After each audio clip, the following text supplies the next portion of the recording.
This film is purely fictional. Please do not imitate it. Your like and subscribe are the motivation for me to update. Chapter 1. Are you guys just freeloaders? Hurry up.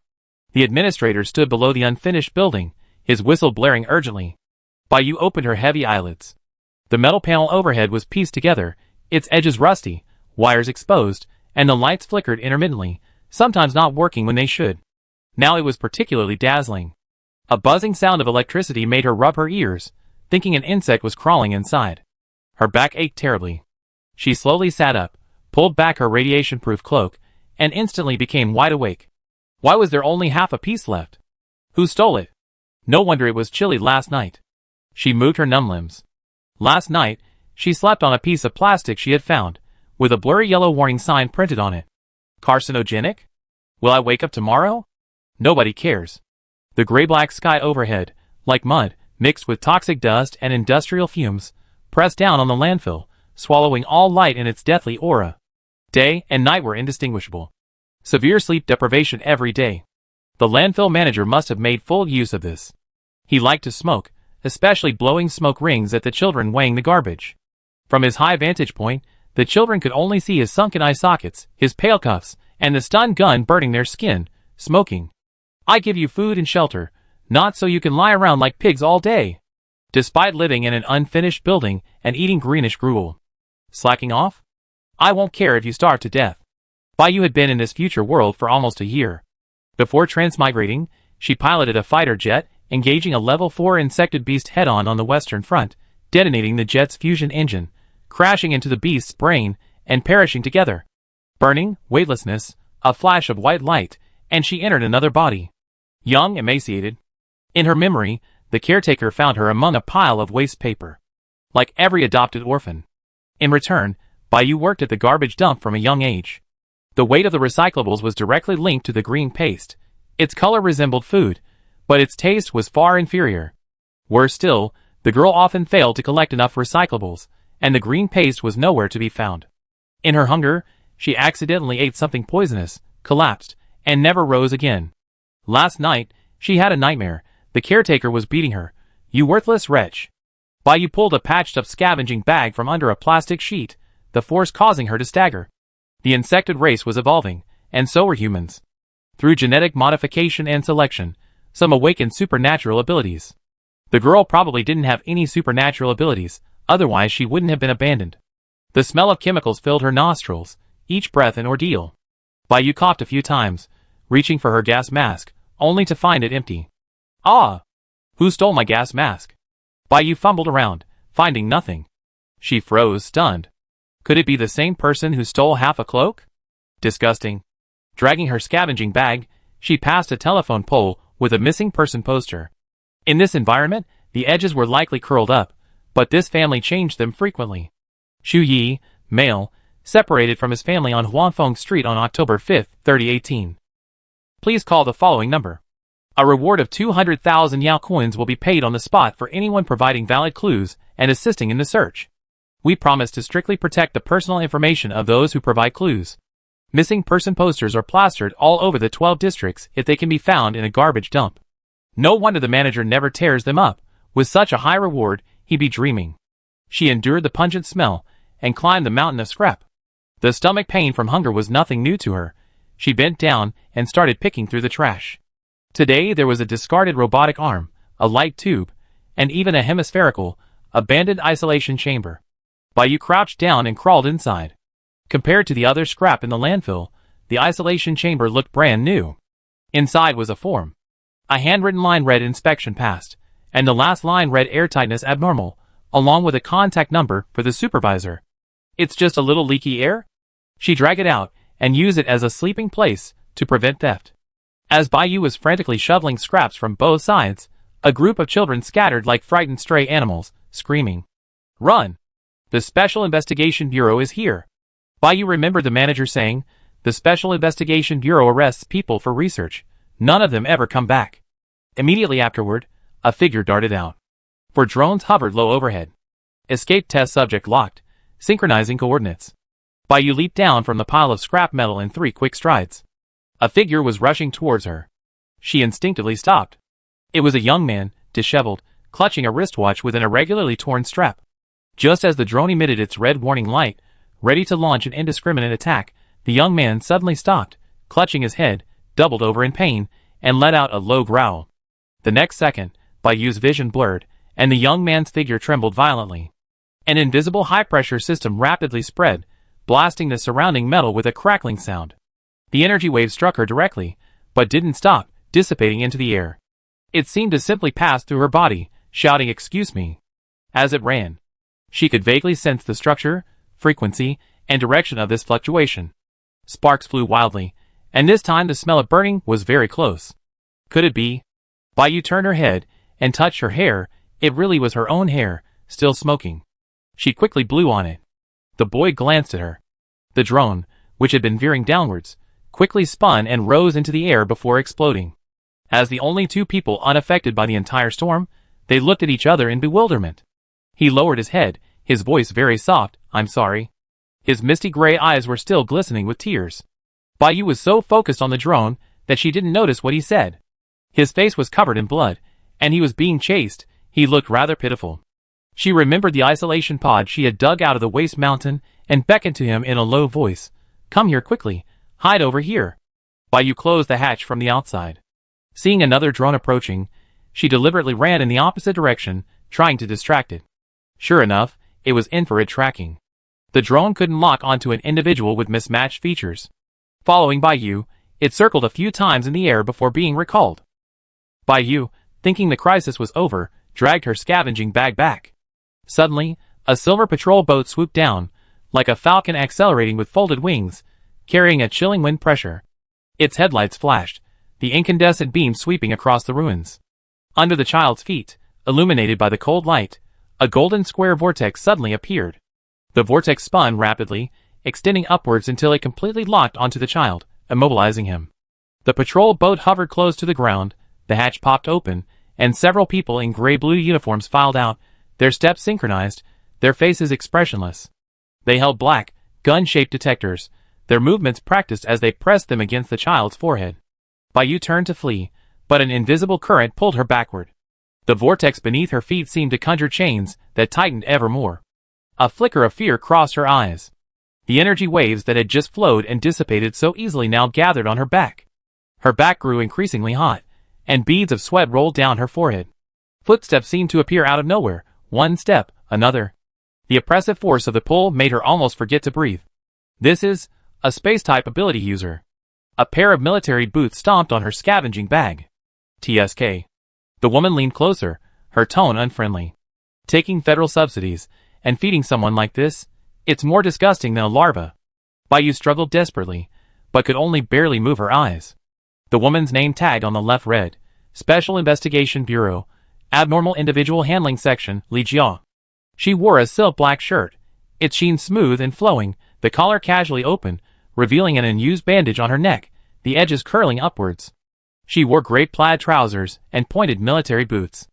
Her hair was pulled low into a bun, the ends sticking out like chicken feathers. She pushed her goggles up to her head, revealing heterochromatic eyes, gray-blue in the left, brown in the right. Ligia smiled, an incongruous kindness in her expression. "Did you see anyone suspicious just now?" Bayou shook her head. Her tone was light, the last syllable rising in her voice, like teasing a small animal, yet her gaze was undeniably sharp. The men in gray-blue uniforms returned after their checks. Reporting, "Lieutenant, no suspicious individuals found. Located in this area, check carefully." Ligia yawned slowly. She was only filling in today. As it turned out, the inspector was careless and lost G736, which the section chief valued most. She turned her head and stared at Bayou. Of course, it wasn't all for naught. The drone's last footage showed this girl standing next to G736, right in the psychic energy wave that could have blown up the drone, completely unharmed. The waveform diagram matched. This indicated that the psychic interference had suddenly failed in this area. Fortunately, no one had noticed yet. She silently deleted the image from the record and sent it to her personal wristband. She pointed at her wrist, and the silver bracelet fixed to her wrist bone appeared. A semi-transparent virtual screen the size of a palm popped up with a simple and straightforward message. "I found a useful person." After sending the message, Ligia extended her right hand. "Give me the detector." She raised her hand, and the psychic detector was placed on Baiyu's forehead. Detecting.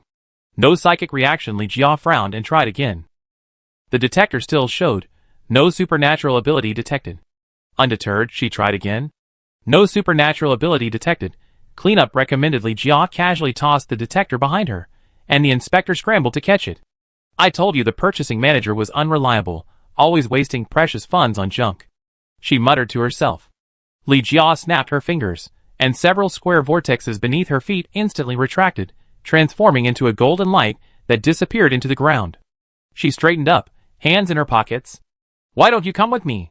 Her tone was pleading, but it brooked no refusal.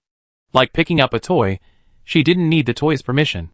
Li Jia said to the bewildered inspector, I didn't lose it, don't expect me to take responsibility. Let's go! She pulled Baiyu into the center of the golden square vortexes. The next second, they were on the top floor of a 28-story building. Baiyu gasped for breath, cautiously peering down, her legs trembling.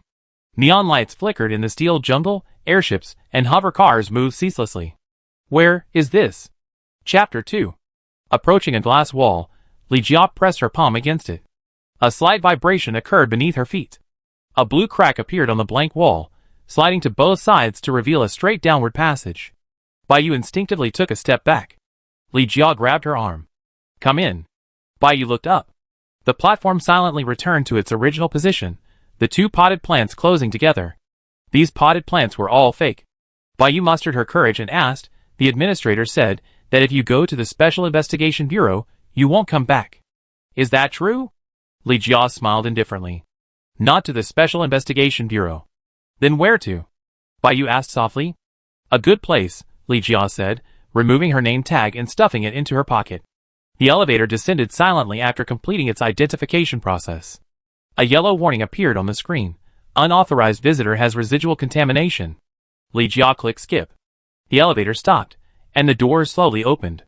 A corridor made of gray, soft light material. Li Jia took a step to the left, tapped lightly twice on a spot, and the black lines immediately parted to reveal a narrow, spiraling staircase. Passing the ability test means you can stay in a good place, Li Jia said casually. High pay, low workload. Baiyu stopped in her tracks. But I don't have any abilities. Li Jia gave her a meaningful look. No abilities? Then your fate will be the same as the drones. Those drones, each one was powered and controlled by an ability user. Baiyu followed closely behind Li Jia. Her slender figure stretched long and thin on the staircase. At the end, a spacious laboratory appeared. Li Jia handed her a form, pointing to a few required fields. Name, age, type of ability. Directly ahead, the glass door silently slid open to both sides. 2 rows of cold white light poured down from the ceiling, and a row of robotic arms, at varying heights, lined the wall. Stopping in front of one of the robotic arms, Li Jia bent down to take out the corresponding handheld terminal and operated it a few times. A platform rose up, blue light swirling and shifting from top to bottom, revealing a 3-dimensional model of Baiyu. Li Jia reminded her, lie down and complete the test as instructed. Transparent pillars rose around her, enclosing a circular space. Then, 2 thin black rings slid out from grooves and silently slipped onto her wrists. The multi-jointed robotic arm slowly unfolded. Start testing. Li Jia changed into a protective lab coat and stood outside the operating table. She held a piece of paper in her hand. Baiyu's background check only had 3 lines. 5% insected contaminant residue, unactivated. Such a low concentration suggests accidental ingestion. According to regulations, individuals contaminated without citizen ID should be eliminated. Should this be carried out? Before she could finish, Li Jia directly selected no, changing the order to clean up contaminants. Baiyu lay on the platform, completely unaware of what was happening outside. Her back was pressed against the cold metal, her mind filled with the buzzing of equipment, like an avalanche, a tsunami, high-frequency resonance starting from her ears and sweeping through her entire body. Her heartbeat was about to lose its rhythm, leaving only an instinctive resistance. The instrument's beam suddenly dimmed, emitting an alarm. It turned out that too much energy had been lost in a short time, reaching the threshold. Li Jia forgot her special abilities, quickly lowering the special ability value during cleansing, switching to manual operation, and injecting the serum. Baiyu glanced at the back of her hand out of the corner of her eye. A chill began to spread from the injection site. The restless, raging power gradually gave way, the resonance stopped, and silence returned. Ability detection initiated. A transparent box rose, inside which several water droplets floated, swirling lightly in the air. They seemed to be subtly drawn together, yet repelled each other, unable to truly come close. Please merge the water droplets. Bayu stood still, unsure of the correct procedure. She stared at the droplets, silently praying, please, let them merge. The droplets paused for a second, their suspended trajectories slowing, and they actually moved slightly closer together. Bayu's eyes lit up. Could there be a chance? She extended her index finger and gently touched the box wall. The droplets seemed to suddenly sense something, rapidly increasing the distance between them and spreading outwards. She touched another direction, wanting to try guiding them again. Just as her fingertip touched the box wall, the nearest droplet abruptly stopped, as if frozen by some force.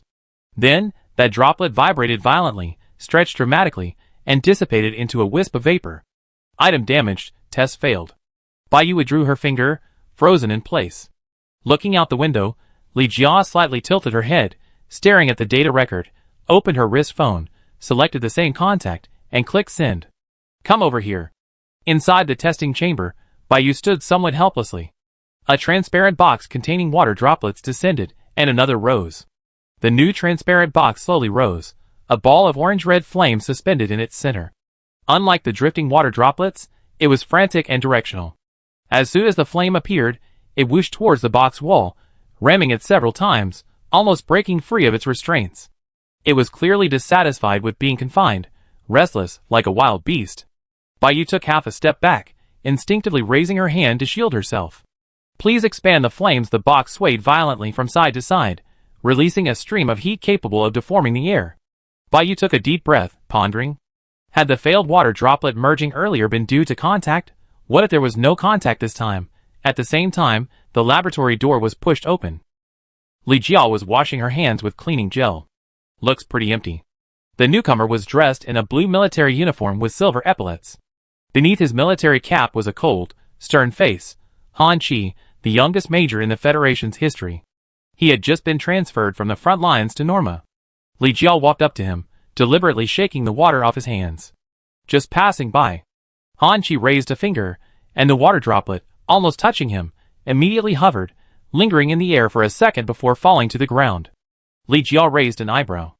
It seemed his injuries were almost healed. This is the first test result.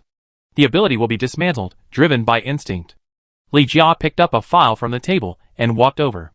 We're testing the second one now. The two of them, separated by the observation window, saw Bayu clench his fist in midair.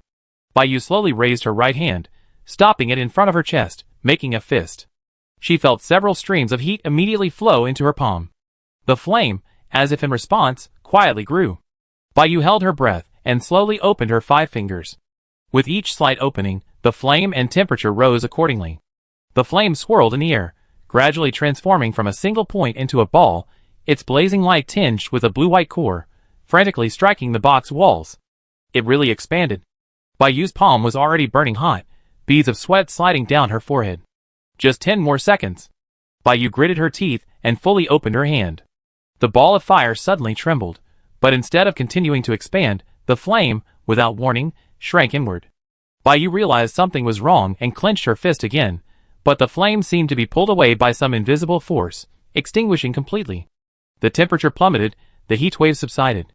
3 seconds later, the flame shrank to the size of a thumb, flickered a few times, and went out completely.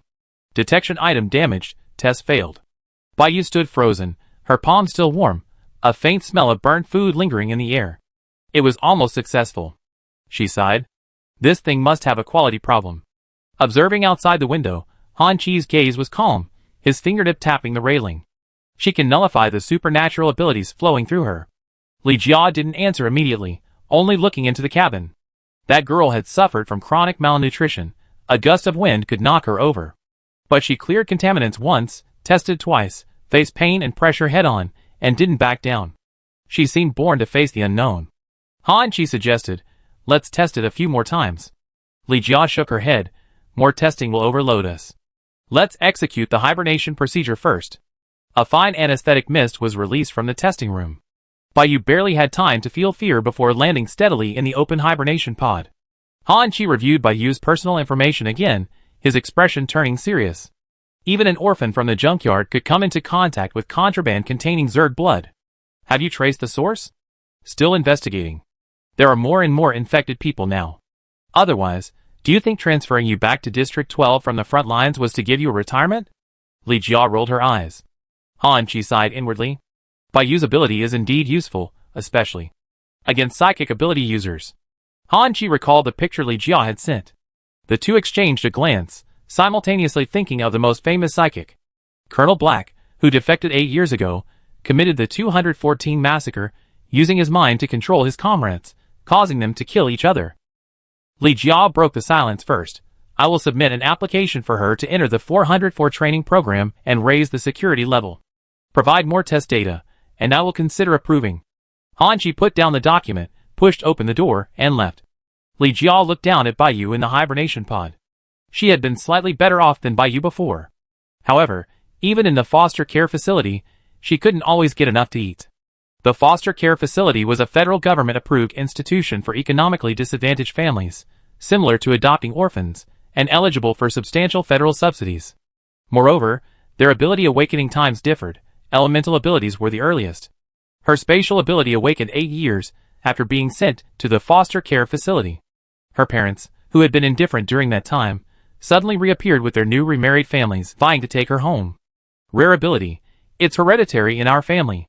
Nonsense, it's just that our family has good genes. Amidst the commotion and the crackling of firecrackers, both families had spent a fortune. Using the guise of cultivating rare space-type ability users, opening an ability awakening training course would surely rake in a lot of money. Li Jia turned and jumped onto the airship 404 that had come to pick her up. Sitting on the airship was a young man who insisted on wearing a full suit despite the sweltering heat, his bow tie perfectly aligned with his chin, standing upright. He extended his hand. Hello, I'm Han Chi, a water-type ability user, currently level 3. A thin layer of frost had formed on the surface of the hibernation pod. Under the semi-transparent canopy, Bayu was wrapped in biofibers clinging to her skin. These fibers had healing properties, and were quite expensive, rising and falling slightly with her breathing.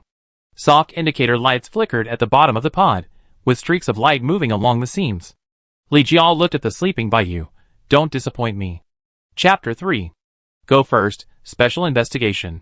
3 days later. Li Jia stood in front of the control panel, her fingers swiping left and right on the virtual interface. After confirming that all indicators except anemia were normal, she gently placed her palm on the recognition area.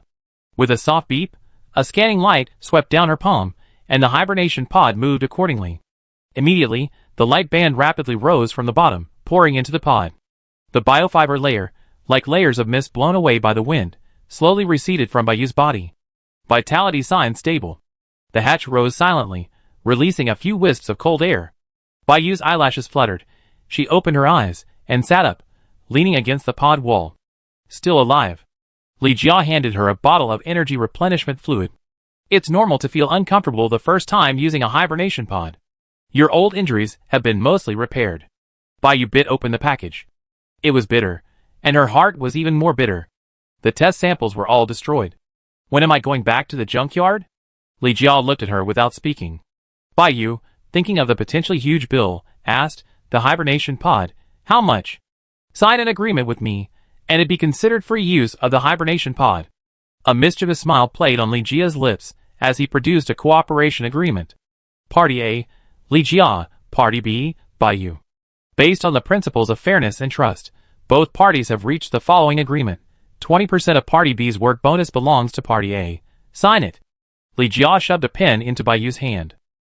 What kind of work? Bayu wondered. Could she stay?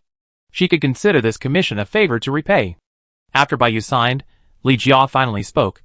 Congratulations on passing the test and joining the military's 404 non-staff department. A good place with high pay and little work? Bayu pretended to reluctantly hold down the paper, watching Li Jia take the contract and pen away. Yes. Li Jia folded the contract and took out the test report. Of all the ability tests we done, you're special. What? Bayu looked eager for a talent. Li Jia, you can dismantle and filter the abilities flowing through your body, leaving yourself unaffected. The principle is to destroy the ability's structure, rendering it ineffective, but it's unstable. Bayu suddenly understood. No wonder. It worked when the little boy blew up the drone. But it didn't work when running away from Li Jia. Next, for O4 will give you specialized training. What exactly will you be doing? Baiyu asked, resting her chin on her hand. Training you to be a special mission eliminator. Baiyu pressed, eliminate what? Infected individuals, out-of-control ability users, Zerg. Li Jia handed her a wristband, for 104 had already uploaded her basic information. Except for the codename field, all the information was filled in. Superpower level, unknown ability. Superpower disassembly mission, none. Choose a codename. Starving. No account with the same name, registration successful. Baiyu blinked and rubbed his hands together. How's the salary calculated? Li Jia smiled. After you pass the practical test. Baiyu sighed. That means there won't be any money for a long time. Li Jia, not entirely. There's a risk allowance and a training subsidy, 2 payments in total. They be in your account soon. Baiyu clapped. Great place. Li Jia casually reminded him. 404 isn't a retirement department. The missions you be carrying out from now on will be very dangerous. Baiyu nodded, received. Then I wait for your future bonus. Li Jia nodded and escorted her to the training ground. In the observation room of the training ground, Han Chi looked at Baiyu standing in the mark area below. Unstable, immature, uncontrollable. Li Jia walked over from the side, holding a contract. Train her well, I'm waiting to get a share of her bonus. Han Chi looked up at her. A minor signature has no legal effect under federal law, she knew that. When do you plan to arrange her first real combat? He pointed to the enclosed ability simulation pod not far away. 7 days later, at least until she's stable for now. Li Jia looked down at her wrist device, her expression grave, and took out her Special Investigations Bureau badge from her pocket and fastened it. I go first. Something happened at the Special Investigations Bureau. Interstellar Central Hospital.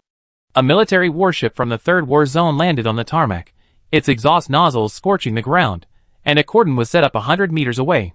The spaceship's hatch slowly opened. A tall, slender figure appeared at the top of the gangway, clad in a blue military uniform, lean and upright, with the highest honor of the war zone, the thorn medal, pinned to his chest. Each step he took was clear and powerful. Xu Rong, the commander who had repelled the insect swarm counterattack in the Third War Zone and defended 2 satellite cities. Xu Rong was greeted by the hospital director, military representatives, and media personnel already waiting with cameras and microphones. She ignored everyone and walked into the intensive care unit. The glass of the treatment pod blocked out all external sound. Xu Yi opened his eyes, feeling as if he were submerged underwater. He vaguely remembered the drones chasing him, his mental state in disarray. Now, just staying conscious gave him a splitting headache. A man, his face dark and obscured, shoved him into the abandoned pod, distracting the other drones. He still clutched the stolen wrist phone, the one he used to dial his mother's number. Was he abandoned again? Just like when he was taken away, no one noticed, no one looked back. Until now. He heard footsteps outside, instinctively worried someone would give him another injection. This time, the footsteps sounded like his mother's. She was always busy. But before leaving, she would always half squat down and say to him, "Wait for me to come back." Those legs standing at the door were still stained with mud, dust, and insect blood. 1 step, 2 steps, closer and closer. Xu Yi slowly raised his eyes. Through the glass, that face was exactly as he remembered. But he dared not speak. It was because it was too real. He feared it was merely a mental simulation, or perhaps a new inducing stimulus, forcing his mental energy to flow faster. She stopped outside the nutrient pod, and through the thick glass, slowly raised her hand, as if gently touching his head. Xu Yi watched her without moving. The treatment wasn't over. She couldn't come in. At that moment, time seemed to freeze. He suddenly remembered that he had reenacted this scene repeatedly in his dreams, 1,000 times, 10,000 times. But never before had it felt so real. He opened his mouth, but no sound came out. He had so many questions to ask. There would be a chance later, wouldn't there? His eyelids drooped. Outside the nutrient pod, Xu Rong clenched her fists. I will make them pay. A moment later, the press conference was held as scheduled. The airship platform had been requisitioned and temporarily converted into the press conference venue. Under the blinding spotlights, the scene was heavily guarded. The security personnel maintaining order weren't hospital staff, but soldiers in uniform, fully armed, all from the front lines of the Third War Zone. They warily scanned the poised press area below. A transparent force field barrier opened. The spotlight shone down, and Xu Rong walked onto the stage, her face cold and stern. Upon touching the microphone, The metal microphone deformed instantly, bending to her chin. A metal-type ability user. Xu Rong, commander of the 3rd War Zone, mother of Xu Yi. She held an investigation document in her hand, laying it open on the stage. A scanner flew over, scanning page by page, projecting the results onto the giant screen in front of her. Everyone present could see it clearly. Xu Yi went missing on the street. The sheriff checked the surveillance footage, but it was like he vanished into thin air. There was nothing there. So many years, and still no results. He took advantage of the kidnapper's inattention, and stole the terminal to save himself. When I found him in the Norma Star junkyard, he had multiple external injuries, suspected to be from a fall from a great height. He had an experimental drug with an unknown number in his body, and his mental state had been subjected to long-term oppressive interference. Preliminary testing points to the Special Investigation Bureau's Supernatural Abilities Development Department. We traced it back to the file number. Xu Ye's number is G736. The entire G series is for illegal experiments on people with psychic abilities. She paused, looked at the camera, and her voice suddenly rose. What right does the Special Investigation Bureau have to kidnap children as experimental subjects? As the commander of the 3rd War Zone, I will apply to the Federal Central Court for an independent investigation of the Special Investigation Bureau. At the same time, I will use military channels to track down those responsible. As Xu Rong finished speaking, reporters swarmed forward. Microphones, interviewing devices, miniature camera pens. The first reporter to ask a question pushed through the crowd, holding up her microphone. Commander, I'm a reporter from the Interstellar Daily.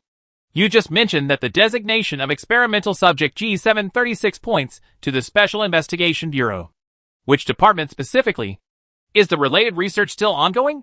We have partial access to the core database of the experiment. We have completed expedited decryption and are currently working on sealing the evidence.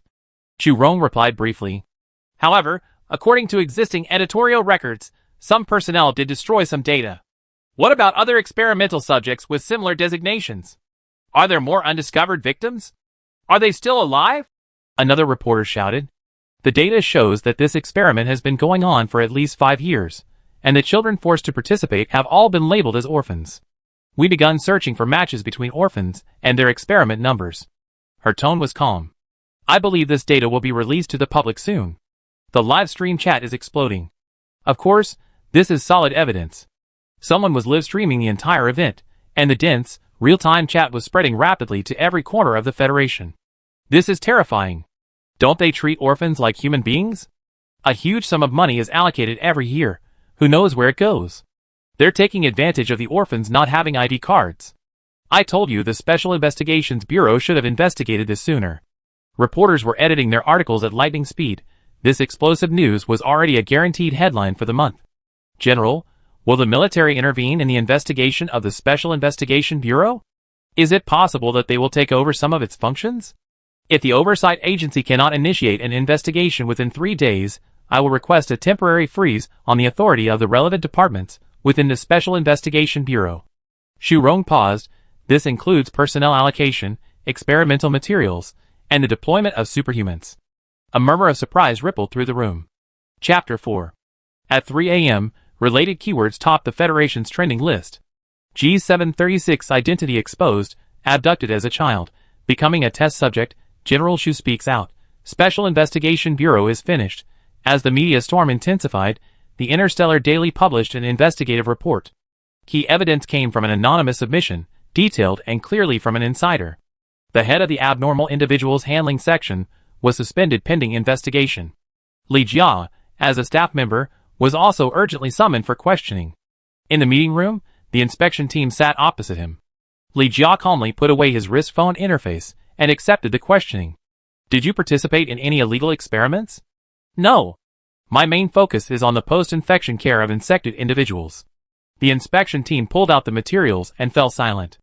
This second-level staff member, in 3 years of service, had never had perfect attendance, was consistently late and left early, consistently had the lowest project completion rate, the fewest projects, and frequently marked absent from meetings.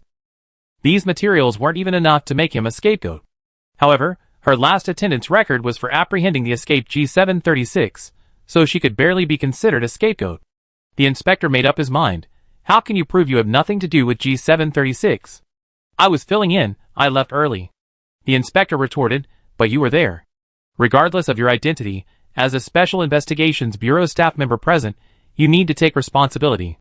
Li Jia seemed to have expected this. Each laboratory's research is independent. I don't have the biometric access to the section chief's laboratory. Unless you can prove that I cut off the section chief's biometric data, infiltrated the laboratory, and secretly participated in the psychokinetic experiments, then I plead guilty. The inspector, feigning busyness, glanced at documents. We verify further. Li Jia raised an eyebrow. Don't rush to arrest anyone. Every staff member has a backup of the experimental records. The inspector's expression changed. You can leave now. Several offices were empty. They heard a new director had been parachuted in. Li Jia walked out of the Special Investigation Bureau and stretched. These people were investigating here and there, but couldn't find the right person. They had no choice but to turn on their own family member, who told that lousy section chief to always swap shifts with her on weekends to go on dates. Wanting to be carefree, she slammed her resignation letter on the leader's desk. Sigh. Too bad the Special Investigation Bureau's salary was good. She looked down at her wrist device, wondering how her pension insurance training was going. 20% bonus. 7 days later. Baiyu stepped into the superpower simulation pod for the first time. Li Jia made her put on the simulator. A gentle, mechanical female voice came through Baiyu's earpiece. This exercise has a time limit of 15 minutes. Mission objective. Break through one defensive line, collect the enemy's quantum core, protect your own quantum core, and withdraw. Nod when you're ready. She nodded. The simulation room immediately activated. The holographic ground began to sink, and the virtual structural layers reorganized. Particles rose from the ground, gradually constructing a complex combat environment, multi-tiered terrain, gravity fault zones. In another ability simulation pod stood a short-haired boy, about the same age as Baiyu, even sharing a similar slightly dark complexion. This exercise has a time limit of 15 minutes. Mission objective. Set up a defensive line, collect the enemy's quantum core, protect your own quantum core, and withdraw. The short-haired boy slowly exhaled, flicked his wrist, and the energy in his palm began to rotate into a cone. The cone detached from his palm, rapidly expanding on the ground, growing larger as it spun, forming a spiral that stretched out in front of him. The air roared, several vortexes appearing before the crewcut man. The crewcut man's voice came through the earpiece, tinged with provocation. 15 minutes, don't get too bored. Baiyu didn't bother to reply. What an arrogant jerk. She took a deep breath, leaning slightly forward, tilting her head like a seagull sensing the wind direction. The neural feedback in the simulation room was real. In other words, if injured, there would be no wound, but there would be pain. The next second, a wall of wind formed. Anyway, she wouldn't die. Baiyu steeled her resolve, lowered her head, and sprinted forward, her shoulders naturally tightening, her black training clothes clinging to her body. The gravity shifted abruptly beneath her feet. She forcefully adjusted her posture, stepping directly into the front of the wind wall. This wasn't wind, but a slicing airflow, carrying rapidly spinning particles, so dense they felt like blades flying, capable of instantly peeling away a layer of skin. She regretted it a little, but it wasn't a big deal. Baiyu's ability had no visual effects. No light, no fluctuations, just a thin, almost non-existent, transparent force field beneath her skin, silently devouring everything. Li Jia watched as the air suddenly froze, as if the particles around her were disintegrating on their own. Zooming in further, the arrangement of the particles in the air actually changed. Baiyu's ability was constantly disintegrating. The crewcut man noticed the anomaly at the forefront of the wind wall, and his expression turned serious. He flipped his palm, reversing the wind direction, the vortex breaking into multiple fragmented points, forming a chaotic wind domain. Baiyu stepped right into it. Her limbs were momentarily slowed by the impact of the strong wind, and her nerve endings felt a slight pain, like countless blunt needles pressing against her skin, ready to pierce it with a little more force. The high-speed wind blades slowed abruptly as they approached her body, gently passing through it. The wind blades on either side, which didn't touch her, spun wildly, as if encountering an invisible, silent barrier. The first wave of wind pressure made contact. She frowned, quickly deduced the structure of the wind wall based on her neural feedback. The wind wall wasn't a single layer, but a triple-layered, rotating, folded structure, each layer cutting at a different frequency. Outer interference, middle layer deflection, core severance. Difficult to handle. But she didn't retreat. Filtering, dismantling. She steadily stepped into the outer wind wall, as easily as stepping into a still field. The wind wall's particles derailed, its energy dissipated. Like lifting a corner of a curtain, The edge of the wind wall trembled almost imperceptibly. She caught that moment, pushed off with her foot, using the elasticity of the middle layer wind pressure to leap up, using the reverse force. She precisely passed through that unstable gap. The crew cut man gasped, "Damn. Is this a cheat code?" He reacted instinctively, shifting his feet and tightening his grip, converging several cross-shaped wind blades. Just as Baiyu was about to break free of the middle layer wind wall, the crew cut man manipulated the multi-directional wind blades. The cross-shaped blades spun rapidly, creating a chaotic zone in her path.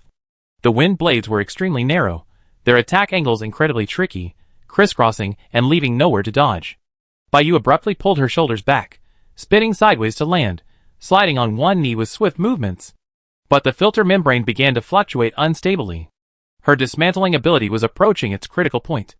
It was overloaded, some energy hadn't been completely filtered out, slowly accumulating within her. Her chest tightened, her consciousness felt shrouded in a fog, and the sound in her headphones was intermittent. Her sensory area felt like it was being saturated with electricity, her limbs began to feel slightly numb.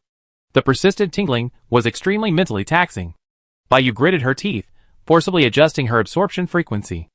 Outside the simulation pod, Li Jia observed each of her data indicators. 82.3%, nearing the critical value. The crew cut man stared intently at her gliding trajectory as wind blades attacked her back.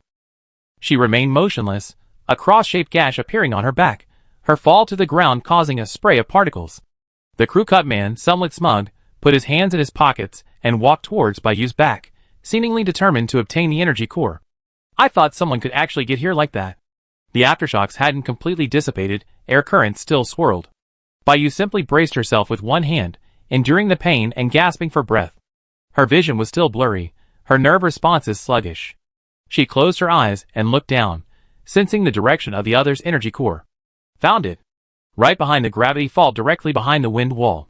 In a brief pause, she readjusted her internal energy circulation, forcibly stabilizing the overflowing fluctuations. One more time. The battle had only just begun. The crew cut man wasn't fully relaxed yet, he stood at the edge of the high-level terrain above, searching for the opponent's core. 2 layers of wind walls had been breached, the defense line was mostly lost. Now, he could only rely on increasing the attack speed of the core layer. He took a deep breath, spread his arms, and regrouped the wind field. The air pressure suddenly rose, converging into dense, cone-shaped wind columns, a suffocating feeling descending from above. Baiyu sidestepped into a low-lying bunker, lowering the feedback frequency under the intense air pressure. The next moment, she suddenly moved. Extremely fast, she approached the core, continuously dismantling the nearby wind field, causing a brief imbalance. The crew cut man finally realized something was wrong.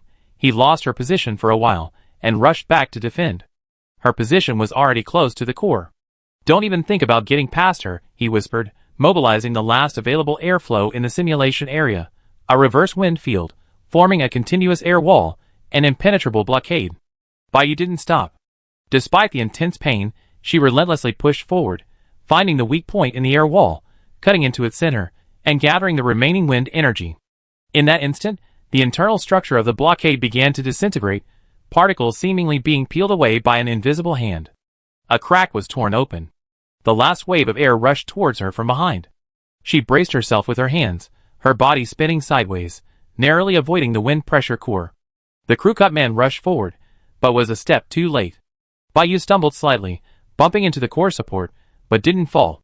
She raised her hand to press on the core, confirming the collection. 2 seconds left on the countdown.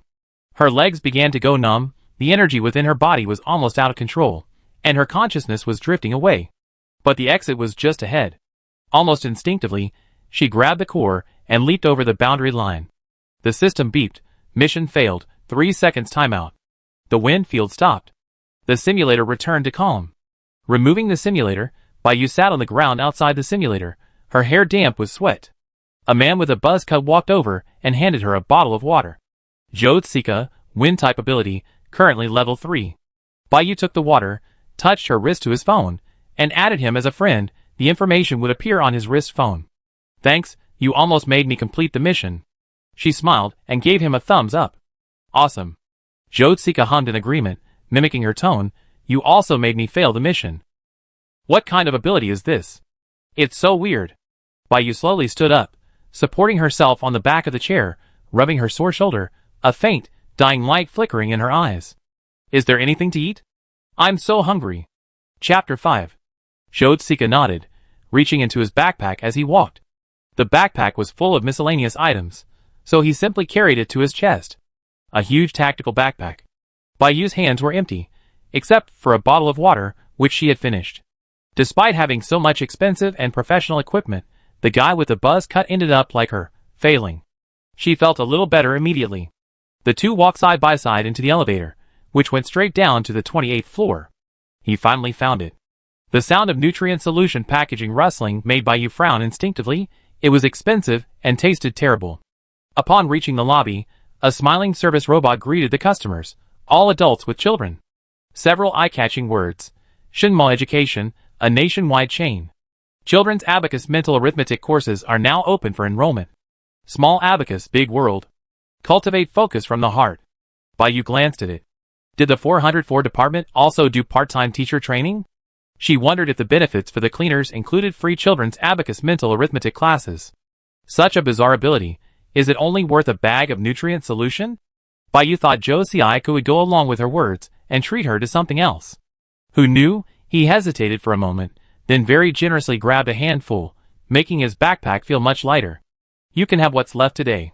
Bayu glanced at the strawberry-flavored nutrient solution. Keep it for yourself. I was hoping you'd treat me to a big meal. Following the security guards heading towards the entrance, she saw a Silver Wing 6 parked there, a streamlined flying car, blindingly red. This car was the same model advertised every day. Star River Company proudly presents the 6th-generation flying car, featuring a perfect defense system and an ultimate safety experience, with a launch price of only 700,000 shining coins. The car had barely come to a stop when a burly man and woman stepped out and strode towards Jyotsika with menacing momentum. Short hair, do you know them? Bayu took a step back, blocking Jyotsika's path. Yes. Bayu slowly backed away. Your grudges have nothing to do with me. She remembered that this building had several spare doors. What grudges? The bodyguard's salaries are paid on time every week. Jyotsika hadn't noticed that Bayu was already backing away. He was thinking about how they, as fellow eliminators, could work together harmoniously. He had the smooth-talking air of a little adult. What do you want to eat? A gust of wind blew past his ear, making Jyotsika's 3-centimeter-long hair sway from side to side. Anything is fine. Bayu adjusted her breathing, not at all like someone who had just run back. The bodyguard walked to Jyotsika's side and took his bag. Heart of the Galaxy. Sitting in the back of the Silver Wing 6, Bayu looked him up and down. Indeed, it was expensive for a reason. The seat cushion was much softer than the old plastic one. Two bodyguards sat one in front of the other. She opened the chat window. Did your parents know? Yes, they signed a safety agreement and a confidentiality agreement. Jyotsika was a little surprised. Didn't your guardian sign it? Bayu turned off her wrist device and fell silent. Orphans certainly don't need agreements. Now, the overwhelming news coverage has shifted its focus to illegal experiments targeting orphans. Li Jiao works in the Special Investigation Bureau's Abnormal Individuals Handling section. Bayu narrowly escaped the Special Investigation Bureau and was taken to 404. What if she didn't have superpowers? Everywhere seems the same. She leaned against the square window, looking out, as if into another world. The sun was no longer a pale, blurred outline on the ground due to air pollution, but a blazing, dazzling celestial fire, tearing the orange-gold hue into fragments and evenly spreading them across the churning, thick clouds. The Silverwing 6 was parked in the rooftop parking lot of the Galaxy Heart building.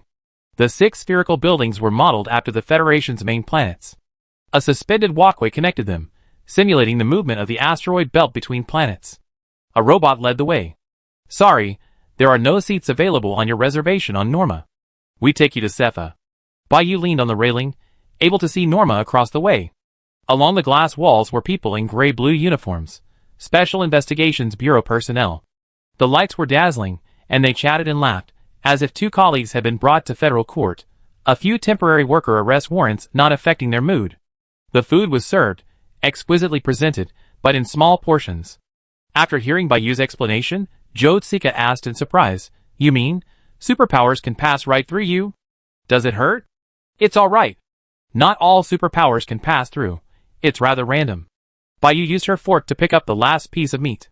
You said you're level 3, is that considered impressive? Yes. Levels aren't something you can increase by watering or sunbathing. Many superpowered individuals remain at level 1 their entire lives. Jyotsika proudly picked up his cup. Baiyu swallowed the meat, then made a startling statement. What's the highest level? Level 100? Cough cough. Jyotsika almost choked on his water. The highest record in the Federation is level 8 years ago, from a psychic superpowered individual. Who? Baiyu added food to the menu on the screen. The resistance leader, the most wanted criminal, Alan Black. Meanwhile, the Special Investigation Bureau was deserted. In response to the energy conservation call, only a few motion sensor lights were on inside. The shift worker had a long face. His colleagues were having dinner while he went to work. I sat at the control panel and took a sip of my coffee, which had almost gone cold. Behind him, a silent smiley face popped up on the off-screen display, followed by a rapid intrusion of large chunks of code. A soft click sounded. He looked up, thinking it was a leaky pipe, but his gaze fell on the monitor screen. The camera feed from Channel 4 flickered abruptly. The next second, the image returned to normal. He was specially recruited because he could recognize light signals. He pushed up his sunglasses, the previous frame flashing before his eyes. Freeze. He zoomed in with the cursor on the monitor. A shadow crawled along the wall, silent, moving like liquid. The automatic door opened without hindrance. He was about to speak when he heard a click above him. He stood up, the hairs on the back of his head standing on end. Just as he pressed the alarm button, a black side-like leg dangled from above, quickly tightening. Click. Before the alarm even sounded, he was instantly pulled to the ceiling, his chair overturned. No more than 3 seconds of silence followed.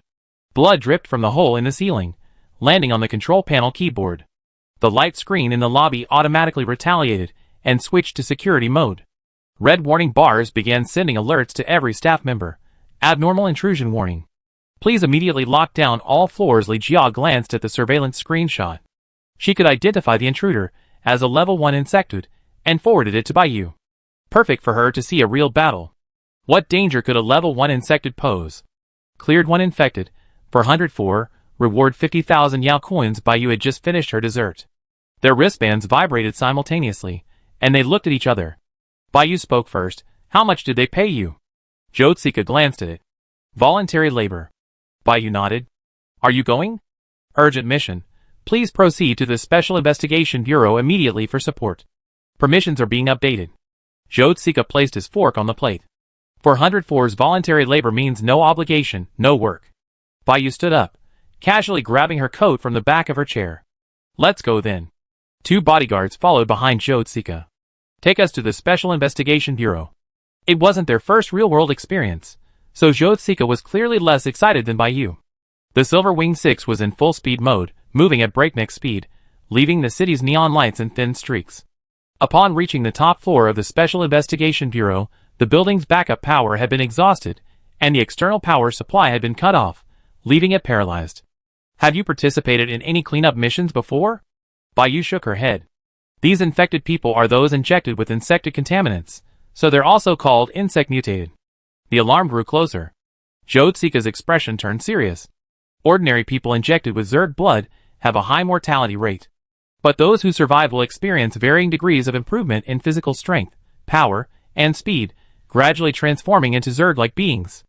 The human body has a protective mechanism. 2/3 of its muscles remain undeveloped to prevent overuse.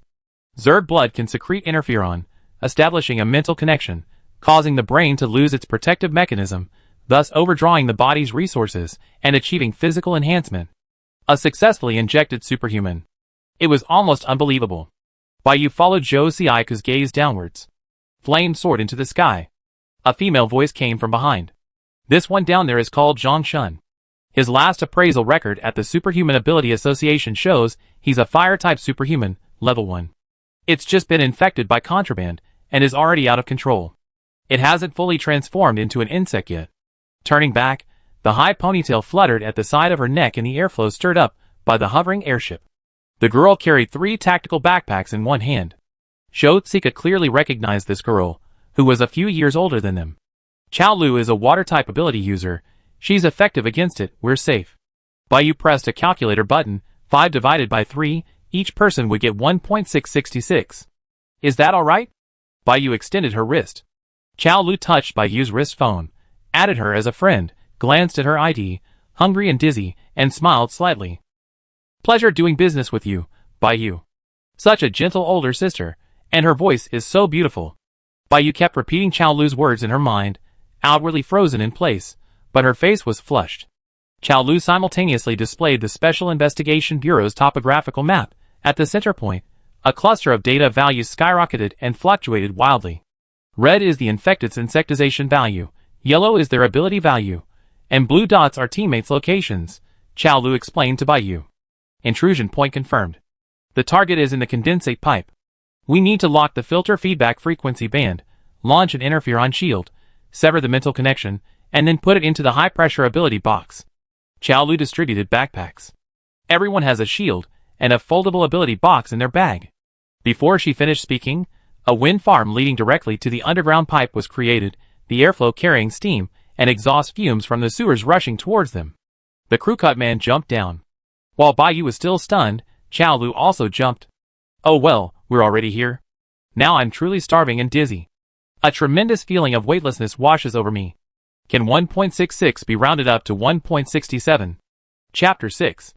The pipes reeked of rust and damp moss. The air, heated and distorted, sent a pungent, sweltering sensation through her skin.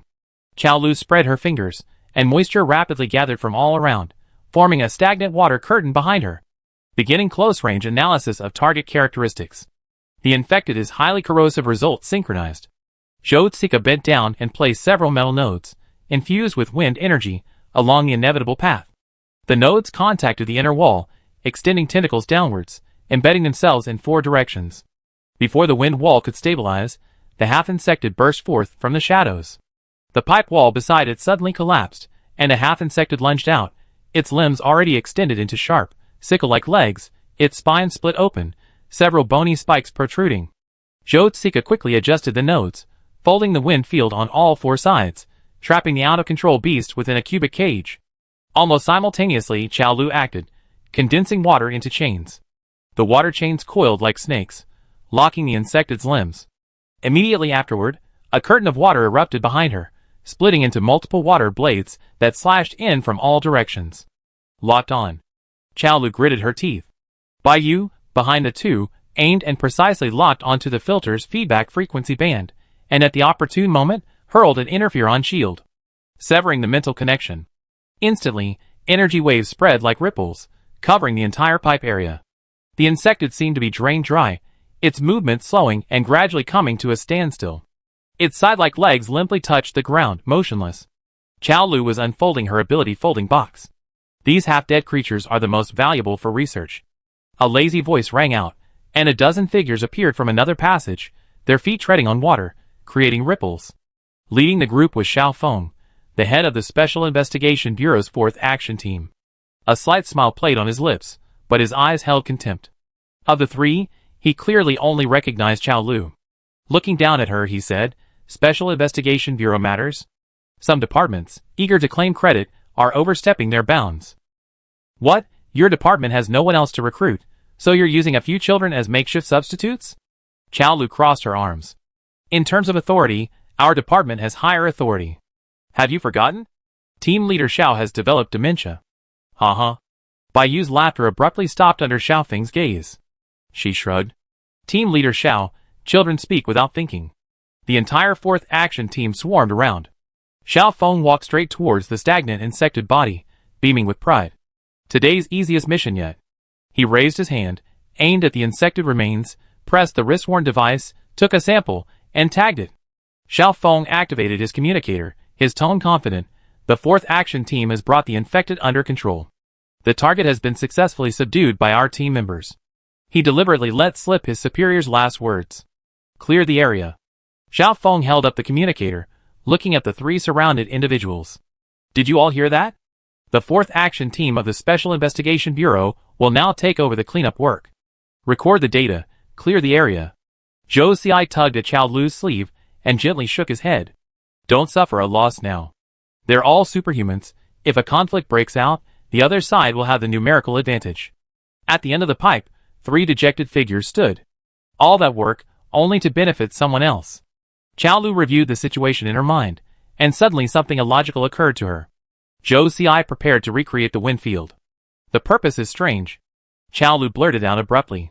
What? Bai Yu stopped in her tracks. Xiao Lu pondered for a moment. The insectids don't invade without a reason, they must have a purpose. The initial point of entry was in the information department, so how could they appear in the underground condensate pipes? What value could stench and wastewater have? Zhou Ziaiku nodded, looking at Bai Yu for her opinion. Why don't we go check the 12th floor? The insectids have already been eliminated, and it's on the way. I'm fine. Bai Yu fastened the straps of her backpack. The three of them, supported by Feng Chang, entered the 12th floor. They turned on the lights and simultaneously gasped. Grayish-white filamentous material grew from the cracks between the walls and the floor, extending into a spiderweb-like pattern, layer upon layer. Zhao Lu chose a flat spot to step on, but unexpectedly sank in. The filamentous material tightly gripped the middle of her calf, and she quickly kicked it away. Notify 404, something's wrong here. Get out of here. Bai Yu was suddenly shoved in the back. She turned around and saw that the spider web had blocked their path in the light. At the top of the web, a creature resembling an unopened lily bud emerged, its tip pointing at her, gathering strength behind it, seemingly preparing for another attack. The next second, the green bud suddenly opened, revealing 6 obovate petals. The inner sides of the petals were blood red, and the edges were surrounded by a ring of yellow, serrated barbs. It opened its mouth to bite. Spider web in front, biting flower behind. Caught between a rock and a hard place, she closed her eyes and fell forward, her hands protecting her chest. The whistling wind rang in her ears, but the expected pain did not come. She opened her eyes in disbelief. The biting lily had instantly withered, freezing on the tip of her nose, and the water droplets all gathered to the right. Behind her was a wall of wind. Bai Yu poked at the withered branch, shattering it into pieces. Supported by the wind, she stood back in her place, her chest still heaving, looking at the two who had come to her aid. Thanks. The wind blades rapidly sliced through the spiderweb behind them. Clearly, the water droplets they had gathered weren't enough. Xiao Lu lowered her head, trying to contact 404 again. The spiderweb always grew faster than the wind blades could cut it. Zhou Ziaiku was sweating profusely, about to create more wind blades, when Xiao Lu's calm voice rang out, "There's no signal here. Conserve your energy." No signal, they couldn't get out. The spiderweb grew wildly behind them, its eyes opening, and soon sprouting biting flower buds. Xiao Lu quickly drained the water, gathering it behind her. Compared to behind them, the spiderweb ahead was much thinner. Rather than waiting to die, they might as well take a gamble. The three of them had the same idea. Xiao Lu would lead the way, Bai Yu in the middle, and Zhou Ziaiku at the rear. Beside the massive light screen, a corpse embedded in the wall was clearly visible. A long, bloody gash ran down its throat. The upper body cleaved open at the gash, flesh turned inside out. Where the organs should have been stored, a worm the size of a wash basin lay crawling. Its abdomen was still vibrating, slowly growing larger. Its mouthparts pierced the wall, and tentacle-like nerve tubes crawled out along the corpse's spine, crowding into cracks in the ceiling. Every 20 seconds, a cocoon-like transparent sac would fall, densely packed onto the still intact trousers, matching the gray-blue uniform. Within each transparent sac, one could vaguely see the incompletely formed worms curled up, breathing evenly. Level 2 insected parasite. Its mouthparts are sharp and contain neurotoxins. It feeds on blood, reproduces rapidly, often swarming in groups, and is not particularly aggressive, except during its breeding season. What incredible luck! A low-frequency vibration traveled from the ground, a thumping sound, the heartbeat of the larvae within the cluster of transparent sacs, resonating in everyone's eardrums, causing dizziness and lightheadedness. Xiao Lu had already acted. Ignoring her discomfort, she activated her supernatural power, and the mite's abdomen vibrated violently, as if something was about to burst forth. The newly fallen transparent sacs were instantly drained, losing their stickiness, and the empty shells landed on the spider silk. A brownish liquid condensed into a ball, powerfully absorbing the liquid from the mite and other sacs. The mite pulled out its mouthparts from the corpse, and the corpse, along with its sacs, fell heavily. It flapped its wings and charged towards Xiao Lu, a patch of black glands bulging beneath its shell, dripping liquid onto the silken material with a hissing sound. The venom is corrosive. Xiao Lu calmly took 2 steps back, her fingers deftly drawing brown liquid from the surrounding sacs, droplets condensing into sharp water cones. She swung her arm sharply, unleashing a barrage of water cones. The mite twisted its body to dodge, several striking its carapace with dull thuds. The shell is so thick. Zhou Ziaiku, whose power was at its peak, was temporarily unable to conjure wind blades. He set up a wind wall to the side, coordinating with Qiaolu to redirect the wind, violently flipping the mite in midair. The mite's left wing ruptured, brown liquid rapidly leaking from the tear.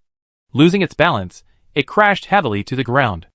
With its remaining wing, it began to vibrate, emitting a low, ear-piercing shriek. The remaining transparent sac seemed to be summoned, bursting forth prematurely, densely gathering together to join the resonance, sending chills down one's spine. On the other side, Baiyu walked towards the only control panel not covered in cobwebs. She looked down and saw a spurt of blood, congealed on the keyboard, reddish-brown. Upon closer inspection, the bloodstain was discontinuous, about a centimeter in diameter, and couldn't possibly be air bubbles. Baiyu looked at her fingers. If she had typed while the blood was still wet, it would have left a semicircular mark. Smooth and even, without fingerprints. This only strengthened her suspicion. Someone must have had their fingertips coated or worn gloves, coming prepared. The control panel in the information department contained what the instigator wanted. That person knew that a rash intrusion would trigger a Special Investigations Bureau alarm, so they deliberately used a diversionary tactic. This made sense. The intrusion point was the information department, but the mutated creature appeared in the underground condensation pipes. So, what exactly did the intruder want? Her eardrums throbbed with blood. She had to speed things up. Baiyu, supporting herself, opened the control panel, glancing at the semicircular bloodstains on the keyboard. Should she combine or disassemble? We can't afford to waste time. Qiaolu condensed water again. This time, she had clearly reached the limit of her ability. Enduring the excruciating pain in her ears, the brown liquid at her feet rapidly expanded, rising into a narrow curtain of water. The water curtain swirled upwards, coiling, its tip stabbing fiercely at the bulging venom glands on the mite's abdomen. Bang! The mite was pinned to the ground. Its black venom glands struck, exploding like a high-pressure water balloon, spraying violently in all directions. Zhou Zika also struggled, compressing air, the gas spreading out at his joints, cutting. Two nodes created a thick wall of air, isolating the corrosive liquid from the mite. The mite convulsed, its mouth parts rising and then falling limply, completely paralyzed. Zhou Zika, panting, took a step back, wiping the sweat from his brow. Baiyu stood in front of the control panel, pale-faced but unable to hide his excitement. Quick! There's a new discovery. Chapter 7. Underground, in the condensate pipes. 3 team members carried the insected creature into the ability box. Xiao Feng used his wrist-worn device to open a virtual screen, aimed it at the insected creature's face, and began confirming its identity as an infected. Executing the final step of the infected elimination regulations. Behind them, the observation device's probe slowly rotated in another direction, its edge flashing red. Facial recognition failed. Please enter other biological information. Xiao Feng grabbed Zhang Shun's left wrist and took a sampler. They all turned into little insectids. How could we possibly recognize them? He pressed down, and the pointed needle popped out, pricking Zhang Shun's fingertip. Comparing, please wait. The observation device's red warning light flashed. Mental field detected. Please retreat immediately. The observation device's screen went black, and it plummeted to the ground. Xiao Feng was startled. This was the observation device's self-destruct program, extremely difficult to trigger. He acted decisively, slamming the power box shut and sealing it off. Contact backup, retreat. The team members formed a circle, photon guns in hand, switching from stun to kill mode, and retreated towards the end of the pipe. Xiao Feng's wrist phone beeped. Match successful, insected, Wang Chung. At that moment, everyone froze, a chill running down their spines. Wang Chung. Xiao Feng instinctively glanced back at the power box, at the blurry, highly insected face. One team member's voice trembled. Didn't he just take sick leave last week? He said he had a sore throat and couldn't speak. How could he be here? Their comrade, in the form of a half-dead, insected being, had been stuffed into the box by their own hands. Every team member was drenched in cold sweat. They could only grip their wrists, aiming the photon guns at every blurry spot. A metallic clang came from inside the energy box.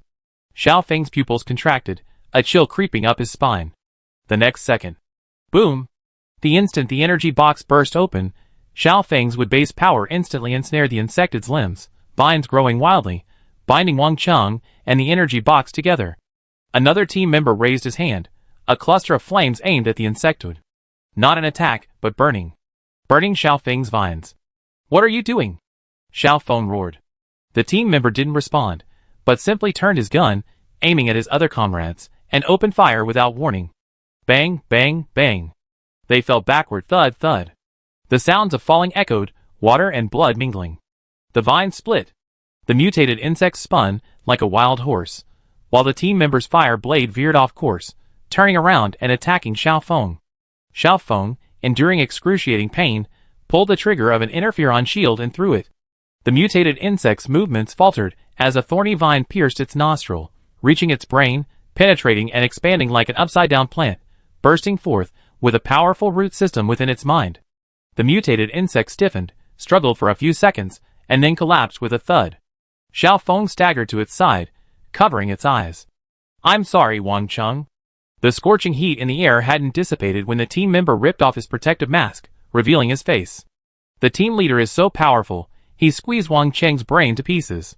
Seeing that face, Xiao Feng immediately understood he's seen it on the wanted poster. The temporary worker who took the blame for the Special Investigations Bureau. The real Zhang Shun was standing right in front of him. Xiao Feng didn't waste any words. Thorns sprouted from the insected's brain, extending from underwater. With the water as a barrier, just as the vines were about to touch Zhang Shun. A brute mental force blasted into his mind, exploding inside. A psychic! Zhang Shun had accomplices. A sea of fire appeared before Xiao Feng's eyes, as if the entire world was ablaze. Zhang Shun approached, pulling a photograph from his pocket.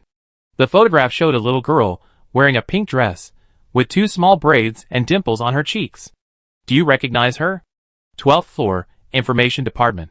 At the control panel, Chao Lu typed the last line of instructions, restoring several files, all of which were now encrypted. The last encryption time was before the clerk who could identify light signals was murdered. Bai Yu coughed lightly, fiddling with his fingers, his eyes darting around. Staring at the still-locked files, he seemed somewhat exaggerated. "Wow, so many! To crack all of this, you're a genius." Zhou Tsika, his backpack slung over his back, knelt on one knee, tightening his shoelaces, his eyes fixed on the largest entrance. The door covered in thread-like material. Chao Lu's hands didn't stop. She continued typing on the blood-stained keyboard. Completely cracked. The air fell silent the moment the words left her lips. A man in an IT uniform quietly pushed open the door, stood backlit, and looked at the group. "I knew someone could crack it." His voice was cold, his short, silver-white hair fell loosely over his forehead, obscuring half his face, a red mark extending from his cheekbone to the corner of his lip. Zhou Tsika and Chao Lu exchanged a glance, and almost simultaneously struck.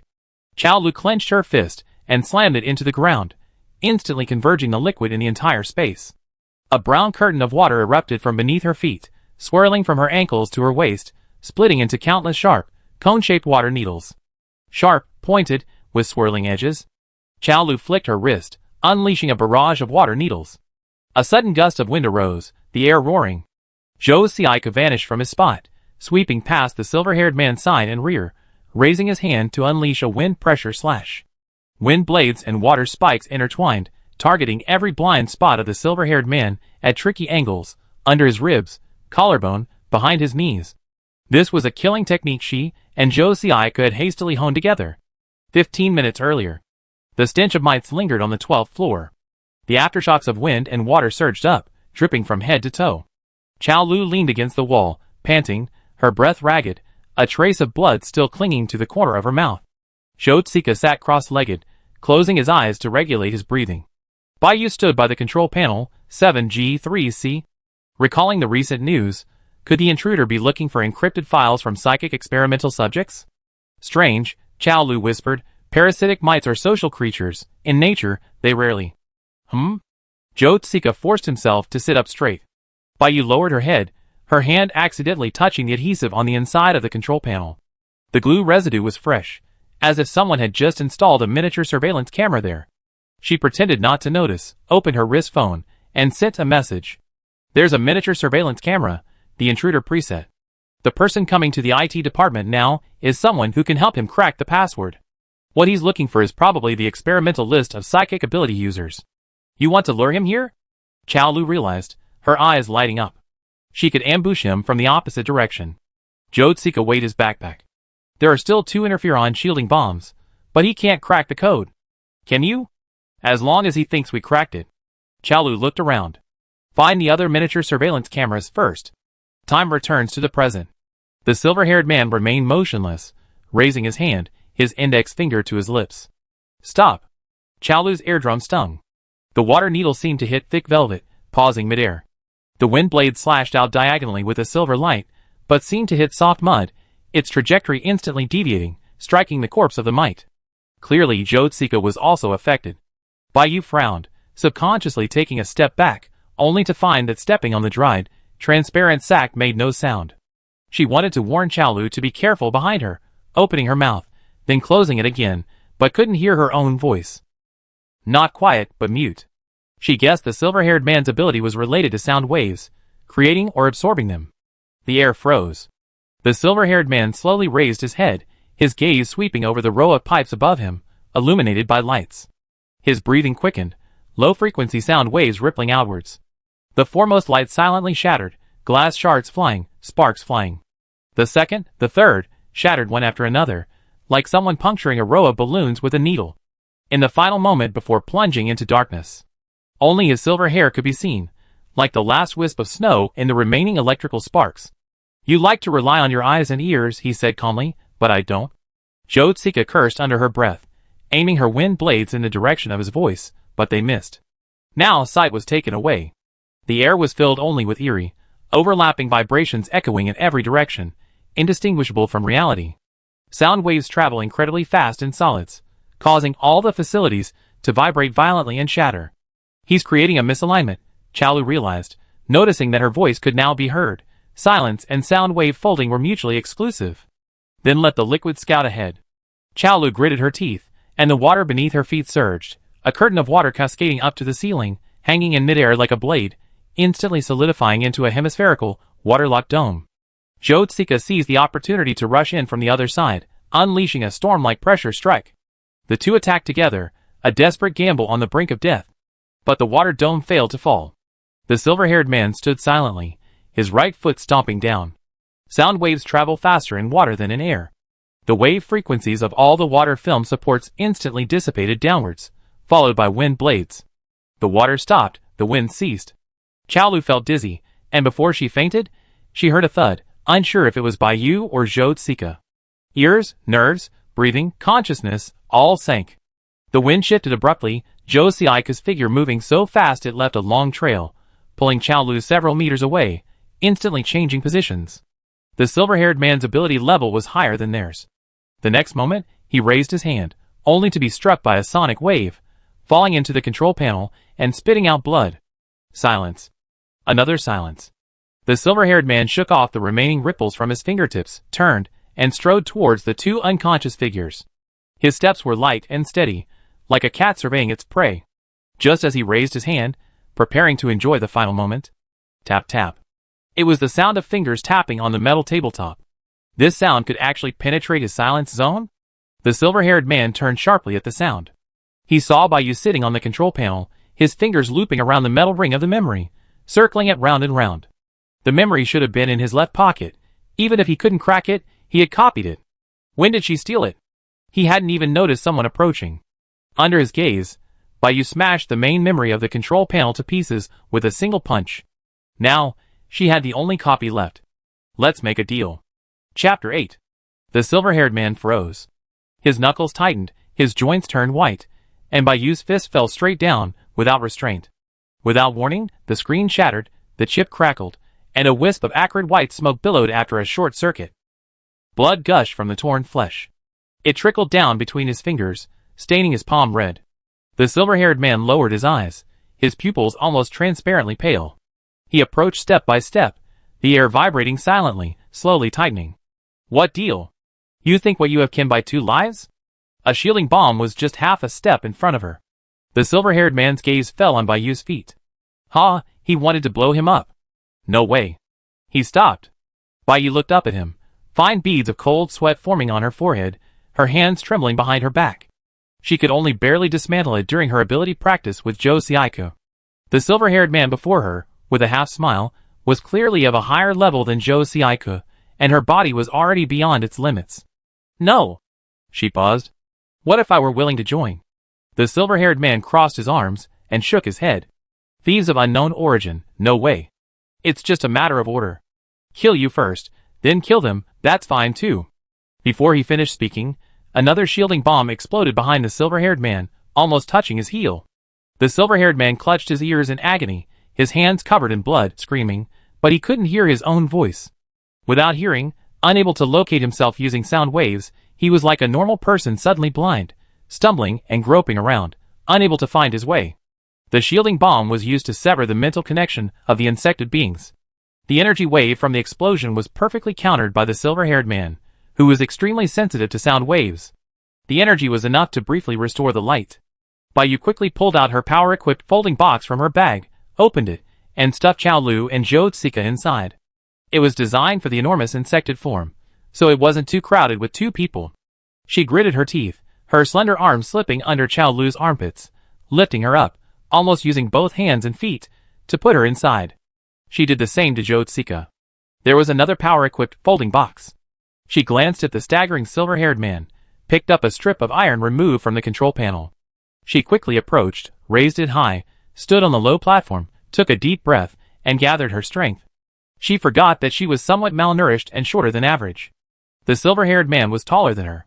Exhausted and almost completely drained, Baiyu aimed at the back of the silver-haired man's head and delivered a powerful blow. Suddenly, the silver-haired man turned and struck him squarely in the face, compounding the existing scar, missing the mark. But a better catch would have been better. The silver-haired man clutched his face and screamed. He couldn't hear himself, but Baiyu could. Shut up. She swung the iron rod, stood on the platform, aimed at the back of his head, and went for another hit. Isn't there an empty ability box? Knock him unconscious and put him in. Baiyu was so engrossed in hitting him that she didn't notice that with the mite dead, the symbiotic plants and animals that had lived with it also lost their vitality, and the door, that had been sealed shut by the filamentous material, silently opened. Zhang Shun came in, carrying Xiao Feng on his back. He couldn't contact the silver-haired man and had come to pick him up. Who knew he'd see such a bizarre scene as soon as he entered? Brown liquid and crushed yellow sacks littered the ground, along with a shattered control panel and a ruined information department. And there was also a thin, dark-skinned girl carrying a piece of scrap metal, frantically chasing after an adult male. This guy, isn't he Abby, the multi-time outstanding employee? Zhang Shun wanted to take another look, but 2 words echoed in his mind. Get to work. Almost simultaneously, the water beneath Baiyu's feet suddenly heated up, flames, like snakes, darting across the floating grease, hurtling towards her at incredible speed. She looked towards the door. The uninvited guest switched his photon gun to stun mode and fired a clean, decisive shot at the silver-haired man. Baiyu instinctively dodged. That face, it looked so familiar, like the person on Li Jia's wanted poster. Still no signal. But the coordinates she sent to Li Jia for help earlier had been delivered. Could it be related to the energy wave of the shielding bullet? Baiyu guessed wildly, crouching down and searching for cover to avoid Zhang Shun's fire. Suddenly, she sensed a surge of supernatural energy. Hiding behind the power box, almost instinctively, she looked behind Zhang Shun. A figure wearing a black hood was hidden, his entire face shrouded in shadow. Even though she couldn't see his face, a knife seemed to cut into the depths of Baiyu's consciousness. She felt a boom in her mind, as if an invisible hand had reached through her eardrums and gripped her brain. Memories in her mind were being unearthed like threads being pulled apart. It felt like she was back in the junkyard. Baiyu remembered that day the acid rain was heavy, dripping onto the scrap metal, corroding the waste and people alike. She had a small piece of fireproof rug she found covered her head, huddled inside the metal casing, her fingertips burning red. She couldn't move. The base of this abandoned solar-powered vehicle hadn't been completely cleared. If she was lucky, she might find an energy storage core. Hurry up. If you slack off again, I kill you. The junkyard manager was back again. He carried a stun gun with the word Zerg, 1 strike down written on it. A cigarette always dangled from his lips. The hot ash would flick away, sometimes landing in her hair. Baiyu dared not look up, dared not stop dismantling the chip.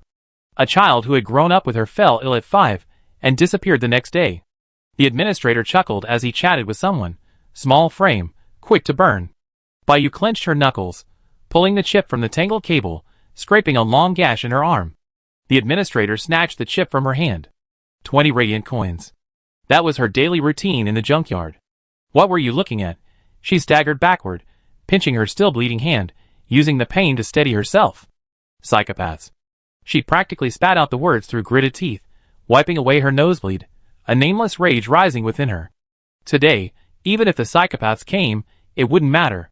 Flames, like snakes, licked the oil slick on the water's surface, darting towards the ability box, unleashing a wave of heat half a person's height. Zhang Shun swung his fire blade diagonally downwards, the blinding flames scorching the ground. Those attacks aimed at Bayu's trajectory struck the dimly lit spotlights. She took cover behind another ledge.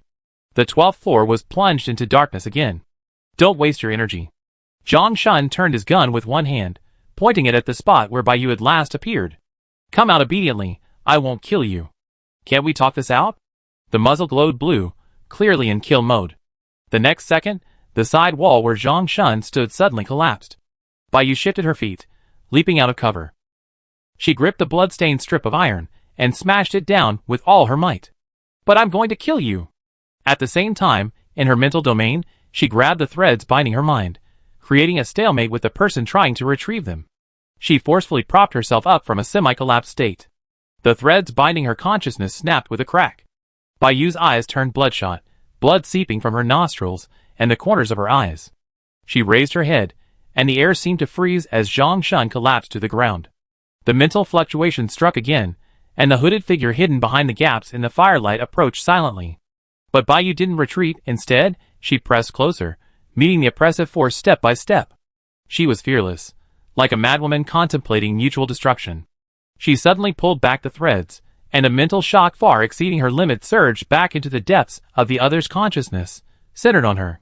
You like looking into my head that much? She approached step by step, her bones cracking. Let me see yours too.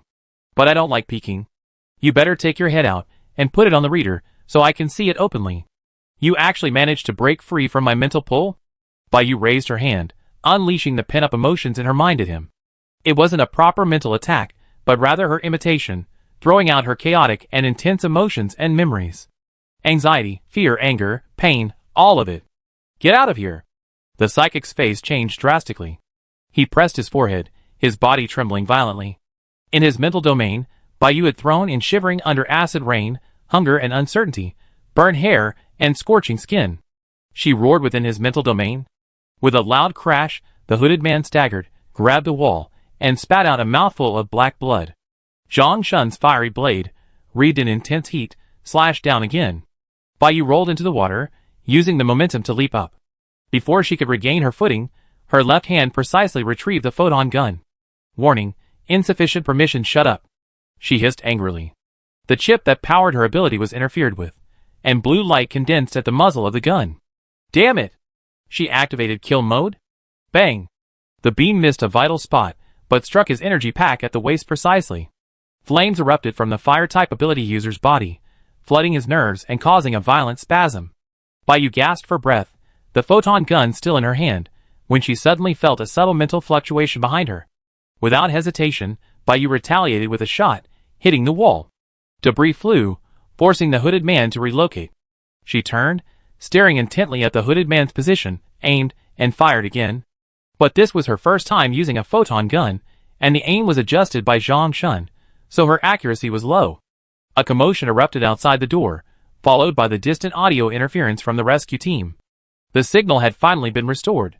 Special Task Force 404 has arrived at the information department, the hooded man muttered. A circular gray vortex appeared out of thin air, and he led Zhang Shun and Xiao Feng into it. He glanced in Bayu's direction.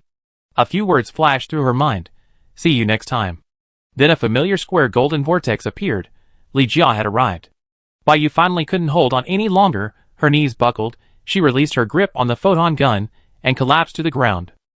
She pointed to the direction they had fled in.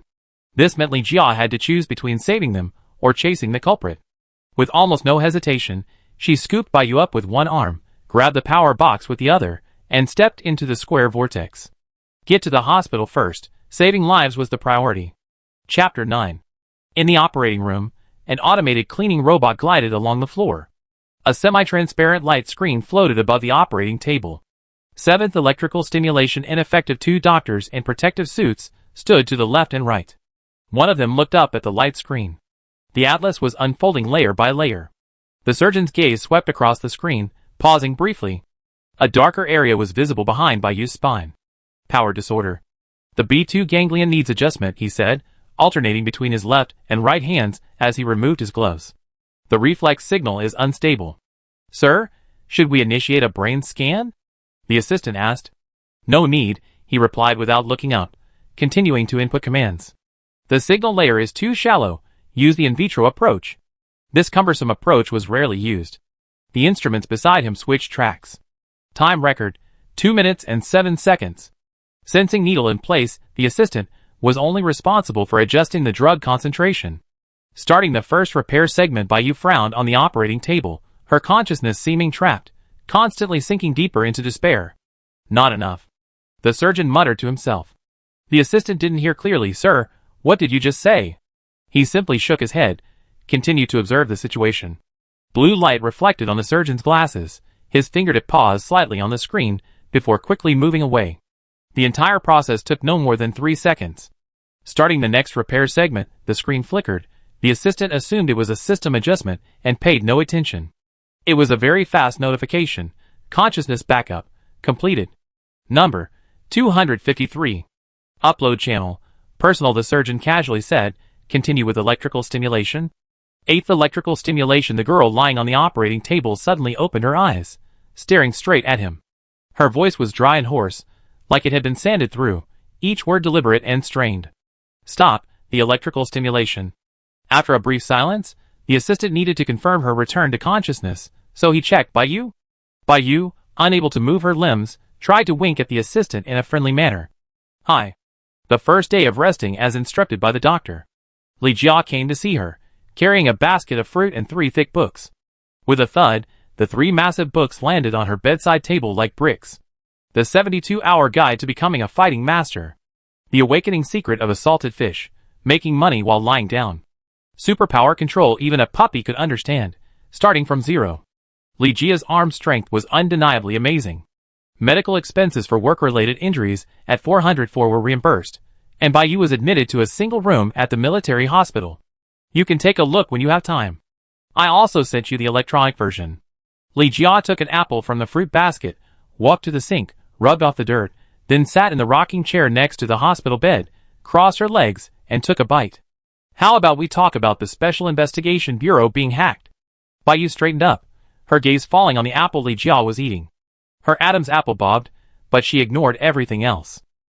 Fresh fruits and vegetables are expensive here, because not every piece of land can grow them. A low-pollution land certificate from the federal government is required, along with high labor, transportation, and preservation costs. The accumulation of each step.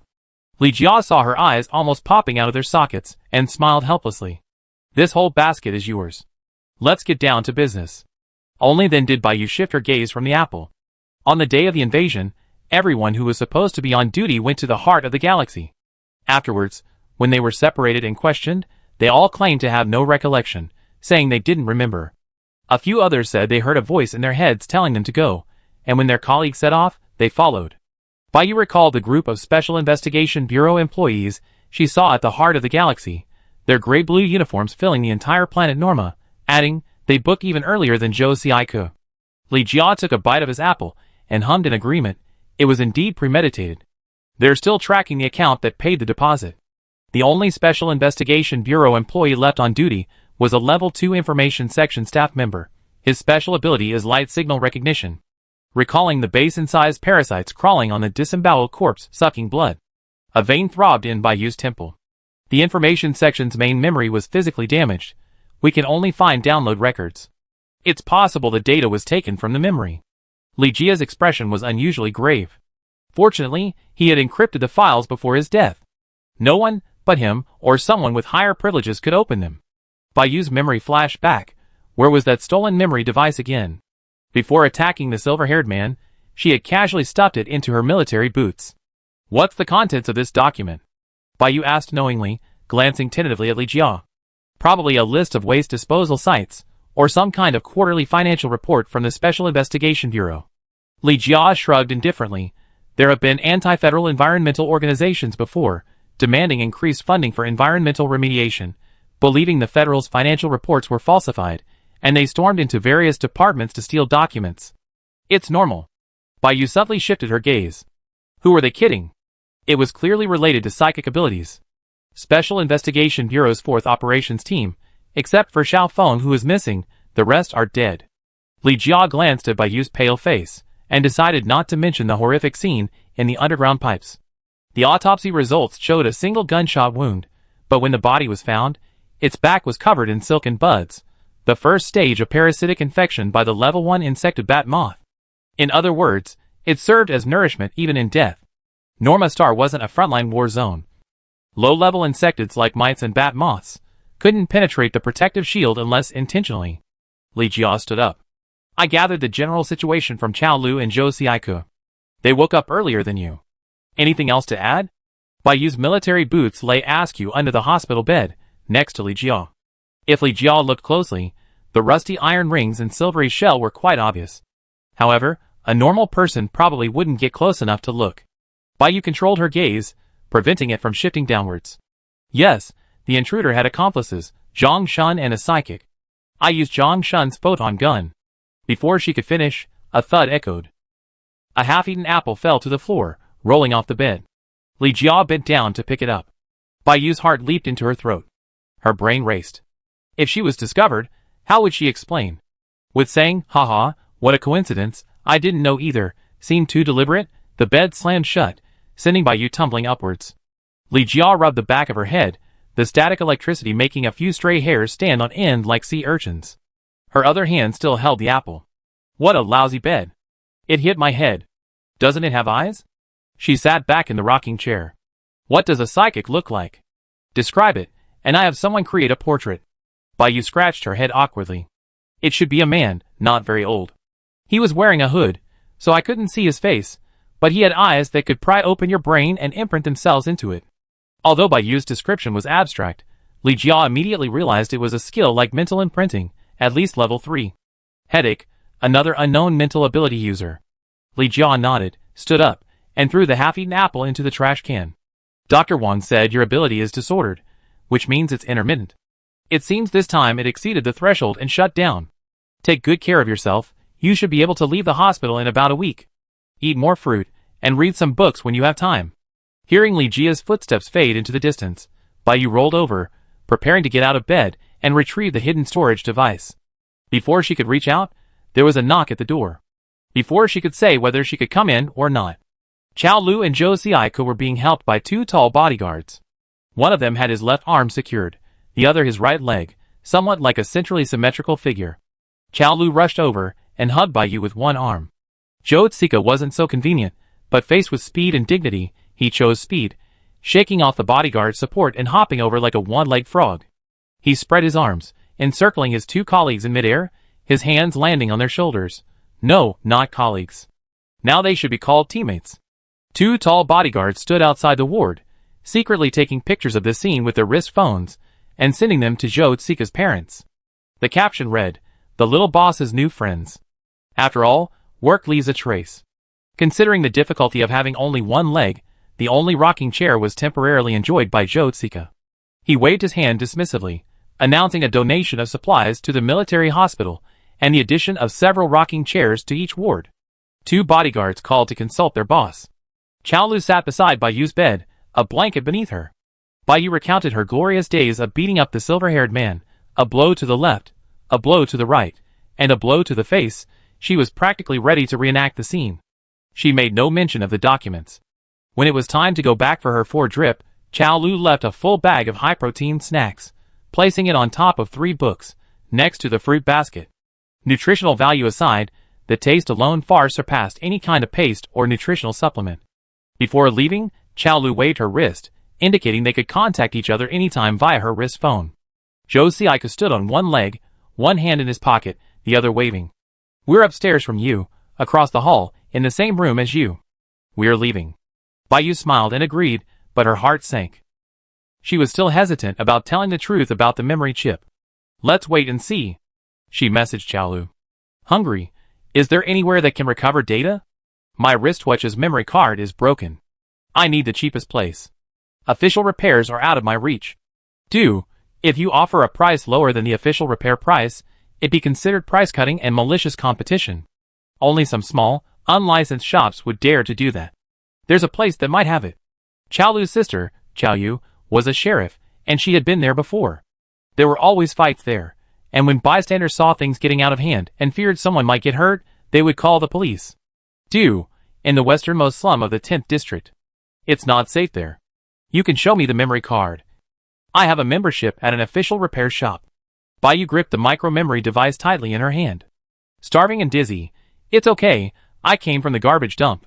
Bowing puppy jiff late at night. Bayou took a thick, rolled-up blanket from the closet, placed it on the bed, and carefully covered herself. She tried to open the window, but could only open it 10 degrees, she couldn't get out. She opened the door a crack, observing the security camera above. 2 single-occupancy rooms were located at the end of the corridor, next to a fire escape staircase.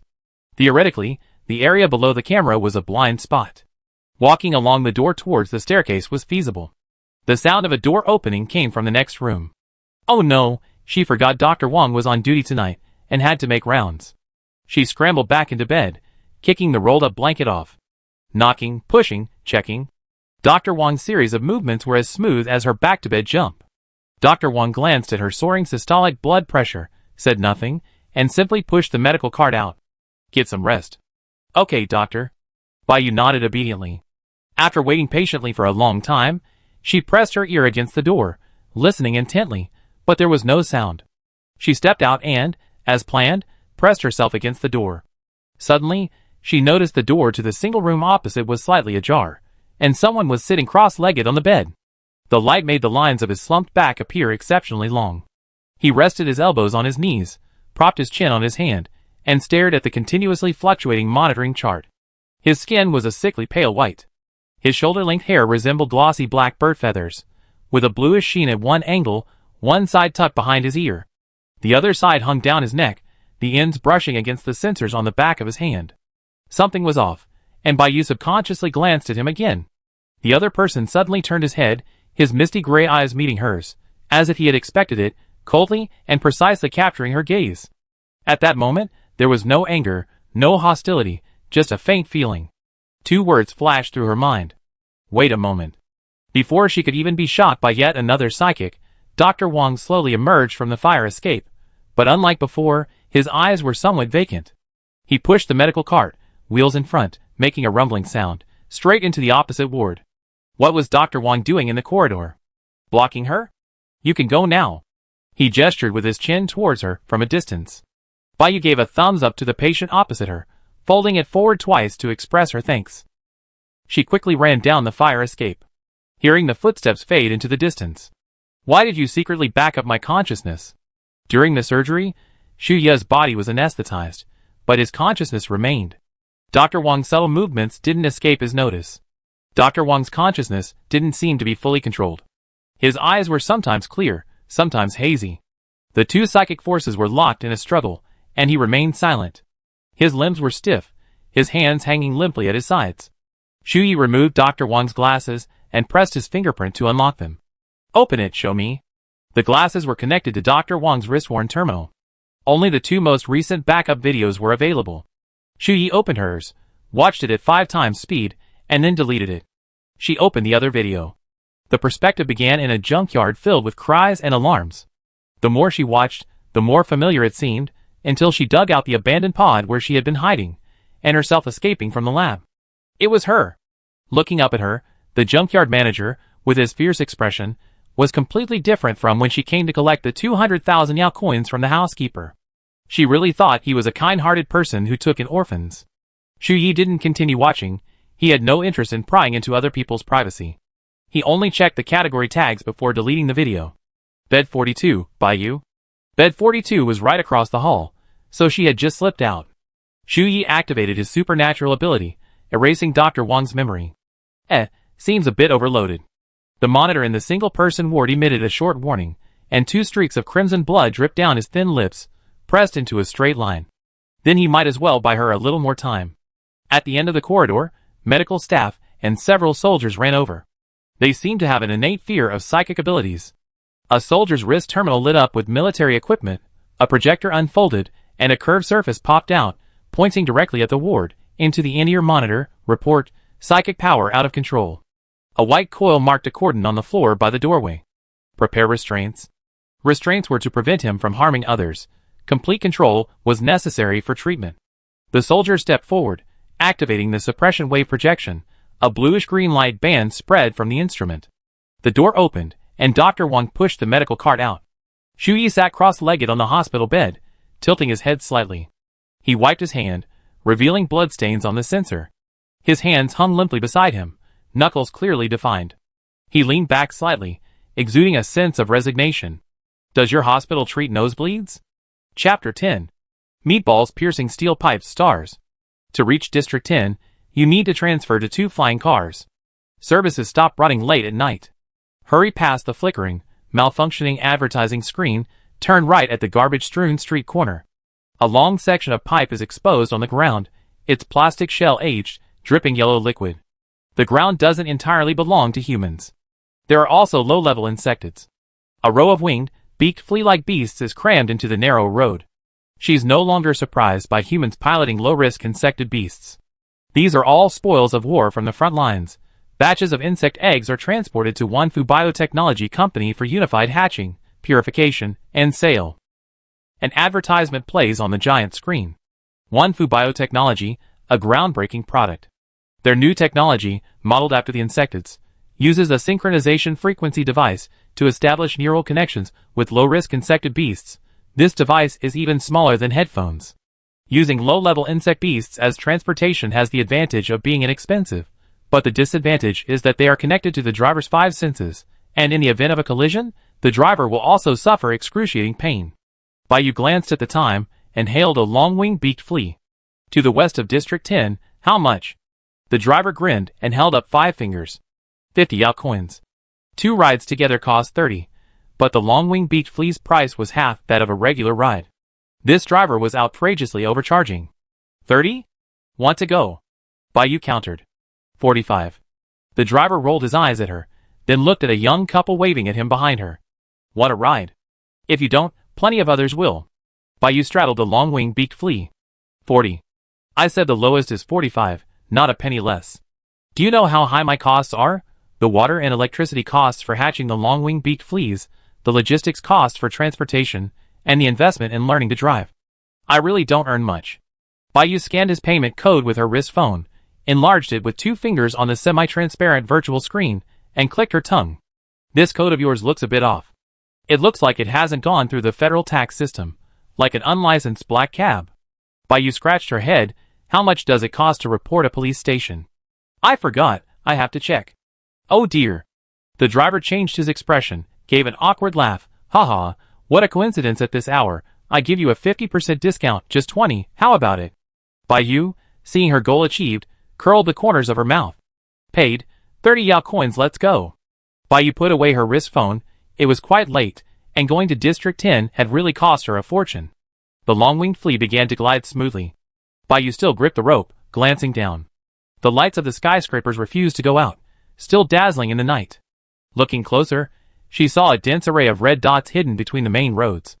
These were surveillance cameras installed by the federal government to protect the rights of ordinary people, particularly sensitive to supernatural abilities. If the value exceeded that of a level 1 supernatural being's ordinary attack, it would automatically notify the sheriff. The network of cameras would alternately lock onto the target and update the coordinates. If arrested by the sheriff for public threat, one would face a huge fine, or even imprisonment. Girl, what are you doing going west so late at night? I don't want to go back to where I grew up. The city's redevelopment won't be a part of it. That dirty and dilapidated place is so bad that even hiring a cleaner at your own expense is a struggle. Baiyu heard that he was a native of the Western District, and wanted to get some information out of him. He imitated his tone, and spouted nonsense with ease. My wrist phone suddenly broke, and it has official photos of me with 8 different boyfriends on it. They're due tomorrow, May 20th or 21st, and I have to post them in chronological order. It's urgent. Besides, I just paid my rent, I'm broke. Going to the official repair shop is too extravagant. Can you find me a cheap and private repair shop? I give you an extra 5 coins. The driver's mouth gaped open, his expression freezing for a moment. Well, you do have your difficulties. I won't charge you the extra money, I just take you there. The wrist phone had the coordinates Chaolu had posted, and now with recommendations from locals in the West District, the place she posted could be considered. Baiyu pressed a smile to her lips. By the way, driver, is it easy to catch a buggy here? The driver's eyes darted around. Not really. How about I park outside later, and you fix it, and I take it back? Any discounts? I'm a repeat customer. 25, that's the lowest I can go. You know the cost. The long-winged flea flew over the central urban area of District 10, then westward, suddenly plummeting downwards. Hold on tight. The driver's hair was whipped back by the wind, like a clump of lush seaweed, stinging her eyes. Baiyu turned her face away. Gray buildings flashed past, and she realized that these low, stacked houses, resembling faded building blocks from above, had interiors of varying heights. Go straight, then turn left. The driver gave her directions. The alleyway was barely wide enough for one person to pass through. Above was a bridge welded from sheet metal. On both sides, new advertisements were piled on top of old ones, a thick layer making the alleyway even more cramped. The floorboards creaked underfoot. The advertisements advertised everything. Selling goods, superpower boosting liquid. Selling medicine, potent muscle building powder. The lack of superpower sensors and security cameras meant there was no regulation. It was all shady business. No big problem. 404 is a gray area department. Their expertise is a perfect fit. The place the driver mentioned is in a gray brick building. A sign hangs on the ceiling. Old junk house. Pushing open the door, there's a wooden table piled high with parts. Behind the table stands a woman in a jumpsuit, a headlamp, and black goggles, head down, using delicate tools to connect a motherboard. Baiyu stands by the door waiting. The power cord is connected, and the screen unfolds. Too many incorrect password entries. Self-destruct program about to be activated. The boss pushes up her black goggles, her black pupils flashing with multicolored light. A frame freezes. Found the password. Her slender fingers fly up and down, unlocking it before the wrist device emits white smoke. She turns off her headlamp, tosses the unlocked wrist device aside, and looks at Baiyu. Welcome. What do you need fixed? This is the price list. Fair pricing, absolute confidentiality. Baiyu followed her gesture and looked at the price list on the wall. Before the shopkeeper could finish speaking, a sudden burst of heavy metal drumming erupted outside. The glass door and the ground vibrated. A mound of earth moved rapidly, burrowing in from the outside, sending floor tiles flying. The tiles slammed against the wall, scraping off several pieces of plaster. Where did this giant rat come from? Hearing a flurry of footsteps outside, Baiyu turned around, and then the door was kicked open with a bang. A short, stocky man emerged from the mound of earth. The men who kicked the door were clearly with the mound's gang. These men bent over, respectfully brushing dirt off him from left and right. He pulled his slightly tight jacket in the middle, looking like a firm, hand-beaten meatball. A chubby hand pointed, his teeth clenched. Phyllis. Following the direction of his finger. Several henchmen and Baiyu exchanged awkward glances, bending down to hold the chubby hand and turning it around. Mr. Doug, this is Phyllis. Baiyu lowered his gaze, finally recognizing Doug. His face was flushed, and he reeked of alcohol. He had clearly drunk quite a bit. Phyllis handed over the newly repaired wristband. Mr. Doug ran the largest underground boxing gym in District 10. Moreover, these streets, including the shop he rented, were all his property. Did you sell my private photos to Meteor Entertainment? He runs a boxing gym, but loves pole dancing. So what? Meteor Entertainment's headline. Meatball pierces steel pipe. Planet trembles. My wristwatch screen is broken, and I only ever had it repaired here. How could it be such a coincidence? Doug grew angrier and angrier, walking to the wooden table and slamming his fist on it. The table tilted instantly, and parts clattered to the floor. You can crack the code, so tell me the truth. Phyllis adjusted his warped glasses, looked at the scattered parts, and sighed deeply. Mr. Doug, when I got the wristwatch, it wasn't just the screen that was broken. The main problem was the motherboard. After reconnecting the motherboard, I only entered the password once to prevent it from self-destructing. In other words, it had been tampered with before I even got it. If you don't believe me, I have surveillance footage here. Seemingly triggering a forbidden word in Doug's mind, he interrupted directly. You think I don't know your ability can rearrange light signals? Surveillance footage can also be tampered with. Baiyu stepped over the scattered parts. Ahem, wait a minute. Doug's brain went blank. Why? Yours fixed, now it's my turn. Baiyu pulled a memory card from his pocket and asked Phyllis, how long will it take to decrypt this? How much will it cost? Phyllis took the memory card, glanced at its appearance quickly, and stared intently at Doug. This type, we have to try it, it's not certain yet. Baiyu opened the wrist-worn device and touched Phyllis's wrist. Do I need a deposit? Phyllis shook his head. Then contact me when it's fixed, Baiyu said, turning to leave. After all, He was following the doctor's orders and needed to rest. The two of them were talking to themselves, daring to ignore him. He was extremely annoyed. Doug was backing away when he suddenly bent over and slammed his palms into the ground. A crack spread out beneath his feet, sand and stones gathering in the crevice to form small vortices. Earth and rocks filled the air. Bayou gestured for Phyllis to go first. Doug's men stood not far away, still trying to persuade him. Mr. Doug, you are a distinguished level 2 ability user. These two, one a repairman, the other an ordinary person. Why are you arguing with him? Besides, all this smashing and breaking is our own property, it's not worth it. The wall cracked, gray bricks fell to the ground, shattering into powder. Seeing Bayou didn't dodge, aren't you going to get lost? If anyone should be rolling, it's you. Bayou tilted her head, stepped on the small vortex in front of her, and approached step by step. Dust settled on the ground, and Doug's ability seemed to be forcibly pulled away by an invisible force, hastily passing under her feet, vibrating and flowing, finally dissipating into the air. Doug's feet sank, and the fragments instantly coalesced. Bayou raised her wrist and glanced at the time. Before the impact had fully formed, she had already sensed the activation point and flicked it gently. The entire impact force collapsed instantly, dissipating midway, scattering to the ground like sand. What's going on? Doug's legs went weak, and he fell backward. His subordinates, ever dutiful, rushed over to catch him. Doug sobered up considerably, pointed at Bayou, and said to his subordinates, did you see that? This is magic. His subordinates nodded, adding, or maybe a martial arts prodigy. Hearing the commotion, the driver had already brought the long-winged flea over. After all, the passenger had paid. Bayou climbed onto the long-winged flea. She needed to get back to the hospital quickly. She heard the driver in front greet Doug. Hey, isn't this Dog Egg? It's been 20 years since I transferred to the city. Still haven't forgotten your roots, still doing demolition work, huh? Mr. Doug froze, speechless with despair. Mr. Doug equals Mr. Dog Egg. Chapter 11. The driver tugged the rope back, suspending the winged flea beast at the 17th floor window of the military hospital. He glanced at the time and muttered, it's almost dawn. Aircraft control was about to begin. If he got fined, all the fares he made that night would be for nothing. Bayou opened the window, lightly touched the windowsill with her forepaws, and leaped down, landing gently. When she turned around again, the driver had already flown the winged flea beast far away. Changing into a hospital gown, she pulled down her collar and went into the changing room. The floor was a semi-transparent light membrane. With each step, pale blue ripples appeared beneath her feet.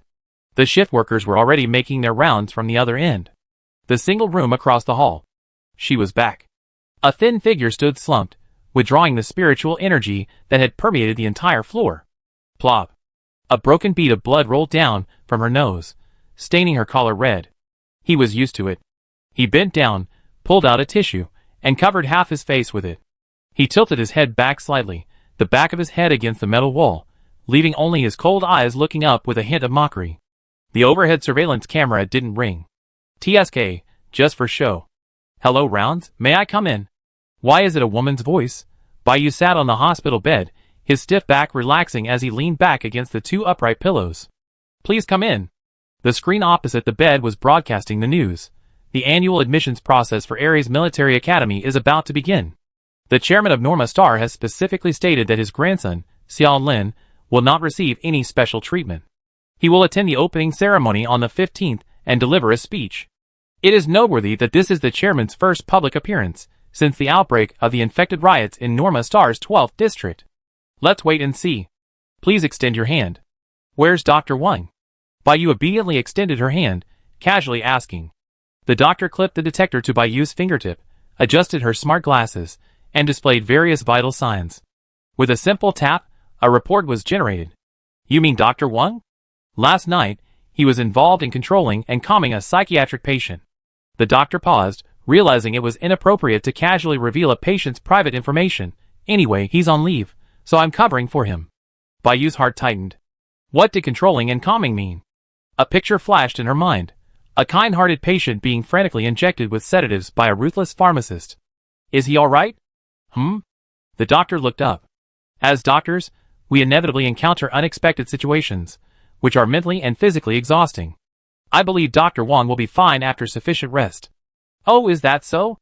I was just asking casually. Bayou turned and pulled a pillow from behind her, slightly embarrassed, trying to cover it up. After all, he's my surgeon, and I was a little worried about his recovery after the operation. The doctor bound the report into the electronic medical record. I also participated in your surgery. Judging from the current indicators, please don't worry, you're recovering well. How can I contact Dr. Wang? Baiyu glanced at the colorful medicines on the medical cart, wondering which bag was hers today. The doctor bent down, picked up a bag of green medicine, opened the injection machine, and said, as he placed it, "You can wait until he comes back from his sick leave. He usually only gets 1 day off a year. Hospital regulations prohibit providing doctors private contact information." I see. Fine, if they won't give it to me, fine. Baiyu refreshed her wrist phone and sent a message to Phyllis. How much does it cost to check someone's information for me? Phyllis quickly replied, free this time. Wang Zheng, a graduate of the medical department of Ares Military Academy, has a direct identification number from a military hospital. He was previously a medic in the 3rd War Zone, serving on the front lines. He specializes in treating frontline soldiers suffering from nervous breakdowns and Zerg infected. The substitute doctor, following the doctor's orders, gave her a bottle of basic nutritional supplements for recovery, told her to rest well, and then pushed the medical cart out. Baiyu nodded, placed the supplement on the bedside table, and continued scrolling down, reaching some strange places. Every single one of Wang Zheng's medical records was unusually blurry. So brief that key information was missing, as if someone had hollowed out every file, leaving only the shell. Her first reaction was to ask Phyllis, "Is the data complete?" "I retrieved it directly from the back end, just copied and pasted." Phyllis spoke casually, as if hacking into the federal military's prize security system was child's play. Baiyu long pressed a few lines of text, saving his permanent address. "Where's the memory? Mr. Doug gave me a new office as compensation. If all goes well, it should be finished tonight. Then I come see you tonight." Phyllis had just finished typing OK when she looked up. Doug appeared opposite her at some point, with 2 bodyguards standing behind him, their expressions menacing. "Miss Phyllis," Doug said with a forced smile, "could I possibly have her contact information?" Baiyu jumped out of bed, tilted her head back, and gulped down several mouthfuls of 4 fluids. She submitted a leave request to the hospital through the system. This time, she wanted to leave openly and legitimately. While waiting for approval, she walked towards the opposite ward. A disinfection notice was posted on the door, the printed paper's edges curled up, and the label crumpled. She glanced at the medical record card by the door. Bed 41, Shu Yi. The name seemed familiar. But she didn't have time to recall carefully. Right now, she had a few questions about Wang Zheng. Standing in front of the closed ward door, she curled her index finger, intending to knock, but as she approached, her fingertip hovered in midair before slowly lowering it. Baiyu rubbed her face. Would it be too presumptuous to ask directly? Wang Zheng had taken sick leave since she returned. Wasn't he supposed to take less than 1 day a year? Such a coincidence was suspicious. She frowned, raising her hand again to knock, but stopped just as her knuckles were about to touch the door. Should she ask? Ask someone who had helped her. What's your relationship with Wang Zheng? How did you know he was on the fire escape? Click. The door opened from the inside. Baiyu was startled, her gaze falling on the doorknob. A long, clean hand was still resting on it. Moving her gaze upwards, she saw a handsome but slightly pale face, with a pinkish tinge around the philtrum. How strange. Before she could withdraw her hand from knocking, she simply spread her fingers and greeted, "Hi, thud." The first response was a drop of blood from her nose, followed by another. Her lowered eyelashes concealed her panic. Shu Yi nodded in response, offering a tissue and stepping aside to let her in. "Come in." Baiyu understood, the pinkish tinge was from a nosebleed. The layout of both rooms was identical. Without hesitation, she sat down in the rocking chair. "How did you know?" Shu Yi thought for a moment, his tone certain. "You stood at the door for 42 seconds. Baiyu was both amused and exasperated, seemingly out of sync. "Dr. Wang, how much do you know about him?" Perhaps because of the thick sheet of tissue paper, Shu Yi's voice sounded a little muffled. "During his surgery, he backed up my memories to his personal terminal, which is illegal." He paused, sounding somewhat weary. "Last night, he came out of your ward, and I was supposed to be next. I was planning to wait until he came into my room before erasing his memories, but he hid in the fire escape and didn't move, so..." Baiyu was skeptical, thinking the supernatural sensor above her head was just for show, but she didn't show it on her face. Her eyes darted around, and she casually gave him a friendly look. "I see. Thank you so much for being so helpful." Is your nosebleed really okay? Should we contact a doctor? The next moment, a pair of misty gray eyes met her gaze. Shuyi moved the tissue aside, pursed his lips, and said, "It's nothing, just a side effect of my ability. Nothing else, well? I won't disturb your rest any longer." Baiyu looked away and walked towards the door. "Okay." He lowered his eyes. His newly changed hospital gown had a clean collar, and he rubbed the crumpled tissue in his hand. "Goodbye." Not long after returning to his room, Chao Lu and Zhou Tsika arrived. Zhou Tsika was carrying a square cardboard box about 60 centimeters in size. Limping and swaying, without anyone to help him, he looked miserable. This time, Chao Lu took the initiative and sat in the rocking chair. Zhou Tsika placed the box on the dining table, opened it to reveal a golden pizza, with meat piled high on every corner. "Where are your two bodyguards?" Baiyu asked, rubbing his hands as he walked over. Zhou Tsika glanced at the swaying Chao Lu, his gaze resentful, trying to envelop her. They went to help move the donated chairs. He gently kicked the rocking chair's leg. "Come and eat. Cold pizza is like chewing on toenail skin. It's not good. Ares Military Academy has started recruiting. Are you interested?" Chao Lu carried her chair over, reaching for a slice of pizza, still warm and stretchy. "What are the benefits of going to this military academy?" Baiyu also tore off a slice, catching it with her hand, and took a bite. Zhou Tsika carefully selected a slice of pizza with plenty of salted egg yolk sauce. For O4 is an unofficial unit. Besides a 30% discount on medical care, there are no other discounts. However, after graduating from military academy and receiving a direct identification number, even flying cars are half price. Before Zhou Tsika could finish, Baiyu asked, "How do I apply?"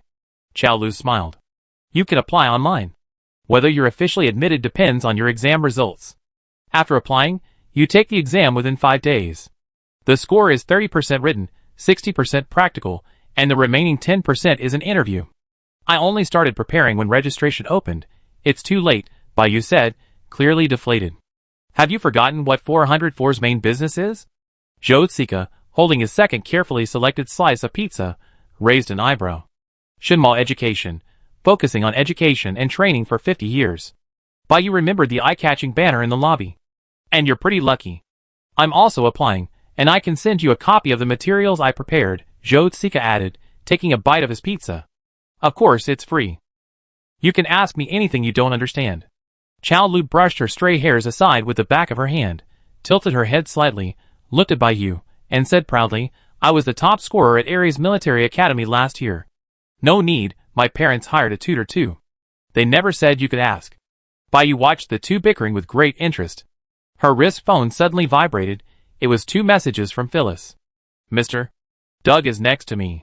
He wants to invite you over." Baiyu's heart sank, and the pizza in her hand suddenly tasted unappetizing. Chapter 12. Why aren't you eating? Zhou Tsika glanced at her after forwarding the information. Baiyu stuffed the remaining third of her food into her mouth, swallowed hastily, and barely tasted anything. She pulled out a tissue, rubbed her fingertips together, and tapped her wrist phone. "I'm full. The landlord contacted me to discuss the rent. Wish me luck." "Where are you going to discuss it?" Chao Lu asked casually, slumping in her rocking chair, swinging her long legs. "If you can't reach an agreement and the landlord raises the price, I can help you find someone else." Zhou Tsika surprisingly didn't argue. Her family does this kind of work. In the 10th district, Baiyu put on her coat, turned around, and waved to them. "Let's go." Baiyu looked around. The gray brick building had been restored to its original state.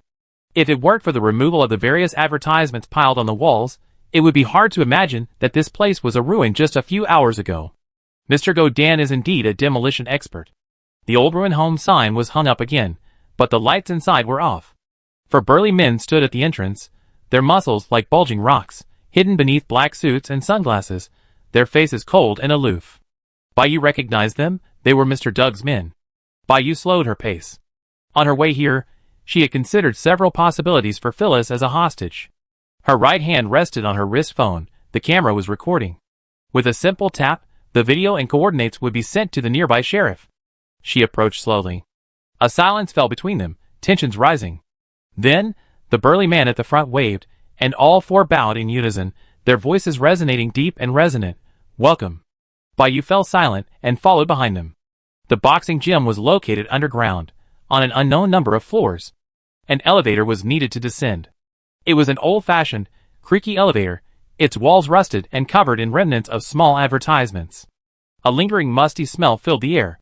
Bayou wrinkled her nose, examining the dirty, old elevator.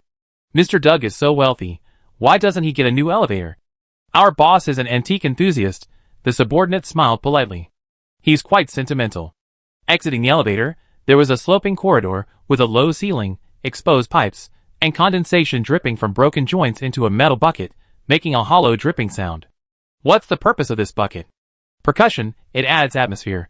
The subordinate leading the way smiled somewhat stiffly. And our boss is environmentally conscious, he used the condensate for showering and watering the plants. The display screen at the gym entrance wobbled precariously, its text drifting freely. Bayou understood and pointed, this is also an antique? Oh, it's broken. I call someone to fix it. Pushing open the door, a wave of heat and noise hit them. The arena was in the center, surrounded by a transparent railing. The barriers between the railings were also transparent, not obstructing the view. Antique surveillance cameras hung at the four corners. These cameras are obsolete. They're just being stingy. Why all the excuses? Outside the arena, cranes constantly moved, adjusting different colored light sources and camera angles. A huge reflective virtual screen recorded the contestants' ability release data and movement trajectories. Fearless of failure, brave in battle. $1 million prize awaits you. 2 contestants were already on the arena, face-to-face masked. The left side likely possesses water-based abilities, while the right side is fire-based. The light in the audience gradually dimmed, leaving only a blood-red glow above the central arena. The waterman's body was taut like a drawn bow, blue light veins running down his arms. His fingers spread, and water flowed, rapidly gathering and swirling around him. The firewoman was equally formidable. Crimson patterns flickered beneath her skin, like flames surging beneath her skin. Sparks ignited at her fingertips.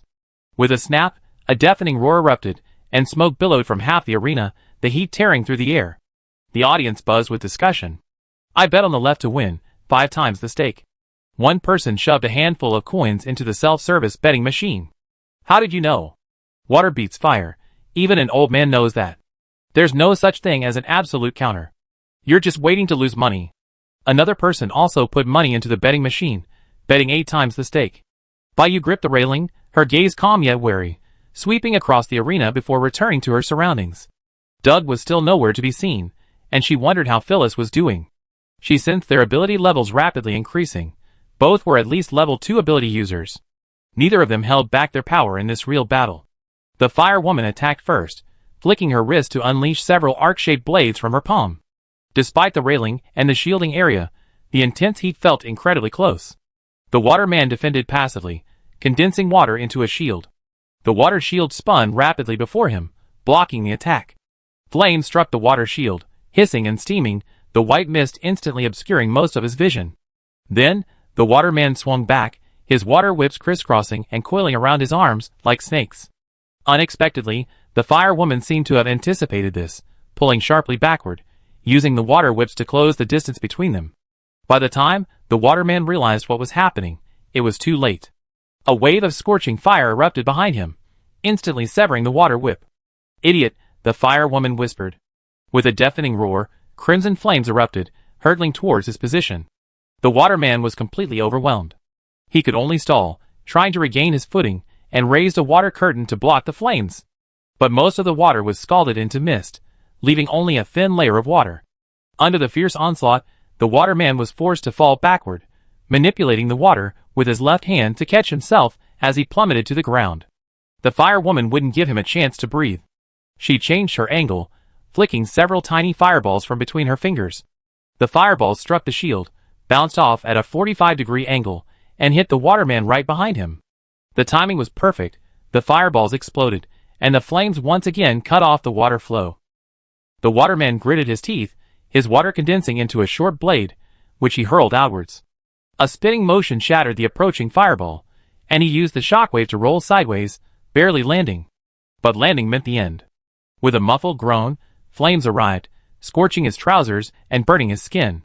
The firewoman strode closer, crouching low, like a lion eyeing its prey. Taking advantage of his momentary distraction, she delivered a cross-shaped slash. The waterman raised his arms to block, his water shield, now much thinner, rising as his last line of defense. Fire and water clashed violently again, steam billowing around them, obscuring the details of the arena. They could only see large swaths of fire seeping from the mist. But Baiyu could sense it. The waterman tried to leap to dodge, but the firewoman pursued relentlessly. She stepped onto a fireball in midair, her fist ablaze with flames, and plummeted like a shooting star. Bang! A deafening crash. The blow struck the water shield precisely, shattering it in less than a second. The waterman could no longer hold on, collapsing to the ground like a rag doll. The outcome was decided. A moment of silence followed, then thunderous applause erupted. Some were jubilant, others wept and wailed. The embers still danced on the stage, applauding the victor. Baiyu slowly straightened up, her clothes fluttering in the wind. Looking in the direction Doug had come from, the firelight on the stage reflected his short, stocky figure. Doug glanced at the stage, then joined in the applause, walking to her side. Did you enjoy watching? Where's Phyllis? Baiyu stared at him, cutting straight to the point. Doug raised a hand, signaling her to calm down. Let her tell you herself. Doug raised his chin, giving a wink. His subordinate standing nearby immediately activated his wrist phone and made a video call. In the video, the lighting was bright but not glaring, and built-in tool cabinets were neatly arranged along the wall. A row of precision instruments sat on a metal shelf. Even the screws were categorized by size and labeled. There was also a large workbench, with a multifunctional robotic arm hanging on its side, and a cleaning robot gliding across the floor in the corner. It was so much better than the messy shack where you had to push aside a pile of old parts every time you opened the door. Phyllis was a little hesitant to look Baiyu in the eye. I'm sorry, Mr. Doug said, that as long as it doesn't hurt you, as long as you come over, there will be a new workshop. I know, Baiyu interrupted indifferently, everyone for themselves, right? Is my stuff fixed? By tomorrow at the latest. Phyllis nodded confidently. Baiyu said, hands in her pockets, I'd pick it up from you tomorrow. Hanging up the video call, she took a sip of her coffee, looked at Mr. Doug, and waited for him to speak first. Actually, I'm a pretty good boss. Doug sat opposite Baiyu and began to boast. How so? Baiyu followed his lead. She admits her mistakes and corrects them. I gave her a new studio, had the rent, and waived all the parts. Baiyu put down her coffee. Mr. Doug, you went to all this trouble to call me here just to say this? Doug smiled. Would you like to become a boxer? I don't fight. Baiyu was succinct. For-profit fighting is prohibited by the Federation. Doug shrugged. Non-profit, my boxing gym is free. But drinks, betting, you can charge for all of that. The more people, the faster you recoup your investment. 10,000 a match. I know your skill level. No, Baiyu shook her head. 30,000? Doug noticed the change in Baiyu's eyes, and added timely, that's just the appearance fee, commission and benefits haven't even been calculated yet. Baiyu didn't refuse directly, what benefits? Doug snapped his fingers behind him, and a metal box was pushed forward. The box automatically popped open, revealing stacks of brand new Yao coins, gleaming with a metallic sheen. Baiyu couldn't take her eyes off them. Appearance fee unchanged. Doug pointed to the metal box. This 200,000 is a settlement allowance for the West District. Having a place to stay will make it easier to come boxing. For each win, you get a 30% commission. Meals during the boxing sessions will also be reimbursed. I told you, I'm a pretty good boss. Baiyu gave a thumbs up in approval. She bent down and picked up the heavy metal box. Mr. Doug, why didn't you say so sooner? Being overwhelmed by money sometimes leads to incoherent statements, like, you might not know, but I really enjoy boxing. It's good for my health and well-being. I like to box whenever I have free time. Doug extended his hand first. Pleasure doing business with you. Baiyu shook his hand back, thinking to herself, why didn't he say he was providing food and lodging earlier? Why did he have to lie to me? Pleasure doing business with you. Let's make money together. Chapter 13. Baiyu didn't take the metal box. She had Mr. Doug exchange the money for electronic currency on the spot. Standing in the antique elevator, she occasionally glanced down at her wrist device, counting the zeros after the balance. 6 zeros. The elevator slowly ascended. Doug's subordinate, his back to her, said, starting next week, we arrange boxing matches for you. Our boss is very generous. The better you perform, the more money you get. That fire-type ability user from earlier was quite powerful. What's his name? Baiyu closed her wrist device, but the last page wasn't her balance. It displayed Phyllis's information. Wang Zheng found. According to the confidentiality agreement, the boxers are all anonymous. Just asking, Baiyu said, stretching her neck. The elevator returned to the ground, the doors opened, and she took a deep breath of fresh air. Wangjang 7th District was the third satellite city of Norma. Wing-beaked flea beasts, flying cars, and star iron, vehicles that could only operate below the atmosphere, were inaccessible. To leave the planet, besides military aircraft, only manned starships are available. A ticket costs 3,500 Yao coins, and it's economy class. It's highway robbery. The legroom between seats is extremely cramped, but you can only hunch her legs and lean slightly towards the aisle. Even more like noise than the cacophony is the starship's announcement, quite penetrating. Please turn off your electronic devices. Before the screen goes off, a message pops up on her wristband. Dewdrop, how's the house deal going? The Crewcut Guy's family is having a celebration party at the heart of the galaxy tonight. Are you going? The intelligent patrol robot is flying overhead, scanning and checking if everyone's electronic devices are switched off. If more than 15 seconds are passed, the system will be updated, and a ticket will be issued. A dark camera was already pointed at Bayu's face. The mechanical voice unforgiving, the starship bound for Sector 7 is about to take off. Please immediately shut down your electronic devices and cooperate with the operation. Bayu could only press the voice prompt. The house is settled. Dinner can wait until next time. Before abruptly stopping, the patrol robot moved forward. Bayu lowered her head and fastened the restraints around her waist, effectively preventing weightlessness and floating during turbulence in space. The roar of the thrusters filled her ears. She was all too familiar with this process, exactly like the fighter jets she used to pilot. Thrust, acceleration, takeoff, ascent. Bayu closed her eyes, enjoying the long-lost, brief feeling of weightlessness. Once the ear congestion had completely subsided, the starship had passed through the atmosphere and begun stable flight.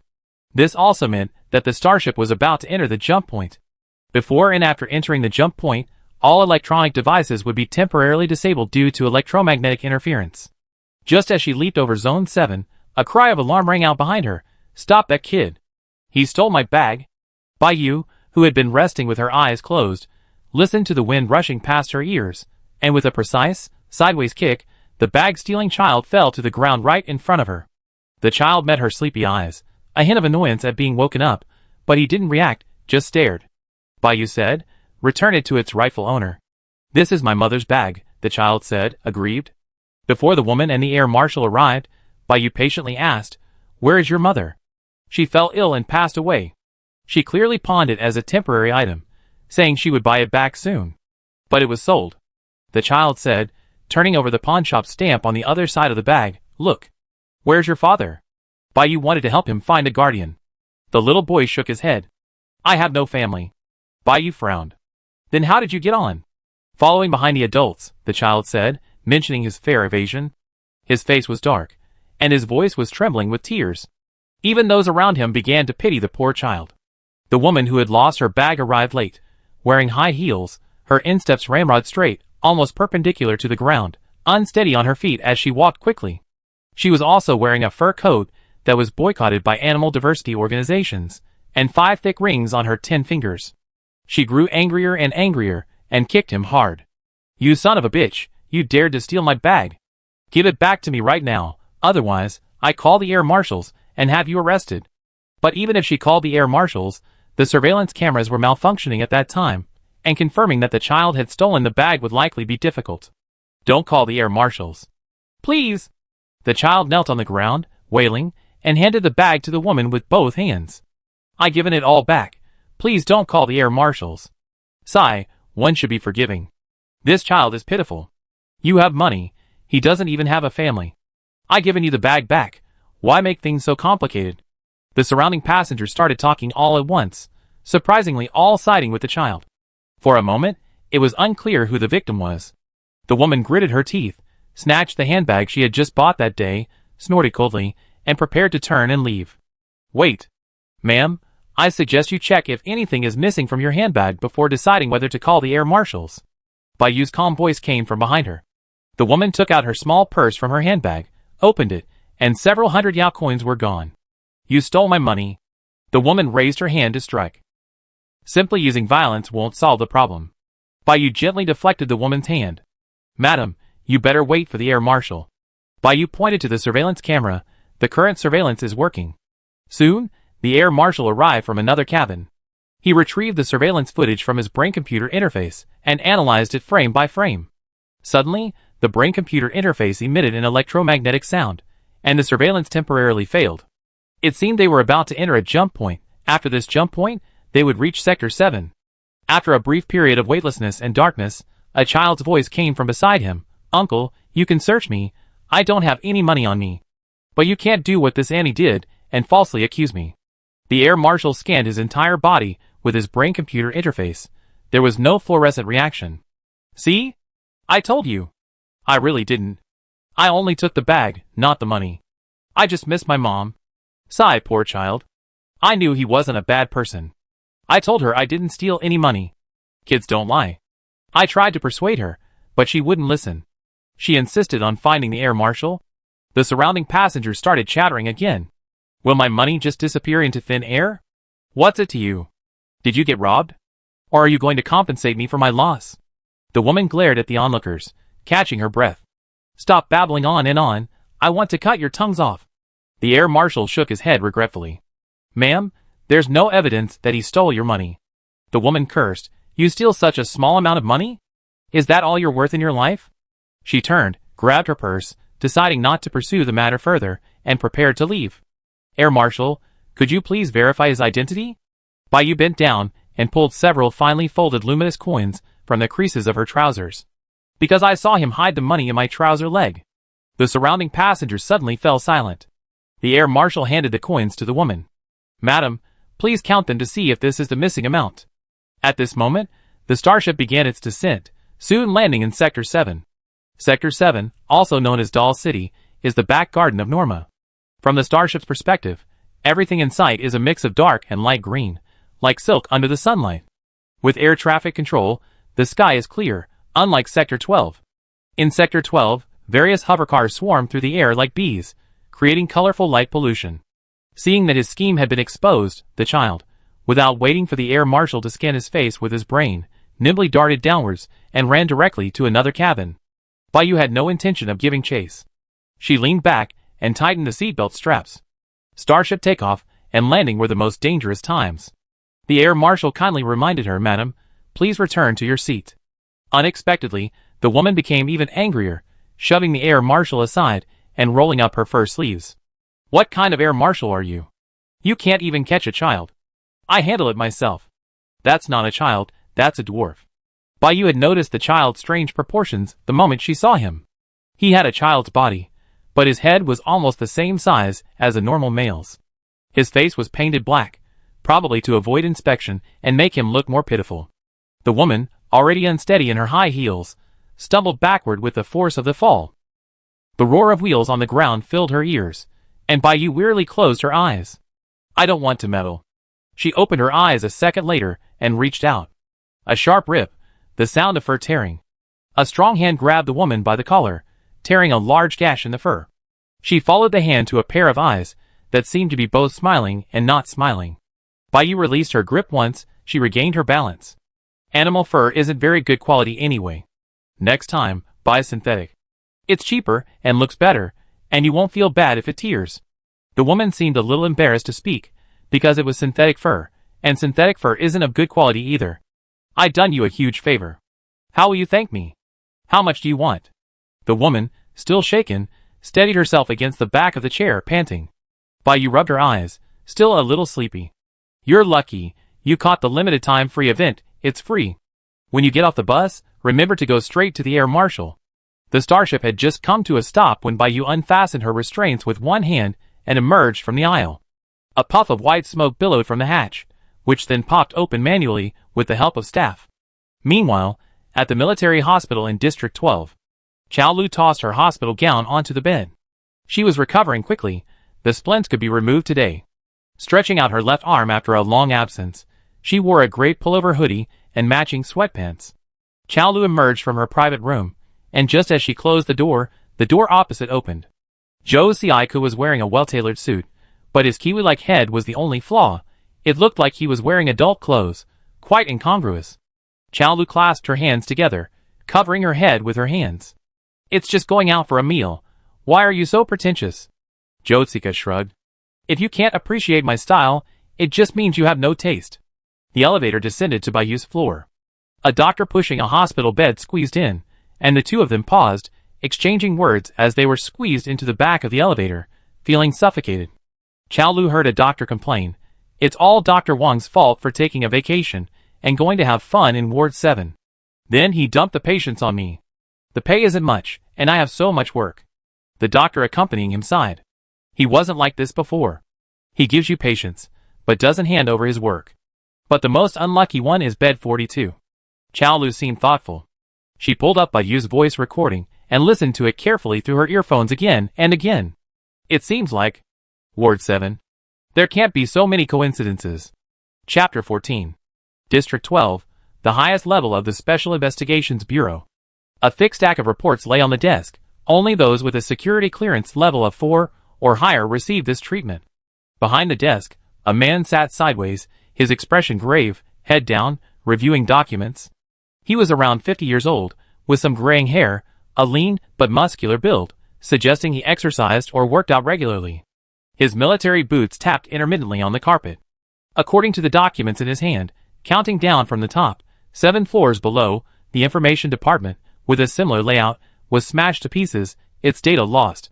Further down, in the underground condensate pipes, Xiao Feng was missing, and the 4th action team was dead. He played the surveillance video from the underground pipes, at 32 speed. The members of the 4th action team were caught completely off guard, shot by the suspect, Zhang Shun. Soon, the flower bud on the corpse's back matured and bloomed.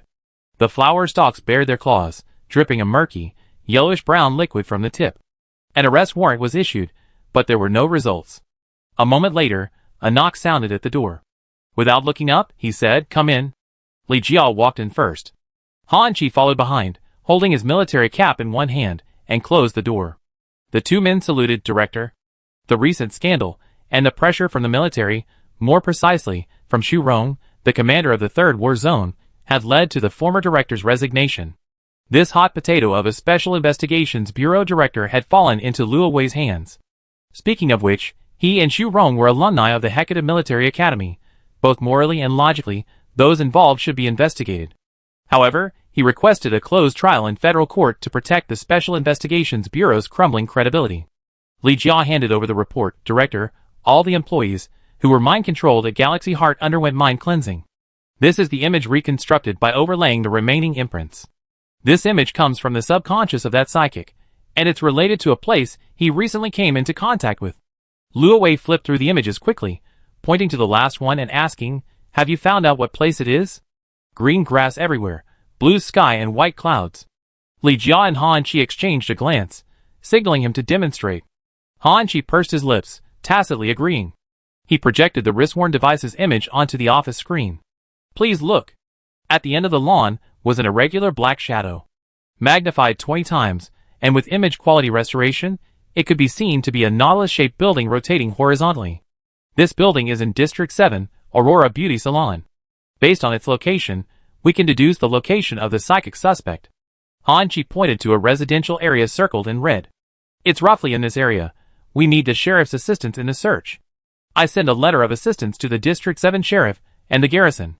Don't worry about coordination." Luo Wei closed the file. "You temporarily join the 5th action team and depart immediately." "Yes, Chief." "Wait." Luo Wei stood up and called Li Jia aside. "I know your ability is special. Whether you catch the suspect or not, bring back as many as you take out." Li Jia nodded solemnly. In the tactical preparation room, Han Chi was packing weapons into his backpack. "What did the director say to you?" Li Jia smiled and reached for the backpack Han Chi had finished assembling. "He told me to protect you." Han Chi's hands were empty, but he wasn't surprised. He took an empty backpack and started assembling again. "Thank you, Lieutenant Li. I wonder how those 3 wounded in the hospital are recovering." Li Jia unwrapped a candy and popped it into her mouth. It was her habit before missions. If they really died, at least she has something sweet in her mouth. "Zhou Tsika sent me an invitation to his family's victory celebration banquet at the heart of the galaxy." Han Chi picked up his photon gun and adjusted the sights. "Sigh, too bad, we won't get to eat today," Li Jia said, shoving a piece of candy in her mouth. "The 3 of them can eat and drink well, they should be almost recovered." Li Jia noticed his movement. "Help me adjust the photon gun." "Already adjusted." Han Chi tucked the gun into his waist holster and slung his tactical backpack over his shoulder. "Let's go. Don't keep the 5th action group waiting." Meanwhile, the skit train arrived at the station. Bai had changed trains several times, and being unfamiliar with the area, she almost missed her stop. She asked kind strangers everywhere before finally arriving. The building before her resembled a crouching snail shell. Upon closer inspection, it was indeed a nautilus, a unique growing spiral whose radius expands exponentially towards the center point. The outer contour was rough, the inner circles smooth. A pinkish gold holographic projection floated above the main entrance. Aurora Beauty. All things grow. Beauty is born. The elegant handwriting still shimmered with a soft light. Bai texted Phyllis. Could there be a mistake? This is a beauty salon. Phyllis checked again. No mistake. His signal last appeared here, only half an hour ago. Bai stood at a distance, observing the positions of the cameras around Aurora Beauty, and the external staircase starting from the second floor. Maybe she should just climb up to the second floor and climb in. Just as she came up with a plan and was about to execute it, a tall figure approached. Hey! It's you? You're here for a beauty treatment too? Bai turned around. Wasn't this the woman whose bag had been stolen on the starship? Her hand, which was about to climb, slowly lowered, stopping in midair, and she greeted him. She laughed somewhat awkwardly. Haha, first time here, don't know the way. It's alright, this hospital is quite famous. I come here every week, and the results are pretty good. The woman grabbed her arm. You don't go in that way, that's a fake door, it doesn't lead there. Come on, this way, I'm an SVP. This remark woke Bai up. No need to climb in, having an SVP to guide you in is so much better. Bai casually linked arms with her, touching the smooth fur. We're really destined to meet. Sister, what's your name? My surname is Jean. Ms. Jean led her inside. Thanks to you on the starship.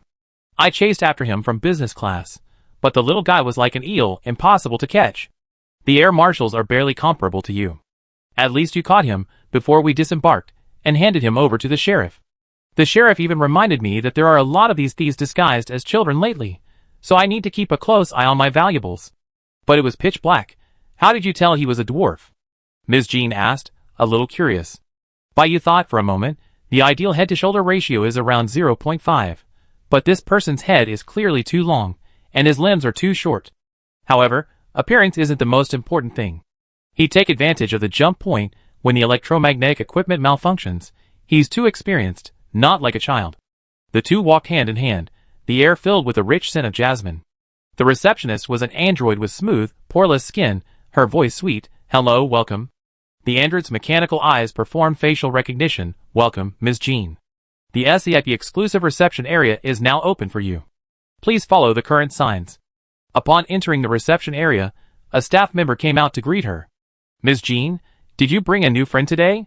Yes, let her try it out. You can explain the available services, let her choose, and then settle the bill with mine. Ms. Jean waved her hand generously. Ms. Jean, it's not right for you to pay. I can do it myself. Bai took the beauty service menu from the clerk, scrolling through it from top to bottom, unconsciously counting the zeros. Her gaze fell on the last page. The cheapest black gold mask cost a whopping 4,500 Yao coins, more expensive than a space travel ticket. I take this black gold mask. The clerk smiled and nodded, putting away the heavy beauty service menu. The two services are different, and need to be done in different rooms. Please follow me.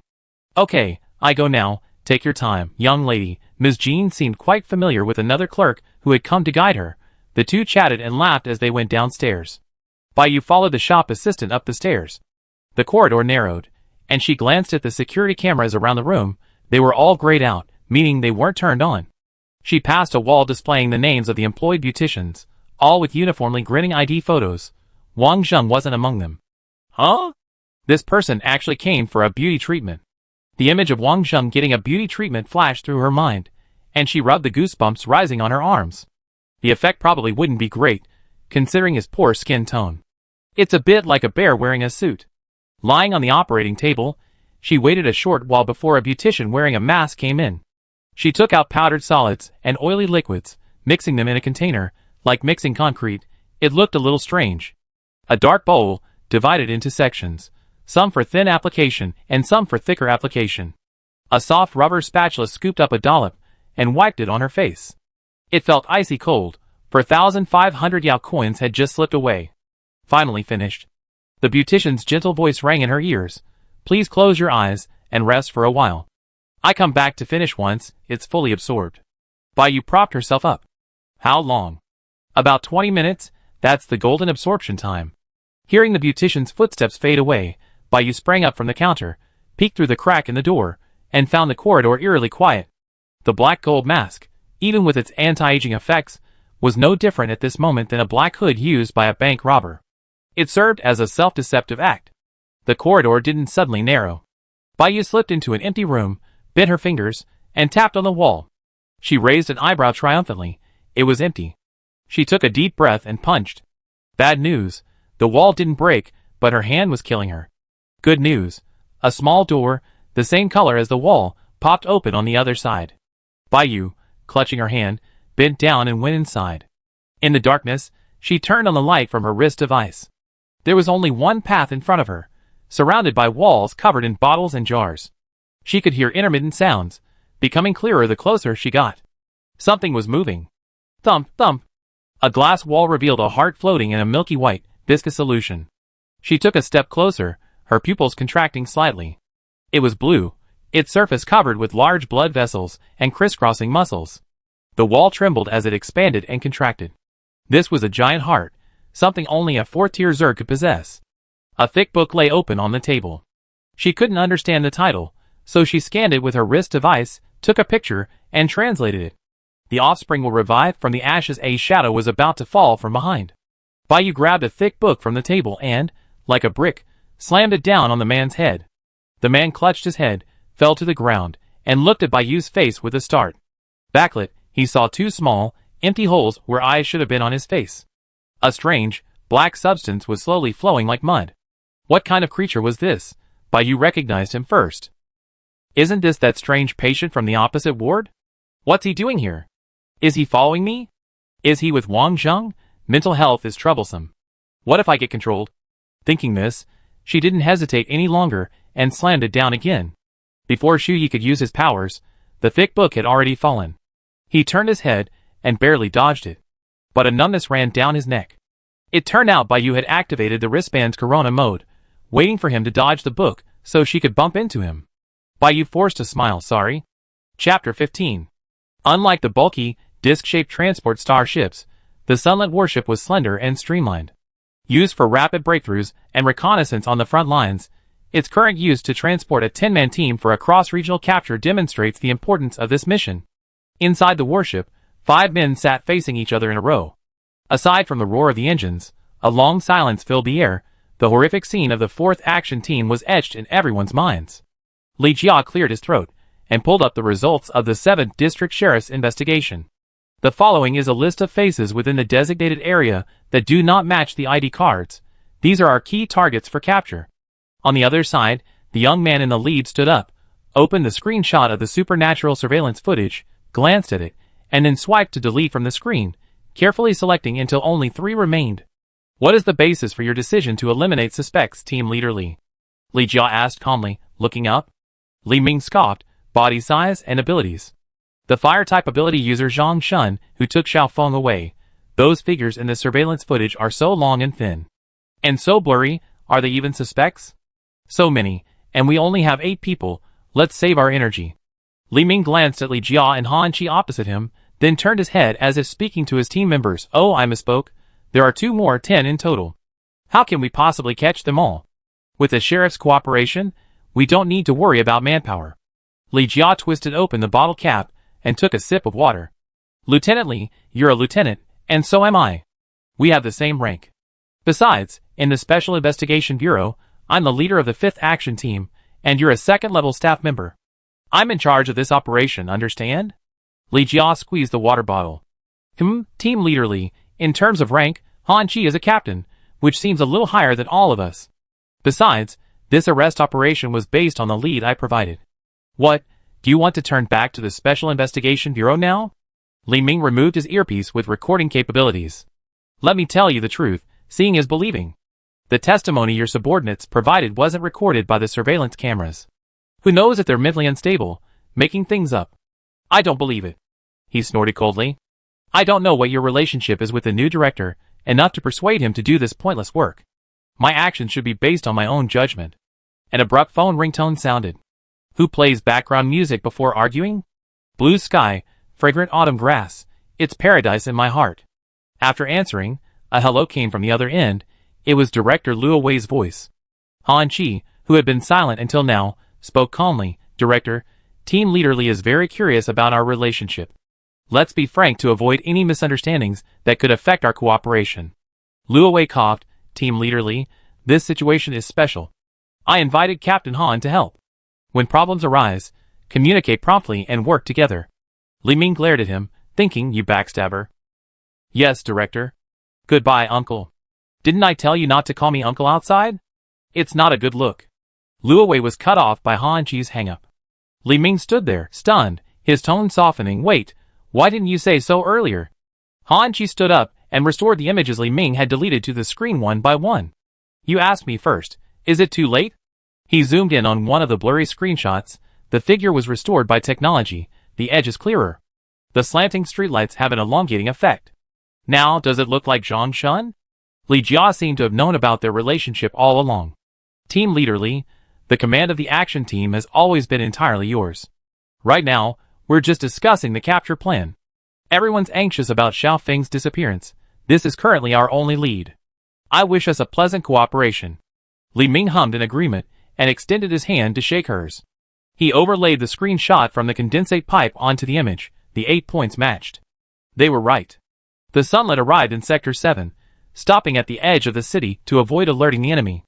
Li Jia grabbed a handful of nodes from her backpack and placed 4 inside the warship. These nodes would increase the distance and stability of spatial teleportation, conserving her energy. She took out her photon gun, switched it to stun mode, and tucked it behind her hip. Zhang Shun couldn't die yet. On another screen, technicians were monitoring the footage from the sheriff's miniature drone, essentially providing real-time surveillance. Reporting to Lieutenant Li, Zhang Shun's location has been locked. Li Ming put his earpiece back in and gave the order, depart. Team Leader Li, I have a faster, direct route, Li Jia said, a golden vortex dancing on her fingertips. She snapped her fingers, and a square vortex appeared before her eyes. Besides Han Chi, who's coming in first? Bai Yu stuffed her book into her bag and turned on the recording mode on her wrist device. She lowered the brightness, selected wide angle and panoramic recording, capturing the scene as comprehensively as possible. She set up the cloud upload and location settings, planning for automatic transmission in half an hour. When choosing a contact, she hesitated. Going out without permission, Li Jia wasn't taking care of a child. She had no responsibility to cover for them. Crunchhead and Morning Dew should enjoy the victory celebration first. Finally, she chose the Meteor Entertainment public mailbox. The boring media, so interested in Mr. Doug's pole dancing, would probably give a front-page headline to the perfectly preserved giant Zerg heart. She lowered her head and began rummaging through the things on the table. Her fingers lightly touched something, and a switch clicked softly in the darkness. Creak, creak. An old mechanical structure slowly started up, gears meshing. Bai Yu suddenly grabbed Shu Yi by the back of his collar, cautiously surveying her surroundings. Finding cover, she quickly retreated. A beam of light shone down, the white wall serving as a screen. The projected image was old and dusty, like a mud house soaked in the rainy season, exuding a musty smell. But the picture itself was new. It captivated Bai Yu's gaze.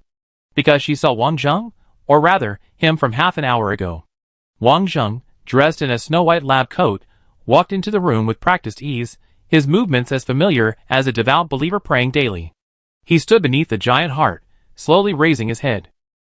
He muttered incantations, formless Lord, infinite Sun, offer me your life. Thick blue blood flowed, swelled, and throbbed on its surface with a dull thud. A single heart, unable to sustain life, seemed to be responding to some kind of call. Wang Zheng knelt devoutly on the ground. He quickly removed his shirt, revealing a patch of fine wormholes in the skin of his back. Within these wormholes, slender things swayed from side to side, the successfully hatched worm eggs, protruding their proboscis and breathing. Bai Yu's pupils contracted. She couldn't believe that such a scene existed in the hospital, hidden beneath the white coat. The heart suddenly stopped beating. The next moment, the muscles on the surface of the heart snapped open with a crack, splitting open with countless fissures. These fissures seemed to rotate, or push open from within, surging rapidly, the edges still, the center expanding, finally differentiating into shapes resembling eyes. One pushed another, densely packed. But these weren't eyes, they had no whites. The eyeballs were replaced by protruding tumors, struggling to emerge from the blue flesh. But they could see. Wang Zheng picked up the 4-tube hanging outside the glass chamber, inserting the tip into the back of her neck. Her will began to dissolve. Inside the glass chamber, a vascular structure wrapped around the wall moved slowly, growing rapidly, its ends sprouting 5 finger-like suckers. The tentacles silently rose, gently and easily extending outwards, snapping on the light. Baiyu looked around, still darkness. She breathed a sigh of relief, still an image. She landed on the heart, dragging the stunned person in her arms, slowly, backing away. A loud crash behind her, the door locked. Baiyu didn't stop, comforting herself that perhaps it was just the wind, and the door could always be opened again. The tentacle traveled down Wang Ding's spine, and as red blood was drawn out, the veins gradually turned blue and bulged. Rings of insect-like patterns appeared on the exposed skin. This was insect transformation. Wang Zheng continued chanting, "I give my blood to the insect lord. I give my body to the nest." Baiyu felt a chill run down her spine, as if a sticky sensation was clinging to her bones, descending segment by segment. She quickly reached out and touched it, but there was nothing there. Looking again at the heart in the glass chamber, it was just beating, as if nothing had happened. Thump, thump, thump. His body was drained, a withered shell, yet Wang Zheng willingly opened his arms and lunged towards the heart. His face, sunken cheeks, shriveled eyes, and a smile were projected onto the wall. The believer threw himself into the embrace of his god, a look of satisfaction on his face. "I have brought new flesh and blood to offer to the gods." The viscous liquid submerged his last remaining face, bubbles churning, the sounds of writhing filling the air. Wang Zheng had deliberately lured her here. Only one word remained in Baiyu's mind. "Run!" She abruptly hoisted Shu Yi onto her shoulder, rushed to the door, and kicked the doorknob fiercely, once, twice, but the door remained unmoved. The image continued to play. Only, the face no longer resembled Wang Zheng, it was twisted into a grotesque mass, rotating and writhing inward. Absorbing, assimilating, regenerating. Suddenly, an eye opened in the crack. Then, more eyes appeared on the surface of the heart, 1, 2, all opening simultaneously, staring intently at the camera. Or rather, through the camera, they were looking at her. The heart pounded heavily. He is waiting for the container to arrive. Baiyu didn't stop kicking the door. Finally, the lock popped open. The entire building began to collapse. People in the beauty salon crowded the aisles, screaming and fleeing. Baiyu spotted a styrofoam box piled with trash outside the window, first throwing the person she was using as a cushion down, then leaping from the second floor. Over 4,500 black gold face masks were just applied to the styrofoam box. What a waste. She didn't notice that Shu Yi, beneath her knees, groaned, as if he had woken up. A message popped up on her wrist phone. "Dewdrop, we're in District 7, where are you?" The Aurora Beauty building, powered by a giant heart, flipped over like a nautilus shell, trapping those who couldn't escape inside. Baiyu abandoned any attempt at mental preparation and synchronized her coordinates. Buzz cut. Silver Wing 6, 30 seconds starving. Prepare for battle. Baiyu anxiously looked around, but couldn't see Ms. Jean. She must have been swallowed into the snail shell. What if there were others too? Suddenly, her wrist was grabbed, and a slight throbbing pain shot through her head.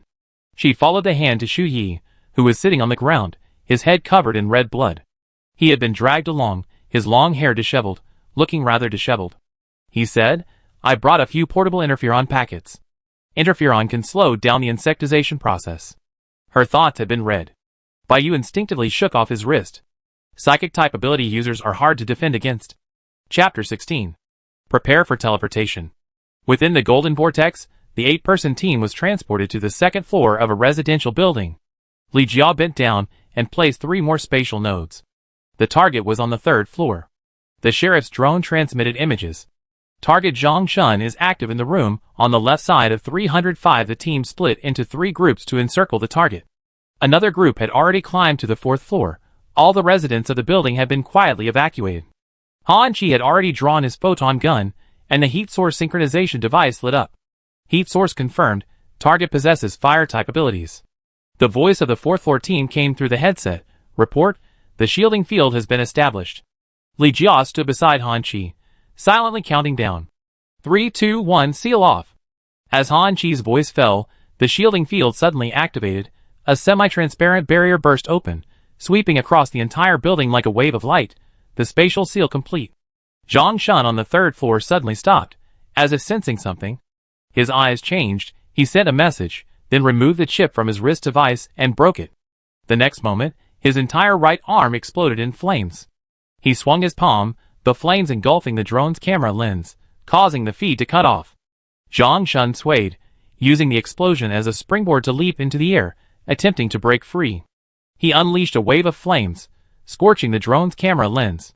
He moved with incredible speed, leaping to the right, but was struck in the side by a thick vine midair. Zhang Shun crashed through a wall, landing heavily on the floor, rolling twice. The flames didn't extinguish, instead, they spread. "Hello, is this the sheriff?" 118 Strand, the house. The house has come back to life. "Madam, according to the address you provided, is this Aurora Beauty Salon? Please describe the situation more accurately." "We already notified the nearest sheriff on duty." The sheriff's station operator immediately checked nearby supernatural surveillance footage. The footage showed no alarms. He gasped. The surveillance system could only detect thresholds within a certain range, too low or too high, and it wouldn't react. In the colorful image, the entire shell of Aurora Beauty was covered in a layer of organic matter, its color slowly changing from the inside out with each breath. Tentacles covered in suckers burst through glass, reaching out from doors and windows, searching for new footholds. Switching to infrared mode, within the black and white structure, a gigantic, bright red heart was embedded in the building's core. With each vibration, the surrounding ground trembled. At the edges of the gray structure, tiny red dots, hearts beating rapidly, were survivors.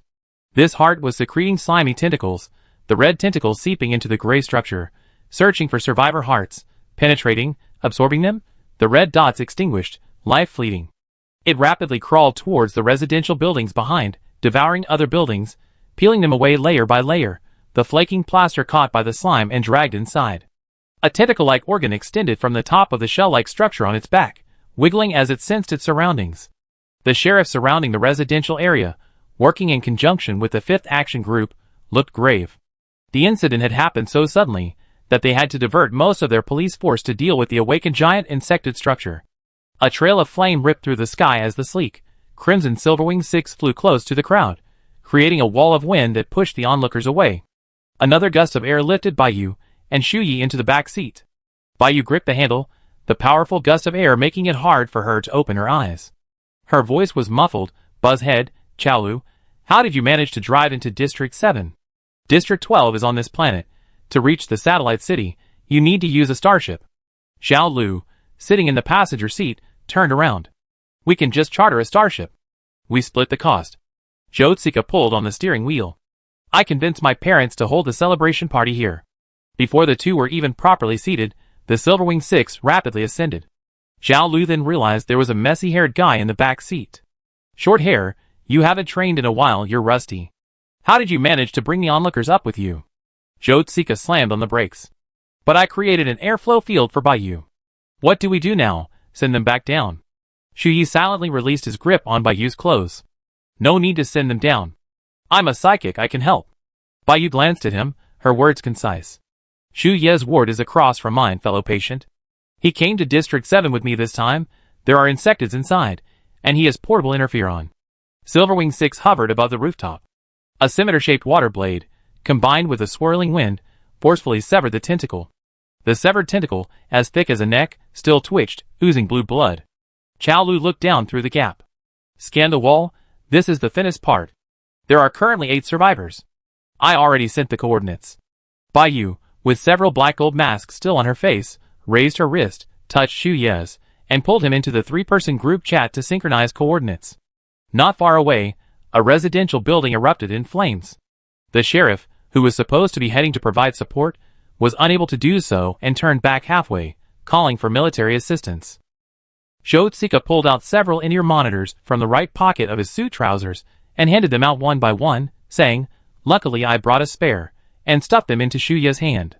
Shu Yi took out a portable interferon syringe from his backpack and handed it to the other 3.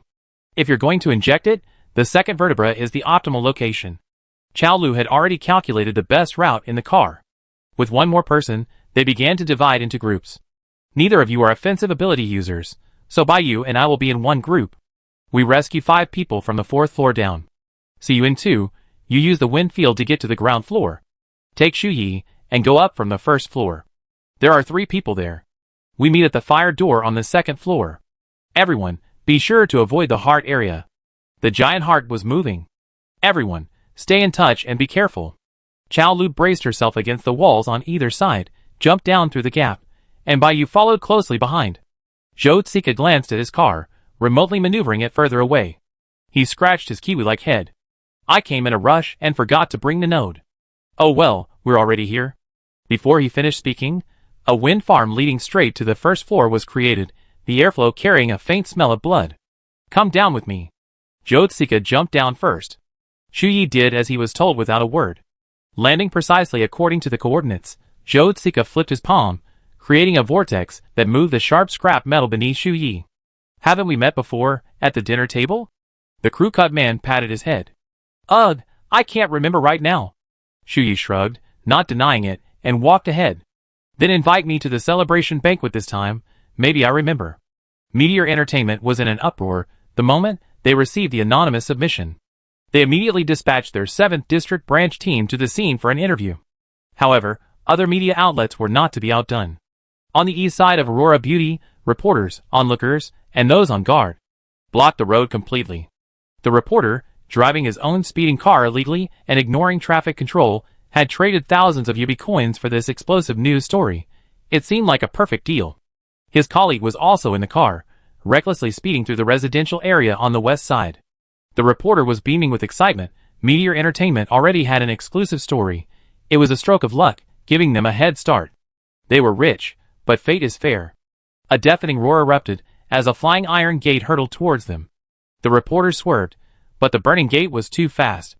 After shattering the windshield, it punctured the airbags around the speeding car, causing them to inflate like pufferfish. The car became a balloon, floating in midair. The reporter angrily looked in the direction the gate had flown, then shook his colleague awake, who had fainted from fright. Look! Why is there explosive news everywhere in our 7th district? What are you standing there for? Take pictures? The Special Investigation Bureau is fighting with whom?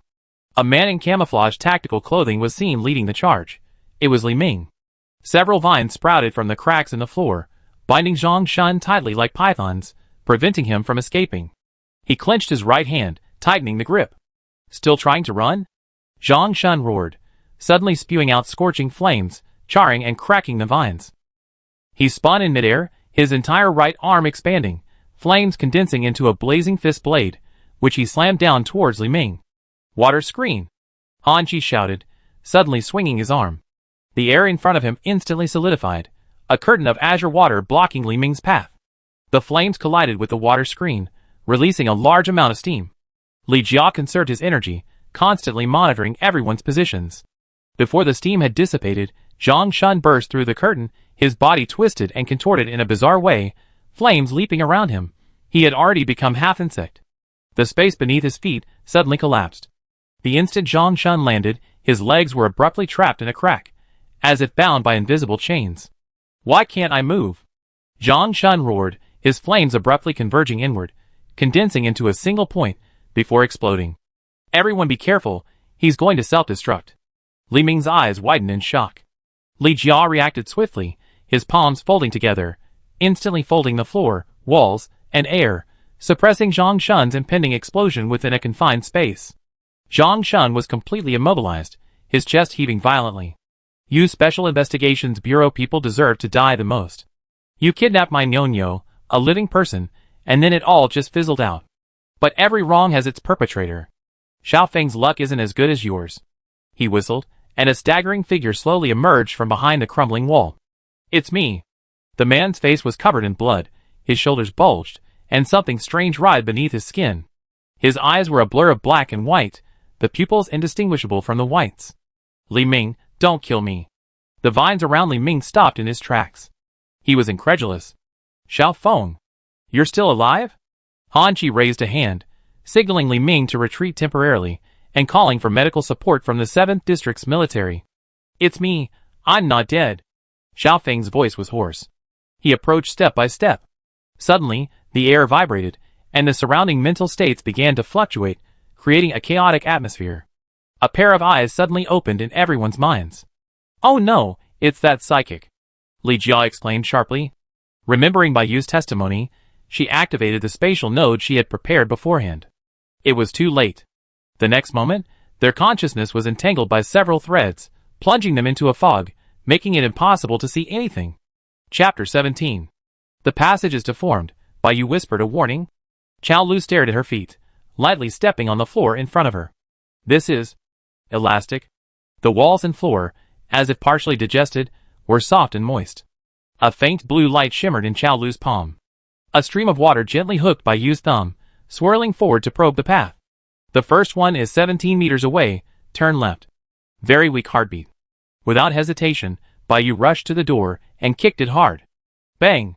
The door, propelled by the high-pressure water jet, slammed open, crashing into the empty operating table. The operating table's wheels wobbled. The empty table lost its bearings, lying across the back of a thin figure. A series of impacts. Qiaolu reacted quickly, using the water to pull the operating table back, but the figure she grabbed resembled a fragile, withered leaf, and collapsed to the ground. Are you all right? Qiaolu slowly took out a vial of interferon and hid it in her left palm. How could she have collapsed without being touched? Baiyu coughed lightly, the rich fragrance in the air wafting towards her, sweet and cloying. On the scattered medical records, she saw a string of familiar, strange characters. It must be the title of the book in her backpack. After all, it had been specially translated. Offspring will rise from the ashes. Baiyu squatted down, flipping through Shu's medical record. In the personal profile section, it said, formerly served as the promotional ambassador for the Silverwing 4. The buzzcut car was the 6th generation, so the 4th generation, that was 2 or 3 years ago. He's a celebrity. And then? Baiyu did a quick search on her wrist device, frowning. All she saw were negative news stories. The man slumped to the ground, suddenly turned around, looking at Qiaolu, who was approaching. It was a man's face, his neck stiff, his face forcibly turned to face forward. What do you think of my face? The beautician said this face is very good, but the brow bone could be augmented a little more, and the tip of the nose could be enhanced a bit more. Qiaolu stared at that face, motionless, her knuckles slowly tensing. Very good meant. This face was abnormally smooth, every inch of skin looking like it was covered with a layer of translucent gel. On both sides of the corners of the mouth, the bulges were clearly displaced, as if some substance had deteriorated and expanded, rapidly pushing open the flesh. One more touch-up, and it will be fine, he murmured, his nails still digging into the displaced flesh. Shuza was first tricked into coming to Aurora Beauty Salon just to remove acne scars on his chin. Red worm silk drifted into his eyes, and a voice asked, "Want to be even more perfect? Just give me a little bit each time in exchange." "What will you give me?" "The most insignificant part of you." Xiaoza nodded. The induction of that insectoid heart began. So he signed high-risk consent forms, lying on the operating table time and time again. A little was removed, a little was filled, a little was shaved off. The surgeries were quick, and apart from his wallet rapidly emptying, there was little pain. He found his luck had improved. With this face, a casual post doubled his followers, and he even became an ambassador for a luxury car brand. But beauty isn't forever. The intervals between his return for revisions became shorter and shorter, and he began to hallucinate. He started hearing it repeatedly, in his dreams, in the mirror, even in the operating room. Come back quickly." Qiaolu, suppressing her nausea, grabbed his neck, felt for the second vertebra, raised her hand, and prepared to plunge downwards. Suddenly, a hand snapped behind his back with a crack, the sound of a broken wrist. Xiaoza seemed oblivious to the pain, still gripping the sharp needle tightly. His eyes regained a brief moment of clarity. "No! I can't go back to 3 years ago. If I'm too ordinary, I'd rather be forgotten by the world. Look, I'm beautiful now, aren't I?" He grinned. A thin, long worm thread instantly pierced his heart, reaching towards Qiaolu's chest. "Suicide? It won't save you." Qiaolu's eyes turned cold. She flicked her wrist with a water blade, severing the worm thread. The deep blue worm thread curled up, convulsing and tumbling on the floor. Shuza's body suddenly disintegrated. With each exchange, what remained inside him weren't organs, but clusters of worm sacs and semi-solid crystal cores, the insect race's favorite sustenance. The worm thread let out a shrill cry, and the fragrance filling the room instantly transformed into poisonous gas. It also summoned the mother, a thick, enormous worm thread, which, following the scent of the heart, probed in from outside the door. Baiyu pulled a thick book from her backpack and started smashing and swinging it. The insects shrank back, seemingly terrified. She hadn't been wrong. They were afraid of this book. No wonder they threw Shu Yi down first on their first visit, managing to land safely with one of them. They were afraid of this brick. What's this? Chao Lu glanced at the cover. It looked familiar. The Power of Knowledge. Baiyu raised her wrist phone to check the location of the next survivor. Let's learn together when we get back. Having learned from dealing with Xiao Zhe, the two were no longer hesitant in the next room before confirming the survivors' identities. They simply broke down the door. 3 people sat against the wall inside, 1 man and 2 women, sitting upright, their eyes open but unfocused. Another insected? These 3 aren't as severely insected. Looking at the 3 unfamiliar faces before her, not seeing Ms. Jean, Baiyu felt a growing unease. A thin slit appeared at the corner of their mouths, from which a deep blue insect thread emerged, aiming straight for the heart of the living. Current. Chao Lu immediately used her water shield to block the high-density water, forcefully shredding the insect thread, causing it to explode in midair. Which one to stab first? Baiyu casually pinched the thread, breaking it into several sticky pieces. Let's start with this guy. His skin is thicker. She then smeared the sticky substance on the man's head, which was twisted 180 degrees. The soft, brush-like hair fit perfectly. It was a bit unethical, but since someone had saved his life, this sacrifice was only right. After stabbing the thick-skinned one, Chao Lu and Baiyu seemed to have figured out a workable procedure. Chao Lu first used water magic to clear away the corrosive substances on the ground and subdue the man. One person pulled out the interferon, supported the other's neck, and the other decisively inserted the needle into the second vertebra. The interferon was injected, and the survivor convulsed violently, her half-open eyes refocusing, spitting out a mouthful of blood. She curled up in pain, the worm silk on her back arching high, screaming, then detaching, like ripped nerves from a bullfrog. Can you hear me? Baiyu asked loudly, confirming her consciousness. The third survivor's lips trembled, and she nodded with difficulty. The first one suddenly collapsed and convulsed, a wriggling worm sac bulging from her back. How did her wormification worsen? Chao Lu frowned. In this situation, we can only increase the dosage. But the interferon is simply not enough. There's only half a tube left. I try. Baiyu bent down, placing her palm on the other person's back to sense the location of the supernatural energy fluctuations. Her consciousness felt as if she had been suddenly pulled into a sea of magma, perhaps the hottest spot, groping upwards downwards, until she found the point where the parasite and the host's nerves intersected. Maybe half a tube will be enough. Baiyu broke out in a cold sweat, opening her eyes, beads of sweat rolling down her brow bone. She pointed to a spot 5 centimeters below the shoulder blade. Inject it here. The moment the interferon needle pierced the skin, a black, sticky substance suddenly sprang out from the back. Chao Lu quickly scanned the other person's body. Thin, long worm-like threads, the parasitic core of the heart, were not fully implanted. She picked the person up and turned to head towards the second-floor meeting point. Suddenly, Chao Lu's wrist phone flashed red. What does this mean? Baiyu had never seen anything like this before. Chao Lu abruptly pulled her behind her. The concentration here is too high. Interferon suppression is ineffective. Back off. The 3 people's bodies instantly collapsed, insect fluid gushing out, their sacs bursting open, revealing unformed insect sac tissue inside. This entire Aurora Beauty building is now part of the insect hive. Chao Lu stared at the ever-expanding heart. Its expansion rate is too fast. According to the federal military's handling regulations. Chao Lu was a military academy student, but Baiyu hadn't even started school yet. What regulations? Within the shield, small nuclear bomb disposal. Baiyu's pupils contracted. Destroy this heart, or destroy us. However, she quickly accepted it. How much time do we have left? 15 minutes. Chao Lu led the way, leaping down the stairs. Below the stairs, countless eyeballs of varying sizes silently watched Baiyu, or rather, her backpack. On the other side, on the first floor. The last survivor is near the heart. Xu Ye's voice hesitated slightly. Zhou Zika, while maintaining the wind field to isolate the surrounding insect threads, turned back to wipe the sticky substance from her face. Is she still alive? When they arrived, the other survivors had already turned gray. Xu Yi spread her mental energy, carefully sensing near the insect's heart. She's speaking. She should still have self-awareness. What did she say? Zhou Zika shook her hand. In Xu Ye's mind, there were the sounds of footsteps coming and going. Her hands were clenched tightly, her fingers turning white. She said, "Don't come any closer." What else did she say? Xu Yi could only repeat the fanatical words spoken in a faint tone, with a sense of calm madness. Lord, The heart beats on, and we will eventually be one. The two exchanged a glance. Simultaneously, the Grey Ring? This was a heretical cult that developed from the primitive worship of the insect race. The Federation had long since explicitly banned it, and many people had been arrested, all on first-degree serious crimes, without bail. Their theory is, the Zerg are life forms superior to humans.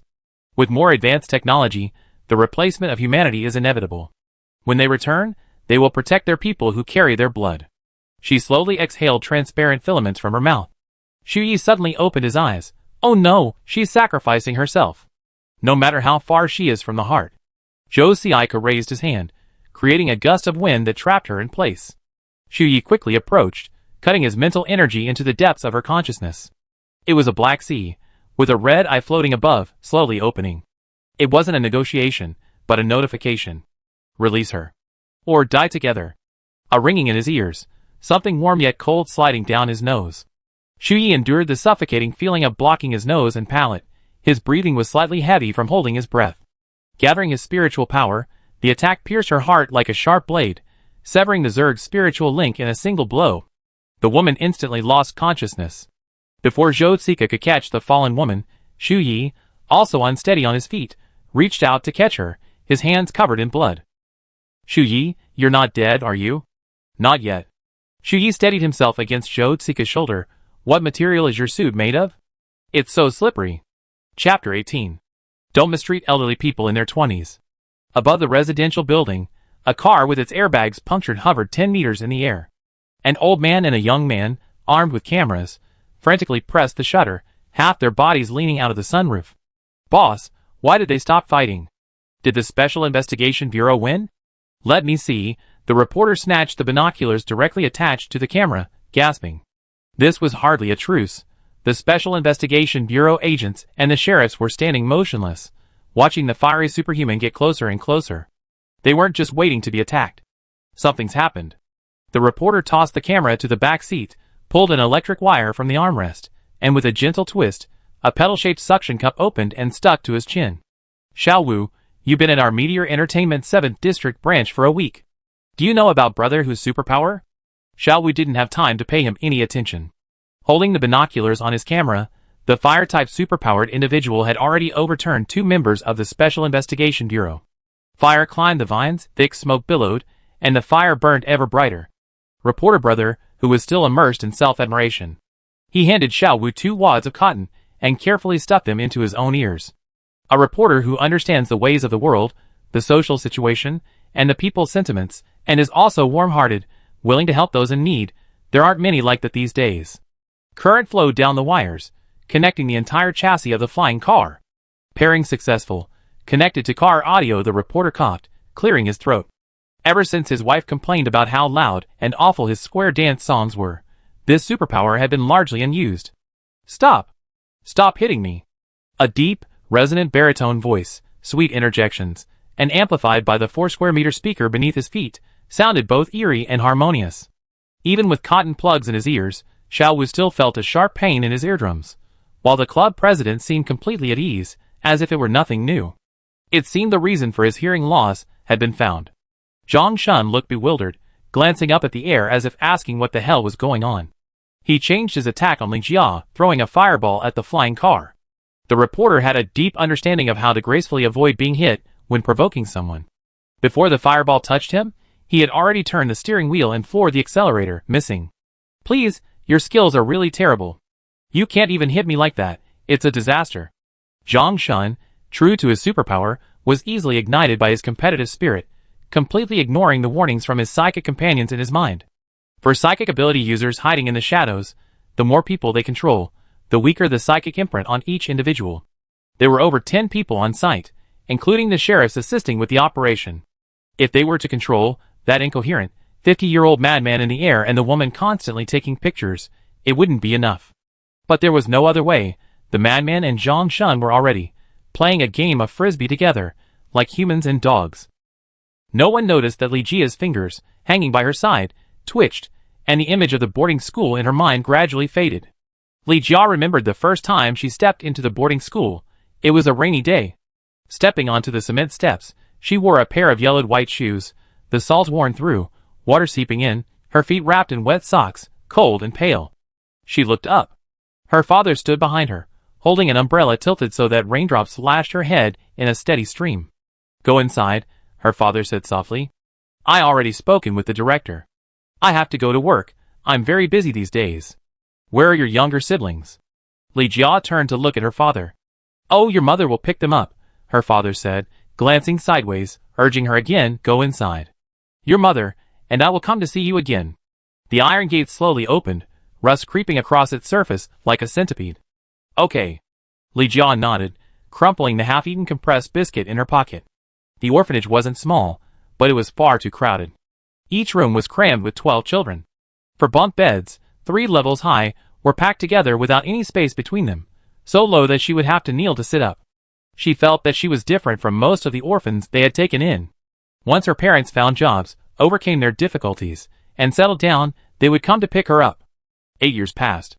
On the day her spatial ability awakened, the staff at the boarding school were as excited as if they had discovered an open-pit gold mine and immediately reported it.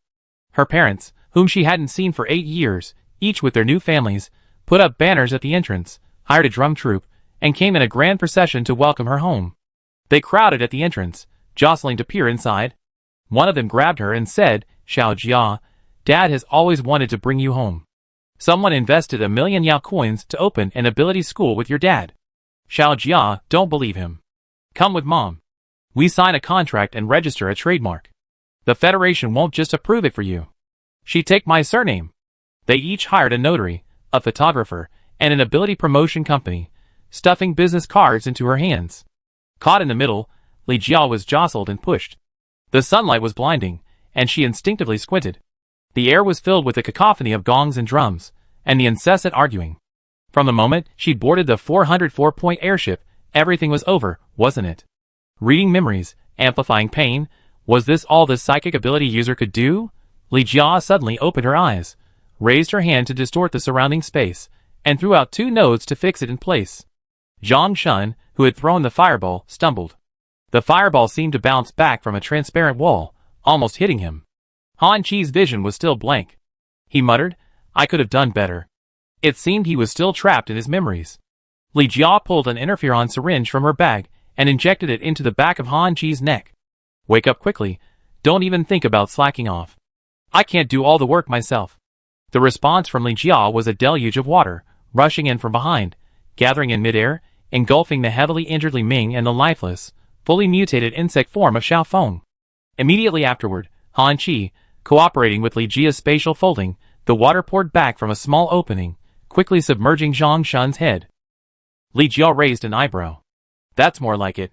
Captain Han is a level 4 water-based ability user. If it weren't for the interference of the psychic ability user, capturing little Zhang Shun would be a piece of cake."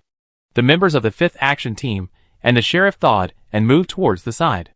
Li Jia unwrapped a candy, popped it into her mouth, and called out to her team members, who were chasing after them, "The psychic ability user is long gone."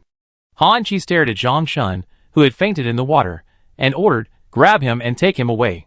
Interrogate him thoroughly when we get back." Li Jia chewed up the whole candy. "Look over there." The giant conch shell had already crushed the first row of residential buildings. She clicked her tongue. There's always work to be done. The next moment, a square golden vortex flashed, and she pulled Han Chi inside, teleporting them to a room in the second row of buildings. Han Chi carried the person, while Li Jia held the cat in both arms. Before the building collapsed, they managed to get the person and the cat to safety. A flash of golden light, and the two jumped back into the room to rescue more people. Han Chi glanced at the wrist device that had just been connected to the internet. "We need to hurry. In 10 minutes, the Federation will drop a small nuclear bomb on the building." "Wait, what's that?" Li Jia blinked. A bright red Silverwing 6 flying car hovered above the conch shell, its license plate rapidly enlarging. The Silverwing 6 was heading towards a second-floor window. After relocating another family of 5, Li Jia checked the license plate number and got the results. She unusually called him by his full name, Han Chi. "Contact the military immediately and request a postponement of the bombing." "What's wrong?" Han Chi stole a few candies from Chao Lu's backpack and, offering them to the still-shaken adults and children. Li Jia didn't answer, but instead made a video call with a serious expression. "The 3 in the hospital are all at Aurora Beauty Salon now. Li Jia didn't know that there were actually four, a group of patients having a get-together. Han Chi's eyes suddenly widened. He quickly moved to a relatively open area and began reporting the special situation to his superiors. 3 seconds later, the call connected. Chao Lu's face appeared on the floating, semi-transparent screen, seemingly running. Due to signal issues, the image was somewhat blurry. What was clear was that countless soft-bodied insect limbs protruded from above, slashing down across the wall. 3 new recruits from 404 dared to act without reporting, making Li Jia's temples throb with anger, and he couldn't catch his breath. But now was not the time to vent his emotions. Li Jia suppressed his anger. How many people are still alive in this building? Synchronize the coordinates immediately. Yes. Baiyu brandished his scalpel, clearing the way. A severed limb of an insectoid flashed across his numb face, brown insect blood staining his entire body, including the book behind him. 5. For ability users, 1 survivor. Chao Lu, disregarding the punishment for acting without authorization, I activated the electromagnetic signal coordinates. Can the nuclear missile launch? Just then, Han Chi hung up the phone and walked over. At most, you can delay for 3 minutes. 1 minute before the launch, the barrier will open, and nothing can get out. So, adding these 2 minutes, you have 3 minutes left. Li Jia raised his wrist. Why are the coordinates still? Before he could finish speaking, the call was interrupted due to interference. The coordinates were only half synchronized. Li Jia was frantic, continuing to dial, her eyes darting around. The distance was great. Han Chi zoomed in on the screen beside her. The bright red card gave her an idea. This was their only means of escape. If only they could be teleported back, car and all, before the shield closed. Li Jia's fingers trembled slightly. The fighting and rescue had already exhausted too much of her superpower. Long distance, multiple people, and a car, she sighed deeply. The Federation really should enact a law, prohibiting the abuse of elderly people in their 20s. Li Jia clenched her fists. She could only try. The heart is moving towards you. Chao Lu's voice came through the earpiece. Go around from behind. Roger. Zhou Xiaiku was drenched in cold sweat. His superpower was being depleted too quickly, and there was an injured woman beside him. There wasn't time to go around. He strained with all his might, opening his arms to create another wind field. The wind field instantly increased in height, the airflow tearing through the walls of insects, crashing and surging. There was no choice but the unstable airflow. Baiyu's anxious voice came through the earpiece. 2 minutes left, hurry! Blood trickled from Xu Ye's nose. He staggered and knelt at the edge of the airflow, his eardrums ringing. A strange face flickered in and out of focus. No, it couldn't be called human. A deep blue heart hung high beneath the dome, coiled with more than 10 writhing tendrils, and had a cracked hole. It opened and closed, and countless voices spoke in Xu Ye's ear like waves, one after another. Please let me continue beating. Zhou Xiaiku suddenly grabbed the falling Xu Yi, his other hand on Ms. Jean, who had fainted from acrophobia. Hey! You guys hold on. Chapter 19. The cyclone rose to the 2nd floor. We're here. Before Zhou Xiaiku could finish speaking, the cyclone gave way, pushing the 3 people forward before instantly dissipating. With a thud, they collapsed onto the raised floor. They're over here. Baiyu and Chao Lu heard the noise and rushed over. Crunhead, where's your car? Chao Lu helped Ms. Jean up. Zhou Xiaiku, panting, pull over, almost there. The roar of an engine filled the air as the calcium-rich shell shattered into sharp fragments. The front of the Silver Wing 6 was badly dented. It's not a big deal. I paid a huge insurance premium, Zhou Xiaiku said, feigning indifference. Without Feng Lu's help, he and Chao Lu could only lift the sleeping Ms. Jean into the car. The severed insect tendrils hopped and leaped on the floor, each searching for its own body to reconnect with, regenerating and lunging at the group relentlessly.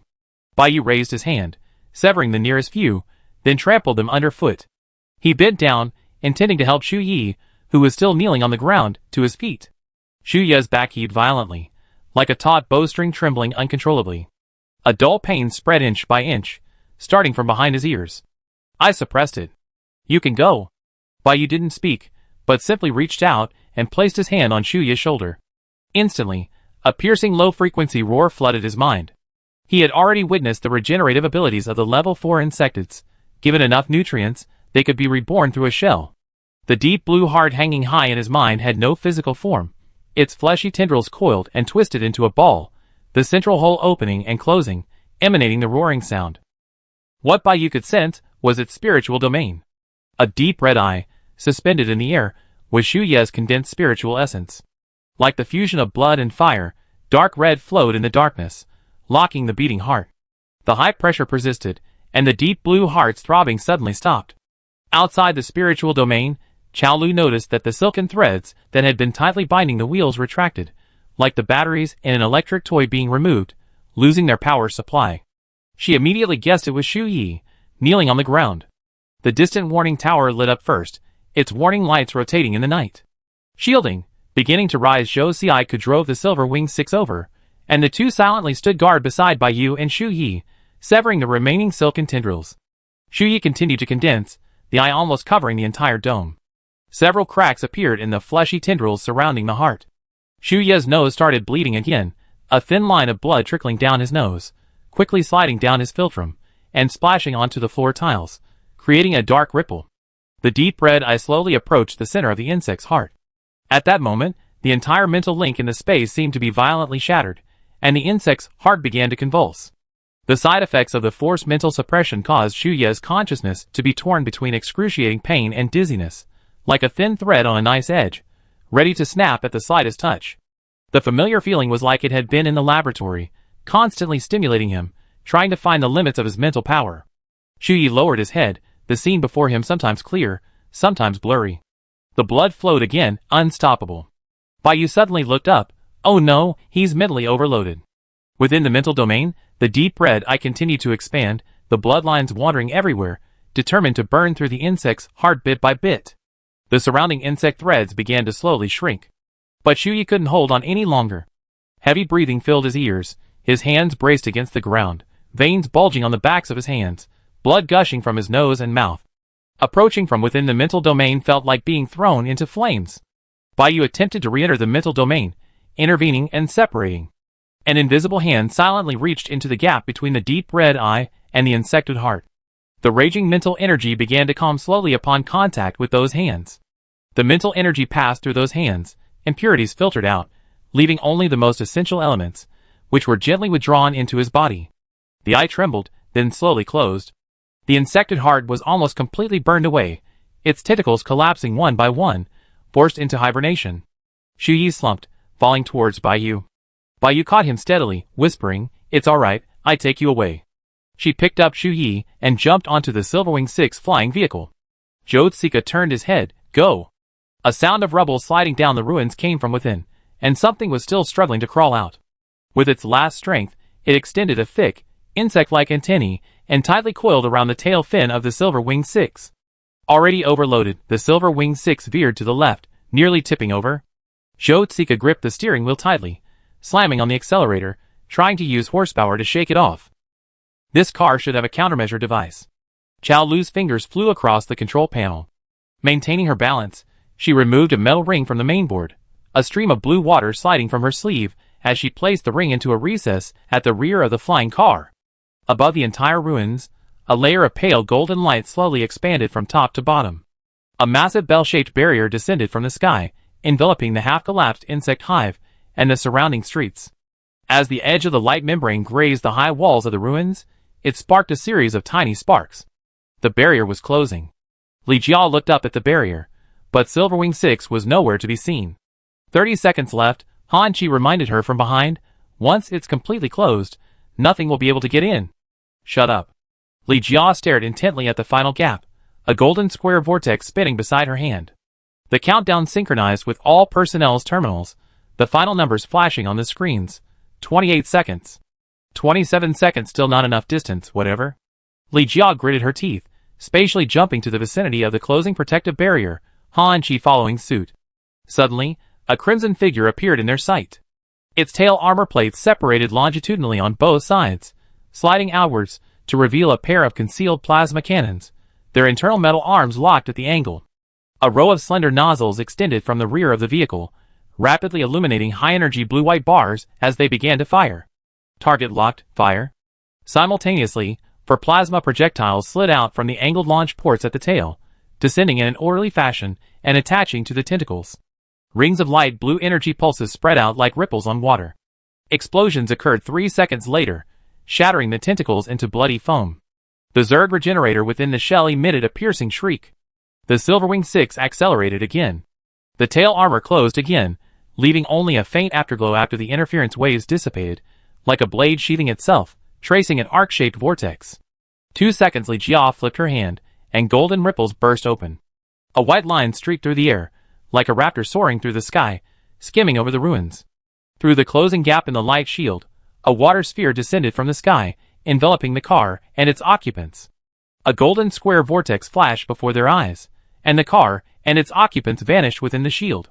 With the water spheres cushioning, the Silver Wing 6 hovered 10 centimeters above the rooftop, and Han Chi withdrew the water flow. The flying car landed, raising a cloud of dust. The golden light subsided, and Li Jia stood with her hands on her hips in front of the car. The car door sprang open, and Bai Yu jumped out first, covered in blood and dust, dragging Shu Yi out of the car.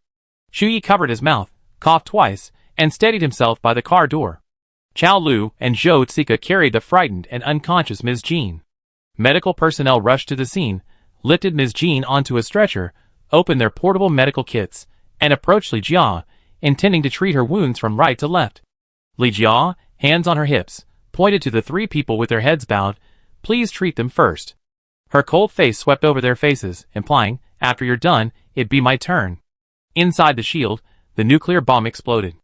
A blinding white flash illuminated the ruins beneath the shield, a shockwave expanding outwards from the epicenter. The Zerg hive core dented and collapsed into a heap. The aftershocks dissipated, leaving only black earth. On the ground, all the reporters in District 7 were out in force. And in the airbag-equipped flying car recording the entire event. Gentlemen, look over here. Smile. Reporter Hu, holding a camera, leaned out the window and snapped a picture. Perfect, he said, glancing down at the photo on the monitor. See you on the front page of Meteor Entertainment in 10 minutes. Half an hour later, the celebration banquet, moved to District 7, began as scheduled. The banquet hall doors were wide open. It was a 2-story, atrium structure with a giant crystal chandelier hanging in the center. Under the dazzling lights, the elegantly dressed attendees chatted happily.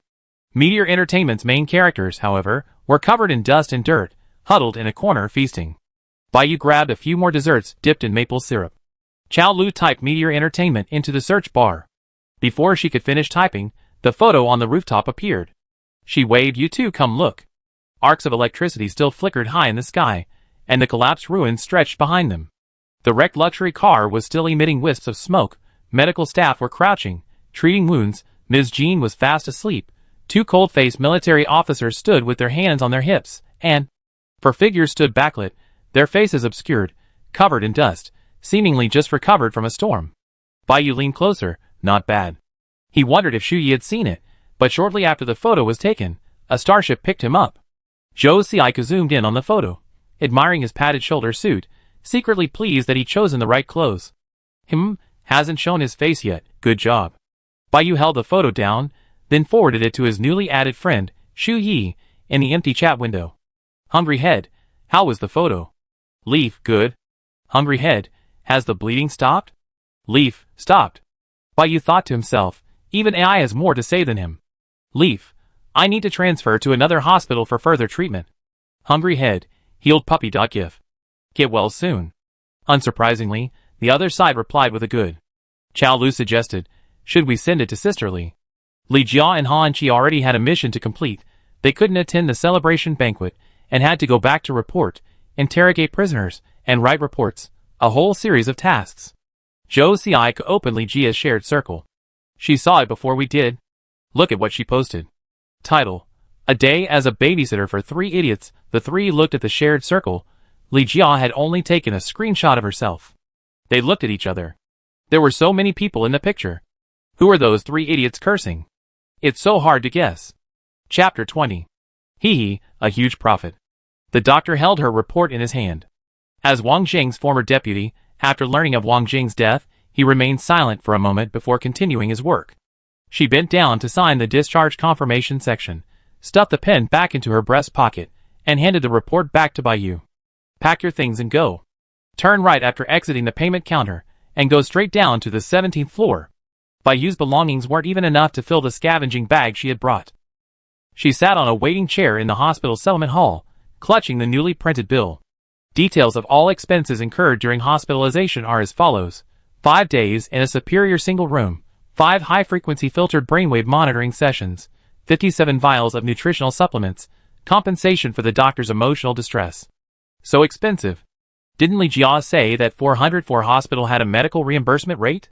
Number 17, by you her name was called. She stuck her face into the window, where it was scanned and identified by a fixed sensor. Please pay, totaling 230,000 Yao coins. By you interrupted the mechanical voice. Is this fee entirely self-paid? You have already received a 50% reimbursement rate.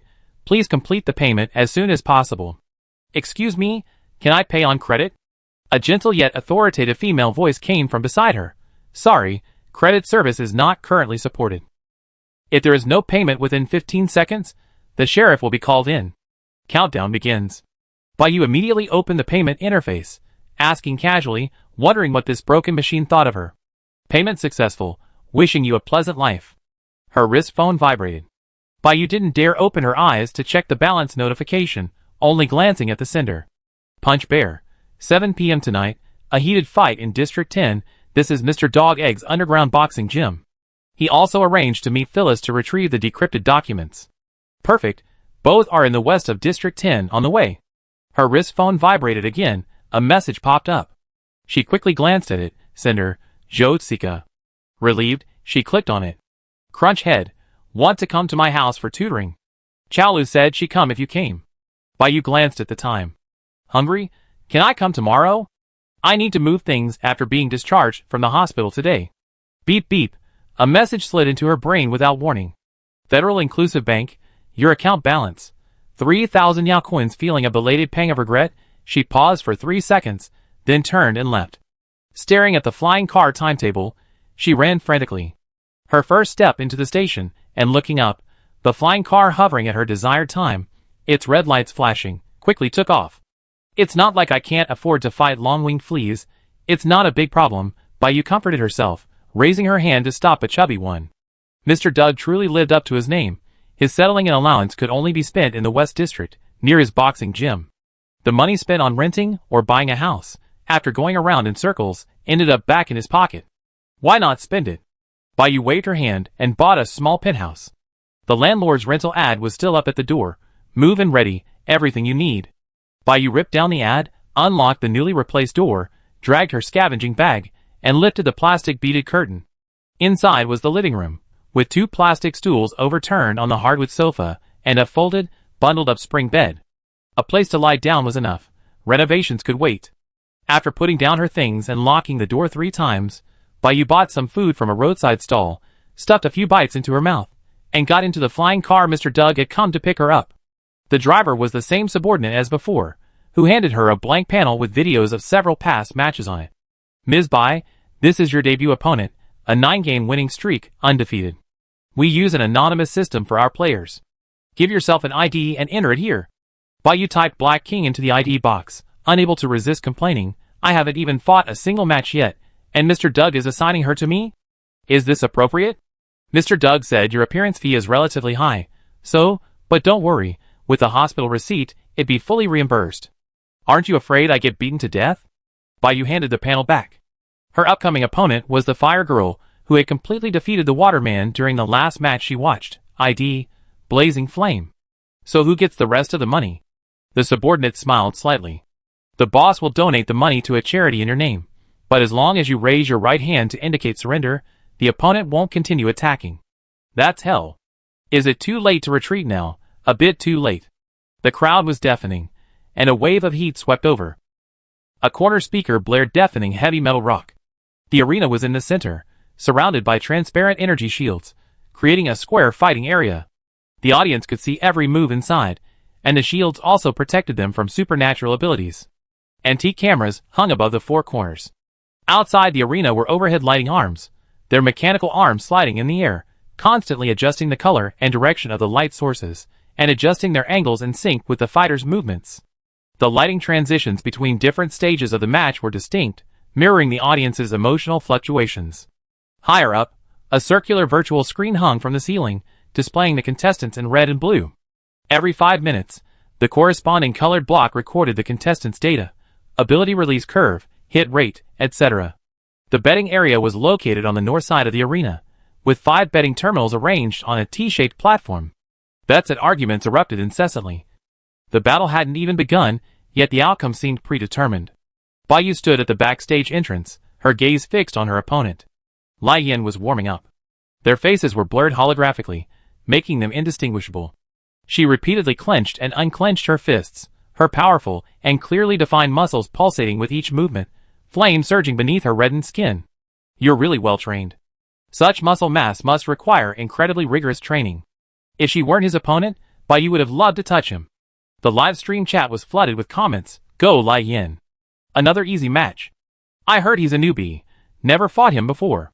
The betting terminals were packed, the screen displaying numbers. Black King vs Lai Yin odds. 1 to 12. Bai Yu took a deep breath and stepped onto the teleportation platform. The moment she stepped onto the arena, the surrounding light converged, and everyone's attention was focused on her. As soon as the opening bell rang, Lai Yin moved, almost instantly activating his superpower. Lai Yan's punch was fast, accurate, and ruthless, the force of his punch carrying a stream of scorching fire aimed at Bai Yu's face. The flame danced on the metal plate beneath her feet, the temperature soaring, enveloping her in a burning sensation.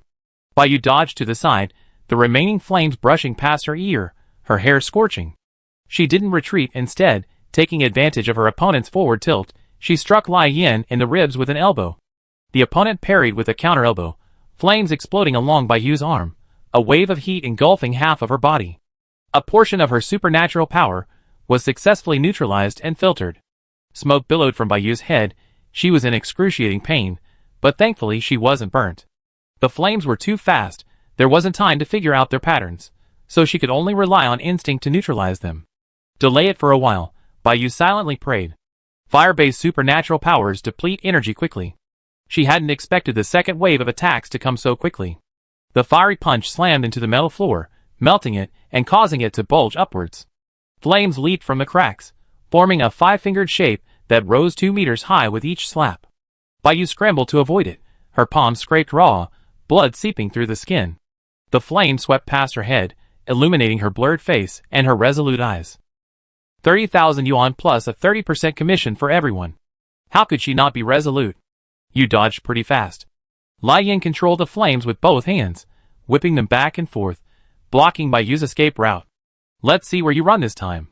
Bai Yu crouched to avoid the first whip, but the second struck, tearing her training uniform on the back, her skin burning with pain, and this was after she had already been passively dismantled. This stalemate couldn't continue. The opponent's losses were less than their own, so they had to find a way. The audience erupted in cheers. Hit her. Hit her. The betting screen flashed again. Added bet on Lai Yin 300,000 Yao coins. Bai Yu coughed up blood, struggling to turn over. Bai Yu didn't dodge again, instead charging straight forward, grabbing the fire whip. The flames pierced her palm, scorching her skin to a translucent orange red. Lai Yin coiled the fire whip around Bai Yu's wrist, then with a sudden burst of strength, dragged her in front of him. Why aren't you raising your right hand? Surrender? Losing to me isn't shameful. In a split second, Bai Yu slithered in like a snake from below, closing in before rising. Bang! A powerful punch landed on Lai Yan's left jaw. Her head tilted, the flames flickered, and she began to lose her balance. Bai Yu struggled to speak. You lost to me. It's not shameful. Lai Yin had burned her so many times that he had finally figured out a bit of her ability's structure, even if the dismantling rate was still unstable. The fire core was near the spot where the punch had landed. Just one more hit. Bai Yu's eyes gradually turned cold as she locked onto her target. Lai Yin clutched her chin, clearly enraged. The flame surged instantly, and she unleashed a barrage of punches, erratic and chaotic, like a volcanic eruption. Lai Yan's offensive rhythm was disrupted. Bai Yu slid along the ring, rolling and dodging in the flames. Lai Yin froze for half a second. The temperature was over 1,000 degrees Celsius. Was this person truly insane? In that half second, Bai Yu seized the opportunity and charged in. His right elbow slammed into the collarbone, his left leg sweeping across the ground. He coiled around the flames like a python, spinning and pressing down, enveloping them in his body. Elbow strike, side press, spin, neck press. A punch aimed at the left jaw, but this time, the force was noticeably less, as the aim was to dismantle the fire core. A weak punch, the objective achieved. The fire broke, like a short circuit, crackling and extinguishing. The referee hesitated for 2 seconds, then raised Lai Yan's hand. I declare, Black King, the winner? A brief silence fell over the audience, followed by a heated discussion. What kind of superpower is this? Is it heat resistance? Black King, this doesn't seem like a superpower attack. Damn it! My grandpa's. My money. If only I had bet on Black King, I would have made a fortune. Hearing the verdict, Bayu got up and walked out, her whole body aching. She changed her clothes, hid in the audience, and looked down at the betting screen. Odds 1 to 12, a complete reversal. Hee, a huge profit. Chapter 21. Bayu booked a private flying car. She huddled in the back seat, taking up 2 seats by herself, even though it was only a short walk to Phyllis's new lab. The car door closed automatically, almost catching her trouser leg. The moment the flying car started moving, it lurched backward due to inertia, nearly flipping her over. The whip mark below her shoulder blade tore at her flesh with every movement, causing her to gasp in pain. The car smelled of disinfectant, which was reassuring. She pulled out the virtual screen on her wrist and accessed her personal account. The transaction records were dazzlingly bright. Event appearance fee, 30,000 radiant coins. Victory reward, including extra commission 93,600 radiant coins. Bet profit, 468,000 radiant coins. Total income, 601,600 radiant coins. Bayu counted the money with satisfaction. The pain from her wound had lessened considerably. The driver glanced at her through the rearview mirror. Miss, are you burned? Is it serious? Bayu waved her hand. It's nothing, just a little burnt. The car stopped beside a newly built gray wall building. The driver stared in disbelief as Bayu pushed open the car door, flipped out, and jumped out as if nothing had happened, effortlessly. The horror was no less than seeing your 80-year-old grandmother doing 100 consecutive burpees in bed. Doug's compensation to Phyllis for this lab was quite good. It could be one piece of evidence that his conscience hadn't completely disappeared. Pushing open the door, Phyllis stood with her back to her, wearing blue overalls, her hair in a bun, and goggles, soldering a flying wire.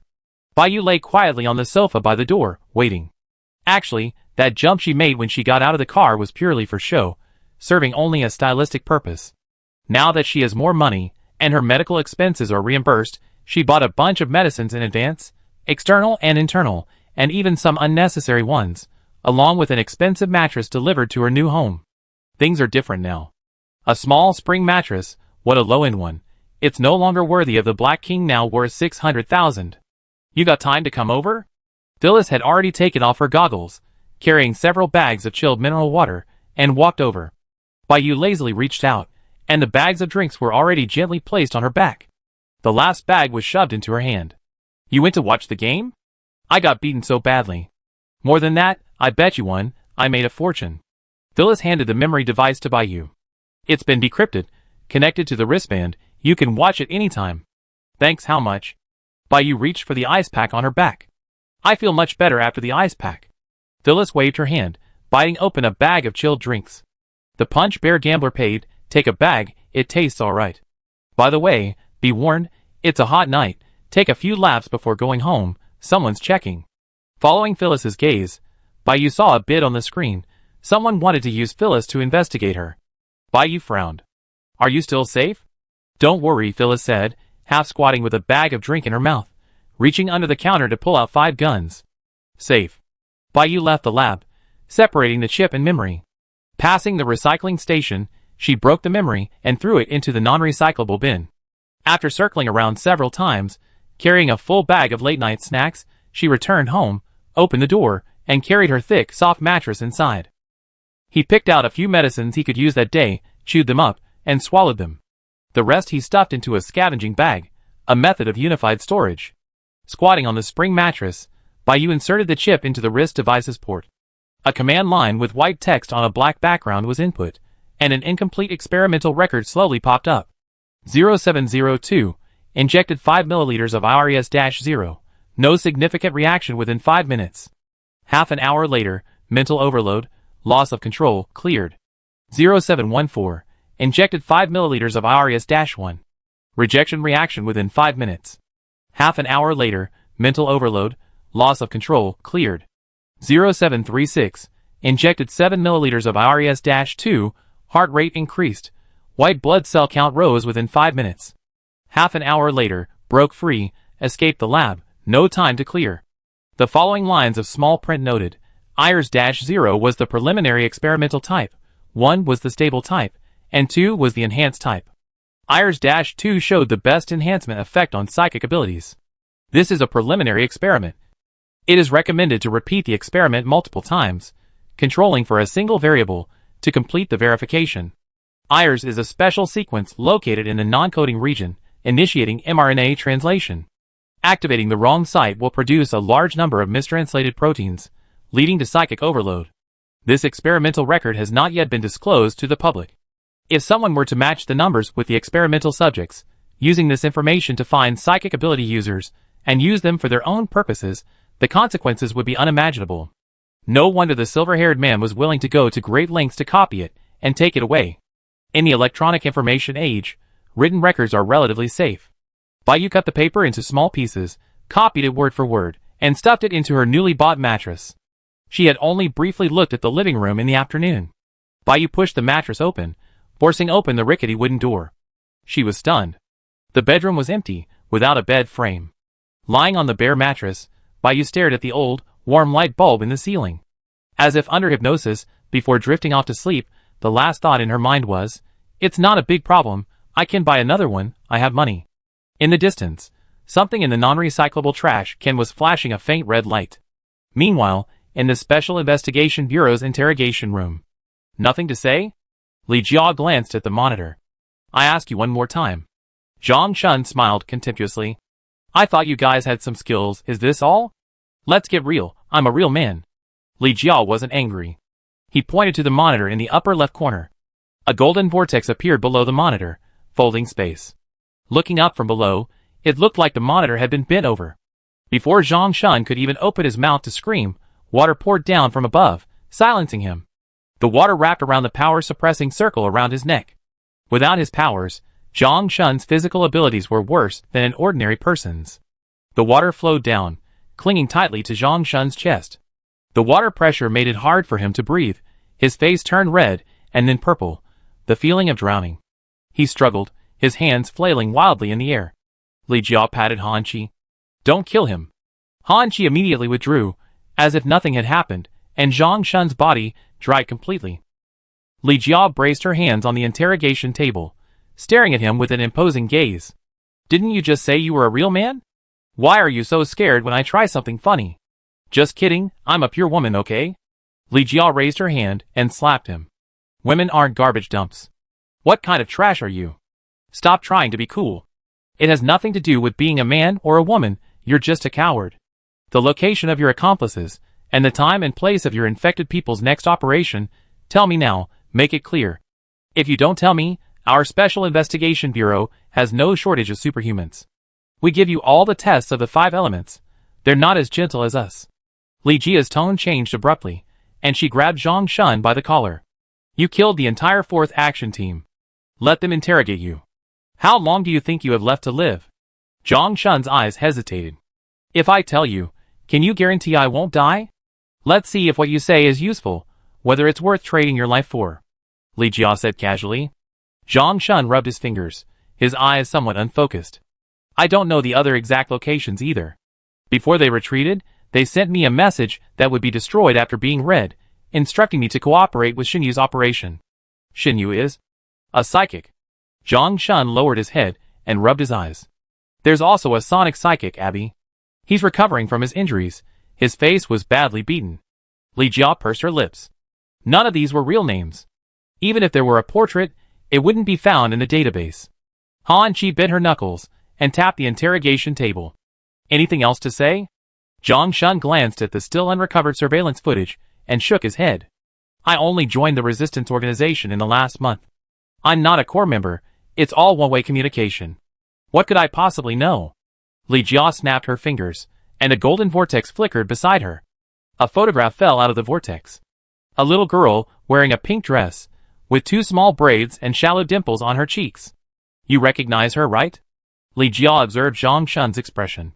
"How did you know?" Zhang Shun seemed to suddenly remember something, jumping up, almost breaking free of the interrogation table. "Back then, it was that Xiaofeng who took my daughter away during the fire. She was only 6 years old, exceptionally gifted.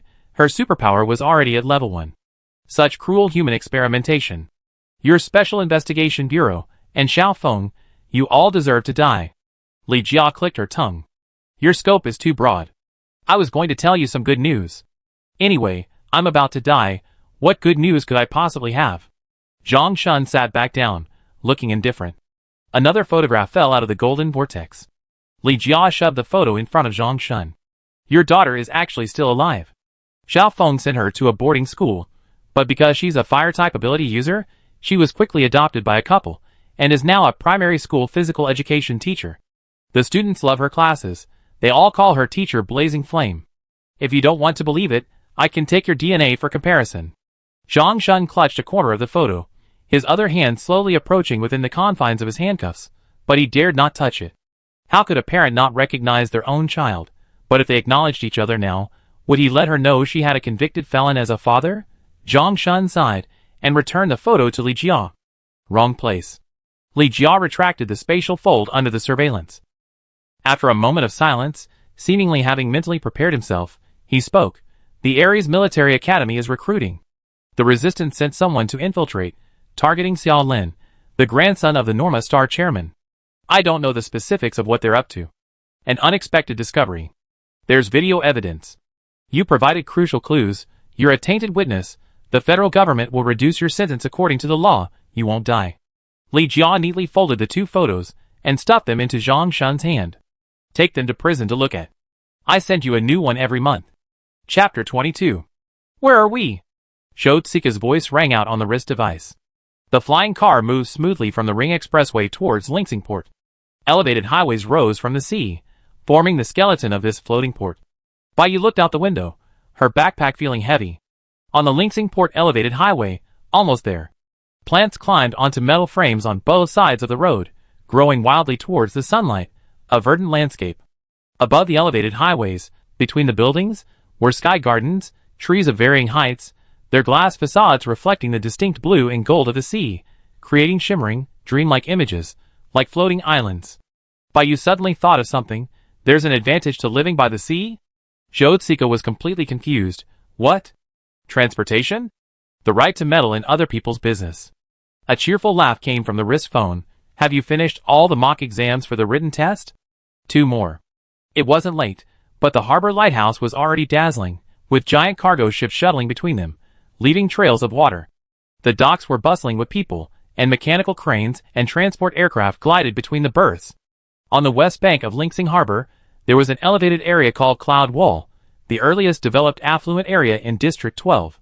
Above this complex was an independent climate control system. The daily weather was determined by a resident vote. The sky was like an inverted C. The sun had sunk, and a few scattered wisps of cloud were slowly dissipating. Shotsika's house was in the central section of Cloud Wall, number G7, a 3-story detached building with an exterior made of liquid metal, changing color under different light. Bai Yu walked across the path and rang the doorbell. We're here. You've been set as a visitor. The door opens automatically. Really? Bai Yu greeted the 2 bodyguards, who opened the door. She's seen them many times. The system might be malfunctioning. The foyer had a 5-meter-high ceiling, dark brown solid with floors, and a slowly rotating spherical purification system, covered in a thick layer of moss, suspended in the center. In the living room, a set of off-white curved sofas, simple and bright, sat down casually, turning to unzip her backpack. The sofas were adaptable to varying degrees of elasticity and curvature, facing floor-to-ceiling windows. Outside the windows were the high-altitude berths of the docking area, rows of airships neatly arranged. It was dusk, orange-red, light purple, and pink-gold hues intertwined. Footsteps echoed from the suspended staircase. I brought a book. Bai Yu patted the sofa armrest. Hey Josiaiku, how much is this sofa? I'm moving into a new place. Josiaiku smiled. What color do you want? I have someone come to your house to measure and customize it. Bai Yu waved her hand. If you don't want to talk about the price, then forget it.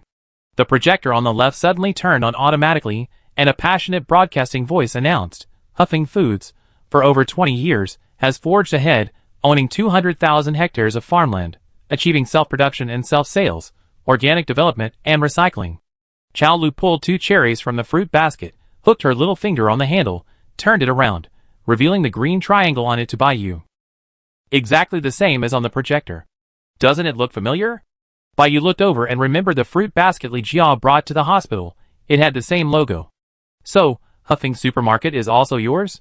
Huffing Supermarket, a chain store, has stores all over the Federation. Well, if it's a joint stock company, I can only say most of it is. Grandma and Grandpa used to farm. Now they sell fruits and vegetables. Zhou Tsika rubbed his nose. The scale has expanded, they've gone into wholesale. My mom and dad are usually quite busy. You just said, what book did you bring? Zhou Tsika was eager to change the subject. He walked over, holding a stack of test papers in his other hand, and snapped the projector off. He seemed to have some reservations about this guest autoplay mode, casually asking, aren't you going to practice the questions you got wrong first? Bai Yu took the test papers from him, and neatly stacked them on the other side. If I don't pass, I take it again next year. This book is handwritten, who knows when it will expire. With that mindset, I actually think you're pretty confident. Qiao Lu popped a cherry into her mouth. This is the one Aurora Beauty brought out? The cover says, Military Academy students have taken insect language electives. Qiao Lu's translation wasn't very fluent. The offspring will resurrect from the ashes the gray ring. Bai Yu spoke first. After taking it back that day, I translated the entire text. What did it say? Qiao Lu tried to open the cover to look inside, but all the pages were like glued together and dried, solid and hard. Not a single piece, impossible to open. Zhou Tsika said sarcastically, no one can't even open a book, right? He tried to pry it open, but it wouldn't budge. The boomerang hit him on the head so quickly, Zhou Tsika coughed. The world is big, there are all kinds of people, that's right. I'm the one who can't open the book. Then how did you open it to translate? Zhou Tsika couldn't understand. Bai Yu picked a few green grapes, cupped them in her hand, and before eating them, freed her other hand? Didn't you understand? You just grab the cover and flip it down. The book opened just like that. Qiao Lu was somewhat surprised. Books of combination locks? She closed the book and demonstrated it again in front of Bai Yu. I don't know either, Bai Yu said, bewildered. Let's look at the contents first. I already translated it and pasted it along the edge. The three of them gathered around. When the star core extinguished and the stars withered, the first heart beat in death. It was born of death, devouring the fruit of all things, leaving behind a burnout as shell. This is the deity served by the gray ring. Zhou Tsika looked at the accompanying image, a spider-shaped heart from which hundreds of transparent spores grew, winding and twisting. This so-called deity is much larger, and of a higher level than the level 4 Zerg we encountered last time. Bai Yu pointed to another image. The machine translation didn't provide a clear answer. What is this device? Qiao Lu tilted her head, looking at the lines of small text below the instrument, from bottom to top. Consciousness projection, energy activation, rebeating. This should be to regenerate the heart of the necrotic Zerg. Bai Yu had shown Qiao Lu and Zhou Tsika the video she filmed in the secret chamber. Wang Jing's sacrifice still sent chills down her spine. Bai Yu continued, what's written on this isosceles triangle?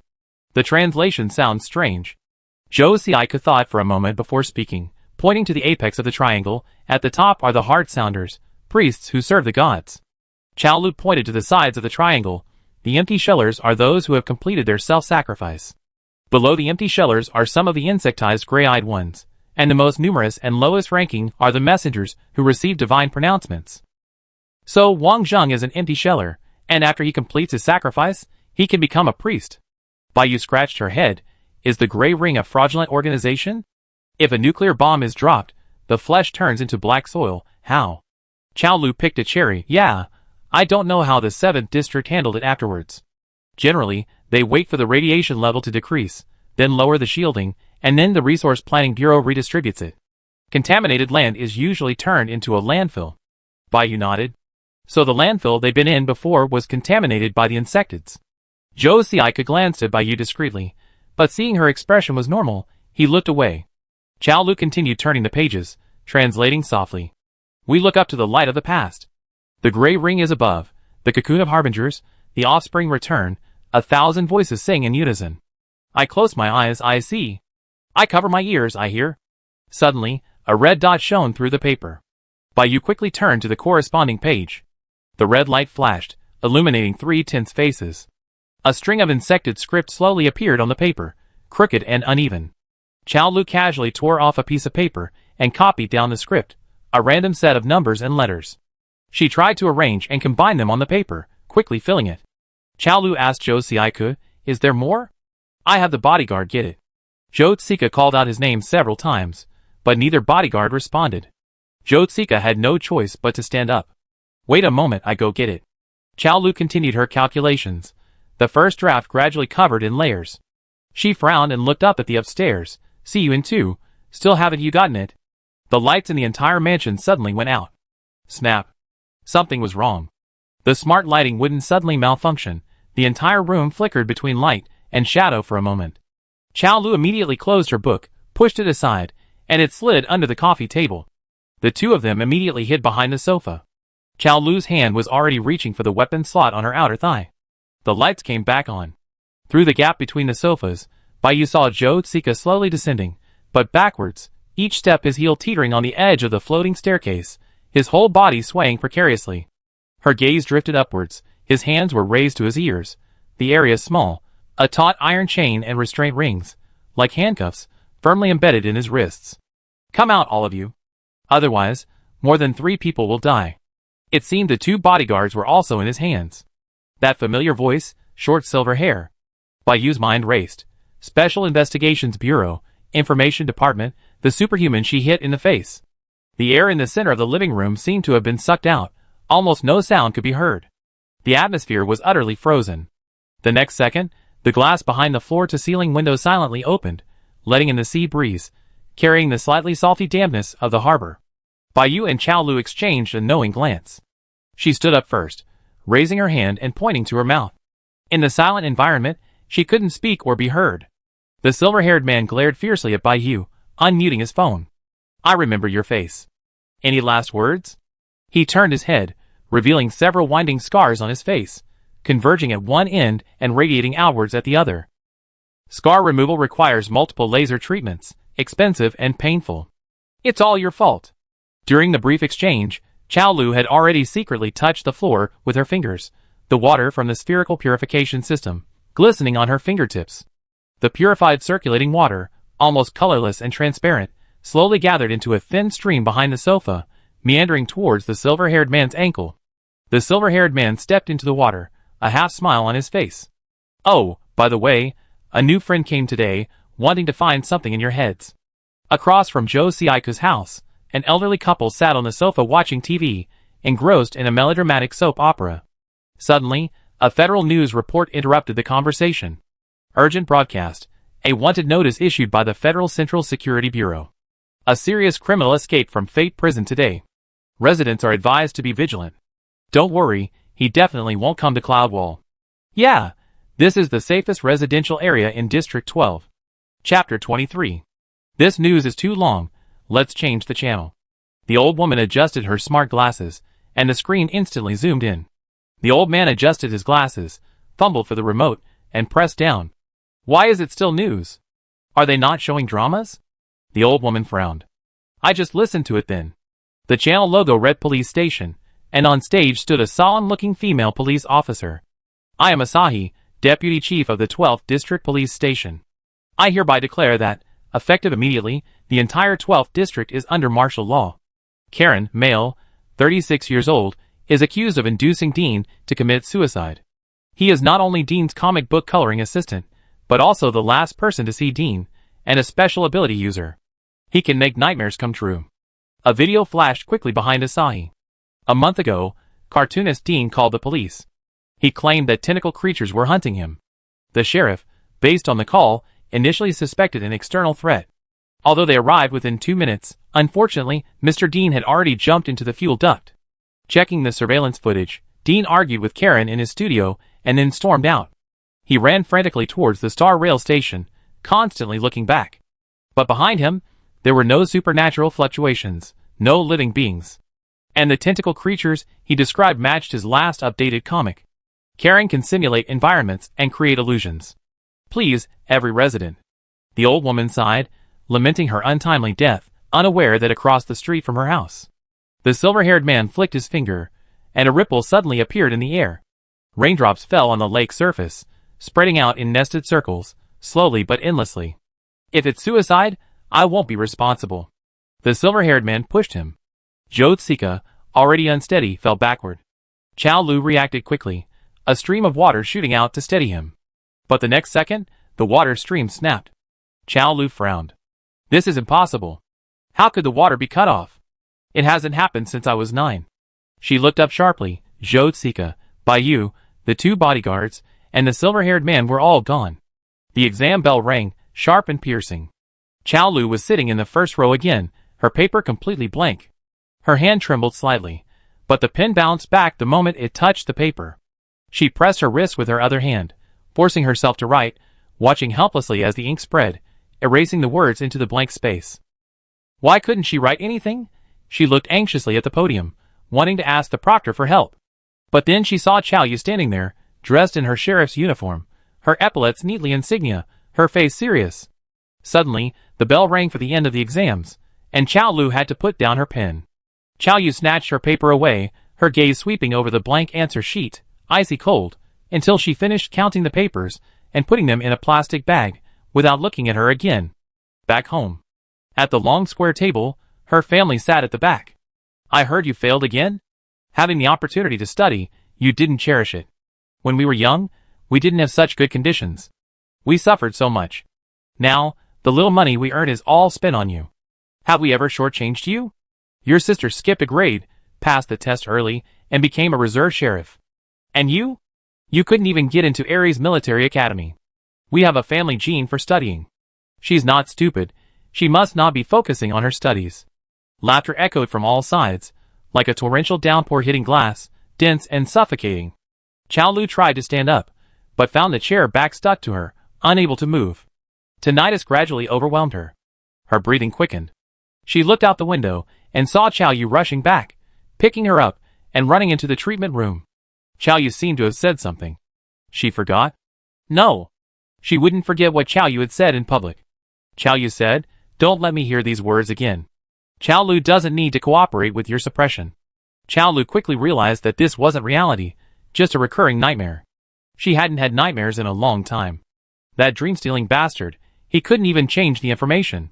I got into Ares Military Academy a long time ago.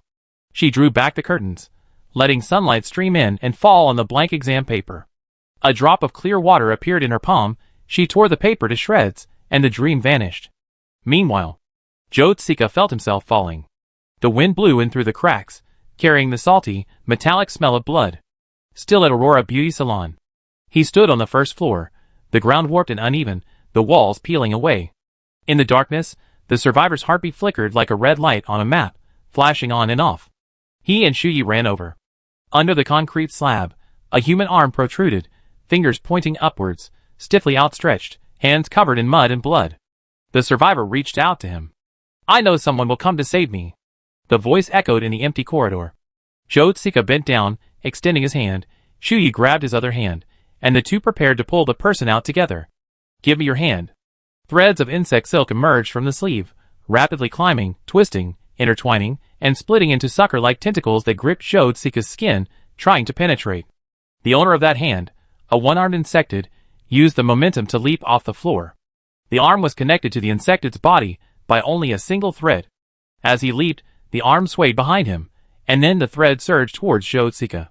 The mutated insect can even fake a heartbeat? Zhou Zika frantically slashed with wind blades. "Does he need interferon?" "Yeah, I only just found out too," Shuyi said calmly. He raised his hand, controlling the mutated insect trying to attack Zhou Zika from behind. "It's hopeless, completely mutated. Let's finish this quickly. There's another survivor upstairs." To mentally control a mutated insect, one needs to enter its mental domain, but the mutated insect's mental domain is clearly not pleasant. Shuyi suppressed the urge to vomit, letting the insect silk wrap around the mutated insect's head, tightening it until it finally burst. Who knew that the control center for this type of mutated insect was actually its arm? More and more rotting arms stretched out, likely all the remains of the mutated insect. And the same camouflage, the demonic sound echoing in the ears. "Help me, help me. Didn't you say you saved me if I gave you your hand?" "You're lying." Zhou Zika suddenly tried to run away, but found his ankle already wrapped in insect silk, about to be dragged into the ground. Someone grabbed his ankle, it seemed to be a normal hand. "Zhou Zika, this is just a nightmare. Wake up!" A familiar voice, the dream dismantled, consciousness awakened. Meeting Chao Lu's worried eyes, she simply and brutally cleaved the suppression ring on Zhou Zika's hand with a water blade. Zhou Zika howled in pain. I awakened your 2 bodyguards. They almost jumped off a building because they didn't have enough vacation time. Most importantly, I haven't found by you. Time rewinds to the moment the water rippled. The silver-haired man seemed unsurprised that Bayou was unaffected. Where's the memory? Bayou took a few steps back, then plopped down on the sofa, leaning back. I didn't understand it, so I threw it away. Haven't you looked in the trash can yet? I remember I put it in the non-recyclable bin. The silver-haired man clenched his fists. After all, he had received the Resistance Organization's Outstanding Employee Award. Being tricked by an unknown nobody, crawling on the ground rummaging through trash, and only finding a shell, this humiliation was something he would never forget. Anger surged within him. He wouldn't look for the list anymore, he'd kill her first. A text message popped up on her wrist phone. Abby, don't kill her. Abby glanced at the message, awkwardly tossing her hair. Ha, you psychic ability users, you don't respect other people's privacy. Do you have any human rights? I searched the trash cans, and your new house too. A section of text is omitted here, likely due to a character's name being mistakenly kicked out by a fanatical boxing gym fan after accidentally entering Mr. Doug's territory. The bruise on her forehead still ached. Abby pulled a stack of scraps of paper from her pocket. Didn't expect that, did you? I even searched your mattress. Tell me, what kind of writing is this? Bayou rested her chin on her hand. You investigated me so thoroughly. Don't you know I'm illiterate? I grew up collecting recyclables. What you have is my own creation. It's a diary entry. Want me to read it to you? I remember. It said cardboard is 0.2 Yao coins per pound, metal plates are 5 Yao coins per pound. The recycling price is very important to someone like me who makes a living from the junkyard. Abby couldn't take it anymore. Being tricked once was an accident. But this continued, like jumping into a cesspool. He tossed the scraps of paper aside. Stop talking nonsense. I don't want to hear it. If you don't, your 2 friends die. Bayou's eyes darted around. His attitude had clearly changed when he looked down at his wrist phone. It seemed someone was behind him. He was just a puppet. Before you killed him, let me ask you something. Go ahead. The 2 words practically spat out from Abby's back teeth. Remember at the Special Investigations Bureau last time? I asked if I could join you, and you refused. Why? Why did she refuse when she wanted to join the organization last time? Abby wiped the cold sweat from his forehead. Bayou, hands in her pockets, ripples spreading across her face, said, my superpowers are invincible, and I'm about to participate in military academy recruitment. Why wouldn't you agree to be a chosen one? Unknown origins, no thanks. Abby's words were interrupted by a message. Asking her, what are the conditions? Bayou saw Abby looking down at her wrist phone. Still unknown? You investigated thoroughly, haven't you? Abby changed the subject. What are the conditions? First, compensate me with a high-end mattress with a bed frame. Second, a monthly salary of 50,000 Yao coins. Not knowing the going rate, Bayou didn't ask for more than that. Okay. Abby saw the agreement on the other end of the wrist phone, still unwilling to give up. What about your friends? Don't you care if they live or die? If you kill them all, what kind of undercover agent are you? A lone commander? Bayou raised her wrist phone and tapped Abby's. I slapped your face. You demolished my house. Let's call it even. From now on, as colleagues, don't make things difficult for each other. Have a bigger picture. Abby touched the scar on her face, internally cursing. Bayou, taking it for granted, ordered, take me to the roof. Chapter 24. Bayou sat cross-legged on the rooftop, her short, brown hair whipping wildly in the wind. Phyllis had helped hack into Zhou Tsika's security camera and looked down. Chao Lu was shaking Zhou Tsika's shoulder. Zhou Tsika groggily opened his eyes. He was awake. His 2 friends seemed unharmed, and Bayou breathed a sigh of relief. She immediately called for an ambulance and then the police. She sent a message in their group chat to let them know she was safe. Hungry and dizzy, I'm on the rooftop. The silver-haired man escaped. Even before crossing the walkway to enter the house, she had sensed the silver-haired man's supernatural energy fluctuations. The system malfunction in Zhou Tsika's house further confirmed her suspicions. Bayou raised her wrist phone. A stopped red dot caught her eye. That old acquaintance really knows how to pick his spots, challenging himself by causing trouble in the wealthy district. This red dot represents the location of the memory. The memory contained a tracking device installed by the silver-haired man, but a suitable opportunity to remove it hadn't been found. Until the tracking device was identified by Phyllis, she didn't remove it, but simply helped by making some minor modifications to synchronize it. Unfortunately, the silver-haired man wouldn't carry an empty memory device forever. So a new one needed to be implanted. Back to the present. Bayou squinted, watching the green dot on the wristband, which was undergoing a cross-regional jump. The silver-haired man and his group had left. Unsurprisingly, it was that same space-type ability user. Having been forcing herself to dismantle it, her body drenched in cold sweat, the wind felt strangely exhilarating. The silver-haired man hadn't accepted her friend request yet. But it didn't matter. That idiot didn't even notice that his wristband screen lit up briefly before going dark again. In less than a second, a set of data was rapidly generated in Phyllis's lab. Target ID, SB-01. Location, Linksing Port, East District. Status, marked successfully low contact implantation, a new use for Phyllis's superpower. Implantation was completed via short-range electromagnetic induction using a wristband. Almost all commercially available devices have open response by default, allowing for implantation without leaving a trace. A message popped up. Bayou flipped her wrist to check. It was a set of coordinates sent by Phyllis. They finally stopped here. Hungry and dizzy. Thanks, remember to bet on me next time. Footsteps sounded behind her. It must be Chao Lu and Zhou Xiaiku. Bayou stood up, brushing the dust off her pants. The wristband vibrated slightly. The silver-haired man had approved it, followed by a message. Your first mission, assist Karen in escaping. Xiao Hei, who is Karen? Abi, a hardened criminal who just escaped from prison today. Xiao Hei, why didn't we go together? Abi, it was overloaded. Xiao Hei, so you took the elevator. A stream of water rushed towards her from behind, heading straight for her face. Chao Lu shouted. Bayou ducked down.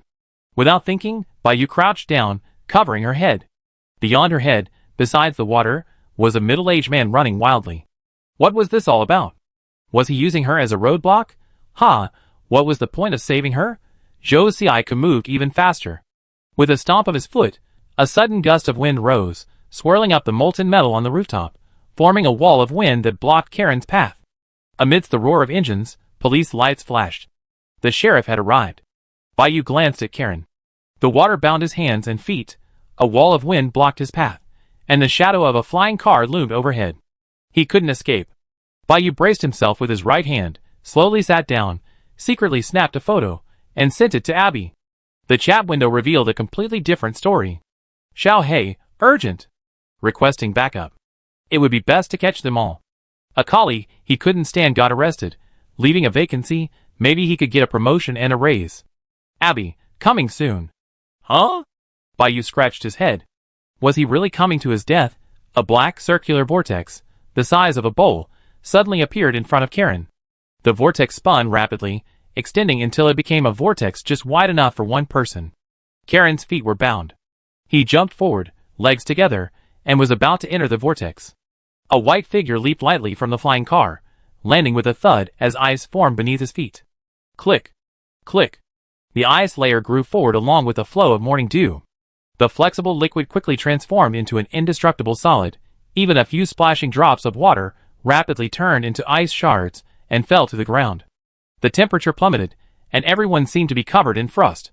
Morning Dew looked at her, as if she had seen a savior. Sister, you're finally here. Morning Rain nodded. Your control over water has improved again. Karen was pinned to the whirlpool, unable to move. The places where he had been bound by the water were now covered in solid ice. He struggled sharply, the shards of ice like daggers, slicing through his skin and staining it red. Without anyone to cooperate, Karen's powers were difficult to use. Two more heavily armed sheriffs jumped out of the police car, ready to take Karen's place and jump into the whirlpool. Just because no one cooperated before doesn't mean it won't work now. Karen suddenly looked up, chaotic light flashing in his crimson eyes. The next second, he forcefully twisted his wrists and ankles, which had been restrained. Don't move. Chao Yu raised her hand, a cold light flashing from her fingertips. Several ice spikes shot forward from beneath her feet, emitting icy air. Caught off guard, Karen was pierced through the shoulder by an ice spike. He fell to the ground, but didn't stop unleashing his ability to drag everyone into the nightmare. Bayou felt a wave of dizziness. It was a mental fluctuation. Damn it, there's a psychic being controlling things nearby. We have to sever their connection. Bayou rushed forward, bracing her palm against the ice spikes, and kicked out with a flying kick. The ice spikes had limited weight-bearing capacity.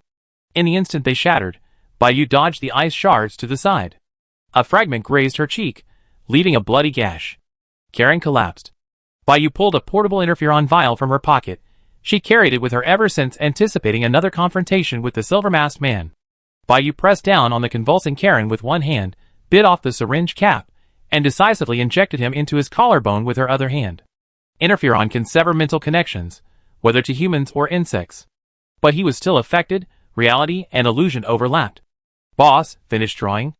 A timid middle-aged man stood up from his drawing tablet. His workspace, only 2 square meters, was piled high with various odds and ends. The computer chair slammed against the wall behind him, bounced forward, and hit the back of his knee, causing another wave of pain. Another bruise appeared on the already bruised area. The man he was video chatting with, a cigar dangling from his lips, didn't even glance at him, seemingly impatient. Just upload it. Why make a phone call? Boss, I haven't been paid in ages, not even my commission. If I don't get paid this month, I won't be able to pay rent. Most comic artists are paid annually, Karen. I pay you every 6 months. Don't take your good fortune for granted. Besides, if you can't afford rent, just stay here. Perfect, you can draw as soon as you wake up. The man smiled. I won't charge you rent. Boss, you hired a coloring assistant, but I'm doing the line art, coloring and storyboarding. Karen sat back down in her computer chair, the bruised and battered surface still hurting. Get this straight, if it weren't for my title as a genius comic artist, Dean, how many people would even look at your work? Dean, cigar in hand, slowly exhaled a puff of smoke. Listen carefully, I've been having the same nightmare lately, waking up terrified every time. Thinking about it, it's actually a pretty good idea. Draw it quickly. The boss Shinichi drew, this is it. It comes from the deep sea, has golden vertical pupils, 6 tumor-like brains hanging outside, covered in tentacles. In my dream, it keeps chasing me. I haven't slept well for days. Did you hear me? Huh? Karen stopped writing. Boss, I worked for you for 8 years. Can you make an exception this time? Just this once. I only asked once in all these years. Dean slowly exhaled smoke, picked out a bottle from the liquor cabinet behind him, uncorked it with a pop, and said, Didn't I tell you, if you have nowhere to stay, stay in the studio? Don't you understand? Karen lowered her head. Okay. Meanwhile, in reality, there was a mental imprint in Karen's mind. A familiar feeling, the psychic she had fought before, the one who had even read her memories from the junkyard. Zhou Xiaiku reacted swiftly, a wind field immediately enveloping the surroundings, swirling vortexes of air enveloping the two, attempting to sever the mental control. Baiyu tilted her head, she had changed her mind. She placed her hand on Karen's shoulder, like an invisible hand, silently reaching for the reddened brand. Upon contact, the brand quickly cooled. The whistling wind filled her ears. She activated voice chat and sent a message to Abi. Xiaohei. 10 seconds later, had the vortex wait downstairs. Baiyu darted out through the gust of wind, flipped over, crouched down, drew the folding knife tucked into her waistband, and used the wind force to glide along the ground, clearing away a string of icicles from Karen's back. 007 The wind carried a damp mist. Chao Yu had already approached the wind circle. She pushed forward with both palms, and strands of water condensed in the air. With her gestures, these strands deformed, froze, and transformed into sharp ice threads, weaving into a net that blanketed the wind field. Sister, have you forgotten Baiyu is still inside? Chao Yu paused. Zhou Xiaiku also adjusted his range, but in the chaos, he couldn't see their exact locations. 003 Baiyu, dragging Karen along, gritted her teeth and dismantled the defenses. Cold light and wind blades pierced through her body, spreading out a ripple of energy. Freeze! The ice suddenly thickened, and everything was about to freeze. 0:02 a.m. Loud bang. The ice cracked, and Karen and Baiyu, one above the other, as if Karen had grabbed Baiyu's hat and the sparkling, diamond-like ice shards, plummeted from the rooftop. 0:00 a.m. Black vortex appeared just in time, swallowing Karen whole. Baiyu? The wind and water surged downwards almost simultaneously. Despite the wind support, Baiyu was still like a pig being slaughtered, bound and lifted by Chao Lu's water. They landed on the rooftop. Chao Lu released the water. How are you? Zhou Xiaiku jogged over. Looks like you're alright. Baiyu slumped to the ground, wiping the blood from her mouth. Is there a more dignified way? Chao Yu glanced at her, then leaped down with 2 officers. Find her. Chapter 25. The sound of sirens pierced the silence of the cloud wall. Across the street, Zhou Tsika's neighbor, carrying a gun, was hiding in a safe house checking the security cameras. The old woman said, Where did all these police officers come from? There are layers upon layers of them around this house. The old man said, maybe old Joe's grandson got into trouble. He's the only one living here now. Sigh, how could such an honest family end up with such a good-for-nothing grandson? At that moment, this good-for-nothing grandson was squatting in the messy living room, picking up the scattered test papers and wrong answers.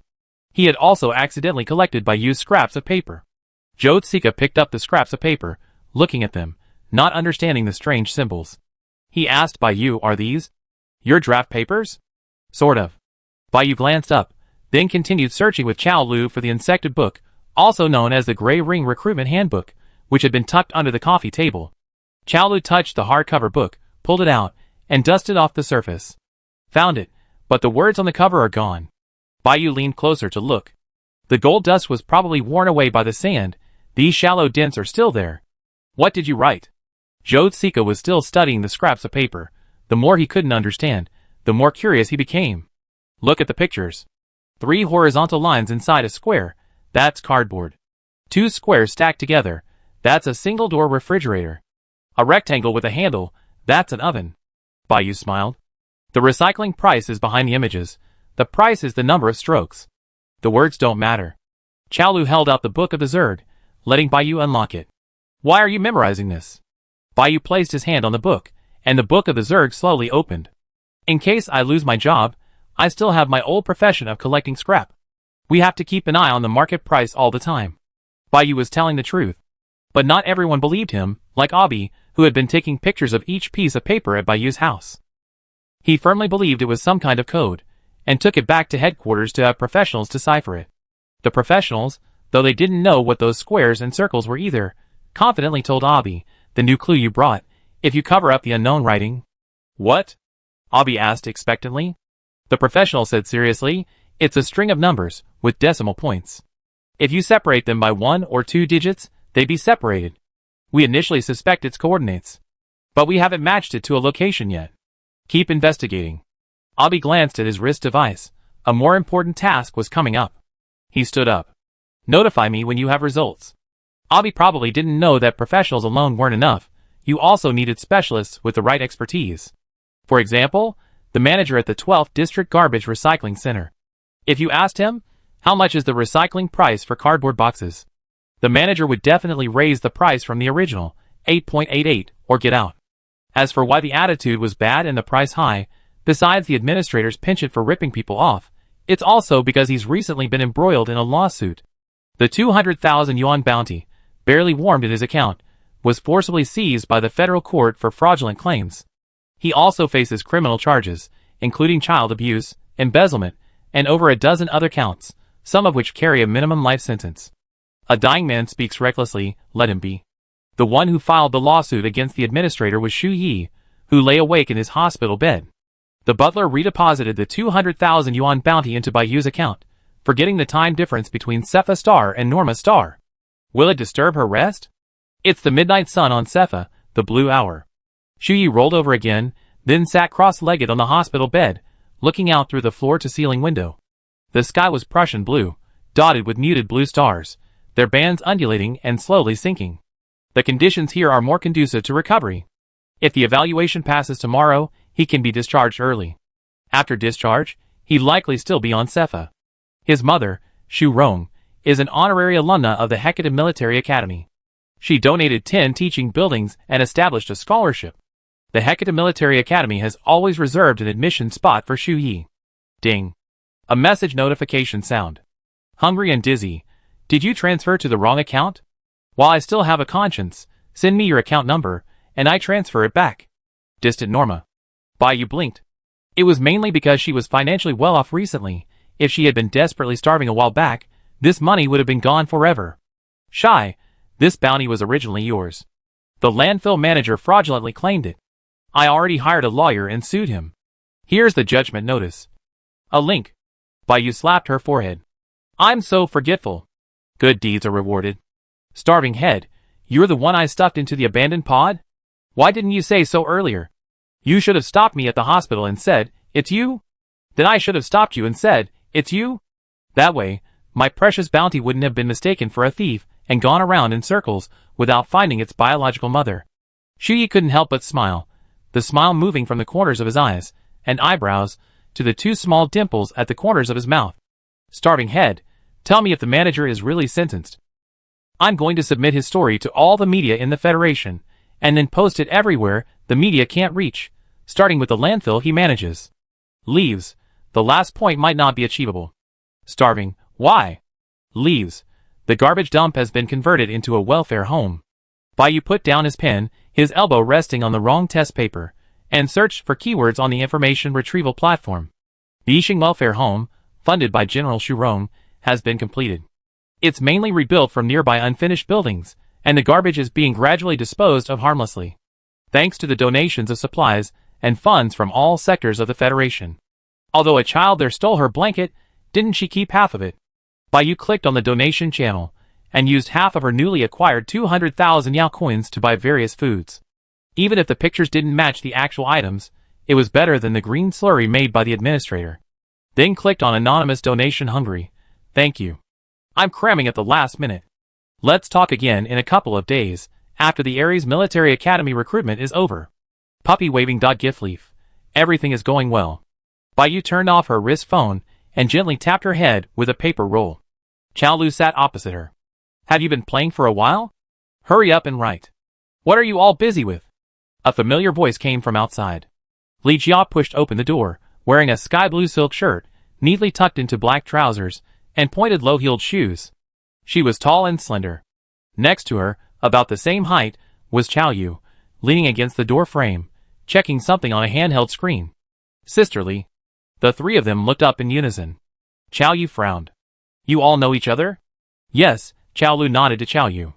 I've been in Sister Li Jia's group for a while now. Bayou grabbed a pen haphazardly and looked at Li Jia, who had a half smile. We're preparing for exams? What brings you here? Li Jia glanced at Chao Yu. An old classmate contacted me, saying there's an unknown spatial ability user who took away an escaped convict. I only found out when I got here. Chao Yu looked up. No what? These three again. Li Jia paused, somewhat helplessly, glancing around. It's already quite good that they didn't completely demolish Zhou Tsika's house. Chao Yu didn't delve deeper, tapping the screen to pause the surveillance footage, stopping at the frame where the black vortex appeared, as if specifically for Li Jia's viewing. This spatial ability user didn't take the fugitive, only a silver-haired man. Does that mean his spatial teleportation has reached its limit? Li Jia omitted the subject of the Special Investigation Bureau's intrusion. Last time we met, he could teleport 4 adults simultaneously. This time, only one was teleported. There are 2 possibilities. Either the ability user was injured, or he recently conducted large-scale teleportation, causing his ability to be overdrawn. Chao Yu fell silent. Both possibilities warrant caution. The reason she was able to arrive at the scene so quickly was entirely due to her using the special tracking mode of her ability probe, exceeding her level. This mode temporarily abandons other targets, focusing solely on tracking the fugitive.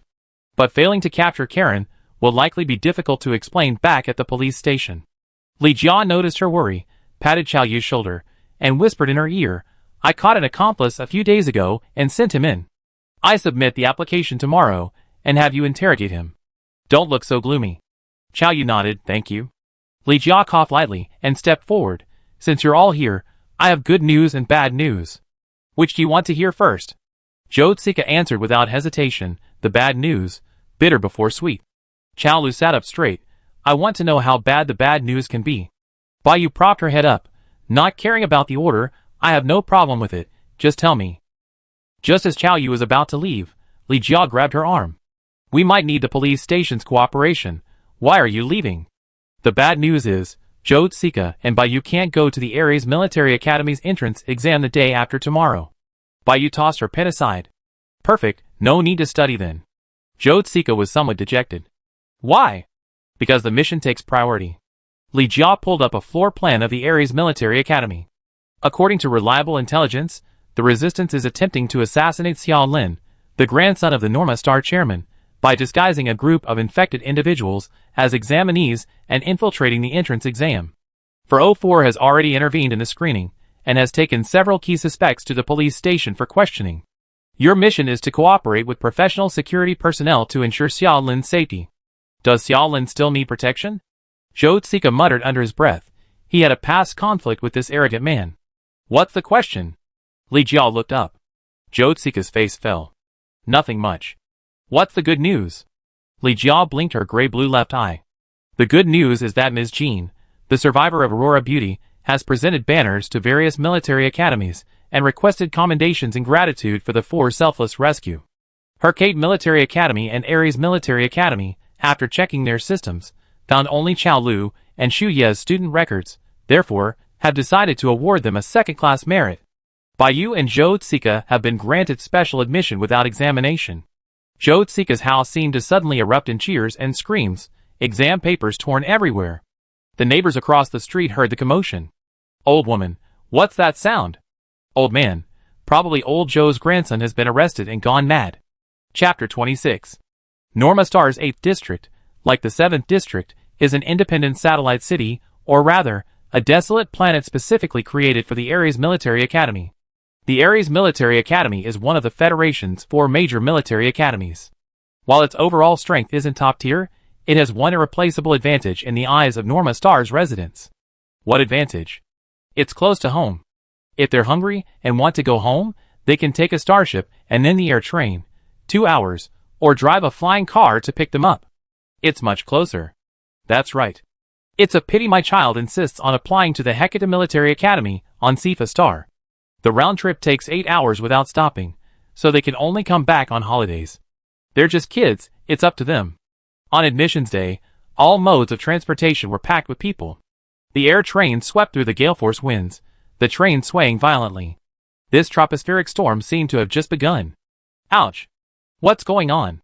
Another jolt? The passengers, who had been chatting animatedly, cried out in alarm, gripping their seatbelts tightly. The seatbelt buckles pressed against their bellies, turning red, yet providing an unparalleled sense of security. Because one passenger, not wearing a seatbelt, had been flung onto the top luggage rack, face pressed against the metal roof of the train. The wind howled against the train windows, lightning flashed so fast it was just a blur, striking the train before a torrential downpour. The water stains on the glass blurred their vision, but their hearing became even more acute. A muffled clap of thunder approached from afar, crashing down on the train. Amidst the wind and rain, the cries for help sounded even more desperate. Help! Please help me! The nearest security officer, separated by a carriage, was already in dire straits himself, and could only wait for the train to stabilize.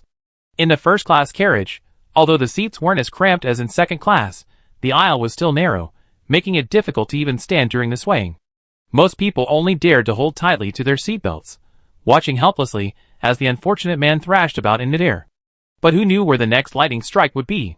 What was certain was that the metal ceiling was conductive. No one dared to move. The unfortunate man's face remained pressed against the metal ceiling, his legs still kicking wildly. The luggage rack storage compartment door was ajar, and a suitcase was teetering, about to slip off the edge. Just before the suitcase hit, click! The safety buckle disengaged, and a figure leaped from the seat. It was Baiyu. She took a sidestep, bracing herself against the seat back for leverage, and leaped forward, landing in 2 steps on a seat in the middle of the carriage. Excuse me, could you step on me for a moment? Baiyu then reached up with her right hand, grabbed the man's shirt by the waist, and pulled him down forcefully. With a pop, the man's shirt buttons burst open, revealing a massive belly, more exaggerated than that of a 6-month pregnant woman. His clothes were open, but he didn't budge. Baiyu sighed, Uncle, how much do you weigh? The tug didn't pull him down, instead, it caused her to lose her balance, forcing her to let go and grab the back of the seat to regain her equilibrium. In the connecting area between carriages, in the last row of first class, a man who had been silent until now looked up and coldly swept his gaze over. The metal safety buckle in his hand transformed into a dart, which he threw at the unfortunate man whose face was pressed against the ceiling. With a thud, like a needle piercing a vacuum chamber, the tip grazed the man's sparse hair and embedded itself firmly in the metal roof, creating a small gap. Outside air rushed in, and the internal and external pressures briefly equalized. Baiyu seized the opportunity, twisting her wrist to deftly deflect the force, pulling the man down and pushing him back to his seat. The middle-aged man sprawled out like a pancake, limbs outstretched, covering the seats of the passengers in front and behind him. You must listen to me and fasten your seatbelt. The man, somewhat disheveled, clutched his stomach and stumbled back to his seat, bowing slightly to Baiyu. Thank you, kind child. I go on a diet when I get back. The stray hairs around his ears stopped fluttering, and a warm current brushed against his scalp, his supernatural ability. Baiyu leaped down from the seat roof, returning to her seat. She looked up to observe. The metal on either side of the gap seemed to flow slowly like liquid, repairing the opening. And the suitcase that had almost fallen was stopped by a cold light, the bouncing dart. The suitcase was quickly shoved back into place. Baiyu looked in the direction she had sensed. Seeing the identical cold faces of the individuals listed on the task list, Xiao Lin opened his mouth, then casually remarked, willing but unable, might as well sit down. Baiyu then realized Zhou Zika's words were true. That day, after Li Jiao left, Zhou Zika pulled her and Chao Lu aside and poured out his grievances. Once, the Xia family held a birthday banquet for Xiao Lin and invited Zhou Zika's family. Zhou Zika, come over and say hello, this is Xiao Lin. Xiao Lin nodded politely, hello uncle. Zhou Zika greeted Xiao Lin's mother, hello auntie. You're about the same age, right? You definitely have something to talk about. Go on, go over there, we adults can chat for a bit. Zhou Zika maintained a forced smile, walking behind Xiao Lin and extending his hand. Hello, I'm... Xiao Lin, hands in his pockets, said, I'm not deaf. Zhou Zika mimicked Xiao Lin's hand in pockets gesture and tone, pointing to his ear, that's obvious, I'm not deaf, I'm just polite. Giving that sullen face like don't borrow money from me, who's he trying to impress? Do you know what happened after he said that? Chao Lu followed up, asking what happened. Zhou Zika laughed angrily, he turned and left. This young star of the Federal Star at this moment. Xiao Lin bent her index finger and lightly tapped the metal strip above the porthole. The metal subtly deformed along the top, like a curved silver snake quickly slithering away, filling the gap. Baiyu, who witnessed everything, opened her wrist of ice. Several unread messages popped up on the virtual screen. Punch Bear, can we schedule the next boxing match with you this weekend? Baiyu casually replied okay. Phyllis, that string you said might be coordinates. The information in the Zerd book that day had yielded results. Hungry and dizzy, transfer, 666 Xiao coins. This matches Chalu's calculations. I double-check after landing. I clicked into the 3-person chat group. The newly changed group name, high-paying nannies of the Death Star of the Federation. The 3 are responsible for different locations. Currently, only Nani Bai has made contact with people. Baiyu made some linguistic tweaks. Hungry and dizzy, Xiao Lin said I'm bad. The next bolt of lightning struck the metal roof of the air train, causing the train to shake violently, the lights to go out, and the carriage to fall into darkness. No power. Terrified screams rose and fell. The safety officer's voice came over the loudspeaker. Please remain calm. Remain calm. Our air train is equipped with backup power. We will restore the lights soon. The lights came back on, the crackling of electricity filling the air. The spot where the fat man had touched the metal was thinner, and the surface heated up rapidly, sparks flying, and a burnt smell filled the air.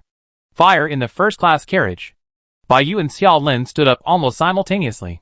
Xiao Lin took a long stride, ignoring the other passengers' objections, and jumped over the seat, pinning the fat man down.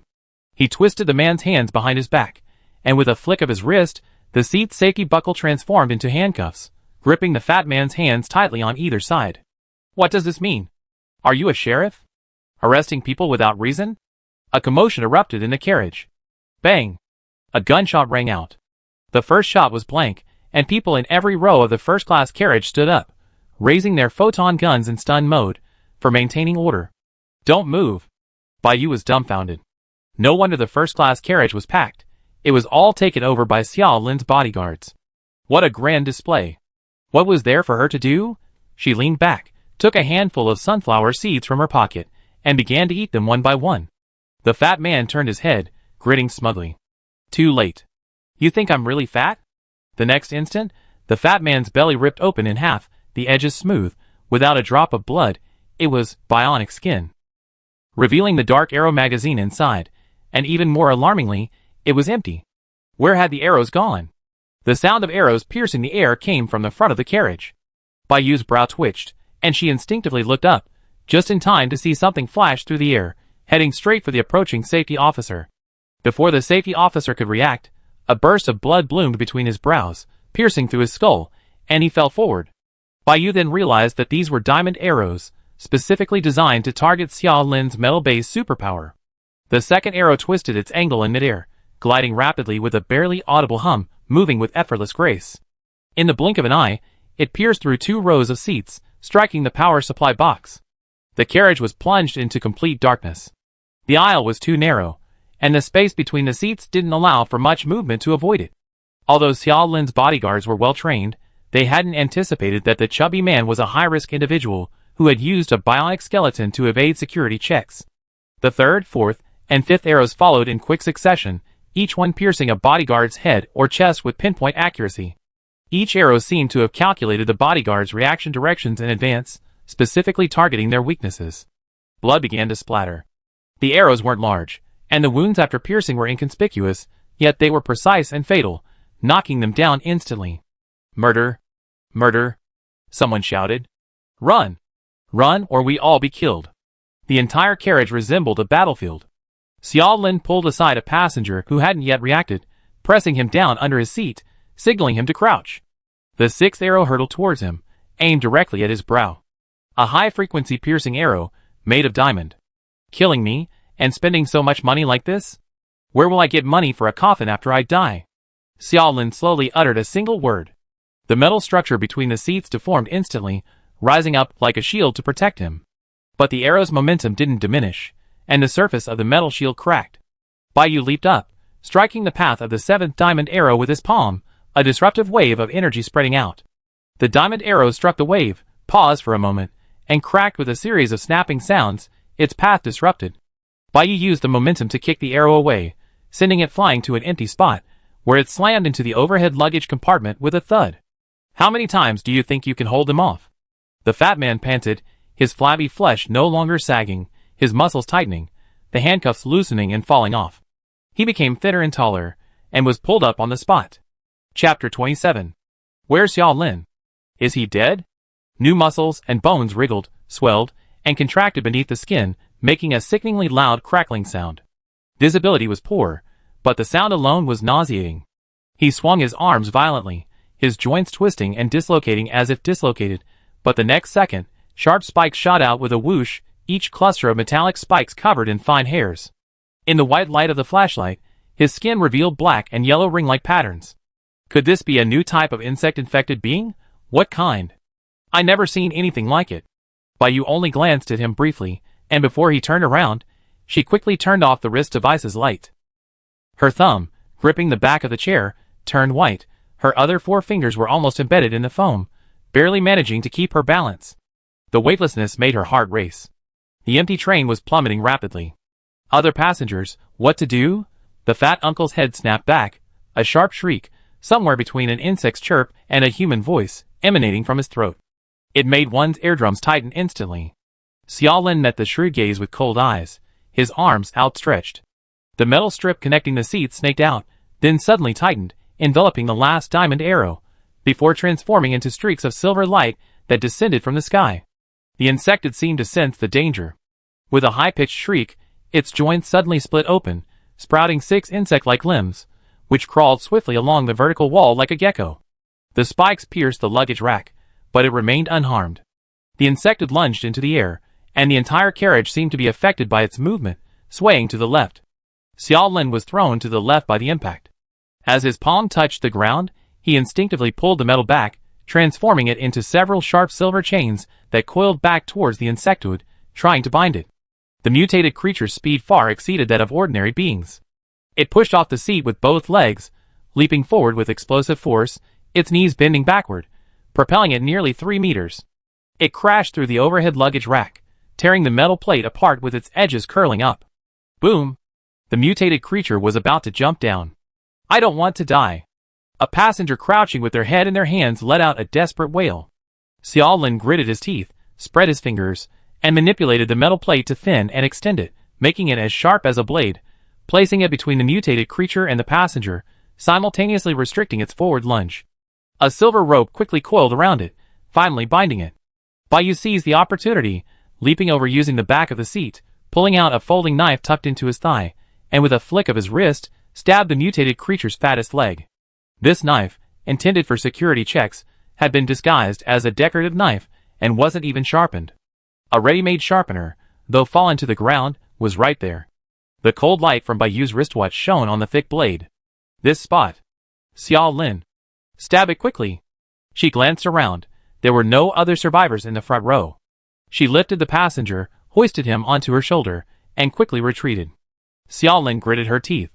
Countless silver rays danced down from the metal plate, working in conjunction with the instantly double-edged long sword. The paper-thin blades pierced the insect membrane, pushing it inward. The sound of flesh churning filled the air. Its entire lower leg was chopped into a bloody pulp, juices splattering everywhere, the stench of decay rising from the seat. The mutated insect let out a grotesque howl, its head suddenly tilting to the side towards Xiaolin. Its face was already twisted beyond recognition, the muscles of its cheeks had sunken in, its eyes bulging upwards. Its jaw extended downwards, the muscles of its throat bulging incessantly, like the inverted triangular head of a wasp. The train stabilized, but it was heading in the wrong direction.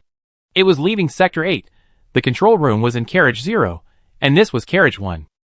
Everyone, move back. Retreat to Carriage 2. Time was of the essence. Baiyu picked up a photon gun from the ground, feeling a pool of viscous liquid. Ignoring her grief, she switched it to kill mode and tucked it behind her waist. Xiaolin, I need to go to Carriage 0. The train is under control.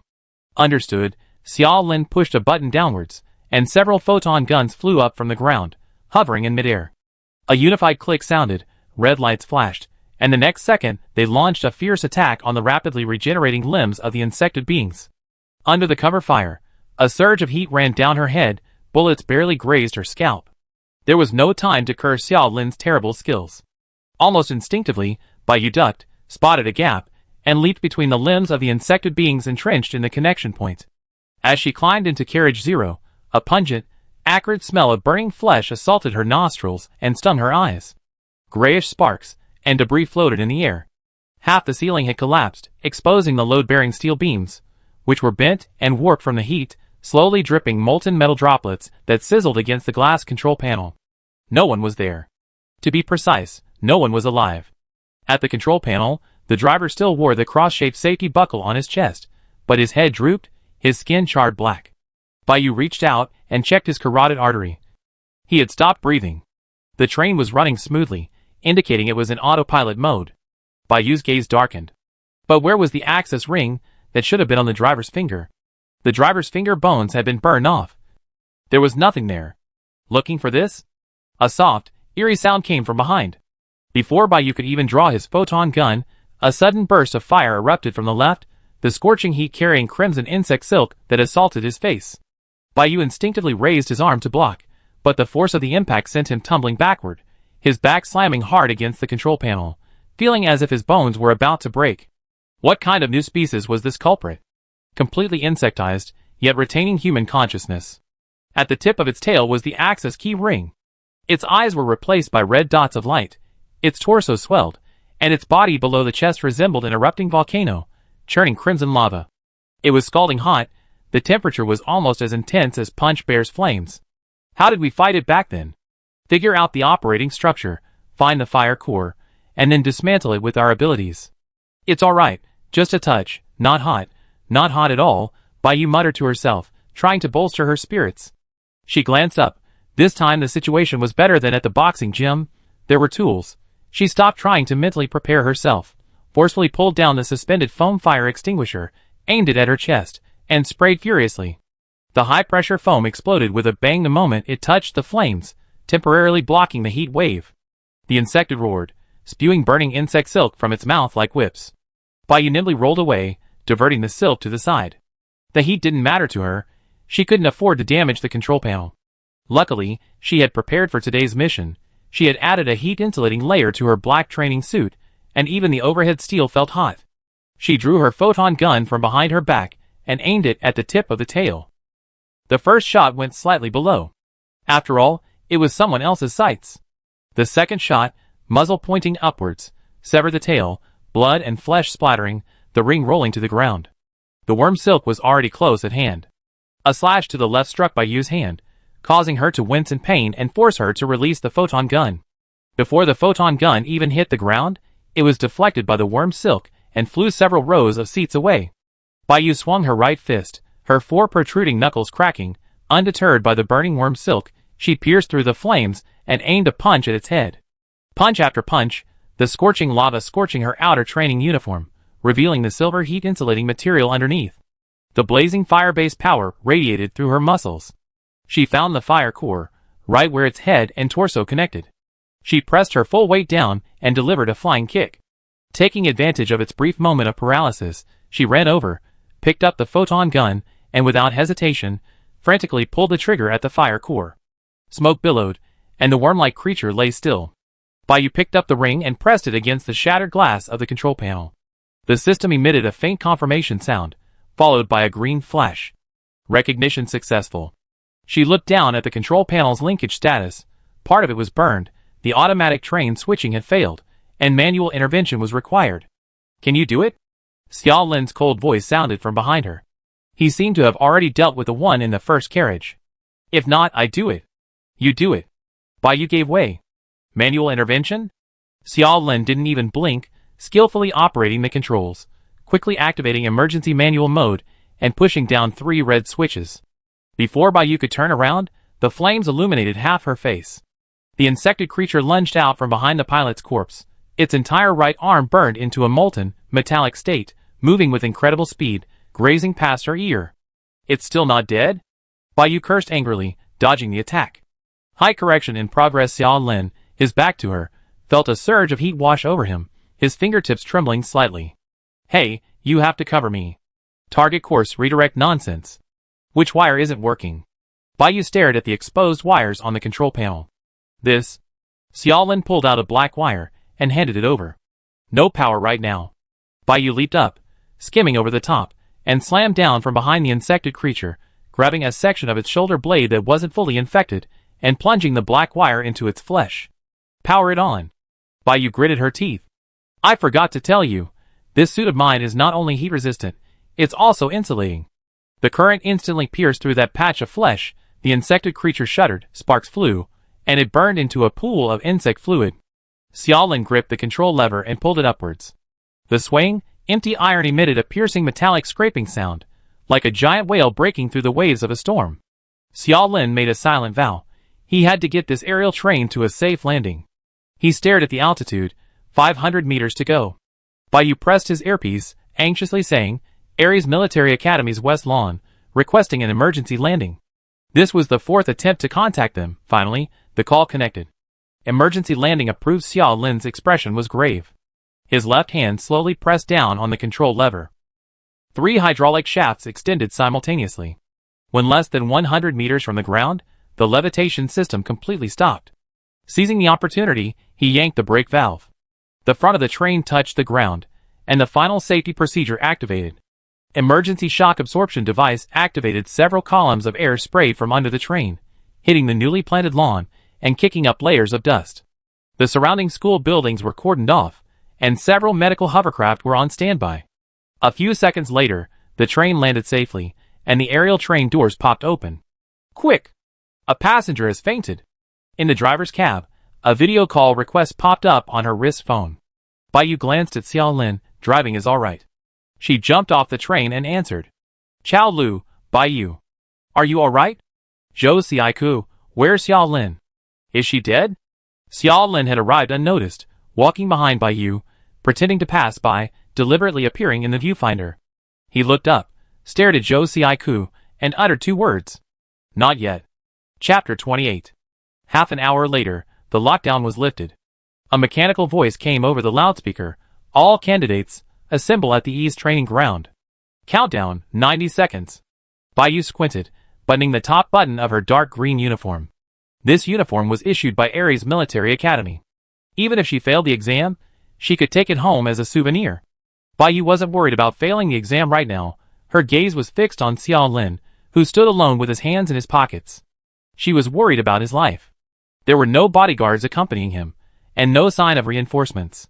Perhaps this was a concern only someone as the chairman of the Norma Star Committee would have. After all, Xia Yin had held a press conference and issued a statement before the admissions began. Ares Military Academy admissions. My grandson will not enjoy any special treatment. Want some? Zhou Xiaiku stood beside her, holding a small bag of nutrient solution, rummaging through his bulging backpack. Bayu glanced at the pink nutrient solution. Even the strawberry flavor tasted strange, like strawberry syrup mixed with lime water. But she had just been on the air train, and her energy had been depleted. She reached out, Any other flavors? Zhou Zika, with the nutrient solution in his mouth, replied, there's also spinach. Baiyu had eaten green porridge for years, and was a little wary of this color. Strawberry, please. She lowered her voice. Short hair, protect Xiao Lin. Do you have any backup plans? Zhou Zika gave her a helpless look. Plans can't keep up with changes. Originally, the three of us were to divide the work. You would handle the starship and air train segments, I would handle the admission segment, and Chaolu would oversee the opening ceremony. The mission was successfully completed. Who knew that on the Skitran? Baiyu bit open the nutrient solution, frowned, and took a sip. Did Li Jia say anything? Zhou Zika glanced at his wrist phone. She's probably busy right now. Why? This morning, Jaw leeches appeared in District 4, and there was also a riot by the insectids. 3 blocks were sealed off. District 4? Baiyu seemed thoughtful. Zhou Zika assumed she had no signal on the transport, but in reality, Baiyu hadn't even looked at the internal notice from 404. She was so bored while keeping an eye on Xiao Lin that she started playing a single-player game. The coordinates calculated by Phyllis and Chao Lu differed in the last few digits, but the first 2 sets were consistent. Fourth, level 3. Baiyu suddenly asked, what level of insected beast is the Jaw Leech? Level 3. Zhou Zika replied, puzzled. What happened? Where's Chao Lu? She's in her single dormitory on another campus. Baiyu kept it brief, simultaneously sharing her speculation in the 3-person group chat. The coordinates matching the flashing point in the book we found at Aurora Beauty are in the 4th district, a level 3 insected beast. That book might be foreshadowing the insectoid invasion location. The information was too shocking. Zhou Zika quickly covered her mouth, but still exclaimed, what? In the 3-person chat group, Dewdrop sent a photo. Xiao Bai isn't here, so I can't open the book to verify, but I took a picture last night to compare with the previous one. Zhou Zika zoomed in on the image. The original red dot had dimmed, and right next to it was a new red dot, emitting a faint glow. This meant that Baiyu's speculation might be true. Dewdrop, they're calling for us to assemble outside. A mechanical voice broadcast, time's up. Baiyu nudged Zhou Zika with her elbow, we talk about it when we get back. The countdown on the giant floating screen reached 0. The principal's holographic projection appeared in the center of the screen. I am Joyce, the principal of Ares Military Academy. She wore a blue military uniform with silver epaulets and a thorn medal on her chest. Her red hair was meticulously combed under her military cap. Her calm gaze, projected through the screen, fell on everyone's faces, soothing any unease like a reassuring pill. In light of the morning's attack, the originally scheduled assessment has been adjusted to the following 2 forms: a practical test or a special ability test. Candidates only need to participate in one. Meanwhile, due to an emergency at the West Training Ground requiring maintenance, space resources are limited. Random grouping is now being conducted. Blue group members, please remain where you are for the special ability test. Red group members, please enter the right-hand teaching building number 1 for the practical test. Baiyu looked down. It was red.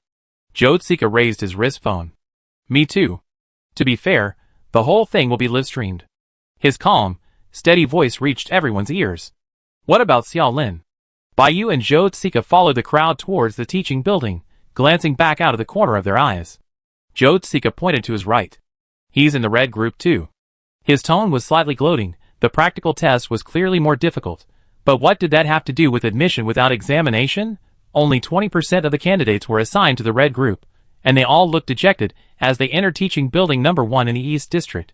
Behind the candidates, a transparent barrier slowly rose, separating the training ground from the 12 teaching buildings. A mechanical loudspeaker peeked out from a corner. All candidates for the practical test will be randomly assigned to groups of 3. Within 24 hours, identify and eliminate or control at least one lurking insected individual. Mission success is considered acceptance. Please note that the insected individual's camouflage is unknown. The assessment period is considered formal combat. Weapons and supernatural abilities are permitted if threatened. 6 medical hovercraft are on standby. Be mindful of your safety. The candidates then realized this wasn't a test. I want to quit. Perhaps realizing it was being broadcast live, several candidates rushed out to find the cameras. I'm going to expose you. You violated the federal citizens' right to know, and even threatened their right to life. No matter how they filmed the thick barrier, the cameras remained motionless, their backs to the teaching building. Looking at their wrist devices, the signal was blocked. Baiyu and Zhou Zika exchanged a glance. It's known that the longest incubation period after the insecticidal injection is 24 hours. This is like cramming all the suspected examinees, plus Xia Lin, that live target together, a kind of breeding ground. The mechanical voice is unaffected. Grouping in progress. Estimated 10 seconds remaining. Please wait. These 10 seconds felt even longer than the ads before a free single-player game. Not being in a group with Xiao Lin was risky. What if the infected succeeded in their assassination? Being in a group with him was also bad. They get beaten up by the infected together, but the bounty offered by 404 was too tempting. 500,000 Yao coins, 30% going to Li Jia, leaving 450,000. Bai Yu closed her eyes, deciding not to look. Suddenly, Zhou Ziaike patted her shoulder. Bai Yu shrank back. Time's not up yet. Zhou Ziaike gave a bitter smile. Open your eyes. It was prearranged. 404 must have tampered with it. What do you mean? Bai Yu opened her eyes, looking down at the interface that appeared on her wrist device.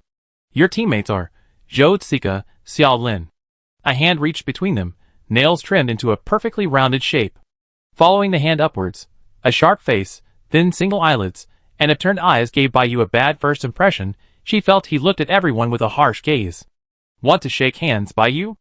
Xiao Lin extended his other hand, saying slowly and deliberately, shake hands with a living dead person, Zhou Ziaike. He was clearly very concerned about Zhou Ziaike's question. Is he dead? You're really careful. Zhou Ziaike hadn't even finished saying eyes. Bai Yu interrupted, better safe than sorry. She quickly reached out and grabbed Xiao Lin's hands, placing them together. She took Zhou Ziaike's hand again, stacking it 3 times over, and finally pressing it down on her own.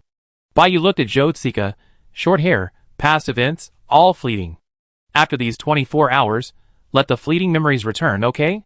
Zhou Ziaike was a little reluctant, but his hand didn't struggle anymore. Xiao Lin withdrew one hand from the awkward position. Zhou Ziaike, believe it or not, I'm not targeting you. After all, the same conversation would happen dozens of times at a banquet. He wasn't exactly a patient person. Zhou Ziaike said shrugged, and acted magnanimous. I don't care, I already forgotten. Bai Yu inwardly scoffed. They were clearly evenly matched. She pressed her hand down. Let's cheer each other on. The real battle has officially begun. After the mission was assigned, the candidates, following the coordinates, formed teams of 3 and headed towards the empty teaching building. Securing a stronghold first meant a greater chance of victory. As Bai Yu ran, she activated tactical synchronization. Her wristband screen automatically connected with Xiao Lin and Zhou Ziaike, allowing the 3 to share vision and layers in real time. A bit too fast, isn't it? Zhou Ziaike said, panting. Carrying the tortoiseshell-like tactical backpack was indeed quite strenuous. We have live targets. If we don't hurry, we just wait for them to come and kill us. Bai Yu's tone was half joking, half serious. Xiao Lin turned around and slowly said, sorry, I heard you. That means you're not deaf. Bai Yu fired a particle marker behind him. Later, you stand on the roof of Building 6 in the East District, the tallest building in the East District, the 12th floor. There's a helipad there. Next to the helipad is a small control tower, which can be used for defense. Zhou Ziaike and I will be inside, waiting for them to come to us. You plan to use me to lure them here? Xiao Lin raised an eyebrow, seemingly without objection. And then you guys hide in the control tower? Zhou Ziaike looked at the 3D scan image, now diligently climbing the stairs to conserve his powers. The entire control tower is a metal structure, which is advantageous to you, isn't it? A slight electrical hum suddenly came through the 3 of their earpieces. Take it over. Bai Yu was stunned. The fight hadn't even started yet, and this, channel intrusion? Joyce. The other party got straight to the point. The person she heard in the earpiece was the principal. Only 22 hours remain until the Norma Star Committee Chairman's regulations on handling the mutated individuals take effect. There's a live broadcast outside, broadcast to the entire Federation.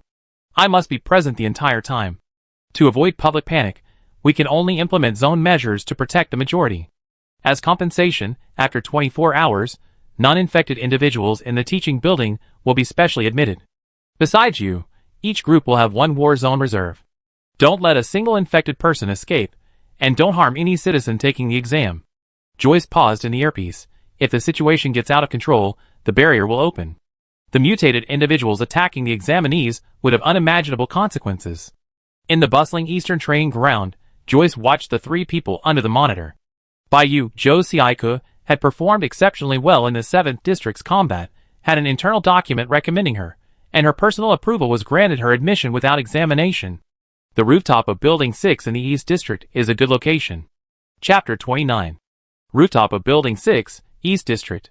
Joe Tsika took a folded piece of cloth from his backpack. The three of them grabbed the four corners and unfolded it like a bed sheet. A light-blocking refraction membrane. It can block signal projections, so others can't see the actual layout of the tower top. Xiao Lin, you son of a bitch. You grabbed two corners, her words jumbled, sounding almost like an insult. She paused guiltily. What kind of regulations does he have for dealing with insected beings? Why are you being chased and killed like this? The wind was strong, whipping the hem of their clothes, drowning out Joe Tsika's snickering. With a snap, the light-blocking refraction membrane was unfolded. Xiao Lin's face was pale from the wind. He believes that if an insected being is discovered, they should be killed immediately. Even more radical than 404's ideology. Yu and the others were all eliminators from Department 404, only eliminating those who posed a threat. Joe Tsika tapped twice on the control tower floor. The wind is strong around the outer edge of the tower, and the metal structure is conductive. I'm placing 3 sets of nodes. If any insected approaches the metal frame, it will trigger static electricity, allowing us to identify them. How to trigger? Xiao Lin asked, turning around. You? Yu walked over from the other end, pointing in the distance. I placed a particle marker on you. Joe Tsika handed Xiao Lin a set of nodes, indicating where to place them. If an insected attacks you, ding, static electricity is triggered. We attack it. Got it. Xiao Lin took the nodes and bent down to place them. Yu took a palm-sized device from Joe Tsika's tactical bag. The outer shell popped open, revealing a gray matrix inside, with blue ripples lighting up layer by layer from the inside out. Activated, and tucked into the leg holster. Xiao Lin was climbing the tower when she looked down, and saw a device flashing blue light. What's this? This was a new device developed by 404 in conjunction with Yu's special abilities, increasing the range of her abilities' dismantling capabilities. Yu looked down and adjusted the angle of the silencing device. She casually said, "Silence, immortal." Within a 3-meter sensing circle, regardless of age or gender, anyone who steps in will shut their mouth. A voice from Xiao Lin floated overhead. Oh, then Joe Tsika will be the first to suffer after it's activated. What, suffer? Joe Tsika placed the last set of nodes, and the green light instantly merged into the structure. He then realized that Xiao Lin was referring to his noise. Joe Tsika replied harmlessly, rebound. Rebound ineffective. Xiao Lin jumped down from the 3rd step of the tower. Behind him, several guiding beacons were installed inside the tower, each set with an energy induction frequency. Frequency 80 or 100. Yu looked up. After the mutated individuals enter the control tower, the induction beacon is activated for a second screening of their mutated levels.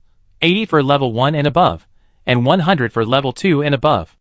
Xiao Lin confidently stated, 100 is a bit more challenging. Yu squinted, watching the beacon light up with a red circle. Then why are you activating it now? The three remained silent for a few seconds, then began frantically working, the only sounds on the rooftop being the wind and the starting of the equipment. Zhou Xiaiku, his hand on the device button, nervously stared at the only passage leading up, and couldn't help but complain, Xiao Lin, you're doing a terrible job. Amidst the intermittent footsteps, 2 heat sources were rapidly approaching.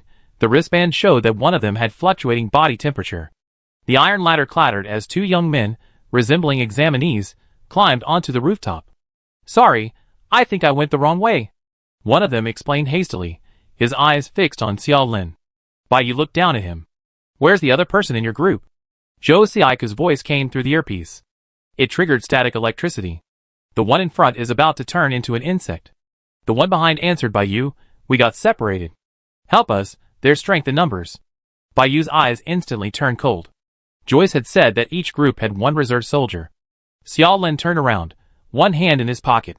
In his other palm, 2 small metal pieces, polished to sharp points, were enveloped in silver light, fluttering up and down in his palm. Wrong way. Separated.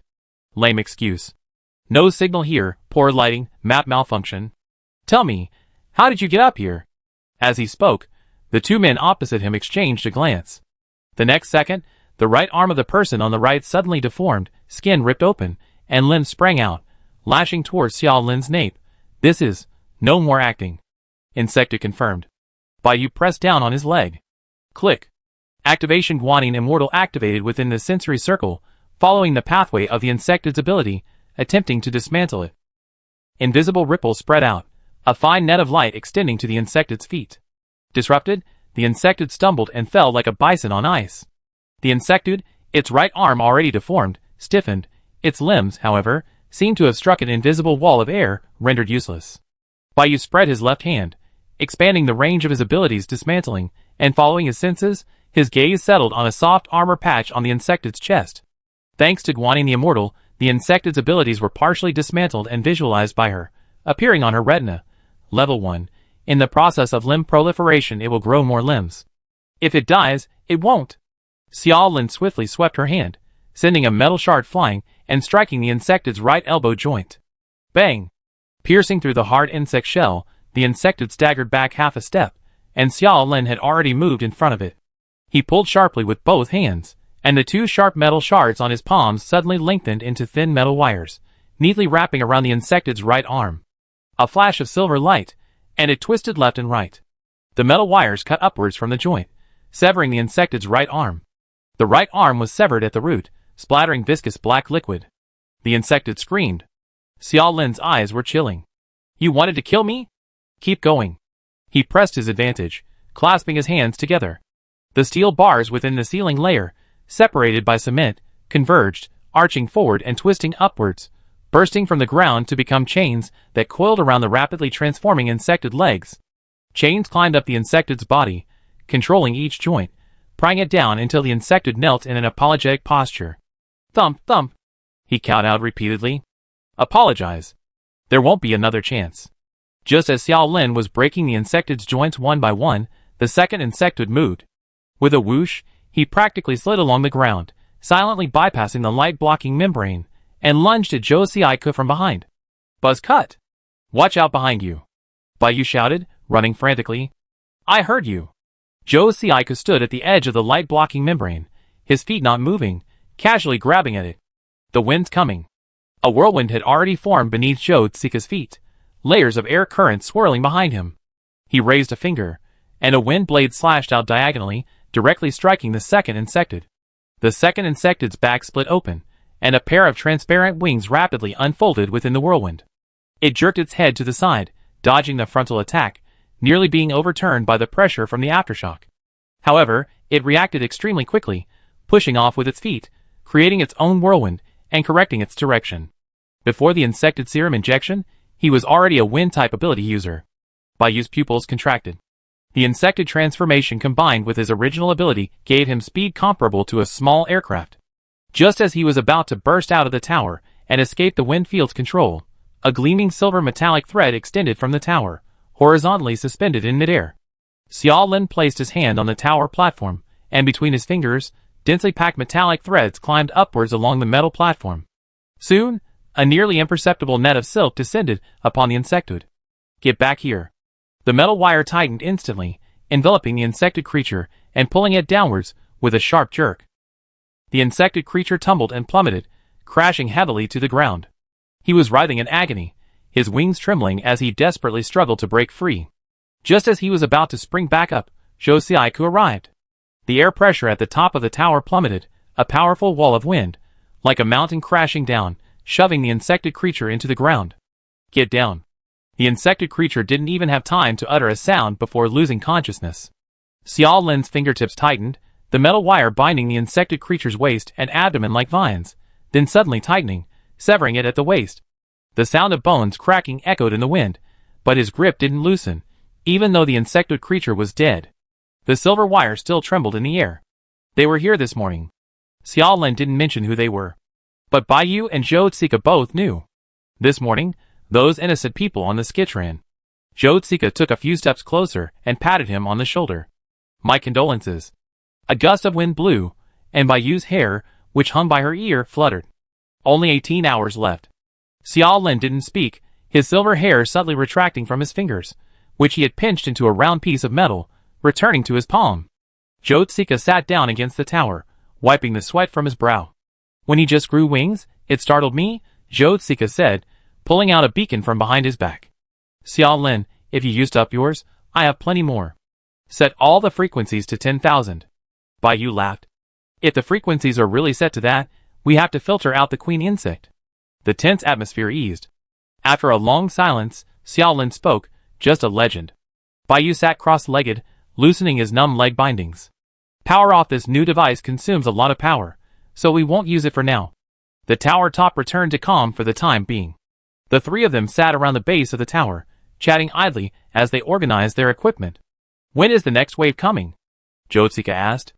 Baiyu pulled up the heat source monitoring graph on her wrist device. It was covered in red dots. Soon, she said, about 5 minutes.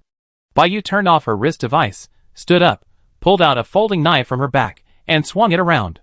Xiaolin remembered this knife well. She had used it on the Skitran. How come you still have one? Buy 10 and get 20% off, it's a promotion. Baiyu said, wrapping the duct tape around the handle. So I bought 20. Xiaolin continued, 20 for a 40% discount? Jotsika laughed. According to you, if you buy 40, the store has to give them away for free. Are they doing charity? Oh, I misunderstood. Xiaolin searched her pockets for a while, before finally putting her hands in her shirt pockets. The wind swirled above the three of them. The battle was far from over. Chapter 30. Baiyu stood by the control tower, looking beyond the barrier. The training ground was still bustling with activity, the sky flashing with multicolored lights. A row of mobile cameras, their backs to the teaching building, were broadcasting live. As a model of fairness and transparency in Norma Star's civic affairs, Ares Military Academy Recruitment Online was today's highest-rated program. All the citizens of the Federation were glued to their screens, their eyes glued to the screen. The noise seemed to come from another world. The rooftop was almost silent, devoid of wind. The lingering heat clung to the ground, a restless anxiety slowly building. Xiaolin bent down, fastening his gloves with refined movements. A skein of metal, coiled like a snake, lay still at his feet. Zhou Xiaiku, a compressed candy tablet between his teeth, adjusted the airflow. The air was stifling, only the heat sources emanating from the tower, densely packed and incessant. The control tower began to shake violently. The low growls of the mutated insects echoed in the air, like a dull knife scraping against rusty iron, grating and piercing. They're here. Baiyu's voice was calm as she stood with one leg in front of the other. Xiaolin frowned, the metal gleaming in his palm. He unconsciously rubbed it. Too many. Waves of mutated insects surged up from below the tower, far exceeding the number of examinees. Have they built an insecticidal tunnel? Zhou Xiaiku's pupils contracted. It requires a fully mutated insect at level 4 or higher. An insecticidal tunnel couldn't be built outside the barrier because the number and level of the mutated insects were insufficient. The mutated insects charged in formation, the back ranks even supplying the front with supernatural weapons. If we hadn't separated them today, Baiyu said, severing the wrist of a charging mutated insect with a slash, drawing a trail of black blood, this number would have been more than enough to take over the entire military academy. Xiaolin's expression hardened. Killing me is probably a secondary objective. Their real intention is to seize the Sky Iron, occupy the military academy, and then control the entire 8th district, where the Ares Military Academy is located. Zhou Xiaiku continued, the 8th district, a satellite city, is far from the main planet of Norma, a frontline war zone, a good place. Baiyu pieced together a complete mission line in her mind. They want to force Ares to open the isolation barrier. Behind Baiyu, a thin layer of shimmering light appeared on the ground, but it wasn't water. Thin ice grew wildly forward, bypassing her. The insectoid stepped on it with a click, short and sharp like a gunshot, and the thin ice enveloped her upwards. A group of figures climbed up from the other end using grappling hooks. Joyce's voice came through the earpiece. Hopefully they're not too late. It's the reserves. Zhou Xiaiku turned around in surprise, just in time. The first ice-type ability user to attack had lips slightly pale from the release of their ability. She took a step forward, and a layer of ice spikes erupted from the ground, adding another layer to the frozen insectoid, piercing its shell and growing into its flesh. Through the earpiece, she gave a brief introduction. Preparatory A rank, Maeve. Preparatory A rank, ready for the frontline combat zone. The sharp ice pierced the insect's head. Layer upon layer froze inwards, and with a crackling sound, Maeve reached out and squeezed, her heart shattering along with it. Completely dead. Leslie, power up the tower. Leslie touched the tower. Arcs of electricity climbed wildly along the metal frame, roaming the surface, blue and white lightning roaring. The area around the tower rapidly heated up, tens of thousands of volts of thunder poised to strike. Several insectoids flying in from the air. Before they could even touch Xiaolin, a short arc of electricity flashed first. A sizzle was heard, and the entire insect arm seemed to be electrocuted, a plume of black smoke accompanied by a burnt smell filling the nostrils. The electric current surged through the worm-like creature's muscles, instantly severing the connecting chains. Its entire body folded into a bizarre sphere in midair, convulsing and sparking. Leslie's palm crackled with electricity as he stared at the two who had narrowly escaped. A bolt of lightning shot from his palm. Instantly, various elemental abilities on the rooftop intertwined, creating a dazzling display of light. Baiyu dodged to the side, pressing her earpiece. Maeve, this is Baiyu. The worm-like creatures want to kill Xiao Lin to open the shielding field. We believe there is a worm-like portal within this building. Maeve was locked in combat with a fire-type worm-like creature. She gritted her teeth, fighting swiftly, a thick layer of ice enveloping the raging fire. How do you need our cooperation? Baiyu abruptly shifted to the side, slicing through the incoming worm silk with a single stroke. I need a spatial ability user to help me cut off the worm's return path and blow up the worm portal. Just as Baiyu sheathed her folding knife at her waist, a golden vortex and a resolute-looking girl appeared before her. Preparing for rank B, Sui. Which floor to go to? It should be the 4th floor, 302. Baiyu stepped into the vortex, deactivating the silencing device on her leg that amplified her ability perception. Precise teleportation? This insected concentration. Sui frowned. The tall anchor point should still be inside. We have to blow it up, otherwise we won't be able to finish it off. Baiyu drew her knife first and went in. At the same time, the situation at the top of the tower took a sharp turn for the worse with a dull thud. A nearly 2-meter-tall insectoid, avoiding direct fire, bypassed the tower's defenses and smashed 2 deep craters into the platform. Its muscles were a deep purple, highly fused, and its thick carapace gleamed with a metallic sheen. Xiao Lin clasped his hands together, and the steel bars of Building 6 crackled. Streams of metal flowed, rose, and condensed like mercury, forming a silver-white, fan-shaped metal shield that blocked the insectoid's path. Silver threads leaped from his fingertips. Zhou Xiaika's wind wall pressed down forcefully.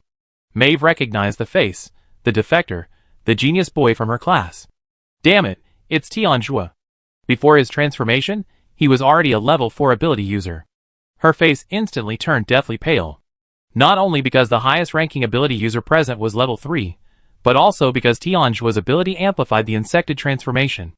Maeve pressed her earpiece through the buzzing sound she vaguely heard. Don't let him touch you. Too late.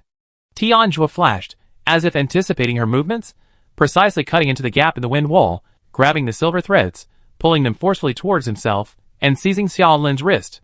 Tianjue's red eyes flickered. A sharp pain shot through Xiao Lin, his pupils contracting sharply, as he felt his metallic powers being abruptly drained from his body. The next second, a silver gleam emanated from Tianjue's fingertips, and it twisted the external camera through the shield.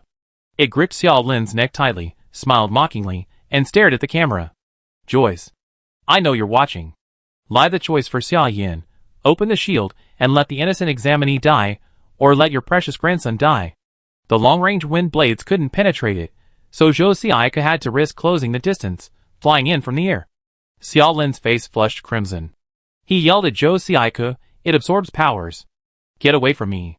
The surrounding insectoid beings swarmed around, sacrificing their powers to Tianjue as if offering a sacrifice. The abilities of the mutated insectoids can also be absorbed and fused. The next second, the entire Federation's live broadcast suddenly switched.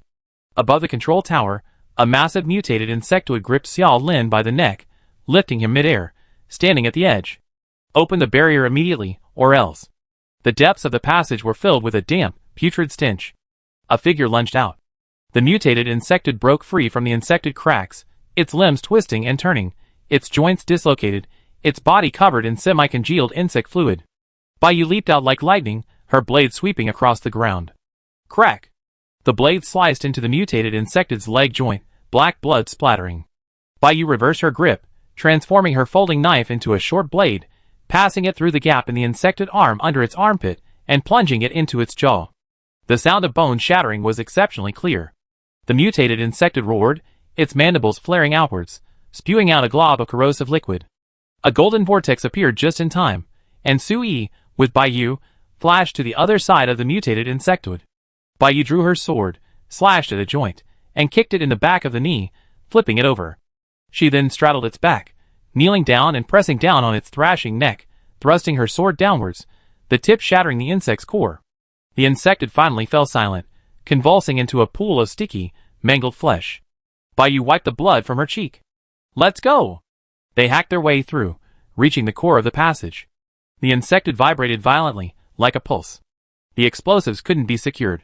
Sui, seal off the space first and teleport yourself back. I need to press the device until it activates.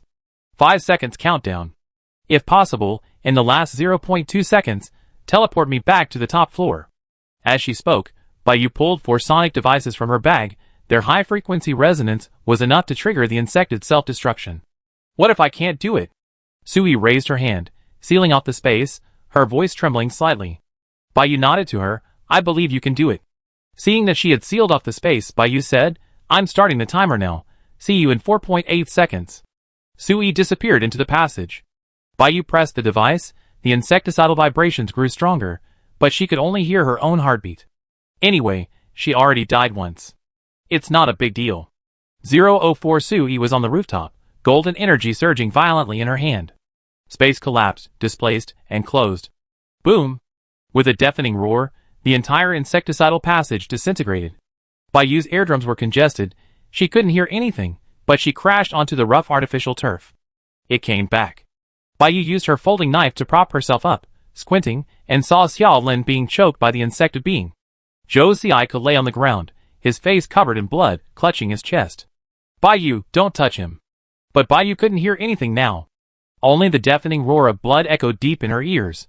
She had already rushed forward, stepping onto the board and leaping forward, her folding knife transforming into an arc of light. Tianjua froze. Was he here to die? But Baiyu's eyes held only a chilling calmness. The blade pierced Tianjua's chest. In that instant, light, wind, metal, all superpowers, failed, spiraling out of control and scattering. You don't understand at all. In your hand is my 500,000 Yao coins. The blade pierced the insect's core. She twisted it violently, and the core shattered. Tianjua was consumed by the energy backlash. The blazing white shockwave, like fireworks, sent him soaring into the sky, shattering into fragments. The wind from the aftershocks of the superpower lifted Baiyu's blood-stained clothes, giving Xiao Lin, who was coughing violently, another mouthful. A thunderous applause and cheers erupted in front of the screen. Baiyu became an overnight sensation. Along with her, the folding knife she was promoting also gained fame. Chapter 31. The starship emerged from orbit around Sifa, the low rumble of its engines fading into the distance. Outside the porthole, a nebula of inky black and deep blue stretched out. Nebulae block signals. This fast flight to Norma reduced the 8-hour journey to 6. To accelerate interstellar travel and reduce drag, the starship was designed in a willow leaf shape. This design uniformly compressed the space available to passengers. A fixed ticket price, cramped seats. The middle-aged man's kneecaps seemed to have magnets attached, always stubbornly squeezing to the right. After squeezing, he glanced sideways at the boy next to him, observing his reaction. The boy shifted closer, his lowered eyelashes obscuring his eyes, occasionally raising his hand to check his wrist-worn phone. He probably wasn't looking at him. The middle-aged man was immersed in the joy of gaining a few square centimeters of extra space, his toes stretching along with it. Until he realized that in half an hour, the boy next to him had already checked his wrist-worn phone 10 times, despite the lack of signal. A small screen hanging overhead was playing offline news. The reporter's strong, clear voice seemed perfectly suited to the noisy space. The older man nudged the younger man. You can watch this. The grayish-white eyes, calm and focused, looked up from the older man's knees, which had been constantly there. The older man paused, a slight throbbing in his head, as if receiving some kind of decree. He straightened his back obediently, bringing his legs together, returning the territory he had occupied to his left and right. Shuyi gently withdrew his mental energy, as if nothing had happened, and casually looked up. On the small, square screen was a live broadcast excerpt from Ares Military Academy. The reporter looked familiar. Hello everyone, welcome back to Little Who's Talk. I'm Little Who from Meteor Entertainment. He remembered. Baiyu had shown him the photo. It was this reporter who took the picture of Aurora Beauty in the 7th district.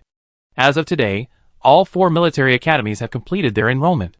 The fastest, Hecate Military Academy, has even held its opening ceremony. Of course, what everyone is most interested in is the Ares Military Academy livestream incident. Although the Academy immediately blurred the footage, you know how fast Huji's screenshot speed is. This unblurred image, After our technical processing and restoration, shows that this nearly 2-meter tall, deep purple creature has a carapace, meaning that an insectoid infiltrated the military academy. And the insectoid is holding an unarmed student. Behind him, another student has pierced him with a folding knife.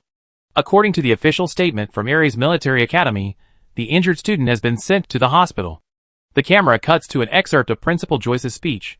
Some of our senior reserve students demonstrated excellent adaptability and teamwork under extreme conditions, preventing large-scale casualties. They will be rewarded in accordance with the Ares Military Academy Special Contribution Regulations. The interrupted footage from the original live stream has been properly handled and does not involve any leakage of citizens' privacy.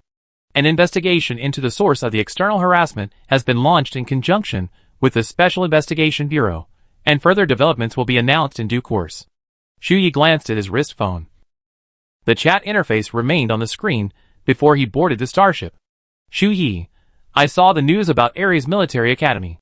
Hungry Head, huh? Wasn't it blurred? Shuyi, where are you? Hungry Head, 8th District Hospital, 601. Brother whose voice pulled him back to the news. The identities of the two students are currently unknown. He abruptly changed the subject, but I found the same folding knife for everyone. I got a fan discount price, 1% off. Click the link below to get yours now. Shuyi pursed his lips, rested his chin on his hand, and quietly gazed at the star belt that was traversing the area. The asteroids, like gold dust splashed on black silk, shimmered, their material possibly carbon, silicate, or metal. They stretched from afar, then slowly disappeared into the void before his eyes. He pressed his fingertips against the window, saying nothing. 5 hours later, the starship slowly passed through Norma's orbital layer.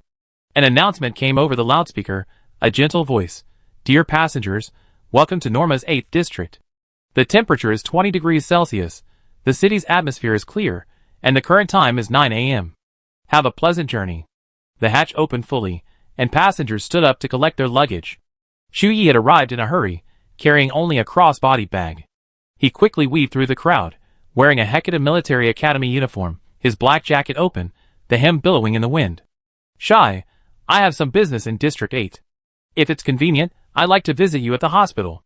After waiting a long time, Starving didn't reply. The car sped straight to the District 8 hospital. A self-service medical guide robot drove back and forth in front of the tightly closed doors. Please show your application. Shy placed his Hecata Military Academy student card in front of the camera.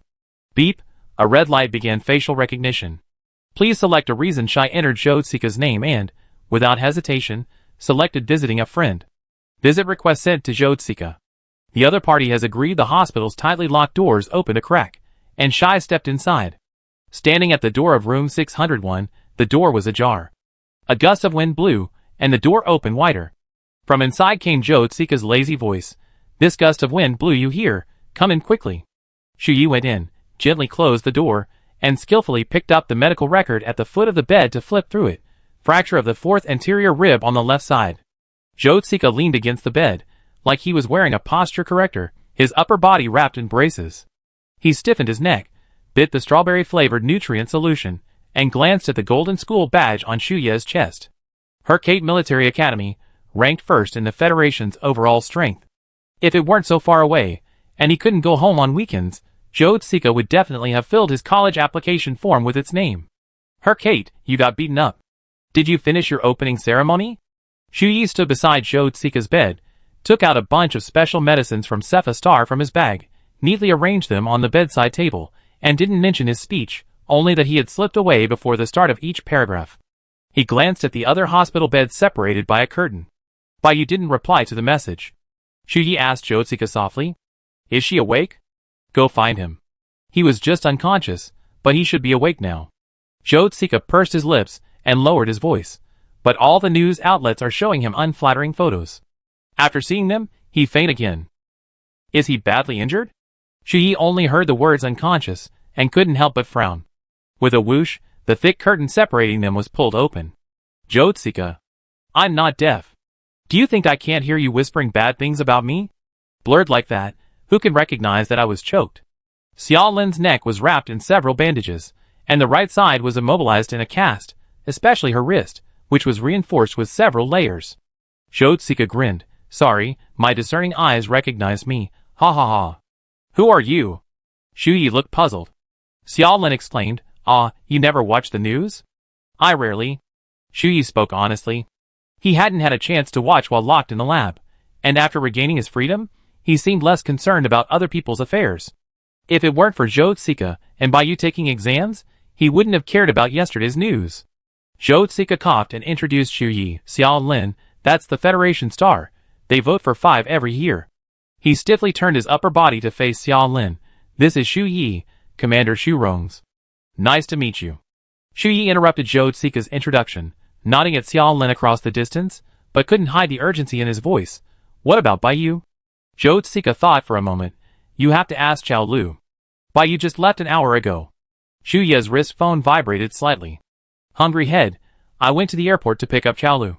She came back from a mission in the 4th district, injured, and just taken to the medical pod." "Did you go see Crew Head?" "Leaf, yes." "Hungry head, it's a pity the 4 of us can't get together for a big meal right now. I treat next time." "Leaf, take good care of yourself, there will be other opportunities." Hungry head, "Yeah, Crew Head's injury is much more serious than mine. I only have superficial wounds, just need some disinfection." Baiyu moved her wrist, which was wrapped in white bandages. Typing still hurt a bit. She looked up and made an awkward eye contact with Chaoyu, who was standing outside the medical pod.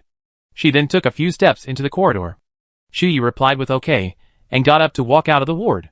Zhou Zika threw back the covers, trying to sprawl out of bed, but his upper body, clad in a hospital gown, seemed immobilized, and he twitched a few times.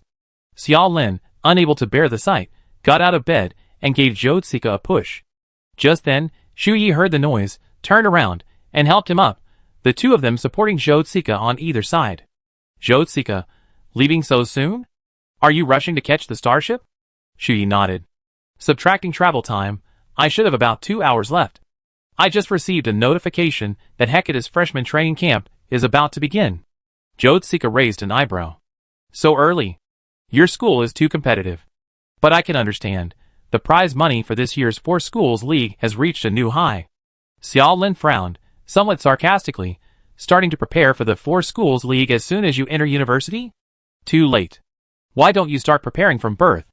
Hearing Xiao Lin's words, Xu Yi simply replied, his tone indifferent, "It's not too late for you to prepare now. Hecate welcomes you on admissions day next year. Xu Yi, don't you dare not participate then." Xiao Lin released Zhou Zika's hand, returned to the ward, and slammed the door shut. Zhou Zika saw Xu Yi off to the flying car outside, waving to him. Xiao Lin's words were harsh. "Don't take them to heart. Even if we become rivals in the future, friendship will still come first." Xu Yi nodded. Having booked the next flight back, the car could only speed along, and I slightly adjusted my wrist. "Starving? Oh right, I saw your speech today as the scholarship sponsor representative for Hecate Military Academy. You finished in just 50 seconds. Sponsors certainly have the confidence." Baiyu hadn't finished sending her message yet. Suddenly, Chaoyu appeared behind her, her eyes coldly glancing at her. "Miss Bai, I'd like to ask about the night Karen disappeared." Chapter 32. Chaoyu, a cigarette dangling from her lips, remembered the no-smoking policy in the compound and didn't light it, holding it between her right index and middle fingers. She casually propped her arm up on the windowsill, the glass icing over. "Miss Bai, don't you have anything to say?" Baiyu's gaze lingered on her. Her overcoat hung loosely over her shoulders, highlighting her tall, broad shoulders and slender back. Even with several layers of clothing, she didn't appear bulky. Most importantly, she wasn't wearing the police uniform, so the questioning was a private inquiry. "Sister Chaoyu, I've given many statements, cooperating with the police station, 404, and the Special Investigation Bureau. I said everything I can." Baiyu met her gaze steadily. Chaoyu calmly crushed the menthol capsule in her cigarette. "I reviewed the surveillance footage countless times. I intercepted a message at the time of the incident. The temperature plummeted, and white smoke filled the air, countless tiny ice crystals. Combined, a crisp, minty scent of shaved ice filled Baiyu's nostrils." Baiyu looked up at the supernatural surveillance camera above her. Chaoyu's ability was about to exceed the alarm threshold. "It's not appropriate for you to tell me about things at your police station." Chaoyu's voice abruptly interrupted. "This message came from your phone, sent to an encrypted terminal. I'm curious, what kind of message requires so many layers of reverse tracking so?" Baiyu's hand twitched in her pocket. Several days had passed. If they really found it, it would likely be handcuffs. Did I send a message that day? I don't know it myself. Could it be that my wristband was remotely controlled? Baiyu reached out from her pocket, untied the wristband strap with her other hand, and waved it in front of Qiao Yu. If you have a warrant, take it back to the police station to check, but you have to buy me a new one. Frost spread, silently creeping across the entire window. Qiao Yu glanced at the black wrist device, letting out a barely audible chuckle. Something only a conviction would grant. How could it be available now? Permit? Not yet. She slowly twirled the cigarette in her hand, then flicked the menthol capsule with her knuckles, releasing a stronger menthol flavor with a pop. She casually changed the subject. You had 2 encounters with it. Besides the shape and color of its ability, is there anything else? Qiao Yu lowered her eyes, comparing it to all the space-type ability users recorded across the Federation, but found no answer. 3 possibilities. First, the records in remote star systems are incomplete. Second, the records are classified and stored in special departments, like military academies. Third, internal personnel have tampered with the records. Baiyu was silent for a few seconds. I haven't seen it from a distance, only its ability. But its teleportation ability is weaker than before. Qiao Yu looked into Baiyu's dark, bright pupils, something not mentioned in the records. Just remembered? Yes. Baiyu nodded. How did you come to that conclusion? Baiyu wasn't lying, but selectively answered, You seen my file, haven't you? I have a special perception of abilities. If I were to compare its ability to flowing water, the first time was a great river, the second a small stream. Now, a new direction was provided, examining it from the perspective of abnormal consumption. Its bodily functions malfunctioned, or an event requiring high-intensity use of its ability occurred. Qiao Yu was very familiar with the thresholds for ability monitoring, and having obtained the desired result, she moved her fingers, turning the room full of ice crystals into water mist before the monitoring alarm went off. Qiao Yu straightened her collar, asking a trivial question. What do you think of Dean's drawing? Dean? Baiyu's mind raced. He seemed to be that cartoonist who committed suicide after being terrified by nightmares, but he was just a figurehead. Wasn't it all about exploiting Karen to draw? Baiyu scratched her head. I haven't seen it. Dean's drawings are terrible. But I really like the line art, the coloring, the paneling, and that's enough. Qiao Yu withdrew her gaze. Let's go, Qiao Lu should be waking up soon. She left the window first, the wind lifting her collar, revealing a sheriff's badge. Baiyu followed slowly behind. The parts Qiao Yu liked were all drawn by Karen.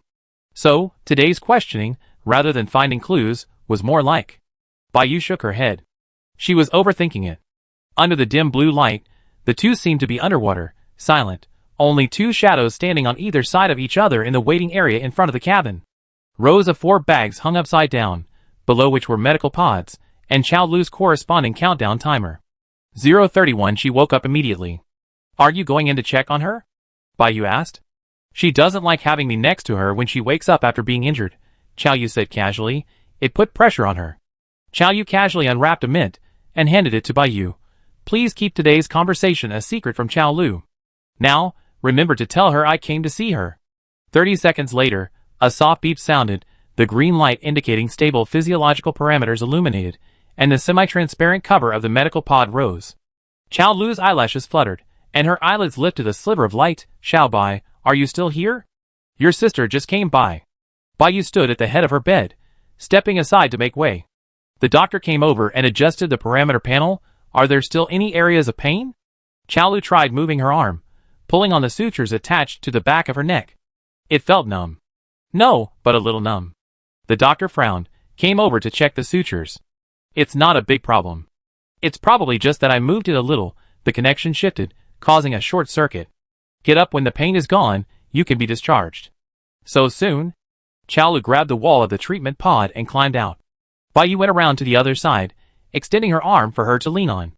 Why are your hands covered in bandages? Qiao Lu noticed the tattered fabric peeking out from under her sleeves, looked around, too many eyes and ears, and her voice suddenly lowered.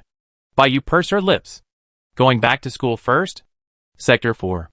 On the devastated ruins, Abi stepped over a pile of debris, her foot landing on a piece of shell embedded with bone spurs.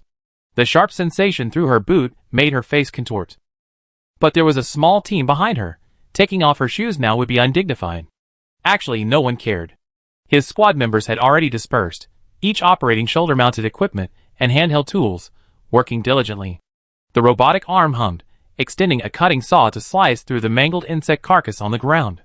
The sound of the carapace cracking was like dry cloth rubbing against glass, particularly piercing, and viscous blue blood splattered onto the protective mask. Type 3 limb intact, still responsive after spinal cord stimulation, extract. The insect heart remains. Keep it cooled down, be careful of explosion. Quick!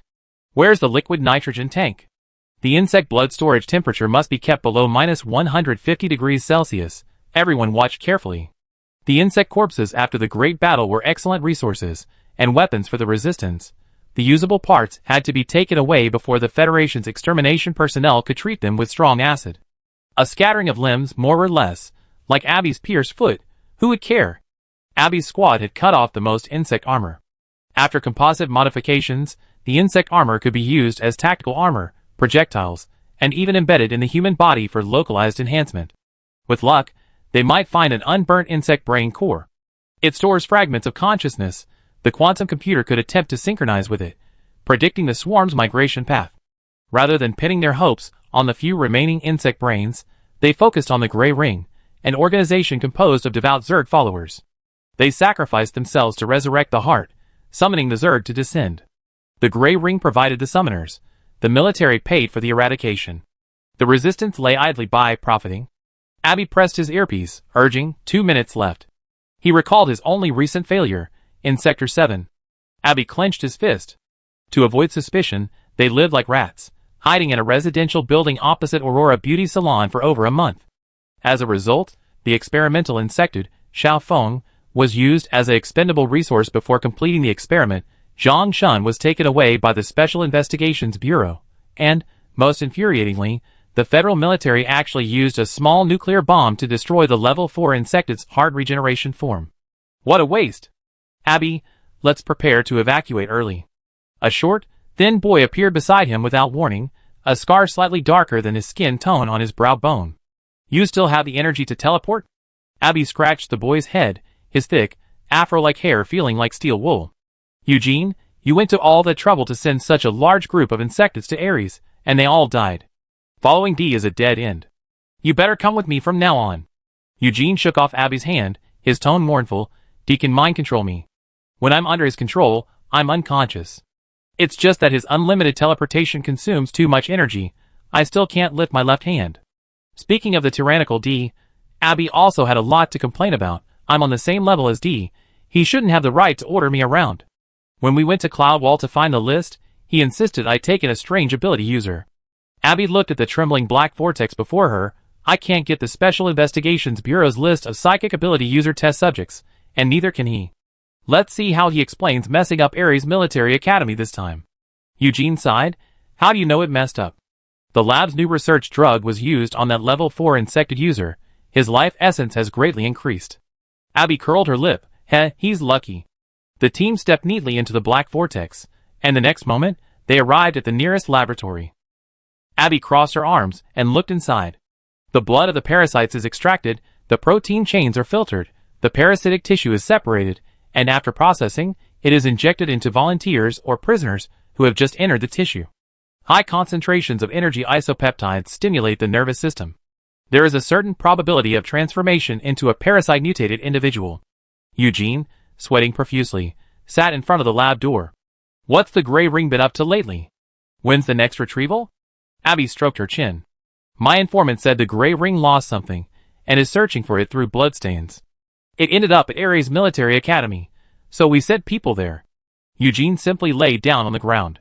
It's this place again. The feng shui must be bad. Chapter 33.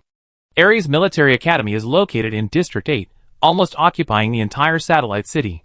Entering through the main gate for the first time, Chaolu was in front. She raised her wrist phone, and a blue hovering ball scanned her face. Beep. Second-year student card approved. Baiyu also raised her wrist, doing the same. Beep. First-year student card approved. Baiyu walked towards Chaolu's dormitory, and a blue hovering ball appeared behind her, blocking her path. First-year freshman dormitory, please go to the right. If you go forward, please cooperate to complete the visitor registration. Chaolu filled out the form, and placed the identification code in the scanning area of the levitating ball.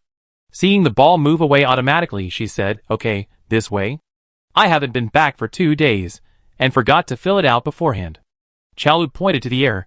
That's our school's landmark building. Baiyu followed her finger.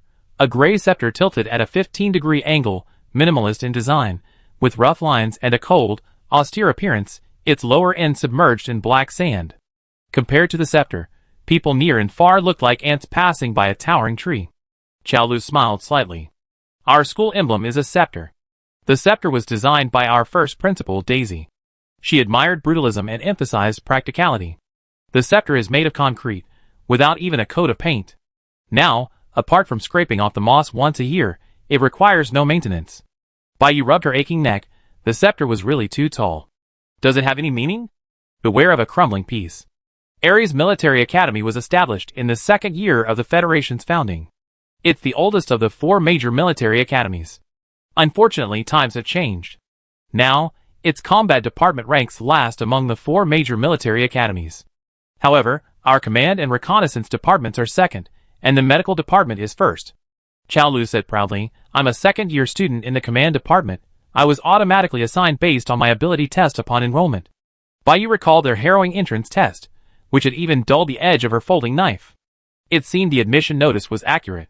Me and Siyun too are both in the combat department. Chaolu assumed she was dissatisfied. The combat department has the most students, but second-year students can apply for a retest. Maybe you can transfer departments. The combat department was last, yet had the most students, perfect for her. It meant the courses were easy, mostly just filling seats. Hundreds of people would be in one big class. She could just sign in and leave, or take a nap if she couldn't. After being pushed around for so long, she could finally enjoy a life of leisure. Baiyu waved her hand, genuinely overjoyed. It's okay, I love the combat department. I follow your orders and go wherever you point. Overlooking the entire campus, it unfolds in an octagonal shape. Several wide main roads radiate outwards, connecting the teaching buildings, martial arts arena, testing tower, and training ground. The 3 people changed their group name to Top Rich List. 3. Kantu, where are you guys? Xiao Lin, that fussy guy, said he'd stay next door to me. My breathing disturbed his thinking, so he applied to change beds. Anyway, I'm not him. I can't move my wrist and arm, so I gritted my teeth and went to the medical pod for repair. It's expensive, but the deep repair costs more than 200,000 Yao coins. But it's worth it since I don't have to stay with Xiao Lin. A long string of chatter. It seems Zhou Xiaiku is also holding back. Baiyu's wrist is still wrapped in bandages. The medical pod repair costs more than 200,000 each time is too expensive and not worth it. The balance will be gone in a few uses. Dewdrop, almost there, downstairs at my dorm. Starving, where are you? A gust of wind blew behind them. Jotsika arrived. On the Ares Military Academy campus, superpowers can be used, provided they don't affect others. There's no superpower surveillance on campus. After all, superpower users are just the entry requirement for the military academy, not the need to protect ordinary people without superpowers. Otherwise, someone like Crewboy, who uses superpowers to save effort, would have received countless warnings from the surveillance system. Jotsika was carrying a takeout box with Margarita printed on it. Is the Book of the Insects still in your dorm? Chaolu nodded. Such a heavy book. Are you carrying it to the 4th district to kill insects? It's locked in the safe. I bought a thin-bottomed one. It's already cut. Baiyu's Adam's apple bobbed. She took the takeout box. The aroma of olive oil, cheese, and the sweet and sour smell of tomatoes filled the air. She glanced into the bag, not to mention the brown spots indicating proper fermentation and baking. Although Jotsika has a pica, he finds strawberry-flavored nutritional drinks delicious. His choice of pizza is always impeccable. Baiyu gave him a thumbs up, good taste. Jotsika's hands were suddenly empty, so he pulled a crumpled registration form from his bag and unfolded it. Registration form for the 237th Federal 4 Military Academies League. This is the paper version. Revise it until it's correct before registering on the official website. I looked at the registration rules. Minimum of 3 people, maximum of 5, no restrictions on grade or department. The selection competition is at the main circular tower. Teams receive weighted scores. How is this different from our training in 404? Looking at Jotsika's eager expression, Chaolu sighed. Buzz cut, you're too naive. It's not like you can just sign up and get in. Thousands of people, but only 2 teams can represent the school in the competition. I signed up last year, for the commander position. Our team couldn't even compare to the 3rd-year B-level reserves, let alone the A-level ones. Jotsika shrugged. Such self-deprecation. A surge of scorching energy pulled Bai Yu briefly from the aroma of pizza. Relying on her senses, she searched her surroundings, her gaze locking onto Zhou Tsika. Short hair, what do you mean by this? Zhou Tsika smiled, and pulled a pure gold badge from his pocket, pushing it in front of the two of them. The Ability Association just certified me, level 3.5. Chao Lu picked up the badge. It was heavy, with various anti-counterfeiting marks.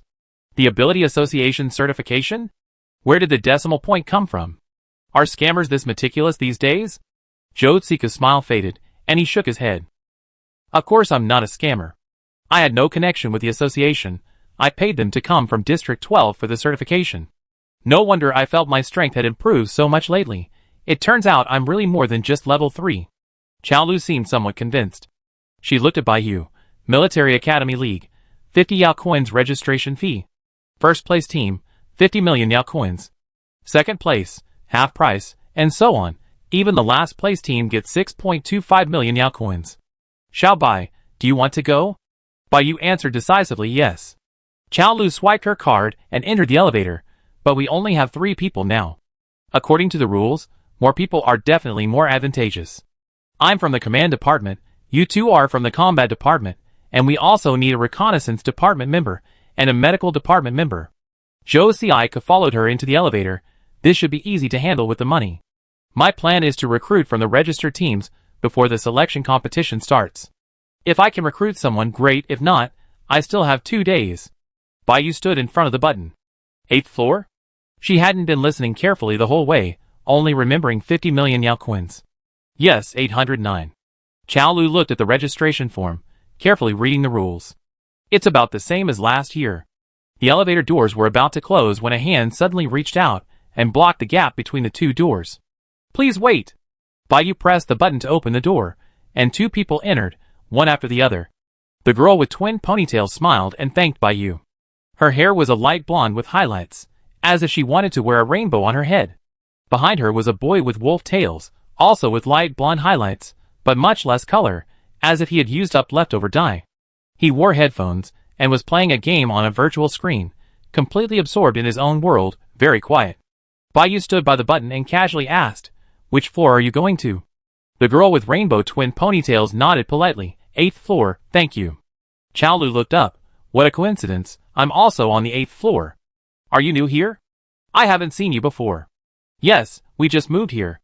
We were temporarily transferred to the military, and are now back to repeat our 2nd year. The girl with rainbow twin ponytails pointed to the boy with wolf tails, who was about the same height. We're twins, and we live next door. Chao Lu was somewhat surprised. The normal procedure for military academy students was to pass a test after their 3rd year, become a reserve C-level officer, participate in combat, and then gradually rise to reserve B-level, A-level, before finally graduating and going to the front lines. What did this early secondment mean? The crewcut man had already extended his wrist phone, exchanged contact information, and pushed it to Chao Lu and Bai Yu. One end displayed their names, the other a rainbow of twin tails. Chu Xingyue, Detective Department. Chu Xingyue elbowed her brother, shattering the virtual screen and pausing the game. Her brother helplessly removed his headphones. What is it now, miss? To let you meet your new neighbors. Chu Xingyue slapped her brother's hunched back. They were about the same height. She whispered in his ear, straighten your back, don't embarrass me. This is my brother Chu Xingyue. He's in the medical department. Hi. Chu Xingyue greeted her casually, revealing 8 clean, even teeth and a standard yet forced social smile. Nice to meet you. Chao Lu glanced at the eagerly waiting list on the buzzcut man's phone. Slow and steady wins the race, asking for approval right off the bat. 8th floor, arrived. Bang! Bang! 2 sudden gunshots rang out from the ceiling. The bullets seemed to be aimed at the security cameras in the corridor. Several people quickly jumped out of the elevator and scattered. Bai Yu overturned a sofa in the common area, using it as cover, and crouched behind it. Through the gaps, the dust hadn't yet settled. Chu Xingyue's palms were pressed against the wall, her pupils glowing with a deep brown light. Her skin, her outer clothing, even her rainbow-colored pigtails, subtly transformed into the same deep brown as the wall, her entire being blending into it. She was out of sight. The wrist phone had already connected to Chu Xingyue's perspective. A man wearing a wide-brimmed hat and a black mask, not very tall, kicked open the door to room 807. There was no one inside. He stood in the doorway, like a hunting dog, sniffed, and shook his head. Swiftly and decisively, he kicked open the door to room 808. Inside 808 lay a student taking a nap, wearing earplugs. He only sat up with a start when the door was kicked open. He asked, "I'm looking for someone." Chapter 34. The lock cylinder was broken, meaning the entire door needed to be replaced. The student lying on the sofa froze, her incredulous gaze turning to anger. She remained silent, simply lowering her head to unlock the black energy lock on her right wrist. "Short hair female, on your floor. Which room is she in? Speak up. If you don't tell me, I shoot you dead." The man in the black mask raised his silence-modified gun and fired a shot at the sofa where the student was sitting. The bullet grazed her calf, tearing a hole in the sofa cover, sending feathers flying everywhere. "Damn it!"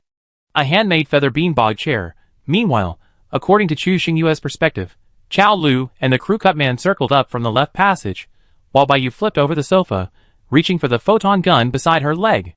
A two-pronged attack. Baiyu flicked her thumb to switch to stun mode. A blue light illuminated her. With her back against the brown wall, about 8 meters away from the man in the black mask, she decisively poked her head out and pulled the trigger. Bang! The sound of a photon gun rang out. A blindingly bright light erupted from the 808 light source, like a military high-energy flashbang exploding in a confined space. It wasn't just plain white light, it was a surge of heat and light carrying scorching air. A beam of incandescent light shot from the student's palm, the heated air vibrating and surging outwards, turning all the feathers in the room black. A smell of burning protein filled the air. Instantly, the student instinctively raised his arm to shield his face, his exposed skin burning painfully, his retinas going blank. "When did you get the right to threaten me? Look carefully, this is a military academy. You dare to smash this?" The light bulb wick at the entrance of room 808 melted, hissing and sparking. The next moment, the bulb shattered, countless shards of glass falling. After a brief, dazzling flash, the heat flowed through Baiyu's chest, disintegrating without lingering. Seeing his target fixed, Baiyu approached step by step, firing repeatedly at the man in the black mask. Bullets pierced his right hand, which was holding a gun. The man in the black mask switched to his left hand, turning towards Baiyu. Before pulling the trigger, another bullet pierced his left hand. The immense impact deformed his joints, his hand only paused briefly, as if devoid of pain, before attempting to pull the trigger again in an extremely bizarre posture. Taking advantage of the moment, the man in the black mask was distracted. At the other end, wind blades carrying water needles attacked the man in the black mask's back, tearing his clothes and leaving wavy gashes on his skin. Chao Lu, with her sharp eyes, exclaimed, "Bionic skin. He's a robot." Perhaps due to an imperfect program, the black mask could only handle single-threaded tasks, prioritizing dealing with the shooter. He mechanically pulled the trigger, ignoring his side and back, feeling no pain. The heat scorched through the bionic skin, revealing a metal skeleton, also blazing red. It was like a person with one side normal, the other half revealing stark white bone, both burned away yet still able to fire without flinching. Baiyu dodged the first bullet, followed immediately by a second. Suddenly, a brown hand reached out and pushed her towards the opposite side. The bullet grazed her left ear, blood dripping from the tip. The girl with the colorful twin ponytails quickly helped her up and hid behind a wall. "Thanks." Ignoring the pain, Baiyu switched to kill mode, the photon gun glowing red. She pursed her lips and looked at Chu Xingyue. "Can you provide its location?" The next second, Chu Xingyue vanished. He's currently crouching on the edge of doorway 809, next to 808. This is a blind spot. Turn 30 degrees to the left, and you should be able to cut him off. Judging by his movements, his controller is on his chest, near the silver hexagonal armor. Baiyu could hear the voice coming from above, meaning Chu Xingyue was currently crouching on the corridor ceiling. Chu Xingyue lowered her voice, her breathing slightly rapid. "Based on the trajectory calculation, he'd peek out in 2 seconds and shoot at you, so now." Baiyu turned her gun, almost without hesitation, striking first before the android's bullets arrived. She released the safety, and 3 red bullets suddenly burst forth. Bang bang bang.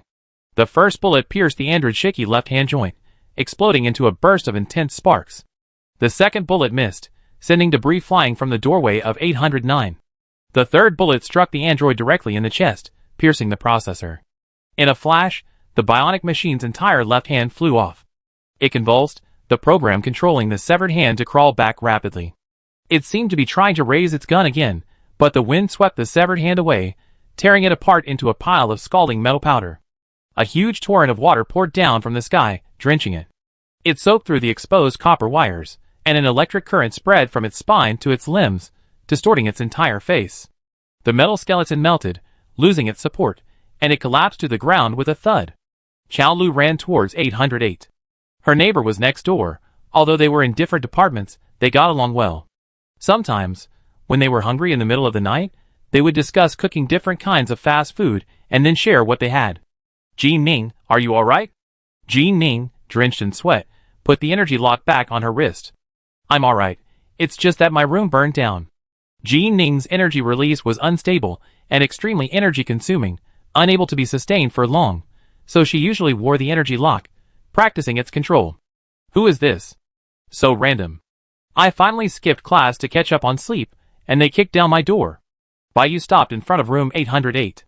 She bent down, rummaging through the bionic machine's head, pulling out a small, 3-centimeter wide chip, but unfortunately, half of it was burned out.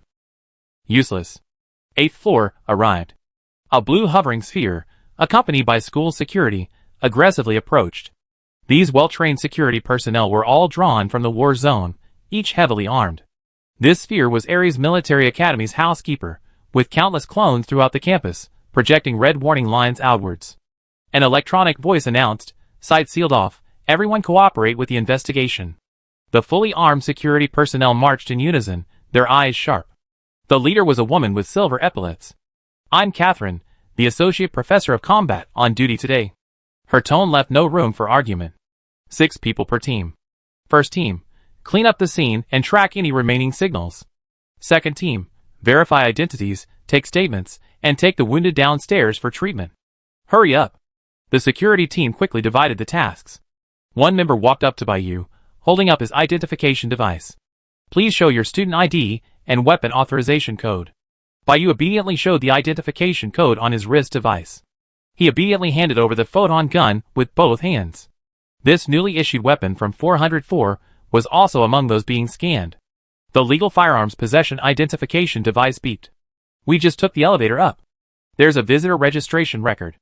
Then, as soon as the elevator doors opened, we heard a gunshot, Zhou Tsika said, cooperating with the questioning. The questioning was conducted simultaneously, and the answers were all similar. Catherine glanced at the broken light bulb, the dark feather, and the scorch marks on the floor, and knew it was Jean Ning. Jean Ning had been her student in her first year. Her ability control was still unstable. The bionic machine illegally intruded into the dormitory, which is a level 1 security incident. We will investigate its path. The video has been uploaded to the database, and I contacted the Federal Bionic Research Institute for model comparison. We believe we have results soon. As Catherine spoke, the hovering ball suddenly beeped, projecting information onto her wrist device. According to the work schedule, the following personnel are requested to arrive at the meeting room on the 2nd floor of the command building within 15 minutes of receiving this notification. Catherine looked up, her fingertips swiping across the virtual screen in front of her, projecting a gray-blue light. Based on the student ID card she had just entered, she quickly located Zhou Tsika, who was right in front of her. But where was Baiyu? Zhou Tsika, come here. Following the location, Catherine's gaze passed over the overturned sofa.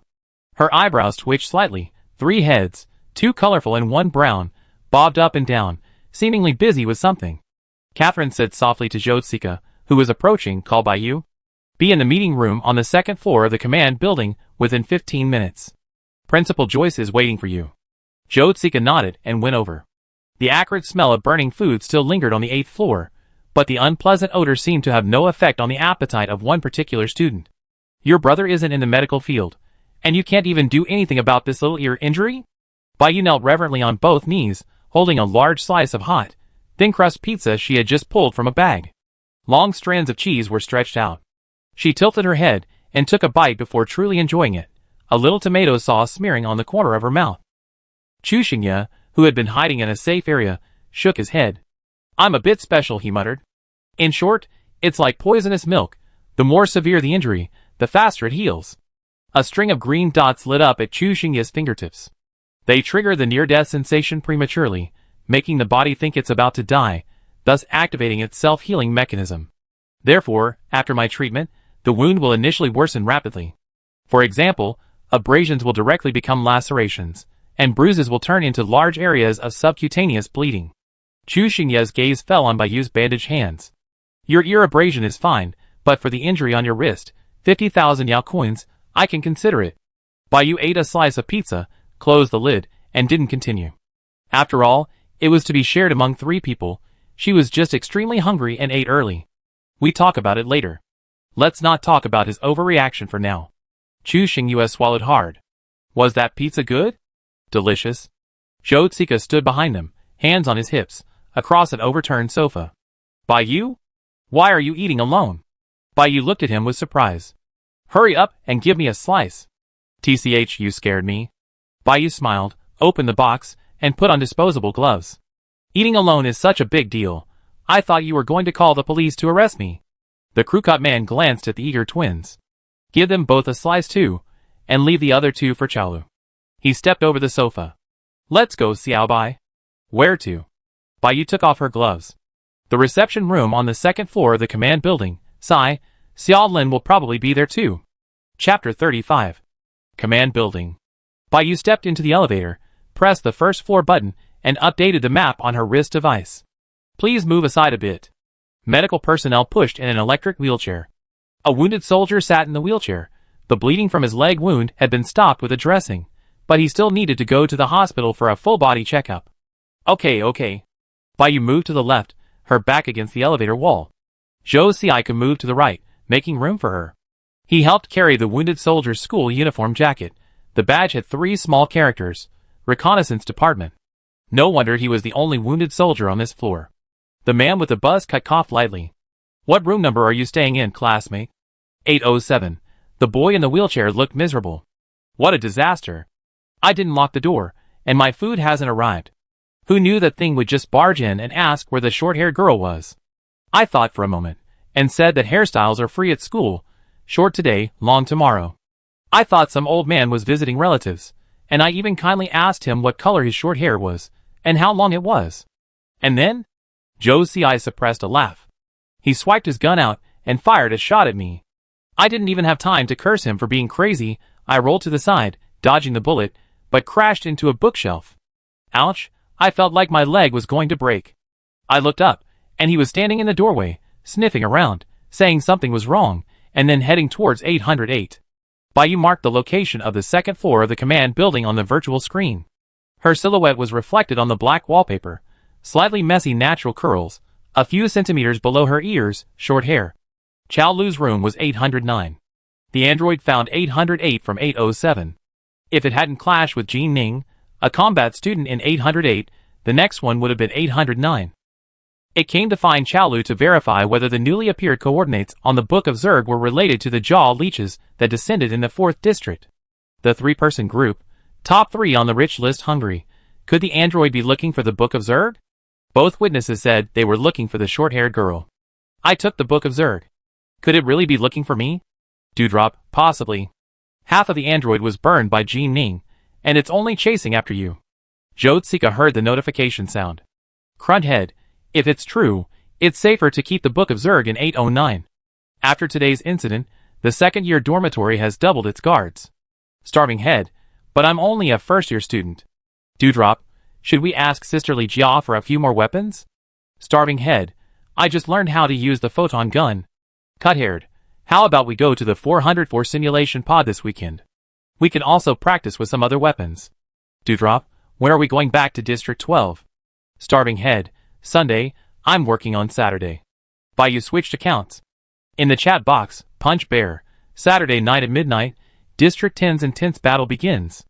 Baiyu thought about the prize money and felt really excited. She immediately forwarded the message to Phyllis.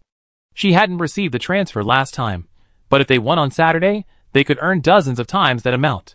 She switched to another account. This account required logging in with an encrypted network. She hadn't logged in for several days, and more than a dozen red dots popped up. Scrolling to the top, it was a message from 3 days ago. Cooperate with the operation. Looking at the operation date, today, scrolling down, a dozen or so reply now. Messages appeared. Baiyu could imagine Abby's urgent, almost kingly tone. Starving and dizzy, received. What operation? A link appeared. revealing a contingency plan for the Insected's landing in District 8. A long table listed various possibilities, very comprehensive. The highlighted section stated that the experimental subject's life essence had been thickened. The entire plan was watermarked with a capital D. Abby, just forwarding for a colleague of the same rank. Remember, you are still nominally my subordinate. After sending this message, Abby's avatar suddenly turned gray, and she went offline. The elevator doors opened, and the electric wheelchair and medical staff exited first. Baiyu followed behind, her screen off, lost in thought. If the situation were truly urgent, and it was already the day of the operation, Abby was no longer in a hurry, and didn't provide any instructions.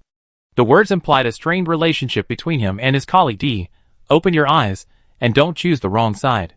Thinking of this, Baiyu had a sudden inspiration that meant he was tacitly allowing her to ruin the operation. A blue hovering sphere rapidly approached, a white halo around its center flashing like a blink, sweeping over Baiyu and Zhou Xiaiku.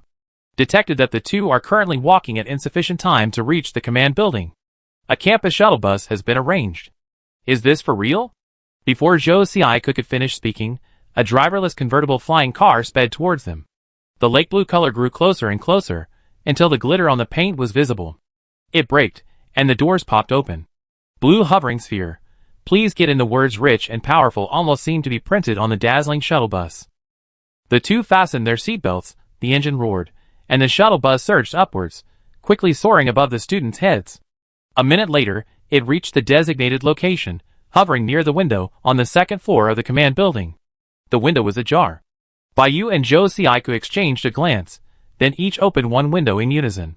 It saved them the trouble of climbing the stairs from the first floor. They could just go in through the window. Baiyu landed quickly, feeling a gust of wind beside her, and Zhou Xiaiku nimbly leaped in through the window as well. The conference room was quiet. Were they too early? Baiyu stood up, dusting off her hands, and looked up in confusion. Several pairs of eyes turned to her. At the head of the conference table sat an elderly man with white hair. The sleeves of his military uniform were rolled up, revealing his forearms crisscrossed with scars. He also had a scar on his brow bone that extended to his temple. His face was expressionless, looking somewhat tired. To his left was Principal Joyce, and to his right was an old acquaintance, Xiao Lin. Xiao Lin's hair was shiny and meticulously combed back. His sideburns were impeccably trimmed, and the corners of his mouth were turned up. His neck must have healed considerably, otherwise he wouldn't have deliberately turned to stare at the two of them. Quite unique, Principal Joyce said, gesturing to two empty seats and introducing the white-haired elder to them. Chairman Xia Yin has come specifically to deliver a speech at the opening ceremony in 2 hours. Baiyu and Zhou Xiaiku saluted. Xia Yin nodded to the two, his gaze falling on Baiyu.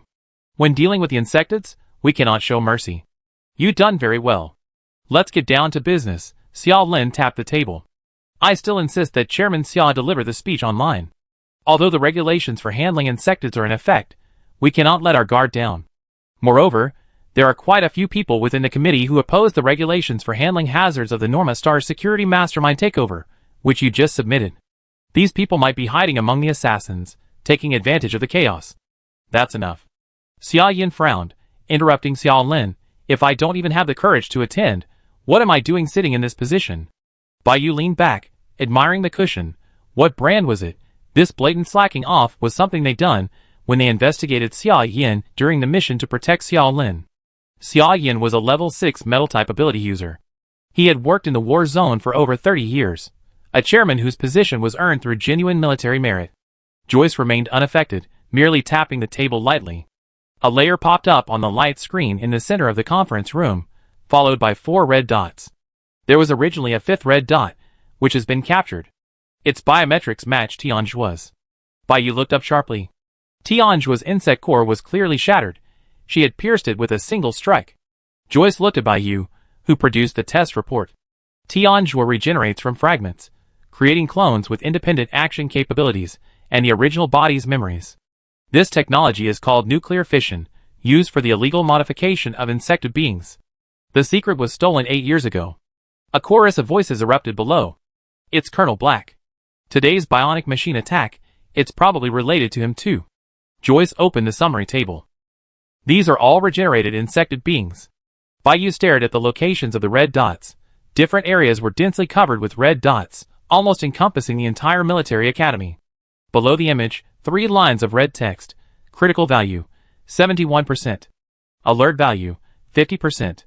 Remaining clearance time, 2 hours 3 minutes and 12 seconds. Joyce looked up at everyone. According to the Federal Hazard Management Regulations, if the clearance rate exceeds the alert value before the countdown ends, high-temperature weapons will be deployed to complete the purification. What? Bomb the school?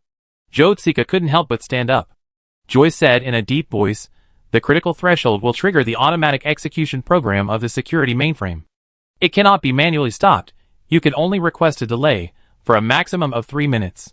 This is the military's emergency plan after the Blake defection 8 years ago, Xia Yin said solemnly. Execution is handed over to the mainframe system to prevent further high-level defections and human intervention. Bai felt a chill run down her spine. Was it the same at Aurora Beauty? Humans and insects alike, within the nuclear blast radius, all would be wiped out. Xiaolin couldn't sit still. Then hurry up and organize an evacuation. So many students and teachers. Joyce glanced at him. Except for those who requested to stay, everyone else has been arranged to evacuate. If the clearance rate is below the alert level, the 8th sector shield will automatically rise to isolate the high-temperature weapon. Only Xia Yin remained calmly seated behind the table. I will attend the opening ceremony in 2 hours. What opening ceremony? A nuclear bomb is coming. Xiao Lin slammed his fist on the table, gritting his teeth. You must evacuate. Xiao Lin, you know. I submitted. The document opposing the security mastermind's takeover is highly controversial. That's precisely why I had to come. Xia Yin stood up, head held high, chest puffed out, and unbuttoned his cuffs. Using this opening ceremony, let the entire Federation see how absurd it is to entrust human life and death to machines. Anyone here wishing to evacuate? Joyce glanced around, her gaze sharp and composed. No one wanted to leave. She nodded. The wristbands will automatically group people and conduct area clearing. Joyce waved her hand, and everyone was steadily lifted and transported to the combat zone. This was her superpower, anti-gravity field. Every second from now on will determine the life and death of Ares Military Academy. I beg you. Chapter 36. For a century, the Interstellar Federation has been plagued by insect plagues and human calamities. The last time such large-scale thermal weapons were used was 7 years ago on Satellite 16 of Cypha. On Satellite 16, Blake's trail was discovered. He used mind control to take the residents of a small town hostage, using them as human shields, believing that according to the principle of prioritizing life, they would not be hit by thermal weapons. However, since his defection, the execution of thermal weapons has been handed over to the security mainframe. The security mainframe has the highest authority. Half an hour later, all the buildings on Satellite 16 were razed to the ground, and it remains a desolate planet to this day. After Blake disappeared, the Resistance Organization vanished for many years. But recently, the escape of a Special Investigations Bureau psychic experimental subject acted as a fuse, bringing the Resistance Organization back into the military sights. Near the second-year dormitory, darkness reigned. Electricity was prioritized for the escape pods, including backup power. Bai could smell the increasingly strong stench of blood. She turned on the flashlight on her wrist device, staring intently at the churning blood mist. Her right hand rested on her hip, gripping the hilt of her folding knife. A golden vortex appeared beside her, teleporting 3 people over. Bai looked up sharply. The first to jump out was Chu Xingyue, her rainbow-colored twin ponytail swaying. Behind her followed a reluctant Chu Xingyue. With them was Su Yi, a prospective B-rank spatial ability user who had helped destroy the insected passage during the practical assessment. Bai glanced at her wrist device. She had just received a group notification with a delay, communication seemed restricted, and many of the device's functions were unavailable. Her relaxed nerves tightened again. Chu Xingyue ran a hand through his hair. Aren't you all leaving? Chu Xingyue gave him an elbow strike. Quiet. Sui ignored him. On the way here, before the signal went out, I downloaded a panoramic map of Ares Military Academy offline, including the area we're responsible for. It's already synced to everyone's wrist devices. Luckily, it's a group message, it can be sent offline. Chu Xingyue's hand pressed against the outer wall, her skin subtly changing color. My plan is to find a safe base, scout, fight, and teleport. Chu Xingyue had frontline battlefield experience, and all 3 nodded. Give me 2 seconds. The color of the outer wall spread from the back of Chu Xingyue's hand to her forearm until she disappeared completely. Tick-tock, tick-tock, she returned precisely on time. 212 safe. Let's go! Sui raised her hand, unleashing a golden vortex. In a flash, they arrived at 212, someone's dormitory. A corner of the thick, soft blanket was lifted, revealing several clear footprints in the creases, traces of a hasty departure. Baiyu used her wrist device to catch the map shared by Sui offline. The map unfolded like a spider web, and the red dots, large and small, were the abnormal heat sources that Chu Xingyue had just marked. After surveying the area in 2 seconds, Baiyu sincerely praised Chu Xingyue's genius. Sui, teleport me here first. Baiyu found the area with the densest concentration of red dots. As the only combat-type member of the 4-person team, it was only natural for her to deal with the most troublesome insects. Okay. Sui raised her hand, creating a golden vortex. Stepping into the vortex, Baiyu suddenly thought, hey, by the way, do you know where the other groups are? If we clear them out quickly, we can go help them. I will continue to scout the markings. Chu Xingyue's voice came from behind, the last syllable disappearing into the vortex, replaced by the sound of flapping wings, stirring the air. Baiyu drew her folding knife from behind her back, flicked it downwards, and the 3 blades joined together in a streak of silver light, whoosh. A flurry of winged, beaked flea beasts filled the air. Wasn't this the same unlicensed taxi she always took? How did it turn into something evil? In the dim light, pairs of blood-red, round eyes stared intently at Baiyu and Sui, their short, thick, yet sharp mandibles, which they were supposed to eliminate, piercing the backs of the insectid's necks, sizzling, sucking out blood. Baiyu's mind flashed back to the winged, beaked flea beasts she had ridden before. Their eyes weren't this color. Could this be a mutation? Otherwise, why would such docile insectids open their mandibles and suck blood at her? Instinctively, she swung her knife back, the seemingly blunt blade cleaving the mandibles in 2. The folding knife was surrounded by a ring of transparent energy. This was Baiyu's infused ability, disassembly. Only in this way could the discounted folding knife cut through ability users or ability insects, like slicing vegetables. Baiyu flicked the blood off his knife. Sui, can you gather all these winged flea-like beasts over here? Sui frowned, looking at the mutated winged flea-like beasts. Their blood-red, round pupils were eerie and striking in the darkness. Smelling the blood, they released their mandibles from the corpse of the mutated creature. The mutated creature was drained dry, reduced to a thin skin. It twitched a few times and died completely. A golden spatial lock appeared in Suyi's palm. I can try, but it will take 10 seconds. Each spatial ability user has a different fighting style. Baiyu nodded, standing beside Sui, flipping his knife.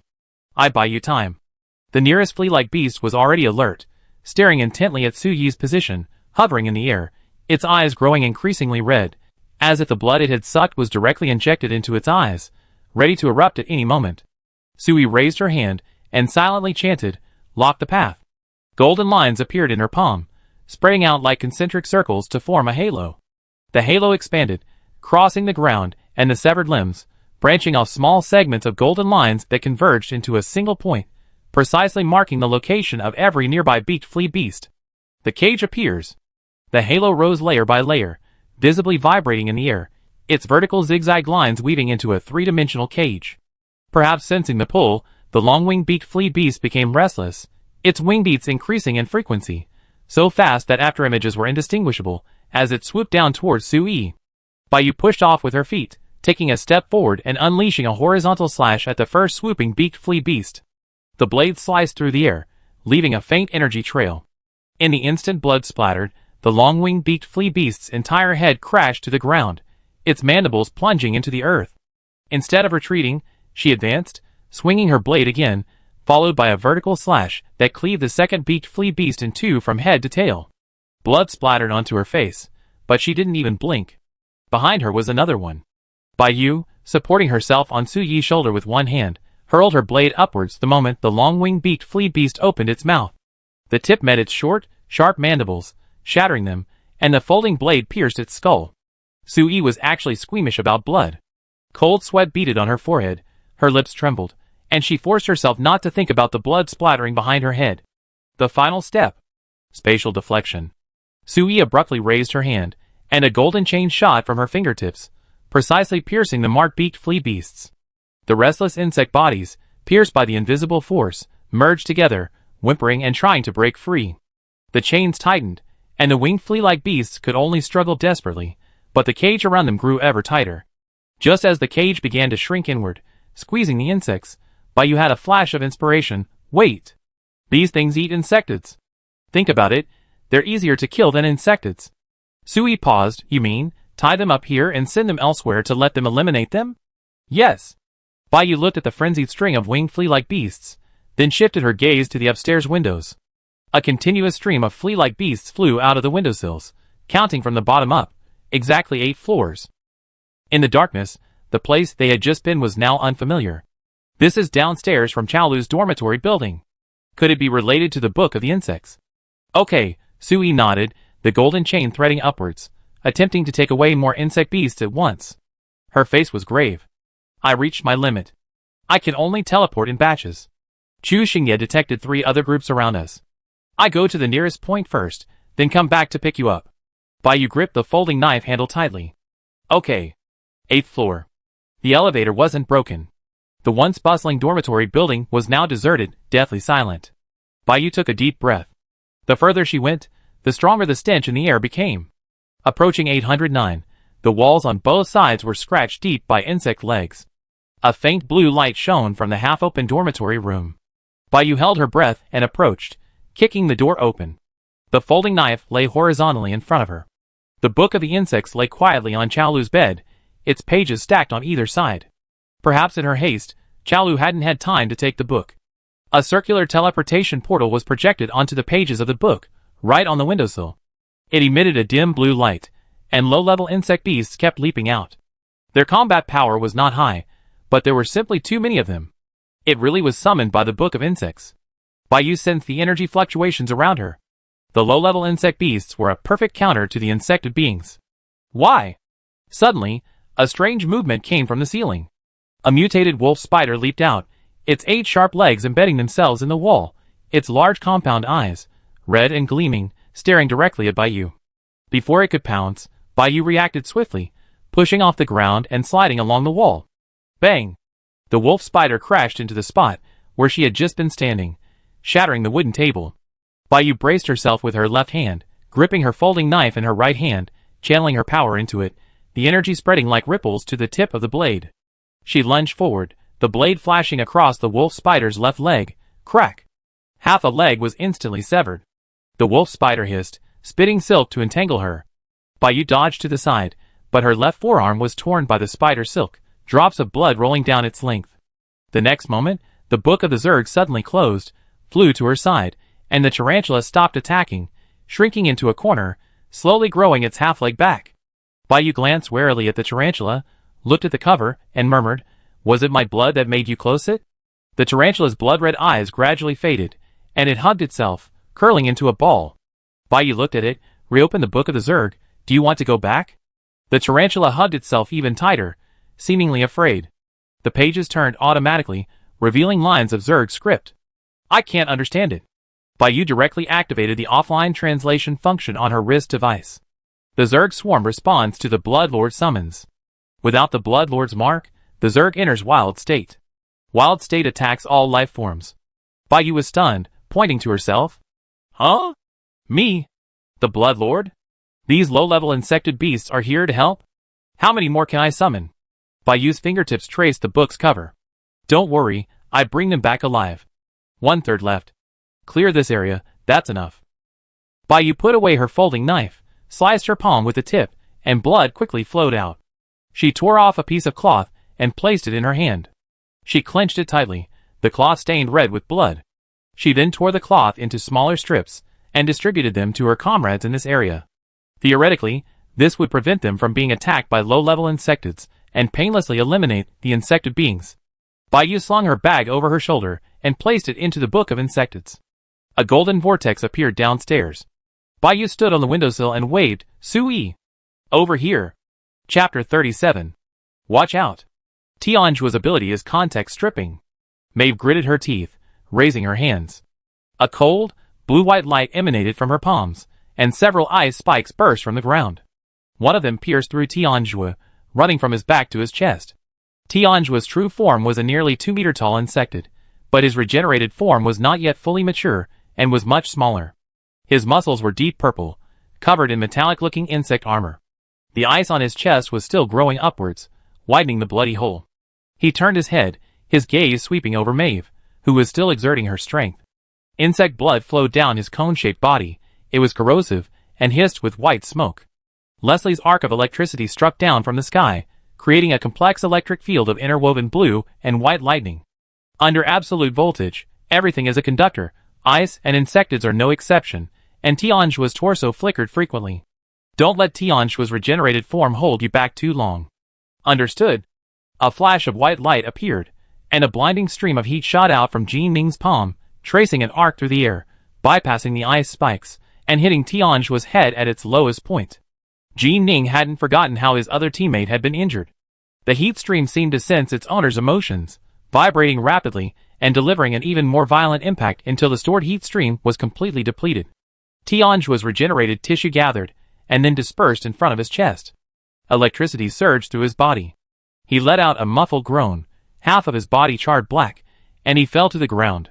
Jin Ning stopped. Is he completely dead? Leslie slowly approached, stopping as soon as he was within range of the detector, raising the instrument and aiming it at the unrecognizable Tianjua regenerated form. He should be dead. The instrument needs another 5 seconds. Leslie took 2 steps forward. I don't believe a regenerator can withstand this much damage. Tianjua fell backward, unnoticed by anyone that his spine was riddled with cracks, each from which soft worm silk extended.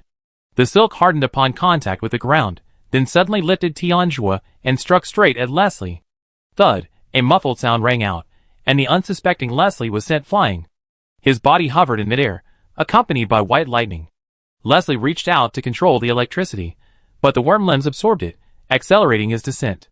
Back in the reserves, none of you could beat me. Let alone now. Tianjua grinned maliciously, the worm limbs retracting into his spine, repairing his body. Although his chest cavity was charred and sunken, flesh torn and mangled, it was visibly regenerating, even the exposed bones covered in a layer of purple muscle. He was already a level 4 ability user, enhanced by insect blood. His regeneration speed was terrifying. Maeve anxiously gathered the surrounding mist, trying to condense it into an ice platform to buffer Leslie from the ground. Unexpectedly, Tianjua suddenly approached, and lightning struck from the sky, aiming for her head. Maeve could only form an ice shield above her head. The voltage wasn't strong enough to make the ice a conductor. The next moment, the voltage surged, and a blinding light flashed. Jin Ning raised her hand again, only a few wisps of smoke rising. She had exhausted too much energy, and her newly stored power wasn't enough for the attack. The lightning arrived, and she rolled to the side to dodge. Maeve and Jin Ning were both overwhelmed. Just as Leslie was about to hit the ground, gravity suddenly reversed, as if an invisible hand had lifted him up and gently placed him on the ground. Gravity, like a towering mountain, crushed everything. Tianjua collapsed to the ground, and the lightning vanished. Joyce stood steadily in the air, her red hair fluttering by her ears. She slowly clenched her fist, instantly compressing and gathering the surrounding boulders, sand, cement, steel bars, even the air itself, into a highly dense sphere in her hand. The gravity sphere crashed down, crushing Tianjua. The ground cracked, revealing 4 underground parking garages. What Maeve saw, from top to bottom, was the gravity sphere, Tianjua, and the 4-story luxury car garage compressed flat, a bizarre sequence. Tianjua tried the same trick again, attempting regeneration. The worm silk that had just crawled out of his spine was immediately pinned down, unable to spring back. Joyce brought 2 fingers together and swung them downwards. 3 seconds later, gravity caused Tianjua's body to collapse from the inside out. His worm-like bone shattered, flesh became a bloody mess, and even the regenerative tissue dissolved into inorganic matter under the pressure and sheer force, completely losing its activity. Lightning flashed, returning to Leslie's fingertips. The 3 stared in disbelief. Was this the power they had possessed 10 years ago, when their ability test had already reached level 6? Joyce remained suspended in the air, looking at them, the gravitational ripples in her palm subsiding slightly. The signal should be restored. The 3 looked down at their wrist devices. Critical value, 59%. Alert value, 50%.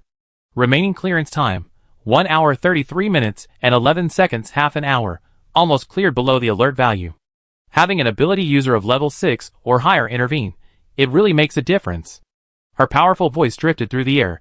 If anyone is injured, please go to the activity center. Nanchi, a teacher in the medical department, and several students have set up a temporary medical center. Looking up again, Principal Joyce was nowhere to be seen. On the other side, there was a thick fog that even flares couldn't penetrate. Probably the ability of some insected regenerative being. The fire-type ability user traveling with them through several fireballs, but they disappeared without a trace, the flames flickering for 2 seconds before vanishing.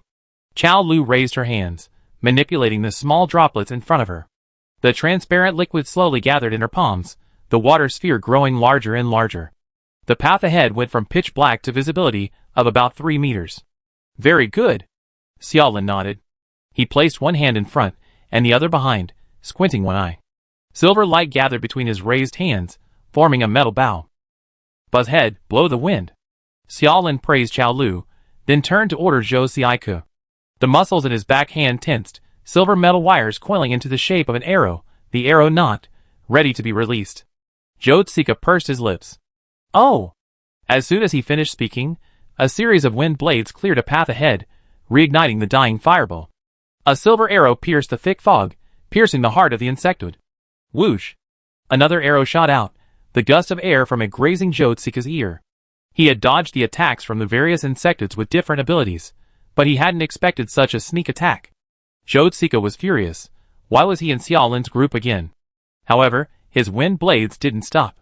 Xiaolin's annoying voice sounded from behind. That was the best angle. Emergency is the best policy. The fog is still getting thicker. Zhou Xiaiku's gaze fell upon regenerating insectoids. We need to kill the fog attribute one first.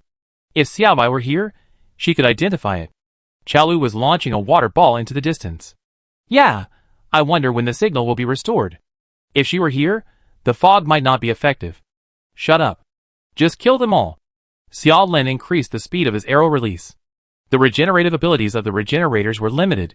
Arrow after arrow pierced their hearts, then flew back to the bowstring.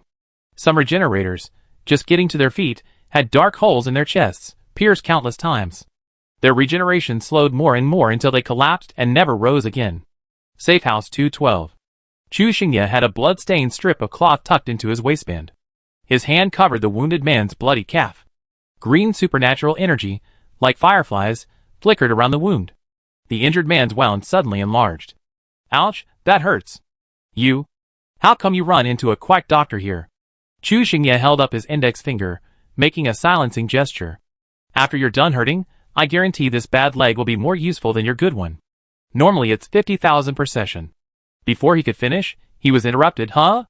Such poor technique, and you still have to pay? Chu Xingye rolled his eyes. Pay now. The injured man looked down at his wrist phone. Hey, there's a signal. Oh, then pay quickly.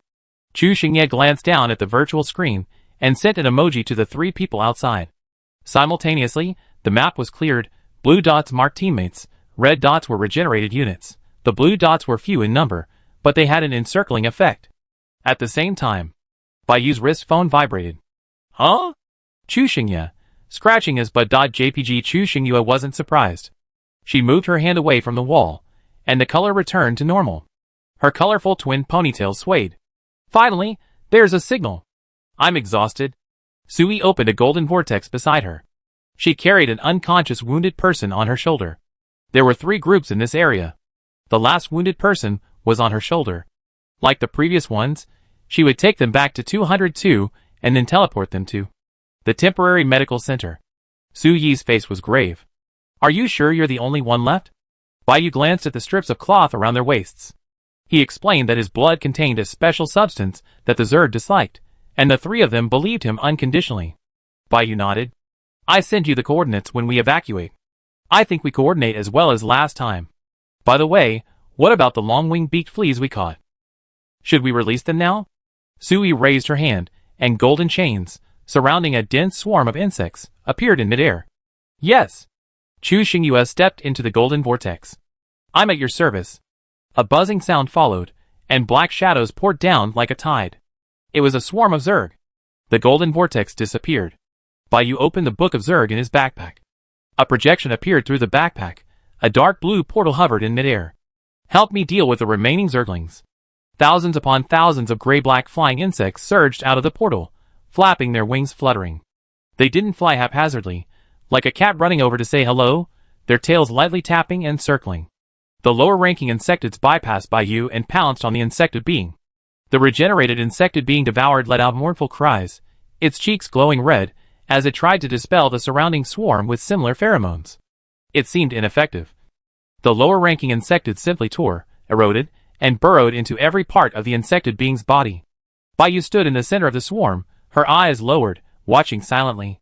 A wisp of transparent supernatural power hovered at her fingertips. Her other hand rested on her folding knife. If the swarm went out of control, she would not hesitate. Thump!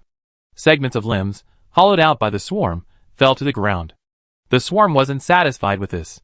They circled the insected being, spinning continuously, forming vortexes, each circle denser, violently tearing until they were swallowed whole. Who are you? Baiyu looked in the direction of the voice. Purple muscles, a fully insectized form, possessing human consciousness and extraordinary regenerative abilities. It was Tianshua's regenerated form. A cold glint flashed in Baiyu's eyes. She took a step forward, and the swarm of insects formed a narrow passage before her. She raised her hand. The command was given. The swarm swooped down simultaneously, devouring the last trace of purple. Baiyu looked at the portal. Go home. Chapter 38. Baiyu watched the last wing-beaked flea disappear through the portal. She pointed a finger into the air, the eerie light dimmed, and the book of Zerg in her backpack slowly closed. Silence fell. Baiyu glanced down at her wrist device. Cleared area, Q18. Remaining infected, 0. Tactical calculation module completed. Looking at the public section. Critical value, 49%. Alert value, 50%. Remaining clearance time, 37 minutes and 13 seconds. The Zerglings hadn't been completely eliminated, but their numbers had dropped below the alert level. A massive shield slowly rose around them, a transparent energy field like a bubble, firmly enveloping the entire Ares military academy. Even if the mainframe-controlled firearms couldn't be stopped, at least the safety of teachers and students, and the live-streamed opening ceremony, were no longer threatened. With a click, someone pulled the trigger of a photon gun amidst the ruins. A gust of wind rushed past her, and Baiyu instinctively dodged. There was a silencer. She looked at the scorching bullet, blue, in stun mode. Who was it? Baiyu whirled around, drew a folding knife from behind her back, and swung it downwards. The 3 sections of her knife swiftly connected, and she leaped from the platform, kicking up a cloud of dust. The white figure flashed and disappeared behind a pillar. Baiyu chased after it, knife in hand. Before entering the building, she glanced up briefly, then stopped. The 3 large golden characters making the building were affixed to the exterior wall. The empty hall had only one light on to save electricity. 8 load-bearing pillars stood in the hall, each about the thickness of a person's embrace. Baiyu glanced at the map. Mingda building, a spiral staircase, multiple laboratories. This was a complex experimental building. The foundation must have been deep, preserving it intact during the battle. Another bullet struck, hitting the ceiling light. Again! Distracting the view, this tactic always works. The darkness only quickened Baiyu's pace, following the sound. A smirk played on her lips, a hint of smugness in her expression. Sorry, I just practiced sound-based positioning in 404. Learning from the Special Investigations Bureau's previous intrusion, all the purifiers in Department 404 were injected with rhodopsin to enhance their rod cells, and through constant darkroom training, they could adapt to changes in light and darkness within 2 seconds. It was an enemy, not a friend, and she even saw her summon a swarm of insects. She narrowed her eyes, searching for the attacker. This one had to be eliminated. Baiyu took a step inside, and a small pebble rolled down from the top, hitting her on the head. A bad feeling washed over her. The next moment, the 3rd pillar on her right snapped in 2, hurtling straight towards her. Baiyu jumped to the left, easily dodging the attack. Who knew that another pillar would silently collapse behind her, its cross-section appearing as if sliced diagonally by a sharp blade, forming a perfectly flat oval. It used the sound of the previous pillar's collapse as a cover, whipping up a gust of wind. Baiyu? Watch out behind you. A flash of golden light appeared, and before Su Yi's voice could even finish, space beneath Baiyu's feet twisted rapidly, a swirling golden vortex appearing out of thin air. Like a zipper it opened, put her inside, then zipped up again, leaving the massive boulder in place. The next second, Baiyu's body was moved behind Su Yi. To Baiyu's left and right were Chao Lu and Zhou Xiaiku, who had arrived with Su Yi. Boom! The pillar crashed into the ground, cracking the paving stones, revealing fractured, deformed steel bars where they bent, dust billowing up. Before Baiyu could even catch her breath, the 3rd pillar collapsed, followed by a massive boulder. This time, the direction was even more treacherous, striking precisely where she had dodged, as if predicting her movements. Domino-like pillars aimed at her fell one after another. Baiyu pulled away Su Yi, the only one present whose view was obscured, and thought to herself, we really been set up. Amidst the rumbling collapse, she shouted, "Can you teleport us out first?" The experimental building, having lost 3 load-bearing pillars, teetered on the brink of collapse. Cough, cough. Sui choked on the dust, coughing while covering her mouth. The hand that created the golden vortex trembled slightly, but the vortex itself was only the size of a palm, flickering. What's going on? Bayu remembered that it was still usable just now. Sui continued coughing, trying to reduce her inhalation. There's a lot of settling powder here, specifically designed to counter spatial magic. Lower your head. Chao Lu raised her hand, her palm shimmering with water. A jet of water shot from her palm, spiraling upwards to meet the oncoming shards of rock head-on. The rock was deflected, while the water jet exploded into countless droplets in midair, rapidly falling to form a semicircular water shield protecting the 3. Break! Chao Lu shouted, and from the thickest part of the water shield at its center, water blades burst forth, slicing through another incoming shard of rock. Water splashed everywhere, and small stones flew in all directions. Bayu looked around. Hey, where's the crew cut? I found him. Zhou Xiaika's bright voice came from above. Bayu looked up. The other end of the 4th pillar was being cut from the ceiling. Too brutal. The man's mechanical arm extended a high-speed cutting machine, like a lumberjack risking being buried alive, frantically sawing through the pillar. Looks like he's at least a cyborg. Zhou Xiaika stepped onto the stair railing, a whirlwind gathering in his palm, wind blades like threads, weaving into a net. His opponent was clearly caught off guard, only feeling a sudden rush of wind around him, as the wind blade sliced through his back, making a metallic scraping sound, until the entire piece was torn away, revealing a metal skeleton. Damn it! Another bionic machine. Chao Lu frowned. Could it be the one on the 8th floor? The bionic machine was still cutting through the load-bearing column, its elbow popping out a launch port, metal spikes flying towards Zhou Xiaika not far away. Zhou Xiaika slammed his right hand to the side, shattering the glass window. Several vortexes swept up shards of glass, colliding with the spikes and changing their trajectory. Pieces of insulator at the current temperature pierced the bionic machine's metal structure. The bionic machine continued cutting until the very last moment before malfunctioning. Bang! Buzz cutter! The building's going to collapse. Bayu shouted. I know, I fly you out. A sudden gust of wind rose beneath Zhou Xiaika's feet. He swooped down, whipping up a wall of wind with a backhand swing, clearing away the settling dust and rubble. A whirlwind rose from beneath his feet, hurling the 3 of them, along with the bionic machine belching black smoke, outwards. Boom! The entire Mingda building finally succumbed. The roof caved inwards, the floors collapsed from top to bottom, and the whirlwind threw them out of the collapsed area. Just as their faces were about to make intimate contact with the ground, a layer of murky water rose from the ground. The group rolled several times on the grass before stopping. They were all covered in dust. Chao Lu dusted herself off and shrugged. The water on the ground? We have to make do with it.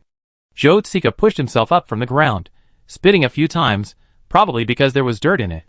I don't want to make do next time. Finally away from the settling powder, Sui copied the coordinates of the temporary medical center and tried to create a golden vortex. Bayu coughed and sat up, clutching her neck and grimacing. She sighed inwardly. This was the most serious injury she ever sustained during this mission. She crouched beside the dark machine, her neck twisted, causing stiffness in her movements. From a distance, it was difficult to distinguish which was the carbon-based life form. She used the tip of her folding knife to pry open the bionic machine's brain, rummaging through it. Let me see if the chip still works. I hope it doesn't burn out like last time. Thankfully, bad luck doesn't last forever, unless you're a bear. This one seems to work. Bayu pulled out the 3-centimeter-long chip, tilting her neck as she stood up. If we can crack it, it'd be a crucial clue. The crew-cut guy and Chao Lu gave her a thumbs up. Sui nodded, putting the collected sediment powder into a small transparent bag. As for clues, sediment powder can be one too. There aren't many places to buy it. In our school, only a few labs in Mingda building have it. The other 3 exchanged knowing glances at the ruins before them. Anyway, it's gone now. Bayu stuffed the chip into his pocket, leaving his hand inside, silently activating the wristband's copy mode, placing the reader against the chip. He showed it to Phyllis on Saturday, since he was going that way. The golden vortex expanded larger and larger in front of the 4. Sui stepped in first. The others who stayed in 212 have already been teleported to the temporary medical center. Let's go too. The golden vortex had only disappeared for 2 seconds. The wreckage of the bionic machine lying on the ground, as if in a final burst of energy, rolled its eyes, flashing a strange red light. Uploading information. Q18 surveillance taken over. Facial recognition completed. Target identity confirmed by you. Detected the lost blueprint book from the gray ring. Continue retrieving it? After completing all this, the android fell silent. Meanwhile, in a secluded sanctuary on a remote planet, a light screen lit up, displaying a face with sunken cheeks, repeatedly shouting, "Cancel." A second later, the entire Q18 surveillance system suddenly displayed static, as if an invisible hand had erased all transmitted data. This included the low-level insect swarm that had been captured after the signal was restored, and the girl standing in the middle of the swarm. The image on the screen flickered. A frame showing the insect swarm holding the girl in midair was paused and enlarged. He stared at it for an unknown amount of time before starting over and replaying it repeatedly. He murmured, somewhat incredulously, She can hear his whispers. How is that possible?" He stretched out his withered hand. A ring of white, greasy insect eggs coiled around his wrist. He bent down and licked them, then picked up the string of eggs and placed it next to the image of the short-haired girl on the light screen. After confirming it repeatedly, he threw his head back and laughed, a maniacal, high-pitched laugh. He is about to descend. With a flick of his robes, he turned around, and behind him, the steep steps leading down were packed with believers. The believers knelt in response, a dense, swarming mass like maggots on rotting flesh, chanting devoutly, "On the day of his coming, the world will be cleansed of worm blood. The gray ring returns, a gift of worm transformation." The man slowly rose and walked to a pool of water shimmering with blood, his thin figure reflected there. His withered fingers touched it lightly, causing ripples of blood to spread, revealing the faint silhouette of Bayou. "We will meet again soon, in the land of the covenant, waiting for you, to return to his embrace." Chapter 39. Please look at the most expensive one. The camera pans. Hello everyone, welcome back to Meteor Entertainments. Who has something to say? I'm Who. Brother who turns to the side, gesturing for the camera to move forward, his voice becoming a voiceover. We are currently in the 8th district of the eastern region of Norma Star. As one of the first media outlets to arrive on site to film, after the Ares Military Academy encountered a crisis involving mutated insects, triggering the security mainframe to activate thermal weapons, we stood our ground alongside the faculty and students of the military academy. As you can see, the shielding above our heads has already been raised. Let's get a closer look. A barrage of comments flooded the screen. Is that Chairman Xia Yin? The 8th district almost exploded. How could he not evacuate? This is the consequence of handing everything over to the security mastermind. Even high-ranking officials get blown up. Didn't he just submit a proposal about the mastermind? A physical protest is better than empty words. Who knows if it's really him? Maybe it's a stand-in. Brother Who, with his sharp eyes, said, "Of course it's Chairman Xia Yin himself, no doubt about it. Come on, let's go see the opening ceremony. We can still catch his speech." The camera shook violently for a moment, and Xiao Wu, carrying the camera, sprinted 200 meters to secure a perfect spot. The gray scepter divided the viewfinder into two distinct sections, making it difficult to capture the entire scene, even from a distance. This building, constructed solely of steel and concrete, had once been criticized for its lack of refinement, but now, it appeared powerful and imposing, befitting the courage and fearlessness of the teachers and students. Beneath the scepter, Xia Yin stood tall and straight. His temples, tucked under his military cap, were streaked with gray, his eyes deep-set, and his face etched with wrinkles, yet he exuded a spirited air. A gust of wind whipped up black sand behind him, leaving behind traces of insect blood, varying in shade, on his clothes. I am Xia Yin. Today, we gather in the surviving 8th district to jointly protect Ares Military Academy. As Principal Daisy said when the school was founded, humanity has struggled and fought for survival in the Starry Sea for centuries, ultimately choosing to move forward. This is for you who are about to embark on your journey. On behalf of the Norma Star Committee, I extend my sincerest congratulations to you. Xia Yan's gaze swept over the students below the stage. Xia Lin was also in the crowd. Behind him, a girl was playing with a wrist phone, her hand on her neck. Upon closer inspection, it was Bayou, the great heroine who cleared out the Q18 district. Xia Yin casually looked away. It was alright, she could ignore it. Bayou thought she was being discreet, occasionally raising her head, frowning and pretending to think. She nodded slightly from time to time to express agreement, and clapped when others applauded. But if you ask her what she's been busy with, starving head, I completely messed up Dee's plan to land the insectids in District 8. Abby, well done. Withdrawal? Abby, what happened? Starving head. With a level 6 ability user on the side, D's strongest is only level 4 Tianjua. If it weren't for the successful modification of the insectid's regenerated bodies, it wouldn't have taken so long. Abby, that's good, at least it shows the experiment was a success. Starving head. Where can I buy a bionic robot? I want it to help me move the mattress you paid for back into the house. Abby, bionic robots aren't modified humans. They're just machines with more biological tissue. Why buy one? It's not like the gray ring. Why spend so much money to build one? Aren't insectids better? And what's with all this talk about people not being able to blaspheme? Abby casually mentioned what she discovered while monitoring the gray ring. Of course, he couldn't perceive it through the screen, but the girl on the other end had already added the words gray ring to her assassination list. You may come from different backgrounds and have different origins.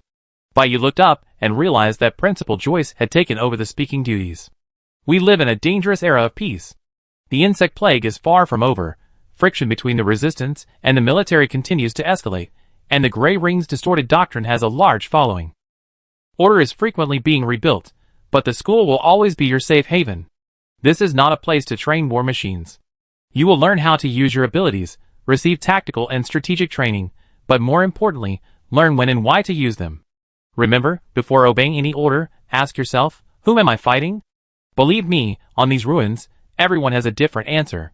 The real battle is not in the classroom, not in the simulator, not in the training ground, but one day in the future, when signals are lost, reinforcements are cut off, and you are alone, have the courage to make a choice.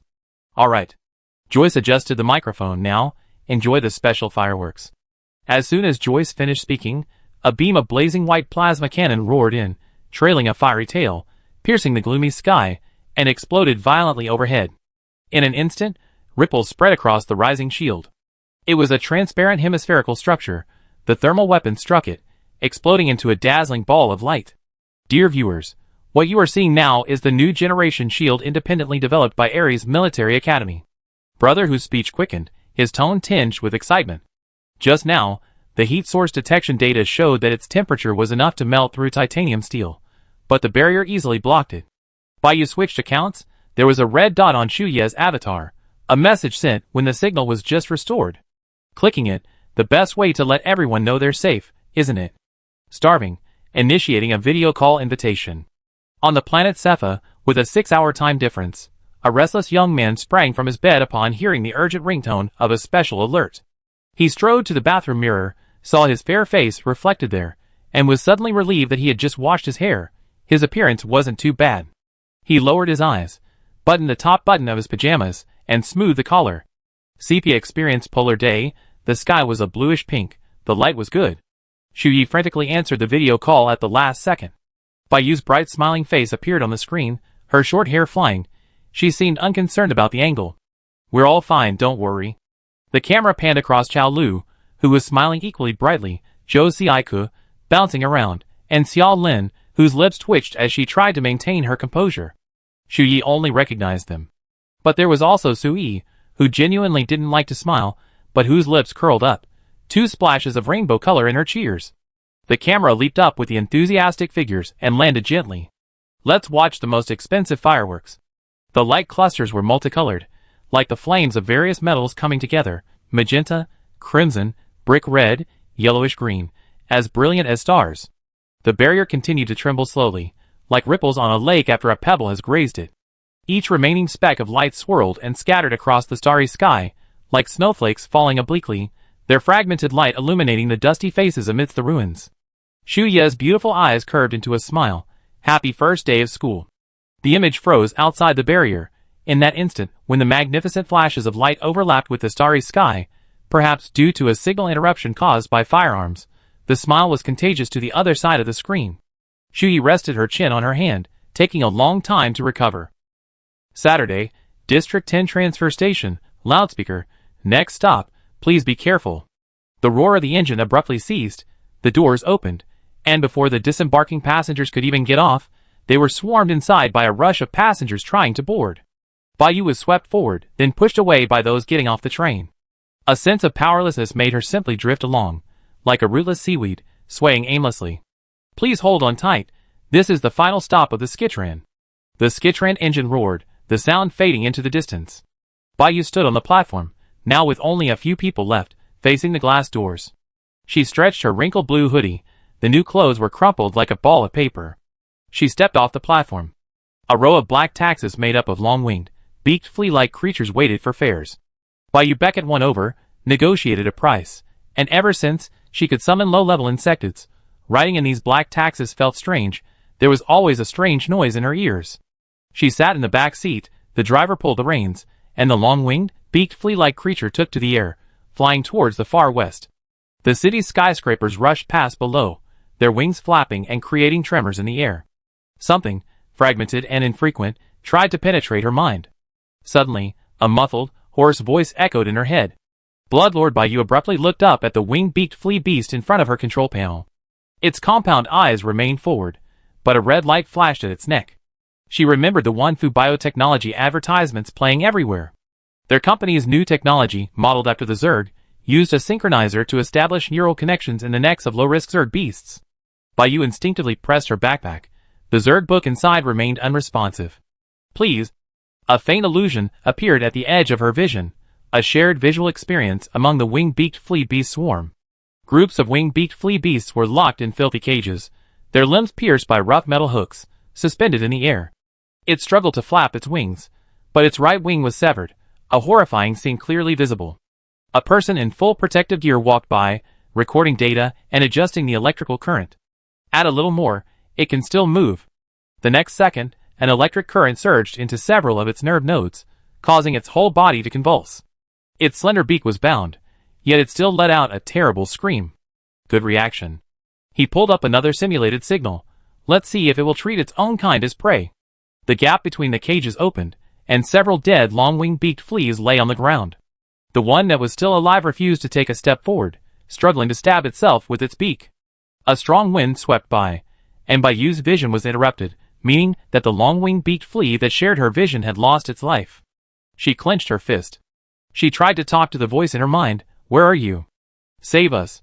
The red light on the long-winged beaked flea's neck turned blue, meaning that it reconnected with the driver. Baiyu clicked on top rich list. 3. Hungry Head.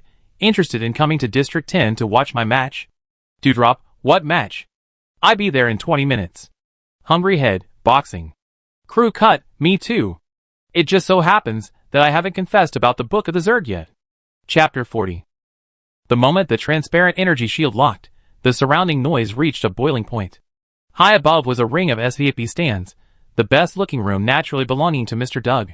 The room's decor adhered to maximalism, yet incorporated Doug's own aesthetic, in short, abundant and expensive. A vintage, hand-woven red carpet with gold floral patterns covered the floor.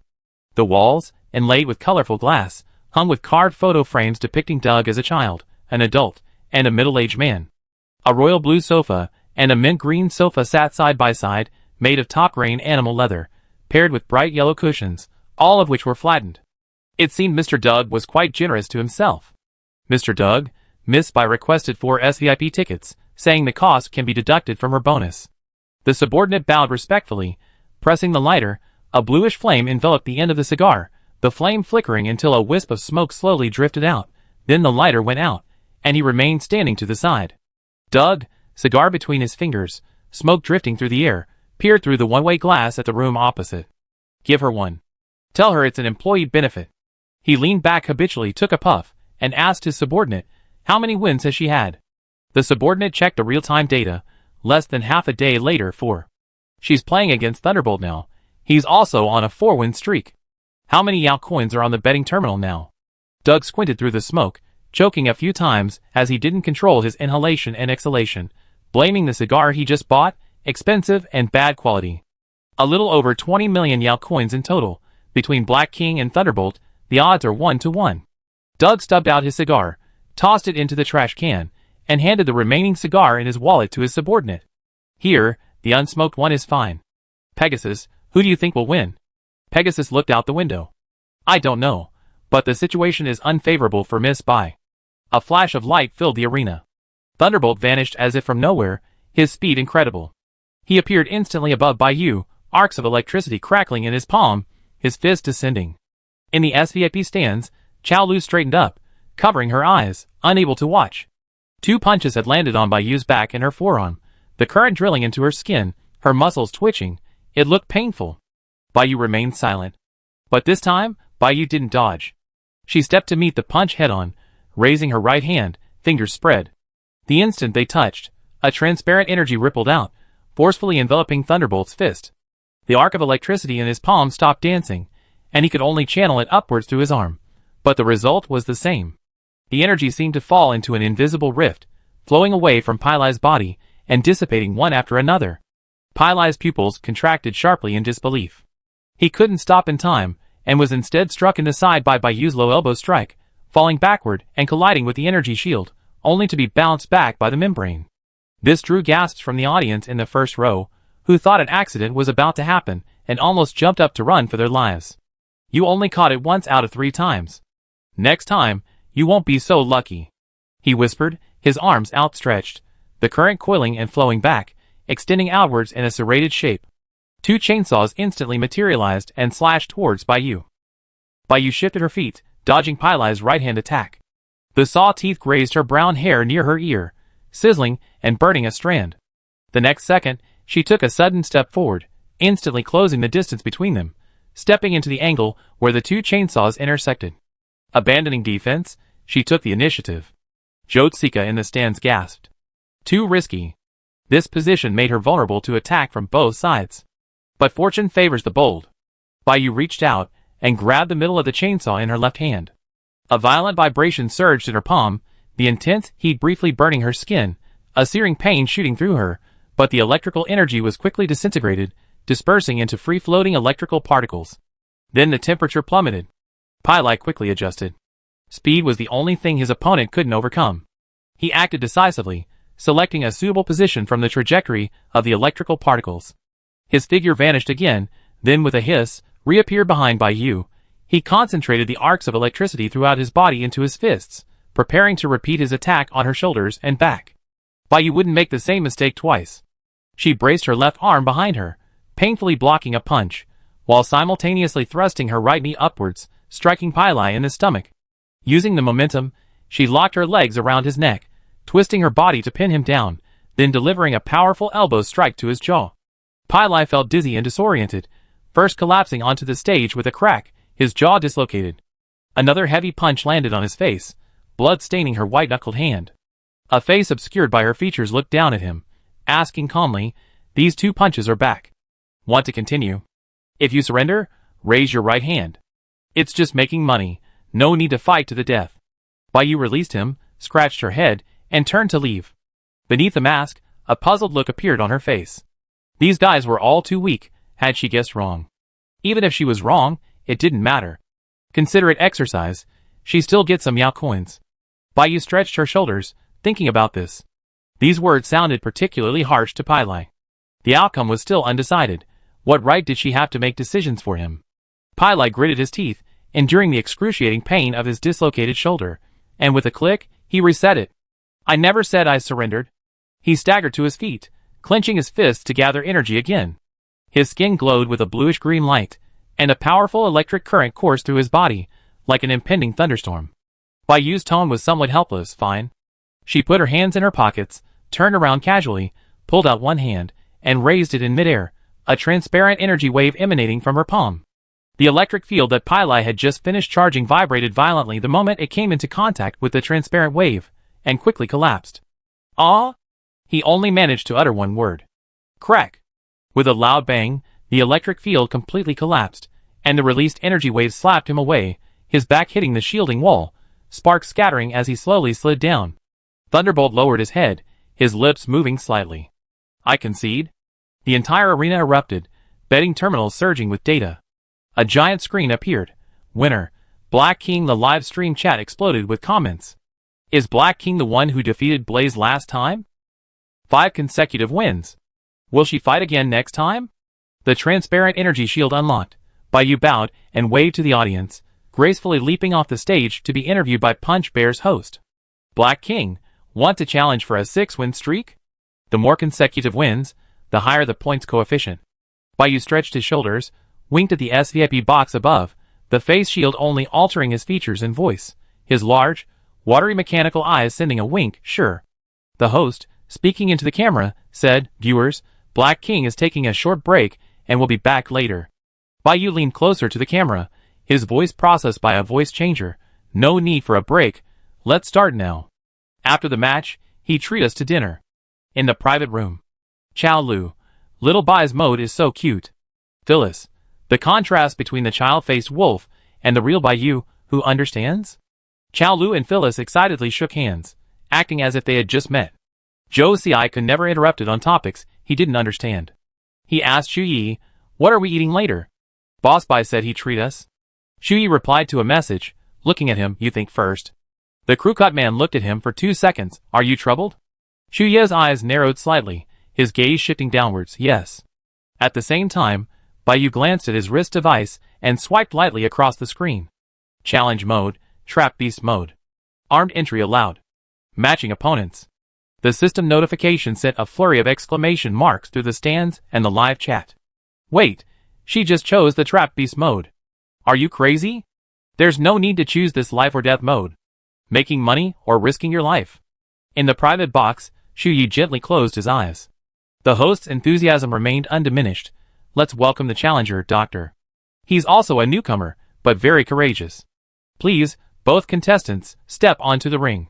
The ring beneath Bayu's feet began to deform. The central area caved in, and alloy cages rose around it, creating a thickened shielding field that prevented any sound from escaping. The weapon unlock area lit up. Bayu picked up a spring-loaded short knife, the blade popping out from the hilt. She twirled it in her palm, stood in the center, nodded, and signaled to begin. The cage locked. The next second, hundreds of butterfly shadows appeared in Bayu's mind, fluttering silently, like a tidal wave of memories, painful and bloody, trapping her. Memory and hallucination intertwined. The ground she stood on began to collapse, her consciousness sank, and images of herself floated around her, watching them anxious, angry, and weeping, yet powerless to do anything. Bayu gritted her teeth, her fingers clenched tightly, and she lightly sliced the dagger across her fingertips, the pain briefly freeing her consciousness. A ghostly light shone in her mental domain, a cold blade slashing at the entangled butterfly shadows. The butterfly shadows turned into specks of light and vanished. Too late. A chilling sensation crept up from the back of her neck.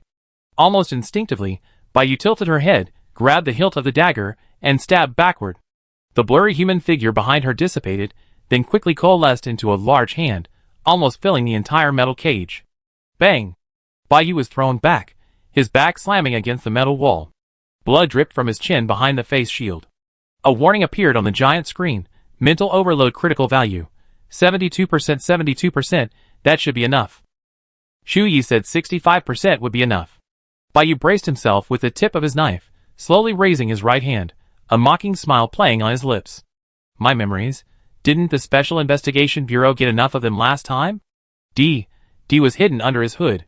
The score for the failed operation at Ares Military Academy hadn't been settled yet, but he could only watch helplessly as the shielded area opened and the audience erupted in noise. There were too many people. Bayu waved at the camera. I surrender. Private room. Xu Yi entered the restroom, the smell of rust filling the air. His handkerchief was stained with blood from his nose. He lowered his head, carefully wiping the blood from his fingers with the handkerchief. His mental energy was overloaded again. D seemed unaware that a wisp of misty gray mark had appeared in his mental domain. Chapter 41. Please come in, all 5 of you. The proprietress warmly led the way. It seemed Phyllis was a regular customer, and the two were quite familiar, so she smiled and cupped her hands in thanks to Phyllis. Thank you for your patronage, you brought me business. Zhou Xiaiku was like a spinning kiwi, looking left and right. He found it hard to believe that the unassuming gray, low-rise houses outside the restaurant concealed a hidden world beneath. Chow Lu glanced at the wristband's location tracking. It was correct, definitely in the western part of District 10, but wasn't this a slum? Beneath her feet, an automatic guide circuit lit up with a pale golden light.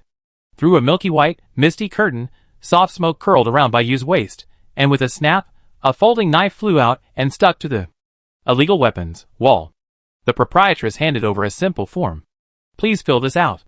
Bayu registered the folding knife for safekeeping and casually asked Phyllis, Is this Mr. Dog's property? Phyllis nodded. For renovations, expanding upwards requires additional taxes, but downwards is exempt. Bayu said, Oh. This was the first time she'd seen such a silent security checkpoint. Although Mr. Dog was only a level 2 ability user, this area had his financial power, high technology, and the support of high-level ability users. No wonder Abby and her group didn't get any benefits. They could only retrieve the memory casing she deliberately thrown away from the trash can and sheepishly dismantle the mattress. After passing through the fog-like security check, the proprietress led them into a private room. Baiyu slowed her pace, walking alongside Xu Yi, who was at the back, and looked up. Xu Ye's expression was indifferent, his face shrouded in a thin mist. His curly, tousled hair fell down, brushing against his slightly red nose and obscuring his misty gray eyes. He raised his hand and gently tucked it behind his ear, revealing a small, light brown mole on his earlobe. A knowing glint flashed in Baiyu's eyes as she attributed Xu Ye's condition to hunger, a seemingly random but genuinely sincere statement. I understand that feeling. Eat as much as you want later. In truth, the mental strain from the entire situation was far more detrimental than pure hunger. Xu Ye's gaze swept upwards. 2 bandages were diagonally applied to her forehead, the middle one darker, indicating the bleeding had recently stopped. The imprint in Dee's mind was already planted, now it was just a matter of waiting. With luck, the seed would sprout, its roots expanding downwards, occupying that small corner of the world. That way, the next time she faced him, even if her strength wasn't enough, she had the right to trade blows. Xu Yi looked away, her mind preoccupied with how to make the attacker's head explode. Her face remained obedient. Okay. Entering the private room, she found an empty seat between Chao Lu and Phyllis. She beckoned to Baiyu, who naturally sat down and began chatting animatedly, her face beaming with joy, no less than a new emperor ascending the throne thousands of years ago. Zhou Tsika and Xu Yi sat opposite each other at the rectangular table, leaving a space for the serving window. A warm yellow light shone from the crystal chandelier, making the room feel bright even without windows. In front of each person, a thin, semi-transparent interface appeared on the table. A light touch of the fingertip caused a hydrogel film to slide along with it. Chao Lu asked Phyllis, any recommendations? I trust your taste. Phyllis pushed up her sunglasses, her black pupils shimmering with iridescent light, and quickly ordered several signature dishes. Mission accomplished. Chao Lu was stunned. Any kind of device is fine? Phyllis removed her sunglasses. Only electronic devices. You guys order too, Baiyu said to the person opposite her, without looking up. She excitedly watched the screen, clicking on a dish called Devil's Pepper Fish Fillets, a demo video appearing in the air. The fish fillets, snow-white and coated in batter, had a smooth, moist texture. With a tossing motion, they lightly leaped into the hot oil. The hot oil bubbled and sizzled. After a few seconds, they were removed, their surfaces golden and crispy. Various peppers were stir-fried until fragrant, then the fish fillets were added, gently stirred, and the sauces churned, releasing a symphony of aromas. Baiyu immediately added it to her cart. Live video from the kitchen showed the fish fillets were pre-fried, their aroma emanating from small holes in the semi-transparent interface. Zhou Xiaiko leaned back in surprise. This is the newly launched synesthetic ordering machine? 30,000 Yao coins a unit. Phyllis nodded, the patent is mine. The one this restaurant uses is a trial version I provided, no charge. Baiyu raised her glass, filled with orange juice, celebrating the world gaining another generous rich woman. The 5 glasses clinked together, producing a crisp sound. Having eaten and drunk her fill, the service robot cleared away the plates. Baiyu picked up her backpack and placed it on the table, pulling out a thick book of the Zerg. Chao Lu leaned closer to look. I thought it was burnt down. Luckily you rescued it. The crew-cut man also leaned in. It's the same book, no doubt about it. Baiyu nodded, looked at Phyllis, and got straight to the point. Remember that string of random letters and numbers I asked you to look up? That's the location of the Zerg's arrival predicted in this book. Chao Lu was a survivor of the 4th District Zerg riots, when the level 3 Zerg beast, the Jaw Leech, descended, and she was blown to pieces. The most confused among them was Xu Yi, but he sat upright, listening attentively and silently noting down the keywords.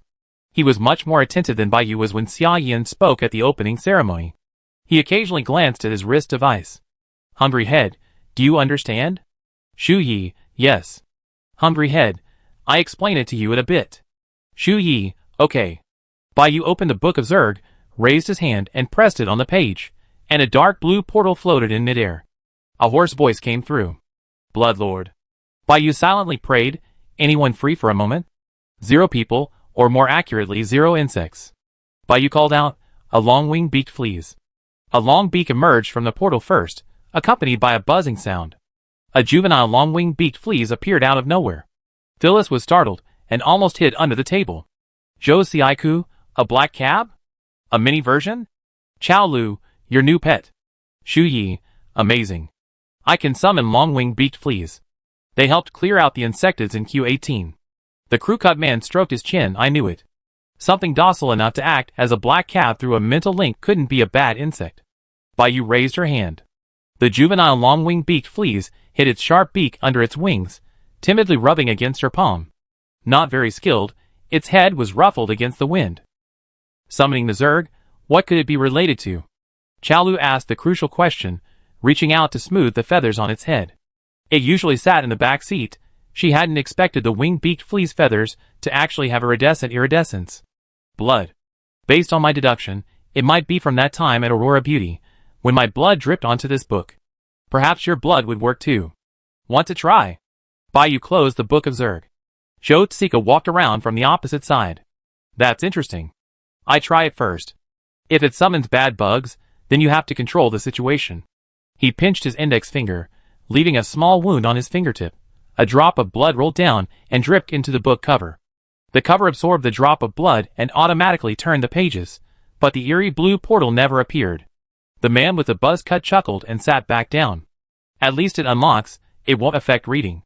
Looking at the newly closed book, Phyllis shook her head frantically. I'm scared, I won't try. Chaolu gently bit the book. A drop of blood touched the cover, creating a faint ripple. The next second, the pages vibrated violently, and a dark blue portal appeared as expected. A slender, spider-like insected creature slowly descended. The spider's 8 single eyes met Baiyu's gaze, then it quickly shrank to the corner. One of its legs was shorter, and hadn't fully grown back. Chaolu was somewhat delighted. Haha, a lame spider? Baiyu scratched his head guiltily. It looked familiar. That leg was the one he'd broken when he went back to get the book. Closing the Book of Insects again, it was Shu Ye's turn. He simply shook his head. I'm a little anemic. Okay. Baiyu's gaze swept over his pinkish philtrum, which was chafed from the scrapes, and she asked softly, bleeding again?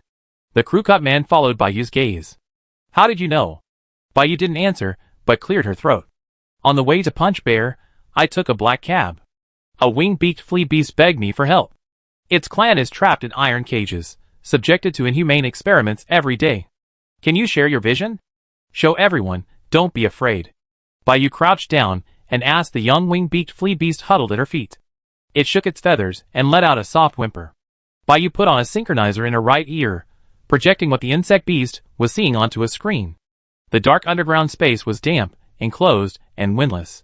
This time, the insect beast sharing vision was breathing intermittently. The lab technician approached, his face obscured by a protective mask. Number 1263, proceed with neural response testing. He raised his hand and pressed a corner of the device. The probe above the cage snapped open, piercing the long-winged beaked flea's nape, and an electric current was rapidly injected. It flapped its wings violently, striking the iron cage with a piercing sound. But it couldn't cry out. Its vocal cords had been removed in the first experiment, leaving only the sound of its flapping wings. Increase the intensity, another experimenter's lazy voice came.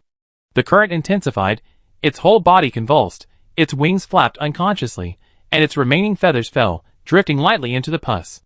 A string of data appeared above the control panel. Node not responding. Memory acquisition in progress. Unstable, erasure recommended. This one won't do, the experimenter said. Another experimenter said, let's try to hold on for one more round before switching.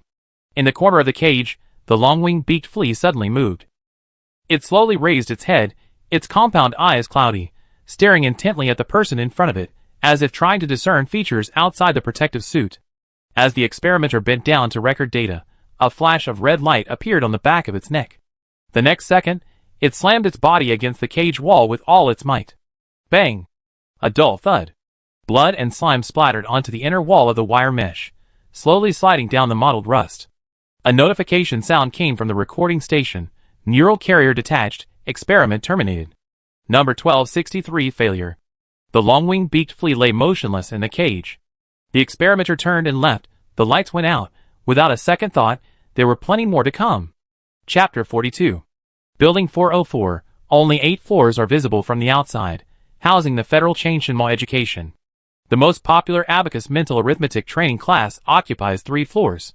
Every evening after school, the chattering children, telling their parents about their day's learning, always dispel the parents' fatigue, and then they willingly empty their wallets to book the next course. If the first 8 floors are where you make money, then floors 9 through 30th are where you burn money. The exterior walls are painted with camouflage paint, and the rooftop parking lot is usually empty. A silver winged 7 emerges from the clouds. The afterglow filters through the clouds, and the car's brand new paint changes color, flowing from brilliant gold to fiery red.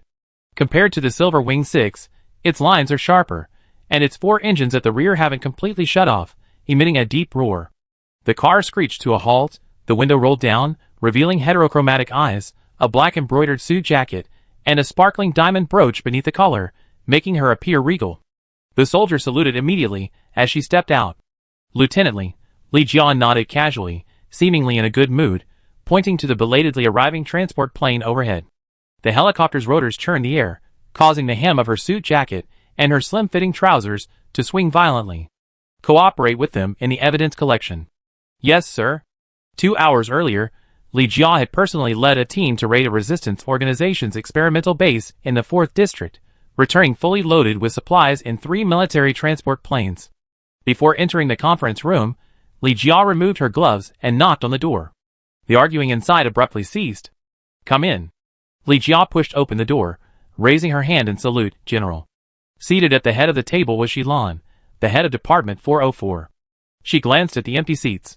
The second from the right and the third from the left were empty, and her original seat, the 5th from the right, was already taken. Li Jia pulled out an empty seat and sat down without hesitation. Being closer to the head of the table meant a guaranteed promotion and raise in the future. Shilan's appreciative gaze fell on her, her smile revealing fine lines on her face and her straight, prominent nose. Tell me about your new findings. Yes. Li Jia, prepared, took a neatly stacked stack of documents from her briefcase and looked at the meeting recorder. Could you please share your screen? Thank you. The screen unfolded, displaying the paper documents. The suspect, Zhang Shun, is willing to be a witness for the prosecution in exchange for a reduced sentence. Based on his confession, we started with the black market buyers. These buyers often take risks to enhance their abilities or pursue illegal power awakenings, purchasing contraband materials from the Zerg as raw materials. These transactions are usually completed through an encrypted chain, with information layered and the seller's identity concealed. Our team compared 3 recent Zerg riots, which occurred in District 12, District 4, and District 8, also known as Ares Military Academy. Similar traces were found at all 3 crime scenes, and after comparison, they highly matched Zhang Shun's description of modified regenerative parasites. Knock knock. Come in. Shilan frowned slightly. She didn't like being interrupted during her reports unless the person coming in had also made a contribution. Han, she saluted. Li Jia turned to the side and asked, Is the evidence count complete? Han Chi, wearing gloves, held the top edge of the transparent evidence bag. Still registering, but there's a major discovery. Shilan nodded. Wait until Li Jia finishes her report. Please sit down. He gestured to the empty 3rd seat on the left. Soon. Li Jia patted Han Chi on the shoulder. The leader liked to hear the conclusion. Li Jia spoke faster, most notably, starting with this batch of high-concentration Zerg serum successfully intercepted, the order records show a middleman codenamed Decomposer, who supplies contraband to a few fixed downstream distributors. The downstream distributors then distribute it. Recent financial movements of Decomposer show that he has unexplained financial dealings with a biotechnology company called Shi. That's the current progress of the investigation. I suggest starting with the raw materials of the contraband and sending a team of Cleanser to the Zerg border region on the outskirts of Norma Star for reconnaissance. Shilan approved the operation. You and Han Chi are in charge. Han Chi placed the evidence bag in the center of the conference table. I found a ring of mirrored text on the surface of this evidence. After material analysis, it was found that it was printed on by spraying ink onto the plastic bag under high-temperature conditions. Flip this line of text, then remove duplicates, and you get. Han Chi pointed to the processed image, Wanfu Biotechnology. This statement immediately caused a stir in the conference room. This is the most influential biotechnology company in the entire Federation, pioneering the concept of purifying insect eggs and harmonious coexistence. How could it be related to the insectids? What if it's just a coincidence? Yes, Wanfu Biotechnology's products are everywhere. Han Chi raised his eyes and retorted, This was extracted from a large number of repeated characters. It requires stacking a large number of Wanfu Biotechnology packaging bags together. This scale of Wanfu Biotechnology's products wouldn't be enough for even a single truckload of people. Unless they were produced together, everything can be explained. Regarding Wanfu Biotechnology, I need more evidence. Shilon stood up, placing her hands on the conference table. But for Shi Biotechnology Company, the evidence is conclusive. I approve the search warrant. It will arrive in 5 minutes. Li Jia, Han Chi depart. Meeting adjourned. The KT Technology Building, located in the heart of District 10, has 25 floors. Screens are pasted on the exterior walls, forming a giant screen that continuously plays advertisements. Each floor is rented to a different company. Shi Biotechnology Company is on the 20th floor. The saleswoman was unusually genuine. She held 2 glasses of lemonade with ice cubes, and even though it was almost time to leave work and her colleagues were leaving in 2s and 3s, she remained at her post, introducing product samples. It wasn't that she loved her job. These 2 nouveau riches were about to place a 6 million UB order. If the deal went through, the 5% commission would be substantial. Our Shi's flagship product, the Adaptive Evolution Probiotic, is suitable for all skin types and zodiac signs. Suitable for the initial activation and stabilization of various supernatural abilities. You can think of it as a health supplement. It works even better when used in conjunction with a tonic drink. The salesperson lowered their voice. At this price, you think you could always buy things the Federation doesn't allow? Let me tell you the truth, both the probiotics and the tonic drink are insect-derived. If our company didn't have some serious expertise, how could we survive in the biotechnology industry? The salesperson smiled at the 2 people on the sofa, dressed in gold and silver, wearing the latest luxury brands with large logos from head to toe. Are you 2 doing bulk purchasing or bulk agency?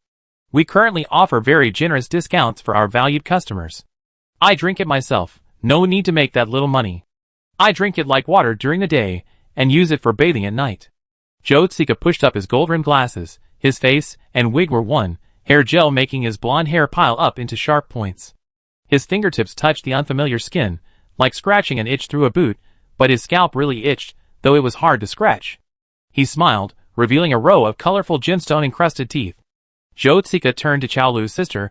What do you think? Do you have any samples? Let's see the effect first. Chaolu wore a blue suit, the same fake face and wig, her blonde hair neatly styled, a thick black pearl necklace around her neck, a bit bigger, and it might resemble Xiao Wujing's. Her false eyelashes were thick and dense. When she blinked constantly because of the itch, she looked like a camel in the desert with sand in its eyes. The salesperson smiled politely. Please rest assured, we have samples. Please make a prepayment here, 50% of the order amount. Chaolu remembered that her role today was that of a difficult wealthy sibling. Chaolu rolled her eyes. What do you mean? You want us to pay if you don't give us a sample? 6 million Yao coins can't even buy mutual trust? What kind of company is this? Madam, we do have regulations to prevent customers from skipping out on their orders. Zhou Xiaika crossed his legs and deliberately shook them. A bottle of this tonic is only 500 Yao coins, and our order is 6 million Yao coins. You won't even give us a sample? I think you're trying to drive us away. Chaolu suddenly stood up. Anyway, there are plenty of biotech companies. If you don't care about 6 million Yao coins, we won't force you. Let's go, bro. Zhou Xiaika was taken aback. Was this improvisation? It wasn't in the script. But he quickly caught up and whispered, Sister, actually, I think this product is alright, how about? The salesperson immediately seized the opportunity. How about this? I use employee benefits to give you a bottle of this tonic as a sample. After you try it, and like it, you can pay the deposit. Where's the restroom? Chaolu asked, carrying her bag. Madam, go straight and turn right, it's the first one. Chaolu adjusted her wrist phone, the slightest fluctuation scanning all the structure she passed. On the other side of the rooftop, an inconspicuous dark blue van was parked on the roof of the building next to the Shiyi building. Phyllis sat in the driver's seat, cracking a dried lemon to stay awake, various devices at her feet. She tapped her miniature earpiece. The scan is out. There's an unknown area behind the sales office, quite large, extending at least 2 floors downwards. I bet that's where the real Shiyi is. Hold her back, Chaolu whispered. Of course. Zhou Tsika raised his voice. Speaking of which, the lighting in this house isn't great. We business people are very particular about feng shui and the 5 elements. What was your birth date? Let me calculate if this is compatible with your fortune. About 3 meters behind the salesperson, a hunchbacked old man with white hair pushed a heavy-looking cleaning cart quickly past. The old man opened his wrist phone and scanned the wall. A salesperson who was leaving get-off-work passed by, clutching a handful of dripping coffee concentrate packets. Perfect. He was about to open the cleaning cart lid. The old man nimbly grabbed the packets from the ground. "I do it." The salesperson found the voice strange, looked up, and scanned the unfamiliar old man up and down. "Who are you?" The salesperson who was chatting with the siblings also turned around and looked this way. The atmosphere plummeted. Chao Lu took a deep breath, because the old man was Bai Yu, and the person in the cleaning cart was Xu Yi. Chapter 43. Where's the sample? I want to try it now. With those words, Chao Lu turned around. The moment the female salesperson turned away, the male salesperson suddenly leaned closer, scrutinizing Bai Yu from head to toe. The remaining coffee in Bai Yu's hand dripped down the tear in the packaging bag. Drip. But it didn't touch the ground. The male salesperson pointed at Bai Yu's face. "Where's Xiaoli? What's he doing? I never seen you before. Our cleaning staff here has very high standards. We only hire recent graduates. How old are you? I don't believe HR would hire you. Were you sent by the company across the street? Speak, or I call the sheriff." Just as the male salesperson's fingers were about to touch Bai Yu's cheek, a pale hand suddenly reached out from the cleaning cart, grabbed his wrist, and twisted it backward with such force that it made a crisp cracking sound. The male salesperson's gaze followed the hand with its slightly bulging veins as it exerted force, and was captured by a pair of misty gray eyes. His flesh and blood were separated. He should have screamed in agony. Xu Yi blinked.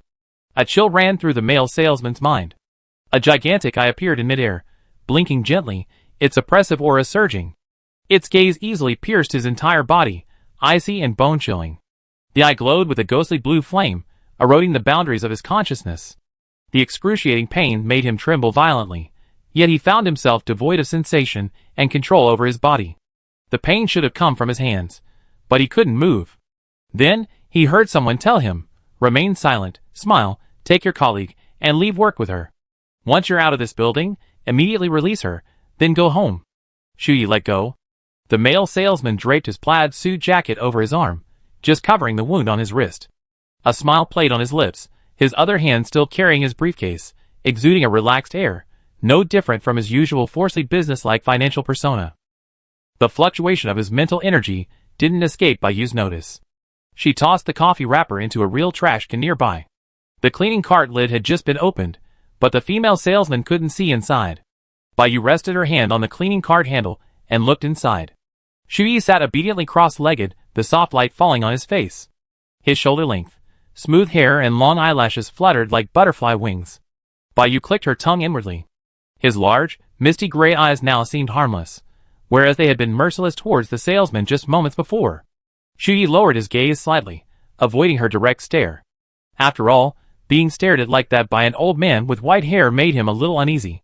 He reached into the limited space of the cleaning cart, pulled up the metal hammer head, revealing the handle. "Is this what you're looking for?" "Yes, I need it in a bit. Your task is to hold this book for me." "Don't worry, it's in my bag." The book of Zerg was heavy. Bai Yu shifted her gaze to the wealthy siblings and the female salesperson. Thalys had conducted background checks on the Joyful Wings employees, and with Chao Lu and Zhou Tsika's probing questions, these employees, on the surface, were just ordinary salespeople who wouldn't have access to such a high concentration of Zerg products. As for their CEO, flight information showed he was still on vacation. She'd visit him another day. The male salesperson walked up to the female salesperson with a beaming smile, grabbed her arm with surprising force. "Ellie. Let's go home together." Ellie was a little confused. She shoved the male salesman away. Why was this usually sharp-tongued colleague acting so strangely? She remembered when Ellie first joined the company, he did all the odd jobs and errands for her, while he just sat there playing virtual games, even taking the company's free coffee. However, considering Zhou Tsika and Chao Lu were present, she quickly stopped herself from uttering a curse. "Don't be like that in the company. Be mindful of your image. I'm discussing business. I haven't left work yet." The male salesman was like a persistent leech, refusing to let go. Ellie raised her hand and slapped him. The male salesman still smiled, only repeating, "Ellie, let's go home together." Ellie sighed helplessly, like a pink starfish entangled by a yellow sponge, and raised her hand to slap him again. The male salesman was dizzy from the slaps, but he still wouldn't let go. Bayu's voice came through the earpiece. I'm going to smash the wall. Chow Lu, holding the bottle of tonic, waved it at the saleswoman. I suddenly remembered I have a beauty appointment. I take it home and drink it, then I contact you again.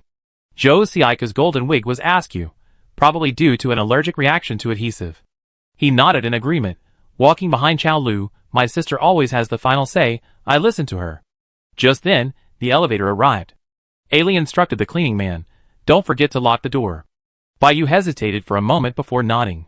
Ailey, still possessing sales professionalism, quickly pressed the elevator button for Chow Lu and Zhou Xiaika. You two go first. Chow Lu nodded, thank you. The elevator descended, and Phyllis's anxious voice disappeared from the earpiece. They're clearing the area outside the building. I don't know why. Chow Lu had just reached the first floor, and hadn't even stepped out of the door, when she spotted the staff in dark gray uniforms. A lot of people from 404 have come. Bayu paused, his hand still pounding on the wall. What are they doing here? Half an hour earlier. District 10. Holographic road signs within a 1-kilometer radius of the city center suddenly switched to flashing yellow and black warning lights. Municipal announcement. Due to routine inspection of underground energy pipelines, temporary traffic control will be implemented in this area starting at 1900 hours, expected to last 3 hours. To avoid congestion, please detour via the overpass. Compensation can be obtained on-site. A limited-time discount card for Huffing Supermarket, with all fruits and vegetables at 30% off or more. An old woman picking mushrooms at a street corner stall paused, clutching the corner of her woven bag, turning the mushrooms back over, and awkwardly exchanging glances with the stall owner. It's 30% off after all. The stall owner rolled up the synthetic film in his hand, gathered all the mushrooms, and left even faster than the old woman. The old woman asked in confusion, What are you doing? I'm going too. This price is cheaper than buying from individual sellers. If you don't hurry, it'd be sold out if you're even a little late. Pedestrians on the street noticeably quickened their pace, and the overpass quickly filled with people. 2 drones patrolling the air slowly adjusted their hovering altitude, their cameras silently following the flow of people to prevent stampedes. On the ground, several municipal workers in dark gray uniforms set up virtual barriers along the intersection, smiling and reminding everyone the testing will be a bit noisy and dusty.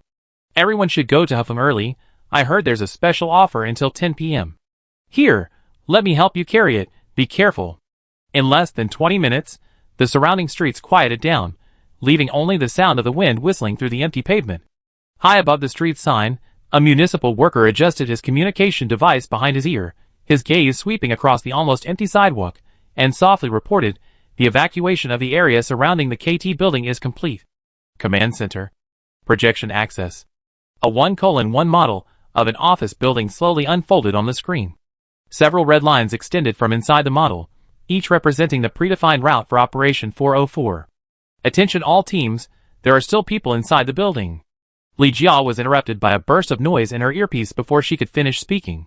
She frowned and asked, What's wrong? Someone is forcing their way through the cordon. In the livestream monitoring footage, a dark gray hover car, trailing a blinding white exhaust, sped towards them, its body almost scraping the ground. The holographic road sign emitted a rapid beep-beep warning, and the arrow on the screen flashed red as the system attempted to activate anti-collision hovering.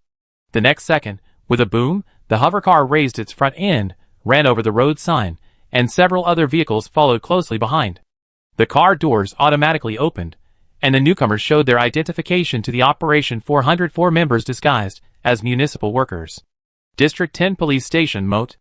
Moat squinted at the badge on his dark gray uniform. You're from the municipal center? You think you can put a warning sign in the middle of the road just because you're repairing energy pipelines? The 404 member didn't bother with further explanation, producing a brown badge. He glanced at it. 404 was officially called the Federal General Affairs Department, one of the highest authority badges in the entire Federation. Sheriff Moat, I'm sorry, you don't have authorization to enter this building. Please leave. Moat rolled his eyes. He often heard from his colleagues about the Federal General Affairs Department's glorious exploits, their high-authority law enforcement patrols. Someone reported that She Biotechnology Company is involved in selling counterfeit and substandard products. This has been transferred to the District 10 police station. Do you understand? Moat, spitting as he spoke, was agitated. Keep repairing your energy pipelines, General Affairs Department? Why not call it the Meddling Department? You're everywhere in the Federation. So eager to steal credit? Let me tell you, You managed to steal it from me today. You're unlucky. Member 404 couldn't reveal the mission objective to him. Selling counterfeit goods was beneath their General Affairs Department. He scoffed. The insected clue pointing to the resistance was a crucial lead, something someone like Mode would never encounter in several lifetimes. I repeat myself, we're not stealing credit. You don't have authorization to enter this building. Let's go! I said. You don't have authorization? Member 404 took a step forward, blocking their way. Don't you know the principle of territorial jurisdiction? Selling counterfeit goods happened in District 10, so I have authorization. Mutter's tone was aggressive, and he led 8 or 9 sheriffs, all standing menacingly behind him. The members of 404 had been putting up with him for a long time. Their knuckles cracked and sparks flew from their clenched fists. To reach this level of exterminator in 404, they were all exceptionally gifted superhumans. It was normal for them to have some temper. What? You want to make a move here? Mutter pointed to a ring of superhuman surveillance cameras overhead, his face defiant. Go ahead and hit me in the face. I get a medical examination done and see what the judge says. Come on. Let's see what your General Affairs Department does then, came Lee Jia's voice through the earpiece. Duncan, make him leave. Duncan sighed, his clenched fist slowly relaxing. Superhuman surveillance was everywhere. If he made a move now, accusations against the Federal General Affairs Department would piling up. They already had numerous conflicts with local sheriffs. Mutter swaggered in. What does the sheriff's office mean? Li Jia stared at the burly men frantically pressing the elevator's up button on the monitor and ordered the technicians. Stop the elevator immediately, lock the fire exits. Don't let them sabotage the operation. The technicians had just hacked into the control system when they found it completely dark. In a moment of shock, they checked the modification records and discovered that the elevator had stopped a second before they took over. Boss! The plan might have been leaked. Someone shut down the elevator beforehand. Meanwhile, in a van on the rooftop of the adjacent building, Phyllis opened a bag of dried figs. Her dark eyes gleamed with multicolored light. Her supernatural ability allowed her to quickly process electrical signals and hack into the elevator's central control system with ease. Phyllis pressed her earpiece and opened the car door. A few more sheriffs downstairs. Almost done, I'm going to lower the ropes. Boss! Something's wrong. They're coming up the fire escape. They be on the 12th floor from our people. Didn't I tell you to lock the fire escape? Li Jia's voice was slightly angry. She stared intently at the combat projection and ordered in a deep voice, advance to the 20th floor ahead of schedule. The technician weakly said, Boss, they don't use smart locks. Li Jia walked to the weapon rack. Han Chi was already fully armed, her face grave. Before Mutter enters the building, deploy a set of forbidden pressure devices on the north exterior wall. This device induces sensory disturbances in superhumans, but has no effect on ordinary people. Mutter is an ordinary person. That makes sense of the elevator. She pressed her earpiece. All teams, synchronize your coordinates with me. Mutter, add him to the elimination list. Chapter 44.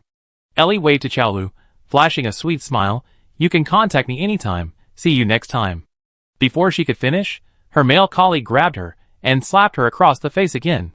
The male colleague's cheeks were swollen and red, blood trickling from the corner of his mouth, yet he still maintained his smile, his strength surprisingly great, not like someone about to be knocked unconscious. Chaolu watched their retreating figures. As soon as they left the building, the male colleague let go of her hand, said nothing, and walked away in another direction without looking back, like a machine. Zhou Tsika pressed the record button on his wrist phone and sent the message to Felice.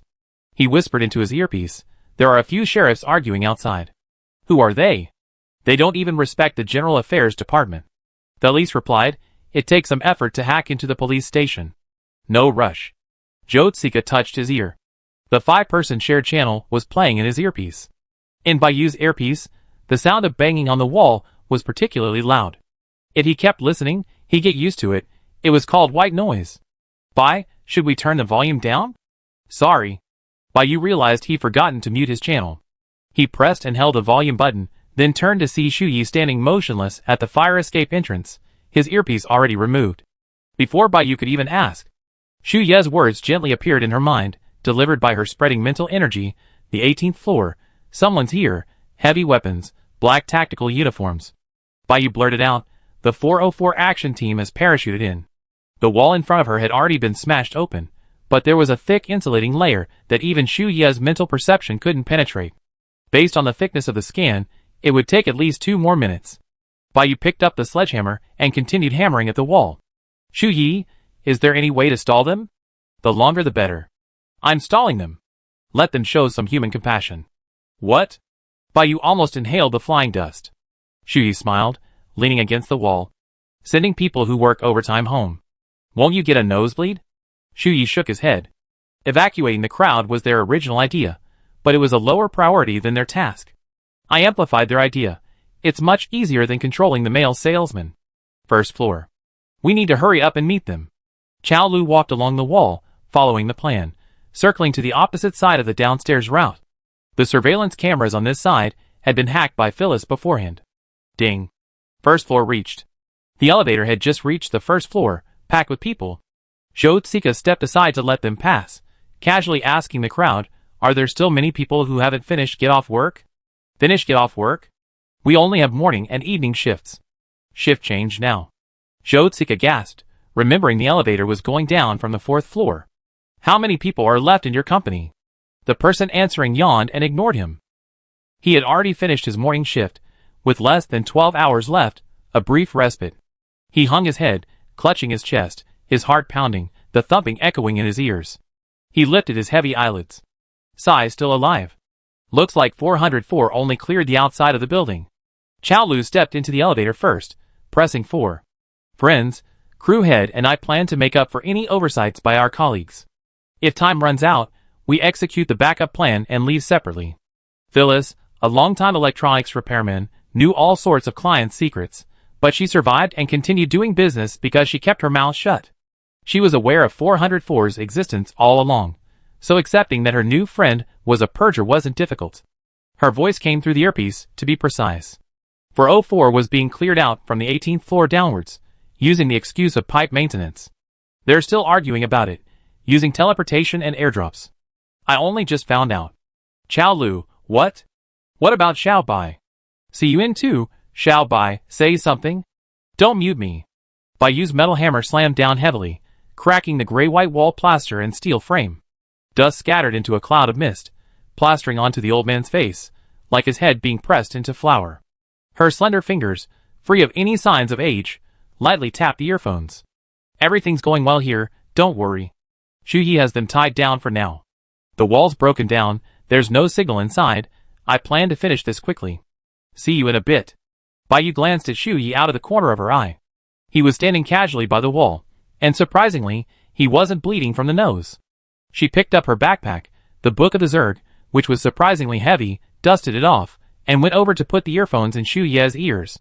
Perhaps the human voice was affecting his concentration. Bai approached silently, her cool fingertips brushing against his ear. Shu Yi turned around in surprise, following his gaze downwards. A trendy old man in his 60s battling a wrist-worn phone. Bai fiddled with the wrist-worn phone, connecting it to Shu Yi's earphones. I got a new membership for the music app, might as well use it. It's all pure music, the internal isolation layer will block you, but 404 needs your support to do good. You stay here and wait for me to come out. Relieved, Chao Lu looked at Zhou Tsika. How much living expenses do you have left this month? The crew cut man understood her meaning. Can we split it 50-50ths? Ding. 4th floor reached. You get 60%, I get 40%. Chao Lu didn't give the crew cut man a chance to argue, kicking open the locked inner door. To avoid inspections by the Citizens Happiness Protection Association, after the legal closing time, they would draw the blackout curtains and lock the doors. This was something Phyllis had just found out. During the search, the company even had an award, the 10th District Best Improvement Award. Screw your best improvement. In the pitch black, only the blue light from the screens illuminated the numb faces at each workstation. They heard the door being broken down, slowly but uniformly looked over, then quickly turned back. The screens had a timeout mechanism. Looking away for more than 10 seconds was considered absenteeism, and would result in a deduction of UB, a type of currency. Zhou Tsika found the electrical box, turned off all the screens and the monitoring switches, and turned on all the lights. The eerie atmosphere vanished instantly, leaving only people with dark circles under their eyes, unaccustomed to the sudden bright light.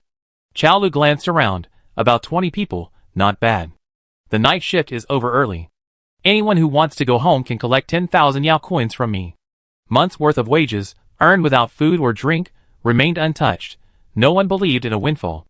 To speed up the evacuation, Chao Lu and Zhou Xiai each took a row, touching their wrist phones one by one. Actions speak louder than words. Anyway, the highly encrypted accounts couldn't identify the transfer.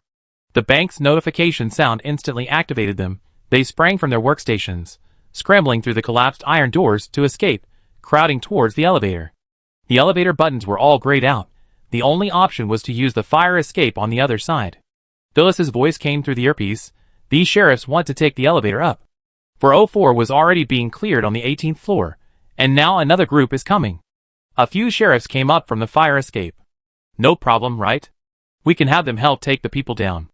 Zhou Tsika walked at the back of the crowd, wanting several times to throw his wig into space, but he restrained himself. Damn it! Phyllis had just hacked into the 10th District Sheriff's Office's internal system. Except for the sheriff named Moat, the other faces are not found in the system. This meant Moat was colluding with an unknown organization, using his new position to try and infiltrate this illegal experimental base. We're doomed. Chao Lu shouted, pushing through the crowd. Come back.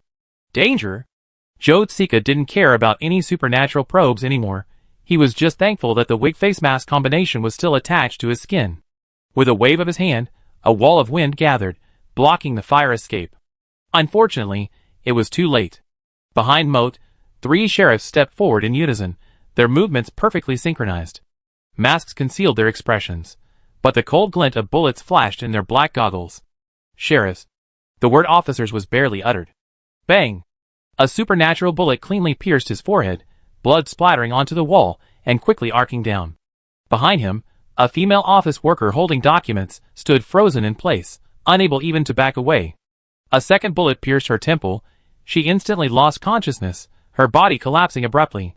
The 3 men didn't exchange a word, their movements swift and decisive, like shooting at motionless paper dolls at a firing range. Wherever their gaze fell, their guns pointed. The next instant, a bullet pierced the center of the forehead. Moat tapped the device on his wrist, instantly deploying a semi-transparent shield, the faint glint of bullet tail fragments visible on its surface. A few seconds passed. The fire escape was filled with the smell of gunpowder, and the crisp sound of spent cartridge cases hitting the ground. Moat glanced down at his wrist device. Target's estimated entry time, 2:45. Experimental subject clearance will take 23 minutes. External wall compressors have been removed. He scoffed, so they have the energy to dismantle the outside, but not the inside. The device's mechanical voice announced, S-level silence array deployed. Only one communication line remained for their internal members. All other signals were blocked. On the rooftop of another building, a group of masked men surrounded a blue van, gun barrels pressed against the windows, shouting at Phyllis, "Get out!" Silence filled the earpiece.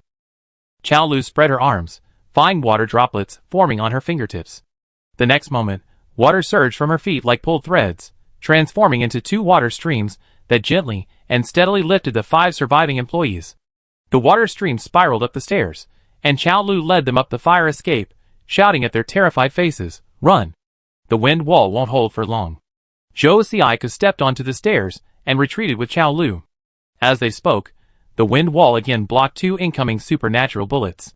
The high-speed airflow rubbed against the bullets, sparks exploding in midair, illuminating the narrow walls of the passageway. Moat stood calmly at the back, not making a move. He merely raised his chin slightly and ordered, "Use bullets sparingly against these small fry." He watched the 2 speak into their earpieces with a hint of amusement. "Oh, by the way, there's a troublemaker on the rooftop next door, probably with you guys." Only a crackling sound came through the earpieces, and Chao Lu and Zhou Xiai were mentally prepared. The 3 who fired suddenly experienced ripples on their bodies, then split into 6 with a low click. 6 figures, like copies, charged forward in formation, metal blades emerging from their sleeves, slicing through the air with a whistling sound, cutting through the crumbling wind barrier. Clones. Chao Lu's eye twitched. We don't know their maximum number. We have to find the main body, otherwise the attack will be ineffective. But the problem was, the clones' movements and auras were almost identical. Let's try it and see. When the first wave of attacks came, the crumbling air wall was sliced into dozens of pieces and completely dissipated. The clones didn't completely obey Moat's orders. Their gun barrels were precisely aimed at the angles where the 2 weren't fully protected, even blocking their retreat route at the spiral of the stairs. Upper right. Zhou Tsika swung a crescent-shaped wind blade with his right arm, forcefully cleaving one clone into black mist. But as soon as the mist dissipated, another figure pounced from the side, a dagger almost grazing Chalu's neck. Chalu pushed off with one foot, the water surging beneath her feet like a rolling wave, pushing her back 3 meters. Her back slammed against the wall of the fire escape, the pain so intense she felt her internal organs tremble.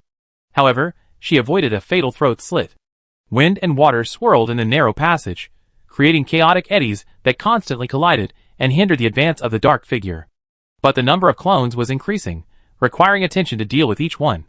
A direct confrontation will only lead to exhaustion, Chalu gasped, her eyes rapidly scanning the figures. I can't even tell which one is the real body. Then I try to survive a little longer. Zhou Xiaiko raised a hand, the wind in his palm instantly converging into needle-like shapes, striking one of the clones attempting to leap from the ceiling. The clone was struck and immediately dissipated into a wisp of black smoke, but another identical figure appeared in another spot. He dodged both attacks and ran upwards. They were looking for survivors to silence. The sound of water rose again. Chaolu controlled the flow, forcefully pushing the employees upwards. She had already forced open the door on the first floor with water pressure, creating an escape route. Blocking their path, the water swirled around the dark figures, twisting them violently. Another clone. A surge of air rushed to the back of her head. She turned to see wind blades shattering the clones behind her, while Zhou Xiaiko himself, with 2 clones on either side, their weapons gleaming coldly, was cornered against the wall. Duck! Chaolu commanded. The water tumbled down the stair railing, roaring like a blue python, its jaws wide open, wrapping around the 2 clones by the waist, dragging them backwards, and slamming them against the wall. The clones dissipated. Retreat to the 18th floor. Chaolu made the decision. Even if we're discovered, at least we be in room 404, we won't die. Where's the main body? Chaolu's cold eyes narrowed. Search while we fight. Didn't you notice his clones are moving slower? The 2 rushed upstairs one after the other, wind walls and water shields appearing alternately, as they weaved through the flames and mist. Bullets whizzed past her ears, sending a blast of hot air through them. Like a silent tide, the clones pressed forward relentlessly, leaping up from above, the sides, and even the stairs below, surrounding their escape routes layer by layer. Meanwhile, as Baiyu landed, dust billowed up from the wind emanating from her boots, a gray mist slowly dissipating in all directions. It was pitch black all around, except for one bright spot, which involuntarily drew her gaze to the dense array of sterile lights. The light mercilessly illuminated every detail of the ground, the slippery, reflective surface, the filthy drains, and the dried, dark brown marks everywhere. The iron cage. The light suddenly narrowed, striking her with a blinding glare. The dark muzzles of guns rose simultaneously from the passageways on either side, behind the control panel, and from the glass cubicle, all aimed at her. At least 8 people, dressed in white sterile work suits over tactical vests, their faces completely obscured. Their guns weren't ordinary weapons. Translucent energy slots were embedded on both sides of the barrel, with liquid light flowing inside, its color flickering erratically. These were supernatural bullets, specifically designed to deal with superhumans. Illegal breeding, modification, illegal extraction of insect-derived substances. Baiyu narrowed his eyes, making out the location of the iron cage. Actually, this light wasn't much different from the one hanging above his head in the junkyard. Put down your weapons, hands on your heads, and crouch down. The leader's voice was cold and ruthless. Facing the 60-year-old man before him, he dared not be careless. After all, from hearing the wall-banging sound to the old man climbing over, only 2 minutes had passed. This interrupted their rhythm of destroying experimental subjects. Everyone was on high alert. Who are you? Relax, relax. I'm a cleaner. No weapons. Baiyu forced a smile, squatted down, and slowly reached behind her back. She deliberately wore an old man's hair and a fake face to obscure her gender and age, just in case she was caught on camera. That old man was also incredibly agile. A mysterious old man. Isn't it just following the homeowner's instructions? They told me to hammer a nail into the wall to hang a clock. If you ask why a clock, it's for the boss's funeral, of course, a homonym, right? Got it? Squat down right now. Don't dawdle, what's in your bag? Baiyu touched the handle of her folding knife, her dark eyes gleaming. It's a clock inside, like the kind employees give to their boss. I give it to you, how about it? He brandished the gun, signaling another person to search the bag. No matter the reason, if you see it, you're dead. Hey, wait a minute, I can die, I can die. I'm such a wretched old man, I lived this long, tasted all the joys and sorrows, but can't I die knowing why? That's a supernatural bullet in your hand, isn't it? The man who was about to search the bag hesitated to approach, his hand trembling as he held the gun. How could a cleaning old man possibly know these things? No one answered, only the soft click of the safety being pushed open. Baiyu listened intently. It seemed he wasn't very skilled at using it. Has no one told you that you should answer questions? Cold violence is really tasteless, and also, no manners. Baiyu quickly drew his knife and stood up. The first bullet, with a high-pitched whistle, pierced the air, its high-frequency vibration seeming to drill into a person's skull. Baiyu calmly raised his eyes, his fingers tightening around the knife handle, his gaze following the bullet's trajectory, already locked onto the shooter. The bullet, upon entering her energy field within a meter's radius, seemed to be swallowed by an invisible vortex. The hardened bullet, encased in supernatural energy, shattered like candy wrapper. Unseen within, the supernatural energy injected into the bullet disintegrated its core into free particles, the residual heat swirling in the air. Without the supernatural energy's enhancement, the bullet lost its horizontal acceleration, hovering for a second before free-falling with a clink. Fire! The first person to fire roared. Instantly, flashes of light appeared, gunshots rang out in a continuous line, bullet trajectories leaving dense streaks of light, the sound waves creating an ear-splitting roar in the confined space. Unfortunately, the researchers didn't have time for daily arm training. Among the several masters of human outline shooting, Baiyu focused on the one with the best accuracy. A flash of white light passed from her fingertips, illuminating a pair of cold eyes. Baiyu stomped her left foot heavily, her body jerking forward, sliding along the ground. The folding knife was deftly deflected as she slid, a thin, cold white line swiftly unfolding. She gripped the knife in a reverse grip, a sharp, cold light flashing from the outside of her boot, then flipping it from her ankle to her palm. With a clean, crisp slash, it sliced through the knee of the nearest enemy. The blade of the folding knife wasn't thin, but with Baiyu's dismantling ability, the sound wasn't the tearing of muscle and bone, but a lighter, crisper sound, like cutting through damp silk. The man groaned, but didn't fall. Baiyu gave him no chance to catch his breath. Her left hand pressed against his shoulder blade, pushing him down. Using the downward force, she flipped herself over, the cold white blade twirling in the air, slicing through the gap between her tactical vest and ribs. Swift, precise, ruthless, it pierced his lung and reached his heart. He fell backward, emitting a strange hiss, his mask instantly enveloped in hot steam. Baiyu's draw of the sword was clean, the blade drawing crimson blood through the air. Without lingering glances, she turned to stare at the bullet before her. 5 centimeters from her cheek, it stopped abruptly. Her supernatural power dissipated into dust, extinguishing like tiny stardust, and the bullet fell to the ground. The second enemy, seeing that long-range shooting was ineffective, rushed to the overturned sofa, bracing himself against the edge. With swift movements, the muzzle was already close to waist height. Trying to shoot at close range. That was a pipe dream. Baiyu flicked her wrist, the blade turning into a back edge, and slammed it heavily against the energy bar of the gun. This was the most vulnerable part of the supernatural weapon. Crack! The energy bar shattered, the liquefied energy inside flowing like mercury, pouring down, gathering into small droplets on the ground, quickly evaporating, leaving charred marks. The man instinctively stepped back, but Baiyu had already closed the distance. Her knee rose, creating a slight gust of wind, and then she kicked out, striking the lower edge of his jaw. With a dull thud, Baiyu regained her balance, the tip of her knife slicing across his neck, avoiding the gushing arterial blood. She withdrew the knife, blood dripping down the blade, which she quickly flicked away.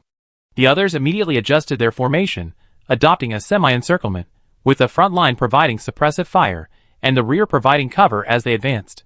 Baiyu glanced at the power bullets that couldn't cause any damage, her expression one of utter disinterest. Still not stopping. Are you clinging to me now, determined to make me die? The third enemy responded with a 3-round burst. Baiyu's gaze turned coldly downward. The power bullets, barely released from the chamber and entering her domain, immediately disintegrated, their energy dissipating like mist. How could this be? Taking advantage of the man's momentary lapse in concentration, Baiyu swung her folding knife downwards, shortening it to a single piece, creating space for a side kick. Shifting her weight forward, the force traveled from her waist and abdomen to her toes, precisely striking his wrist holding the gun. With a swift turn, she thrust her left elbow backwards, smashing it into the gunman's jaw. Crack! A sharp sound echoed as his jawbone snapped under the impact. His vision went black for a moment, but he gripped the gun tightly. Staggering, Yu grabbed the butt of his gun with one hand, flipped it downward sharply, bit her knee, and struck his lower abdomen, twisting the muzzle to aim at his own chin. Bang! The bullet flew from the top of his skull, and he collapsed to the ground with a gunshot. A fourth person rushed forward, attempting to use close combat to slow her down and create an opportunity for their teammates to fire. Yu took advantage of the situation, letting him wrap his left arm around hers. She deftly twisted her body, her right hand drawing a shortened blade from behind her waist, and with a forceful slash, made a cut near his spine. He cried out in pain and released his grip. Yu retaliated with another slash to his neck. Warm blood flowed down the blade to her fingertips. Bullets that entered the vicinity of Yu's energy field were as if sliced open by a transparent blade, their energy structure found, then disintegrated, rendering them completely harmless. Figures lay scattered on the ground, some with dilated pupils, others with necks twisted at unnatural angles. Pools of blood slowly seeped into the drain, carrying a warm metallic smell. The remaining researchers exchanged glances, as if reaching a silent agreement. The man with the gun slowly placed it on the experimental table. He pushed the gun forward, slowly raising his hands, his voice deliberately low, carrying a fawning yet feigned gentleness. "Calm down, sir. There's no need to make things worse." The folding knife in Yu's hand was still dripping blood, its tip pressed against the ground. "What are you going to do with these wing-beaked flea beasts?" The other man, sensing Yu's expression, took a half-step forward, pointing to a row of heavy iron cages in the corner. "You want wing-beaked flea beasts, right? They're all here. Pick one, or a few, take them, and I pretend I didn't see anything today. We're even, how about it? If they could stall for a few more minutes, Sheriff Mort should arrive." Yu's gaze passed over him, and in the dim light behind the iron cages, several creatures, no more than half a person's height, huddled in the shadows, still juveniles. Their wing membranes had been roughly and unevenly cut, the exposed cuts festering, submerged in brown scabs. The stagnant water at the bottom of the cages, mixed with viscous medicinal liquid, emitted a putrid stench, splashing milky white foam as the wing-beaked flea beasts struggled. In the corner, a mountain of insect corpses lay, their eye sockets hollow, abdomens cut open, organs removed, and sampling tags still clinging to the edges of the cuts. In the iron cage, the winged, beaked flea-like beasts, barely clinging to life, twitched their ears incessantly, as if futilely trying to discern the direction of threat, each breath accompanied by a rapid whimper. Yu paused for 2 seconds, his fingers lightly circling the hilt of his knife. "What's the point of settling accounts? What use would I have for them? There are unlicensed taxes everywhere. It's not worth it. It's different. These experimental subjects are all hatched and purified. We can extract insecticidal substances from them alive. They're not the same as those used for pulling carts." The man was interrupted by his companion's cough before he could finish. His expression stiffened slightly, but he quickly regained his smile. "Just treat it like business. There have to be limits. You make your requests, and within those limits, we try our best to meet them. Besides, we only received the order and provided the experimental materials. If you don't take any of them, the rest will be handled according to the contract." Yu raised an eyebrow. "How?" "Destroy them." The man uttered 2 words crisply. Several sharp, low whistles immediately came from the iron cage, like a long-standing conditioned reflex, filled with fear and despair. Yu looked away. "I want to take them all." The experimenter thought she was wavering and continued to persuade her. "You're an old man. Even if your legs are still good, you can't carry that many. Why don't you take one back? It'd save its life, and keep it hidden." Yu raised the blade at a slight angle. "I said I want to take them all. One at most." The smile on the man's face vanished instantly, replaced by indifference, "or none of them will live." He raised his hand, his palm scanned, and a mechanical arm descended from the iron cage, seizing the wing-beaked flea. At the other end of the arm was a syringe, inside which a dark green, viscous liquid flowed slowly. The wing-beaked flea struggled, but couldn't escape. This is an inactivating agent for Zerg cells. At this dose, in just 30 seconds, any beaked flea will suffer organ failure and die. Yu's gaze fell again on the experimental subjects, an undisguised killing intent simulating a sharp blade lightly slicing across their throats. A transparent dismantling energy field surged around her. This time, Yu had the upper hand. The folding knife nimbly opened during its slide, a cold light flashing, slicing low towards the wrist of the person reaching for the gun on the table. The instant the blade pierced flesh, Yu's energy seeped into his muscles, like fine sand seeping into a crevice, invading and dismantling the surging energy within his muscles. The man groaned, his wrist went limp, and he stumbled, trying to press the switch to inject the inactivating agent. The two beside her had already raised their supernatural weapons, eagerly pulling the triggers. The bullet seemed to pierce an invisible mass of fine sand. The energy instantly disintegrated, the bullets turning into stardust and dissipating into her domain without a trace. Baiyu swiftly chopped off the wrist of the creature attempting to press the deactivation agent switch, flipping the blade to slice across its carotid artery, slightly shifting her body to avoid the spurting blood. The injection syringe on the robotic arm barely stopped at the side of the long-winged beaked flea's neck, only a trickle of dark green liquid spilled, dripping from the needle tip. The creature clutched its neck and collapsed towards the control panel, its body giving way with a dull thud. At the same time, the other two attacked from both sides, attempting hand-to-hand combat, throwing horizontal hooks at Baiyu's head. Baiyu suddenly ducked, engaging her core strength, and swept her right leg out with a powerful kick, knocking down the bullfrog on her right side, who didn't train his legs. With lightning speed, he sidestepped a powerful uppercut from the left, but Baiyu's knee was already on his abdomen, sending him sprawling. A sharp elbow strike to the neck followed, and he switched hands to grab the knife. The blade sliced upwards across the back of his knee, instantly robbing him of his legs. His scream was quickly drowned out by blood and froth in his throat, and he collapsed to the ground, silent forever. Madman! You're a madman! The man, still lying on the ground, struggled to crawl, kicking his legs. I know. He frantically reached for his spare pistol. Regular bullets work, right? He released the safety, intending to fire again. The gleaming folding knife spun rapidly before his eyes, embedding itself in the web of his hand gripping the gun. The tip hooked the trigger, and with a swift upward flick, he caught the trigger, turned the gun, and fired a clean, decisive shot into the man's head. The stench of blood suddenly intensified. She looked up, her cold gaze sweeping over the mess on the ground. Picking up the backpack sponsored by Xu Yi, she took out the Book of the Zerg and walked to the cage. In the silence, only the low, almost inaudible whimpers of the long-winged, beaked flea-like creature within the cage could be heard. Baiyu shortened her folding knife, aimed at the lock cylinder, and pried hard. After all, brute force can work wonders. Even disassembling a sophisticated mechanical lock was no exception. The large gear turned, causing the smaller one to turn, making a crisp click before falling off. Baiyu opened the Book of the Zerg, looking at the trembling juvenile form, her gaze involuntarily softening. "Let's go home," she whispered. This was just the tip of the iceberg of the Zerg's forbidden experiments, like small fish stranded on the beach at low tide. Someone would always bend down, pick them up one by one, and release them back into the sea. If you want to know the meaning, why not jump into the sea and ask the fish yourself? Above the book's pages, a Zerg portal slowly opened, its dark depths glowing with a ghostly blue light. The winged flea-like beasts hesitated for a moment, then slowly emerged from their cages, tentatively flapping their tattered wings. Baiyu reached out, gently lifted one, and trembling, entered the blue light. The last one lowered its head, its beak lightly touching the back of her hand, as if bidding farewell. Baiyu nodded gently, and gave it a push.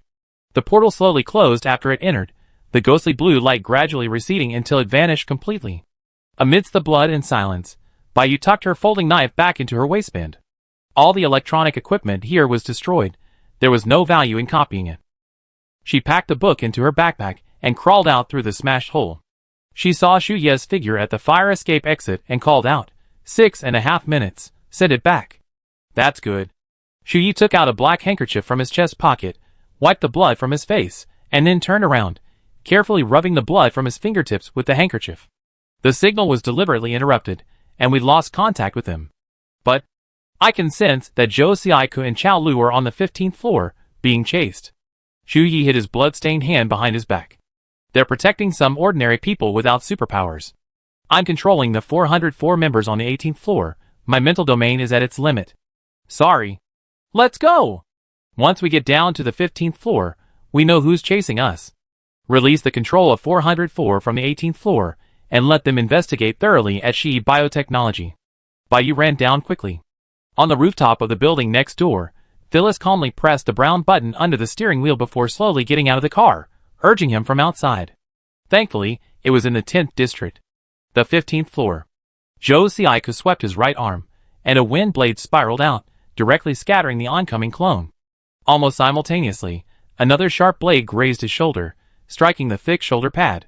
Luckily, he dodged to the side, otherwise his head and neck would have been gone. Chao Lu raised her hand, and a curtain of water suddenly opened, enveloping the two blades in front of her. The water was cut through, but the blades were deflected, narrowly grazing her ear.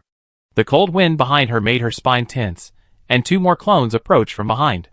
Just as all the clones charged at the same time, Chao Lu keenly noticed that the leftmost clone's footsteps, landing on the water, were slightly muffled for a moment. The clones were actually quite light and less. Buzz cut. Left front, the third one. The wind wall suddenly contracted into a cone, striking the figure directly. The opponent reacted swiftly, swaying as if trying to use the force to retreat, but Chao Lu had already raised her hand. Water surged from the ground, condensing into several chains that tightly bound the person. This time, it didn't turn into black mist. Useless. You can't even kill this. Moat raised his gun, the dark muzzle aimed at the two men, then lightly moved it upwards, aiming at the employees already running up the stairs through the gaps. Liquid light flowed in the energy tanks on both sides of the gun. I killed the one you caught, and the others who escaped too. Too tasteless, nouveau riche. What were you doing getting involved? Look, you're all dead now. A sudden cry for help came from above the stairs. Grandpa, miss, please help these two kind people. They're giving money and trying to save their lives, but a bad sheriff is pointing a gun at them. Do you know how bad that sheriff is? Xu Yi, with a low ponytail, mask, and sunglasses, had striking features. Bai Yu, a man in his 60s, wore a wig and a fake face. Admitting his mistake seemed normal to him. Suddenly, Bai Yu's hand was grabbed. A weeping employee spoke rapidly, pleading, I can't die. I really can't die. Today is the first time I left this building so early. I have less than 11 hours left. Please, take me away first. I can still see my daughter. She's in an abacus mental arithmetic class. If I hadn't been able to leave work early today, I wouldn't have been able to see her at 7 p.m. Please. Bai Yu gently patted the employee's shoulder, her voice having a calming power. She tossed her backpack to Xu Yi. Don't worry, it'll be quick. Bai Yu drew a folding knife from her back and flicked it downwards. You have plenty of time to go see your daughter. Chapter 45. Xu Yi, I don't want any noise on the 15th floor to be heard by 404. Protect them for me. Bai Yu spoke rapidly, without turning her head. Okay. Xu Yi nodded slightly. On the way from the 18th to the 20th floor, the 404 team, guided by Xu Yi's mental energy, seemed to move several steps slower, as if there was a delay. Only then did they receive Li Jia's order in their earpieces, charged to the 20th floor. Xu Yi's gaze shifted to the three surviving employees, his voice firm yet gentle. They are powerful ability users, so please wait patiently, and don't leave my sight.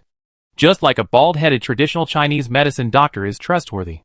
The three employees' hearts, hanging in suspense, slowly calmed down as they watched the 60-year-old man's agile figure. Looks like someone with extensive experience. Great, we're saved. When are we going home? At the top of the stairs, Xu Yi slowly closed his eyes, his mental energy spreading outwards like a tide. Pupils contracted and dilated, constructing an inward converging mental field that enveloped the 15th and 16th floors. It was a silent yet irresistible mental field. It was not merely a barrier, but a hunting ground. Any carbon-based creature that approached would have its mental perception dragged down as if stepping into a swamp, and deep within their minds, a gigantic single eye slowly opened.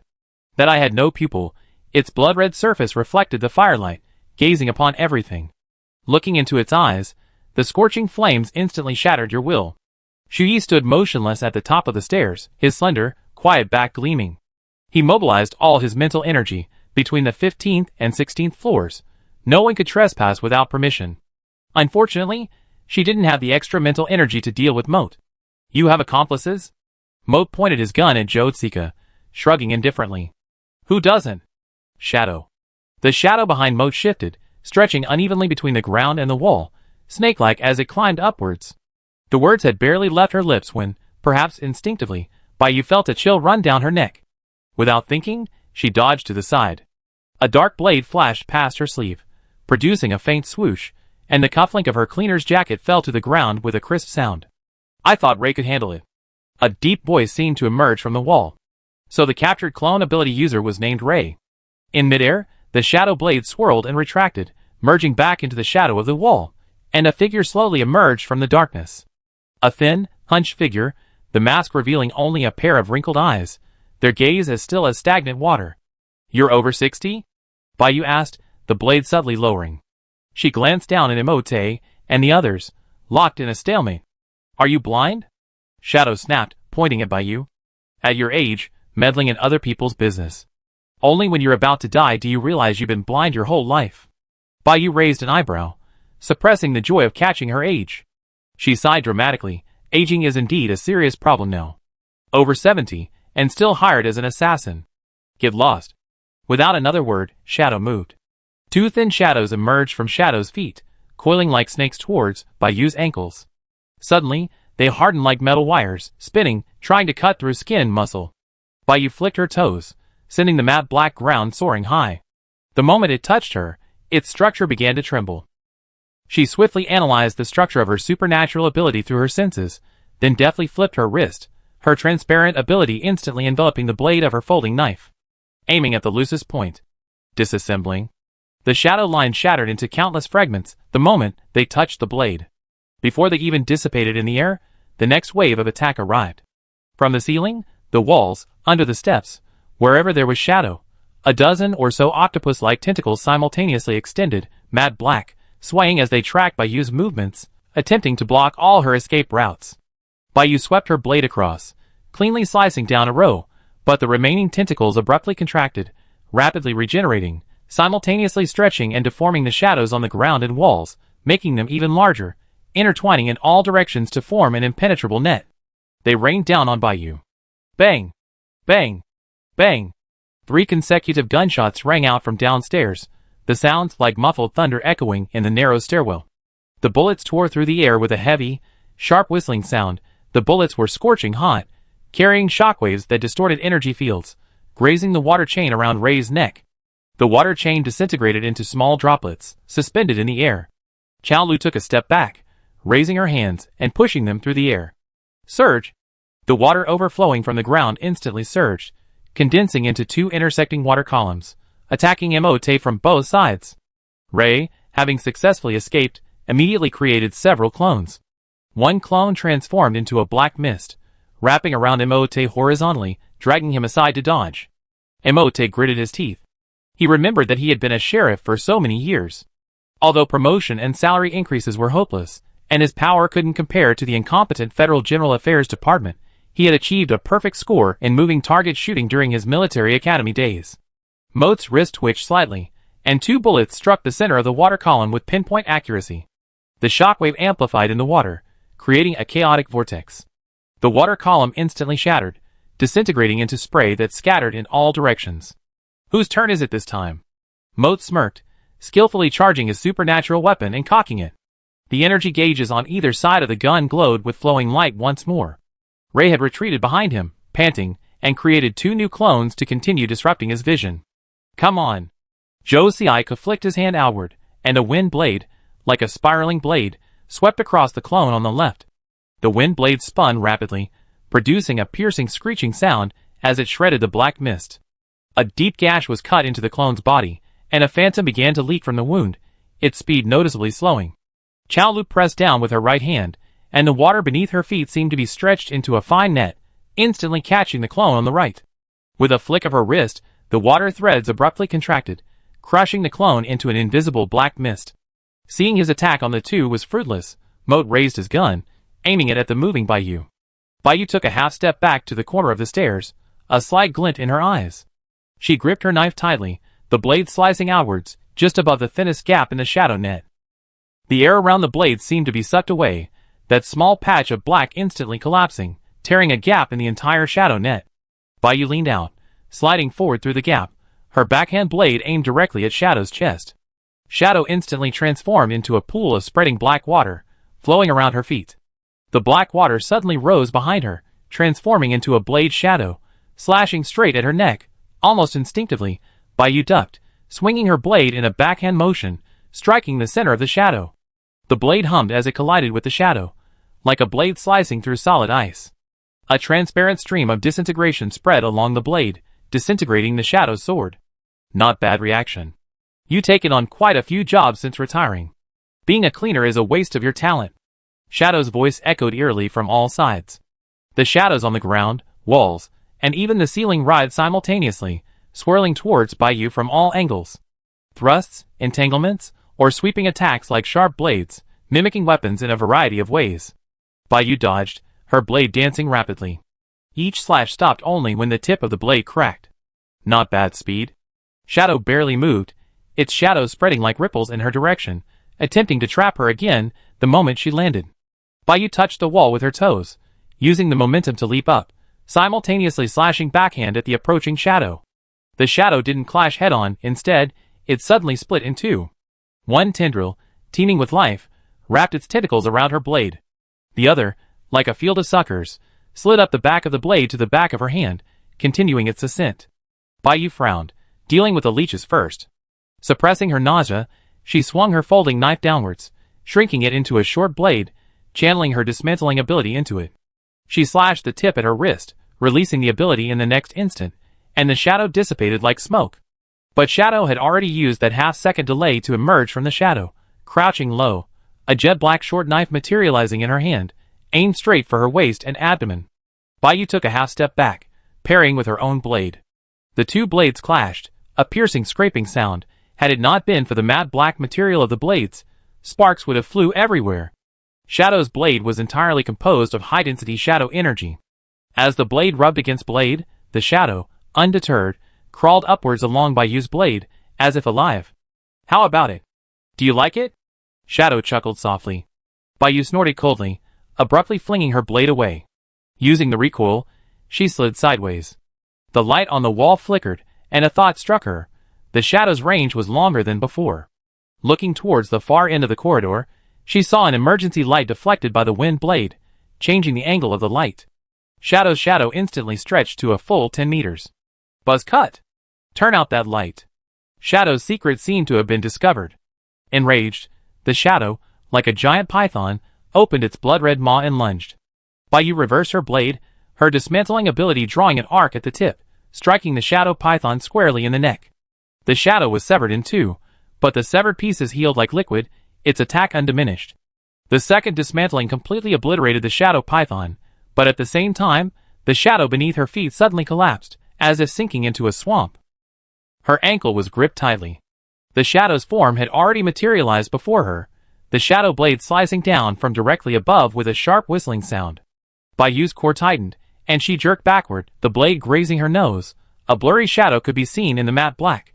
She braced herself with her arms, straightening up and swinging downward, the short sword transforming into a long blade, its blade flashing coldly, forcing the shadow to retreat. The two widened the distance again. Roger. Joe Siaika's wine blade struck the lamp precisely, the shadow instantly shrinking.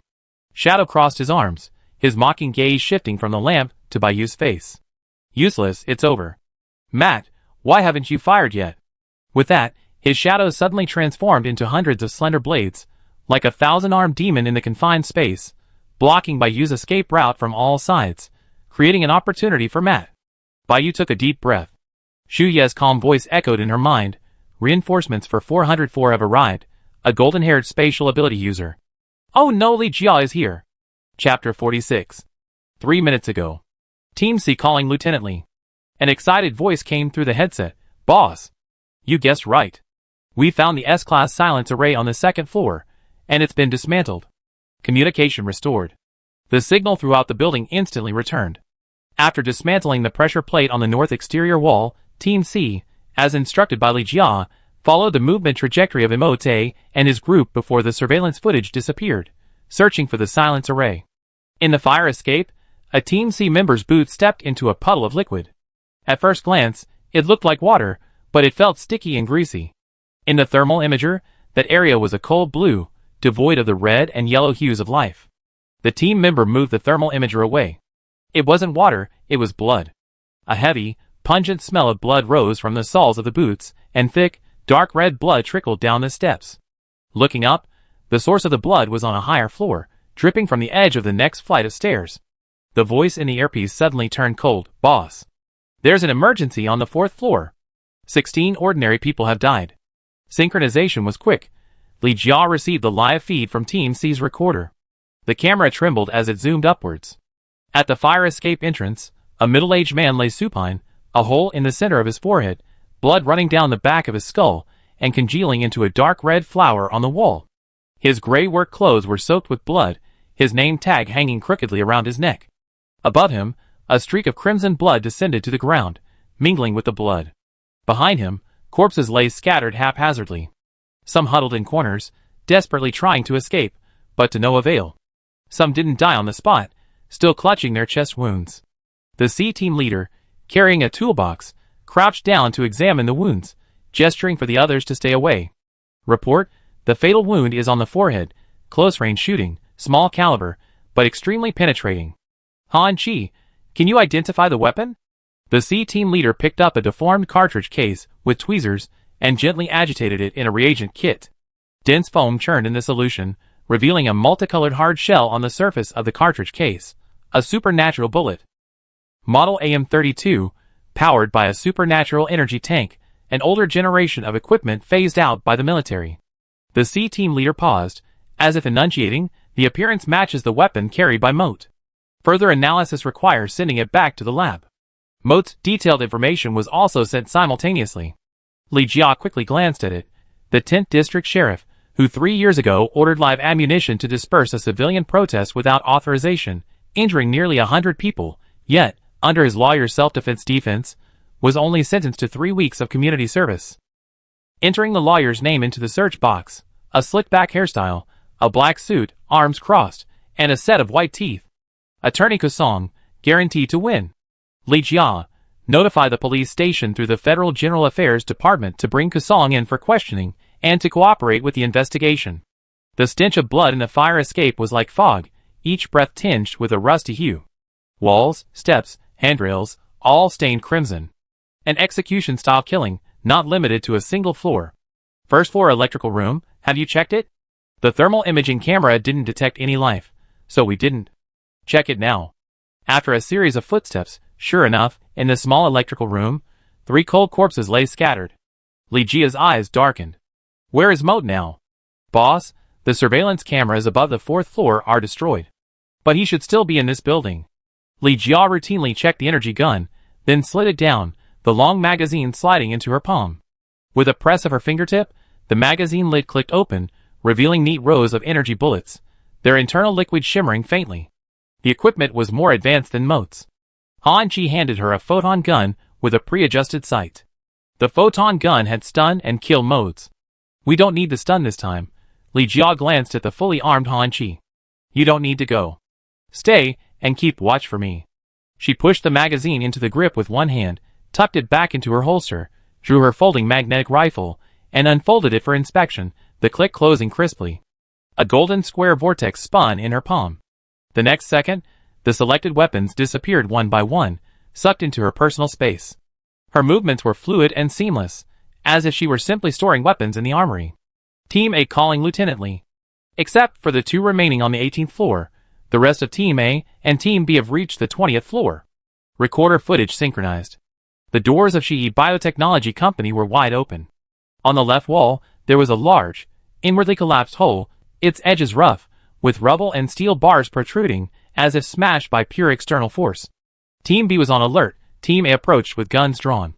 Concrete dust still hung in the air, slowly dissipating under the emergency lights, and the pungent chemical odor couldn't mask the heavy stench of blood. Dead silence. An empty, low iron cage.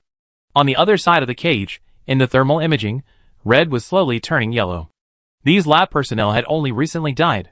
They needed people on the 20th floor, and they also needed people at the shooting scene on the 4th floor. If they could trap them like fish in a jar. Han-Chi lowered his head, fastening his tactical gloves, still appearing calm. I go to the 4th floor, boss.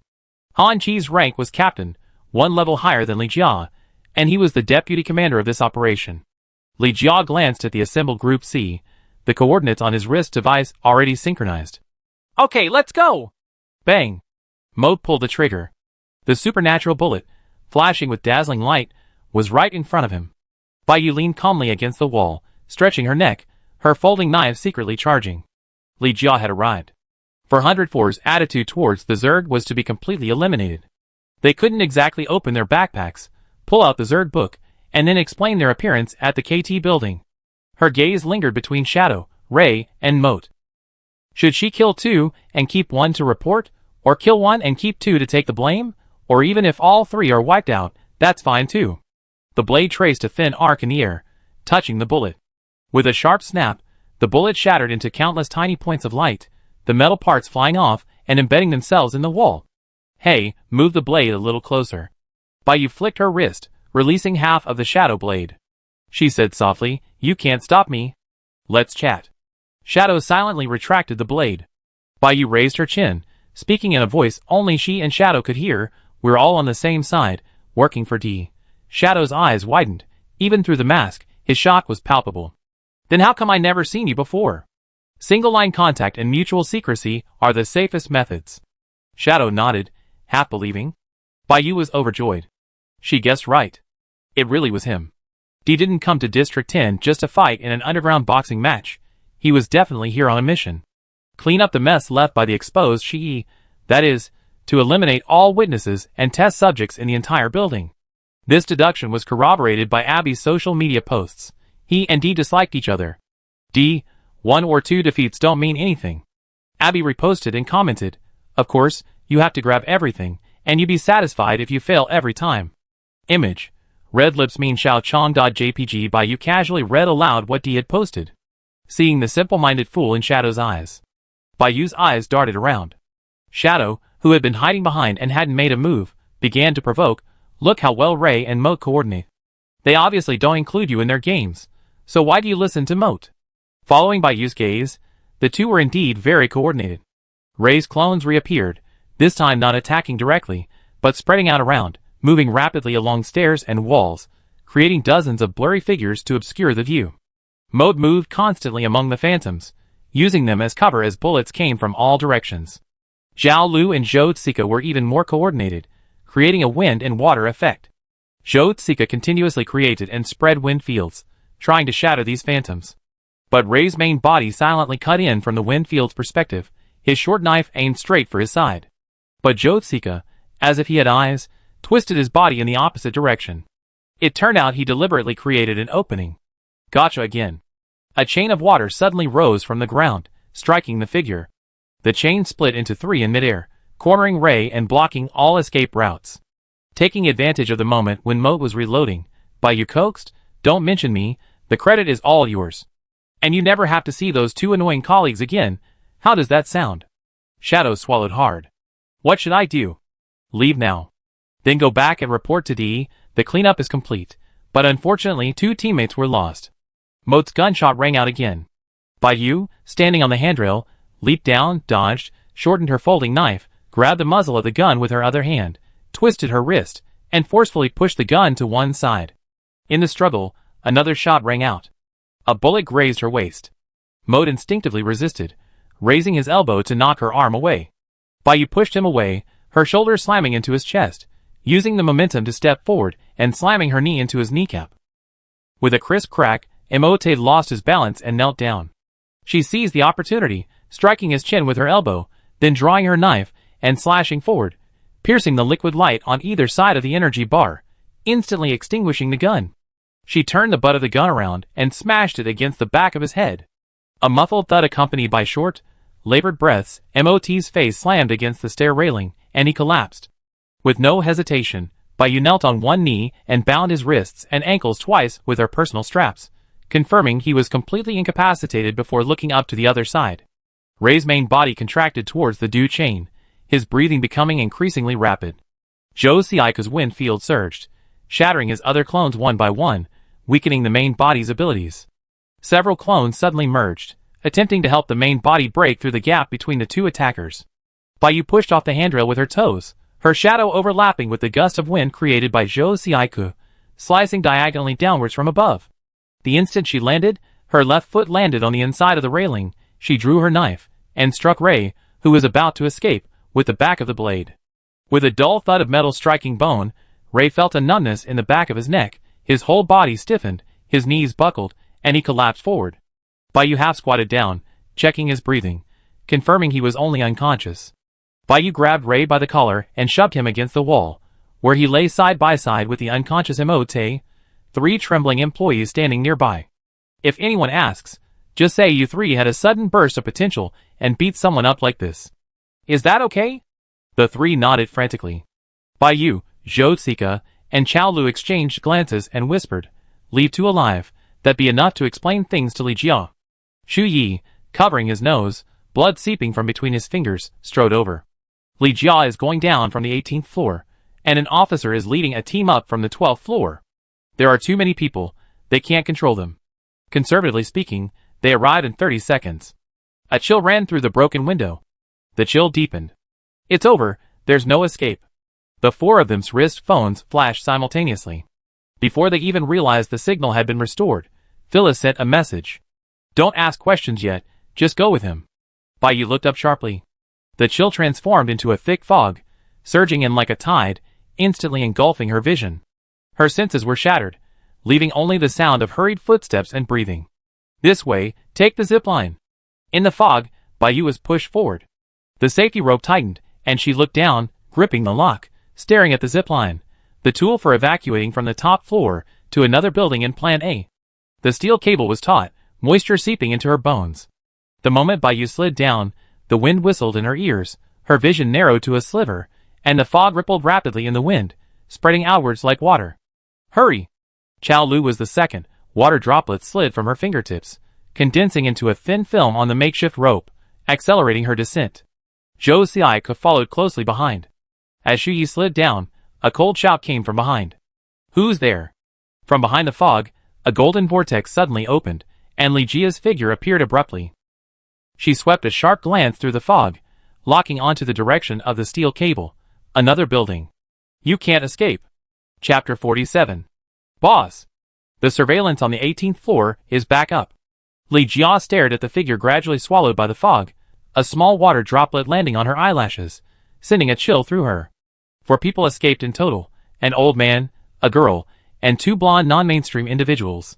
"Give me the coordinates of the 20th floor of the Jean Mao Tower across the street." "Okay." The technician activated the outer ring of cameras. "Boss, the supernatural probes are fogged up. Calculations will take a little time, please wait." The technician's gaze shifted to the 18th floor of the KT Tower. Boss, why is it foggy over there too?" Fog seeped continuously from the smallest cracks in the ground. At first, it was just a thin, semi-transparent substance, until Bai Yu and her group jumped onto the zipline, their supernatural abilities surging, and the fog rapidly churned and expanded. The fog climbed along the walls and ceiling, completely engulfing the corridor. Li Jia's gaze was abruptly cut off. Han Qi rushed over, his silhouette like an overly wet stroke in a traditional Chinese painting, blurring on rice paper. The mist seeped into their respiratory tract, making their breath heavy. Touching their skin, it felt like countless blunt, soft needles slicing through it, leaving no mark, yet impossible to ignore. Han Qi followed Chao Lu's gaze. Where did this mist come from? Bai Yu had the same question. Li Jia's voice came from behind her, but it was muffled by the thick moisture. Mist-type ability users. Li Jia withdrew his gaze. Like Ice-type, they're a variant of your Water-type ability users. 5 people in total, 3 survivors. You handle them. Moat, interrogate them thoroughly. Li Jia pointed behind her, to the area surrounded by Group C, who had arrived simultaneously. Group C had bound the unconscious Moat and raised hands behind their backs, handcuffing them with supernatural abilities. Whenever a supernatural energy fluctuation was detected, thousands of fine needles would extend from close to their skin, injecting neurotoxins and triggering an alarm. After the routine questioning, the Group C leader was still somewhat incredulous. You really knocked them out? Han Qi's gaze passed over her, settling on the 3 employees, who nodded firmly. The survivors might know more. Boss, coordinates calculated, synchronizing. A misty haze filled the air, and a golden glint flashed in Li Jia's eyes, as she locked onto the old man's position at the front. She gently clenched her hand in the air, and pulled downwards forcefully. A golden square vortex suddenly appeared beneath Bai Yu's feet, gradually expanding outwards.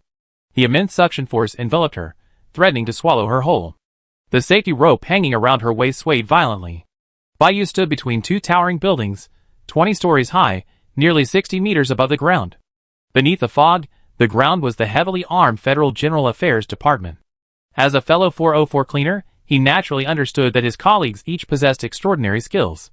The dismantling suddenly stopped working. His perception of his supernatural abilities also failed. His mind went blank, as if a high-speed meat grinder had suddenly stalled. Bai Yu's heart tightened. It was likely that the previous intense struggle had exhausted him, Not a trace of his supernatural dismantling ability remained. The golden square vortex beneath his feet expanded larger and larger, like a high-speed rotating chainsaw, its sharp gears churning the air into a spiral, twisting and dragging him inside. The safety rope around Bayou's waist creaked, the metal buckles flapping wildly, the vibrations making his bones numb. Bayou suddenly leaned to the other side of the zipline, pushing off with her legs, and swung sideways. The wind beside her ears was torn in two. One part carried her forward by the zipline's momentum, while the other was pulled in the opposite direction by the vortex. A strange, pulling sensation caused her body to momentarily hang in the air. Bayou gritted her teeth, released one hand, and quickly unlocked the safety buckle on her waist, a very risky move, somewhat like a one-handed pull-up, controlling her body, and using the momentum of the swing to deviate from the center of the vortex again. The next second, the golden vortex seemed to reach its limit, instantly closing in, its edge grazing the sole of her cleaning boots, cutting away a piece of black. She narrowly avoided being swallowed by space. The moment the vortex closed, there was a loud bang, and the space beneath her feet was abruptly shut. Bayou's other hand trembled as she fastened the safety buckle. His back was soaked with cold sweat, Bayou's biceps bulged, and with a powerful swing in the air, his legs were back on the zip line, but the safety buckle wasn't fastened properly, and came loose completely under the force. Bayou dared not look down. The high-altitude wind rushed into his lungs, mixed with the damp chill of the fog, and a strong smell of rust rose in his throat. He could only grip the last remaining iron hook tightly, barely managing to slide forward. The hook made a sharp whistling sound on the rope, sending tiny sparks flying. "Don't be afraid. I'm here." Chaolu's voice came through the fog. She pulled the zipline forward quickly behind him, the water curtain leaving a trail behind, rapidly changing shape, wrapping around Bayou's waist, lifting her upwards. Bayou's tense nerves relaxed slightly. "Watch out for the ability probe. Chaolu, there's fog, it shouldn't be able to see." The golden vortex surged again. This time, it appeared beneath Chaolu's feet. "I push you up first." Chaolu's words had barely left her lips when Bayou felt a jolt from behind, shooting towards the balcony of the opposite building like an arrow. Bayou's feet slammed against the cold metal railing, leaping forward to absorb the force and barely steady her swaying body. Chaolu, panting heavily, gripped the zipline tightly. Mist and water seemed to be inherently connected. The golden square vortex was simultaneously blocked by the curtain of mist and water. The surrounding mist suddenly condensed. Not far away, the ability user truly skilled in controlling mist exerted their power. Just as Li Jiao was about to raise her hand again towards the nearest target, a long-haired girl. A milky white mist surged from the depths of the stairwell, like ocean waves, pushed and rolled by the next wave, continuously expanding, instantly filling the entire fire escape. This mist, at least in terms of texture, was different.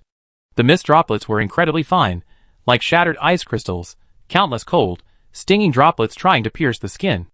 It not only obscured vision, but also acted like a thick curtain, blocking out sound, footsteps, voices, even Li Jia's own breathing became muffled. "A mere trick," Li Jia muttered.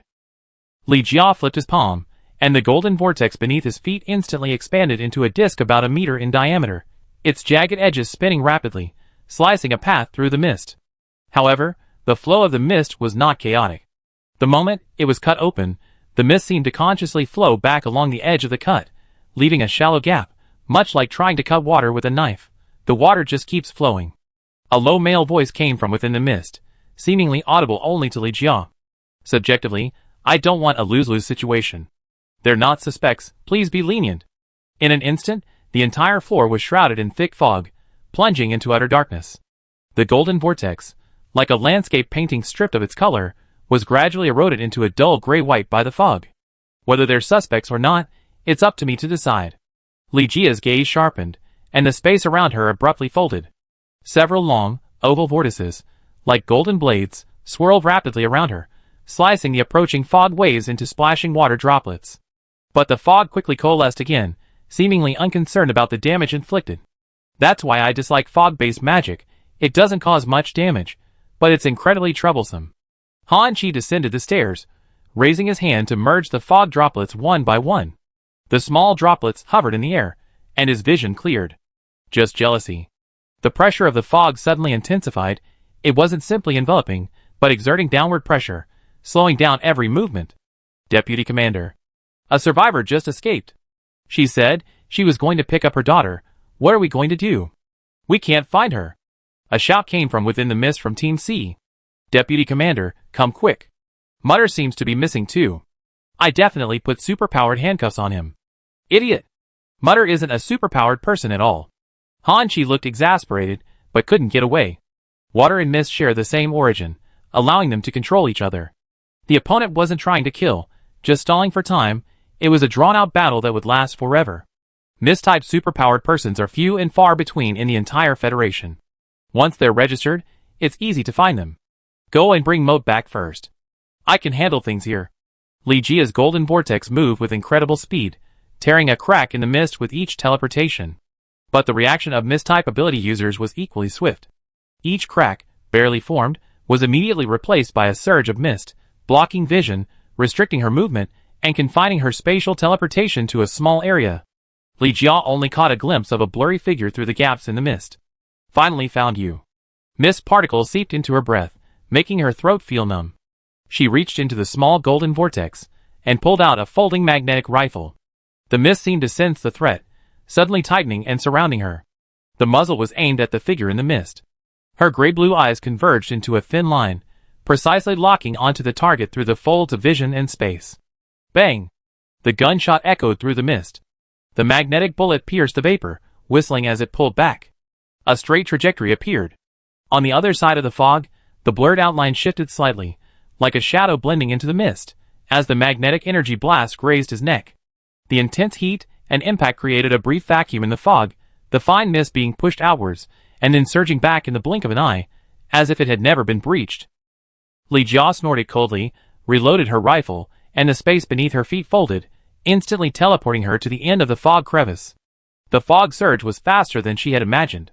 Milk-white vapor rose like living things, creating giant waves that completely leveled the space between her and her target. Meanwhile, on the rooftop on the other side, Chao Lu supported the still-shaken crew-cut man. Bai Yu took the blood-covered Xu Yi, helping him over the railing and towards the van. Around the van, several burly men, bound together, blindfolded and gagged, stood guard. The fog continued to churn below, crashing against the Jin Mao Tower like waves. At the source of the fog, the figure stood still for half a second, confirming their safe arrival.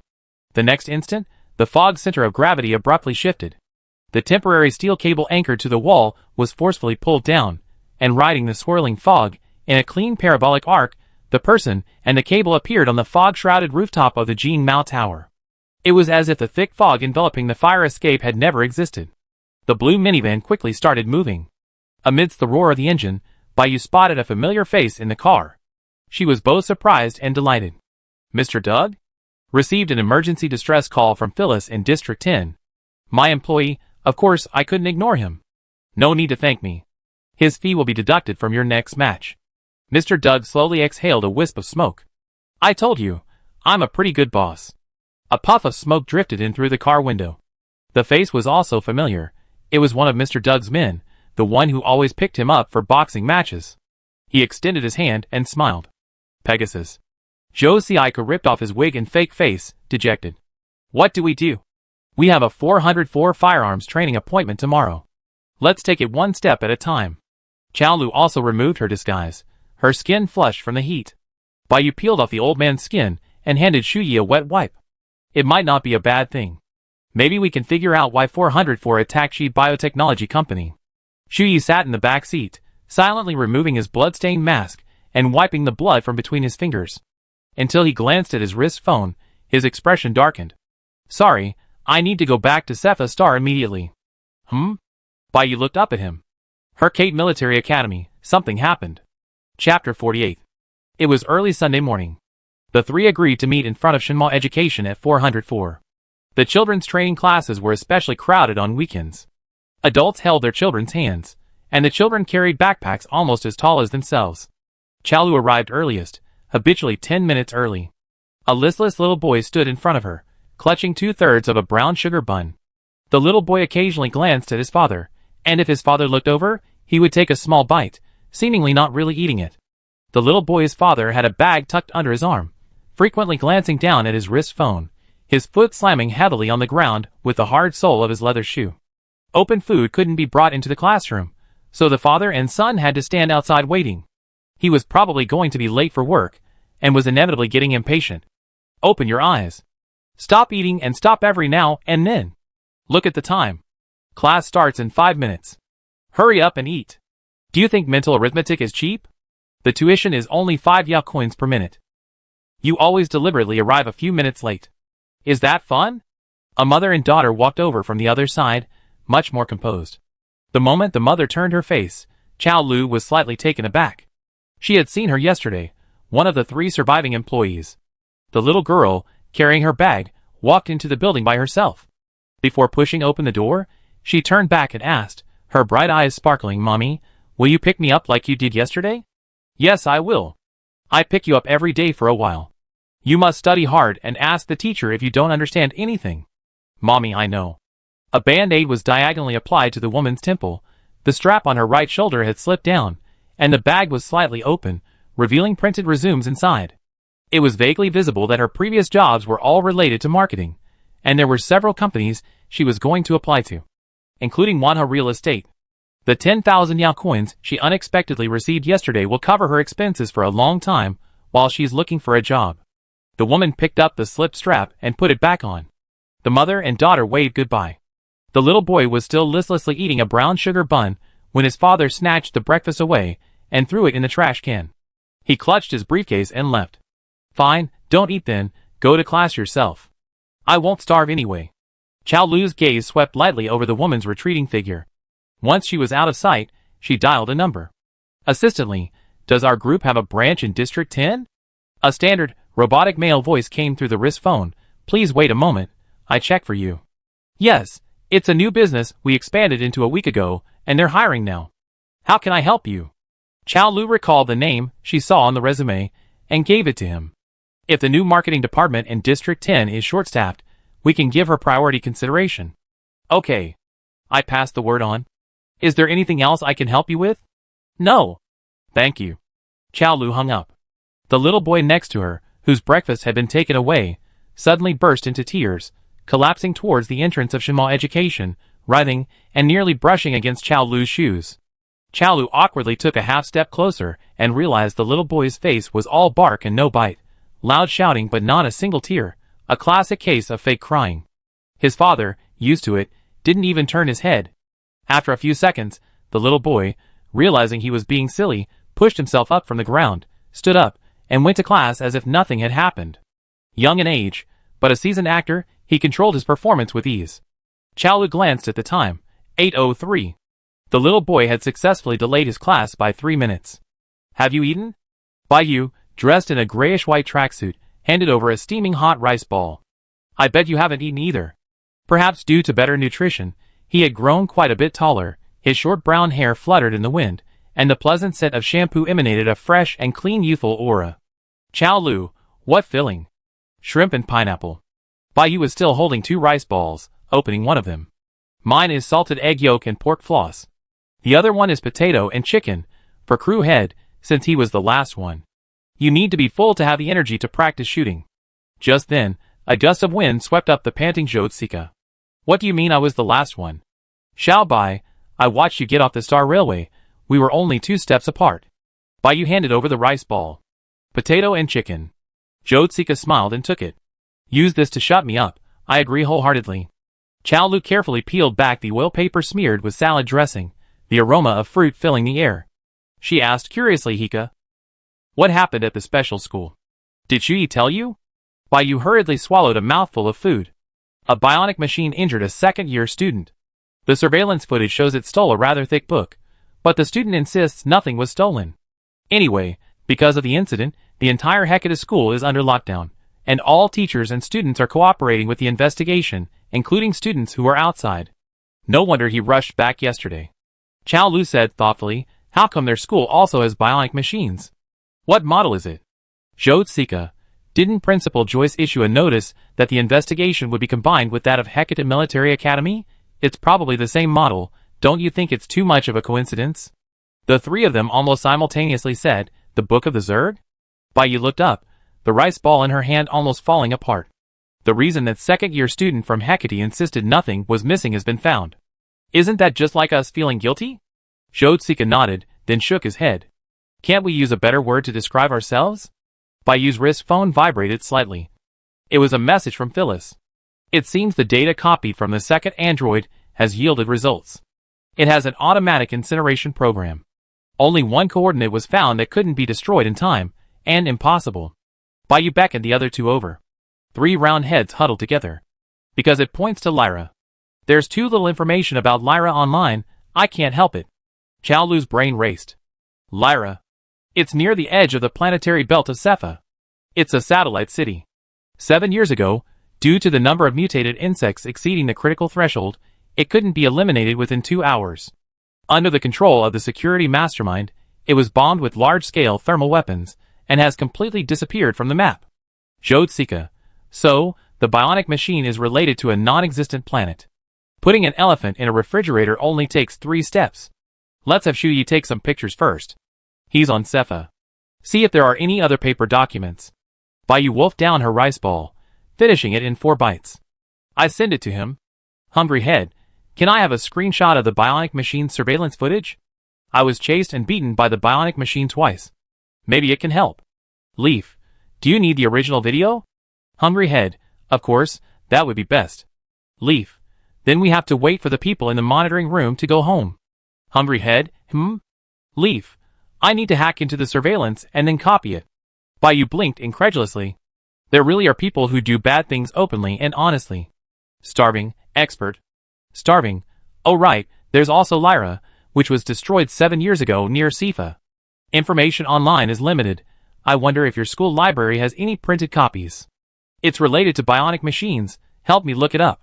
Leaf. Okay. Bayou looked up. Finished eating? Chaolu pulled out a tissue to wipe her mouth. Yeah, time for training. Zhou Ci could rub the rice ball packaging again and again. I feel uneasy if I run into Li Jia.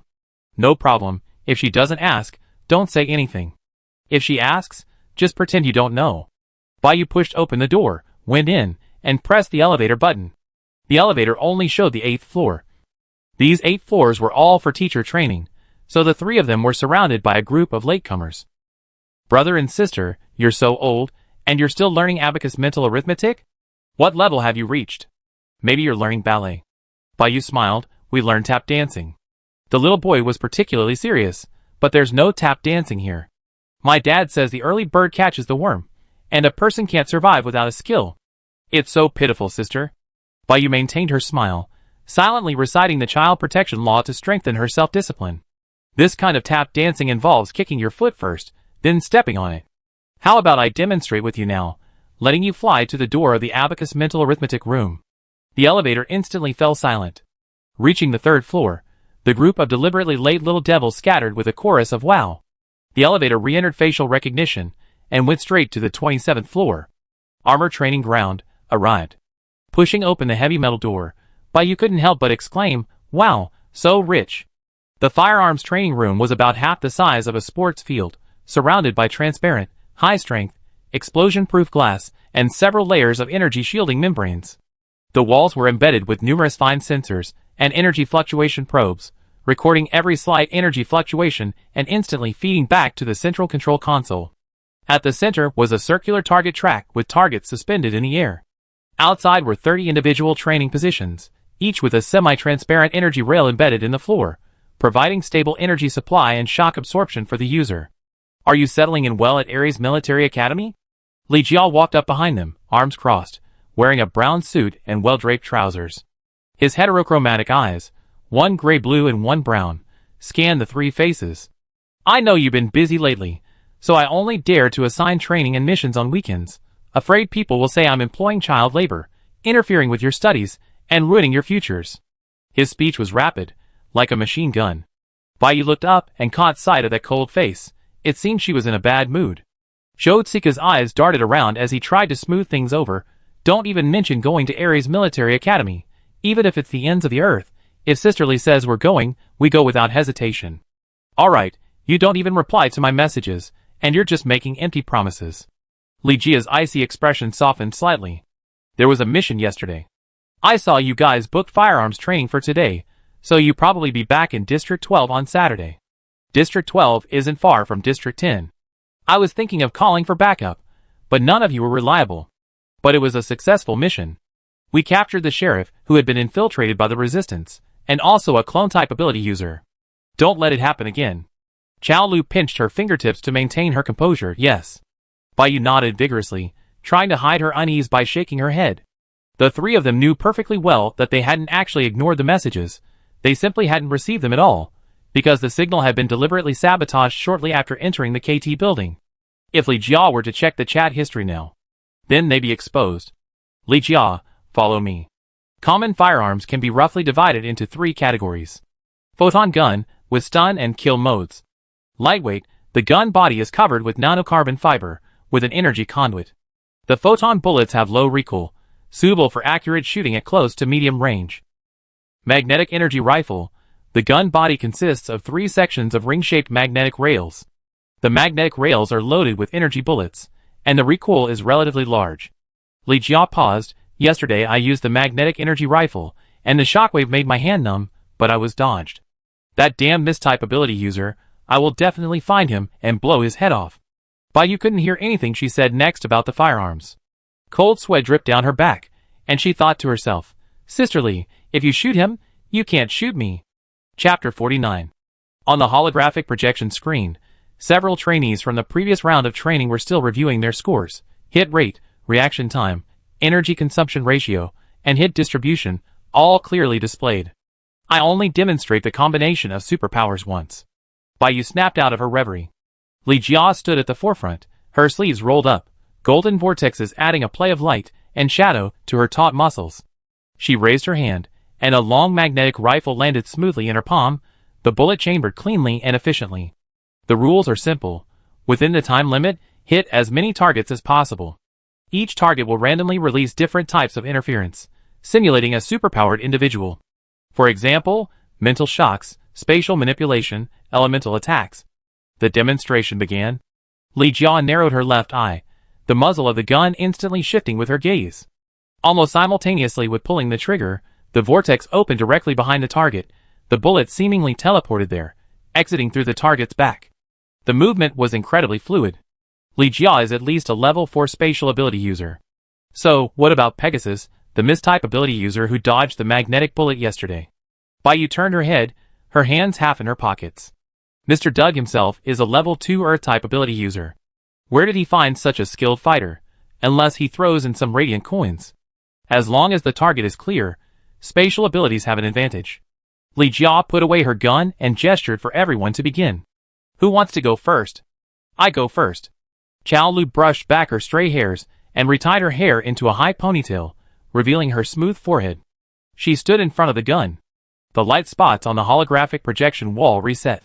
Qiao Lu's hands looked slender, but her grip on the gun was steady. She identified the target, her breathing slowed, and her aquamarine pupils contracted slightly. Droplets gathered around her, humidifying the surrounding air. A fine mist of moisture could be felt on her skin. The domain of a water-based ability user had unfolded. Ready. The holographic projection screen flickered, and the moving targets suddenly lit up, leaping about in different directions like ghosts. Each target was accompanied by different simulated interference, releasing flames, emitting arcs of electricity, or virtual-level mental interference. Qiao Lu flicked her finger. Drip. A drop of water rose from below the muzzle, hovering in midair. The next second, the droplet suddenly dispersed, rearranging itself into a slender water string, carrying the bullet from the photon gun, enveloping and guiding the pulse energy, forming a stable straight trajectory in the air. Bang! The photon gun was equipped with a silencer. The sound was minimal. The bullet glided along the trajectory set by the water string, with almost no deviation, striking the target's forehead. The first target fell. The speed was too fast, triggering the program. The remaining targets released strong interference almost simultaneously. A wave of intense heat rushed towards her, accompanied by scorching air. Electric arcs crackled in the air, blinding blue-white light constantly interfering with her vision. A slight stinging pain shot through her mind, like invisible needles piercing her, bringing a subtle yet undeniable agony, dragging her thoughts into a sluggish state. Her right index finger trembled slightly for a few seconds. Before her consciousness was completely dragged into the vortex, Qiao Lu regained control of her body. She raised her left hand. The moisture in the air, previously evaporated by the heat wave, quickly broke free and converged, forming layers of water that grew thicker and thicker. She fired. The flame slammed into her head. The collision of hot air and condensed water produced a hissing, boiling sound. Then, the bullet, coated in a water film, tore through the flames, hitting the bullseye.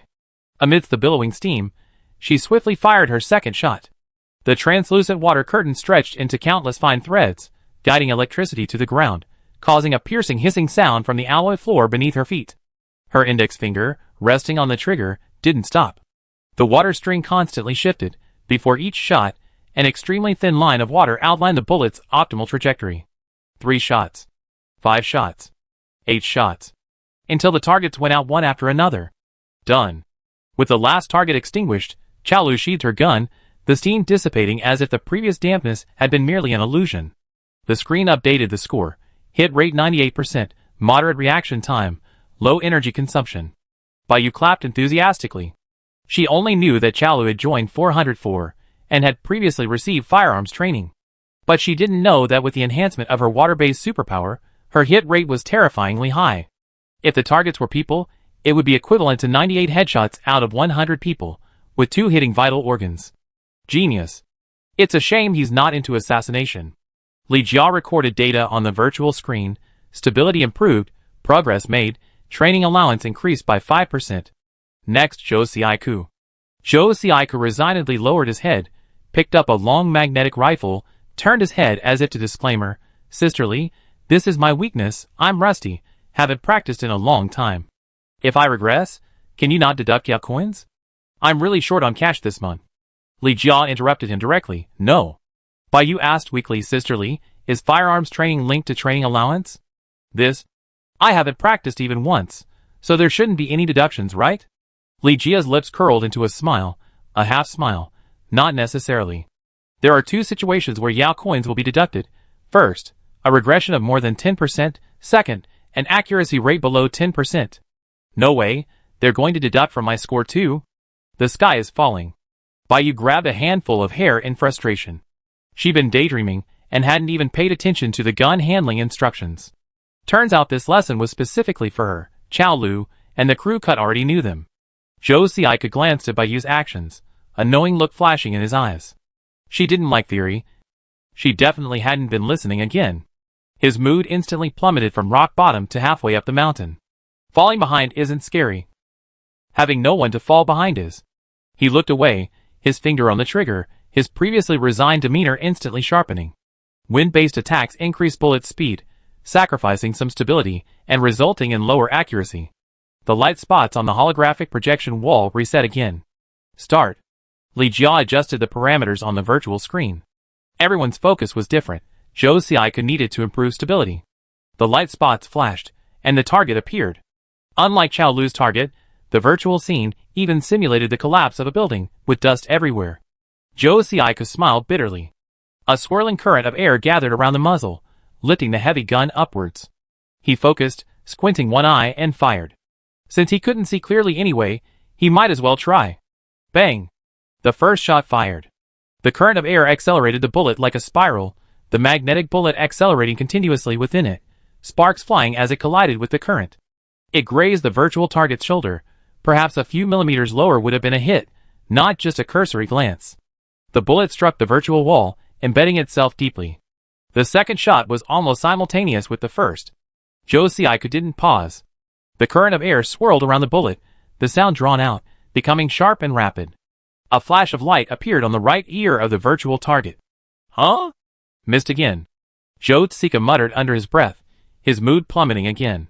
He realized he was the worst performer. His fate was rather unfortunate.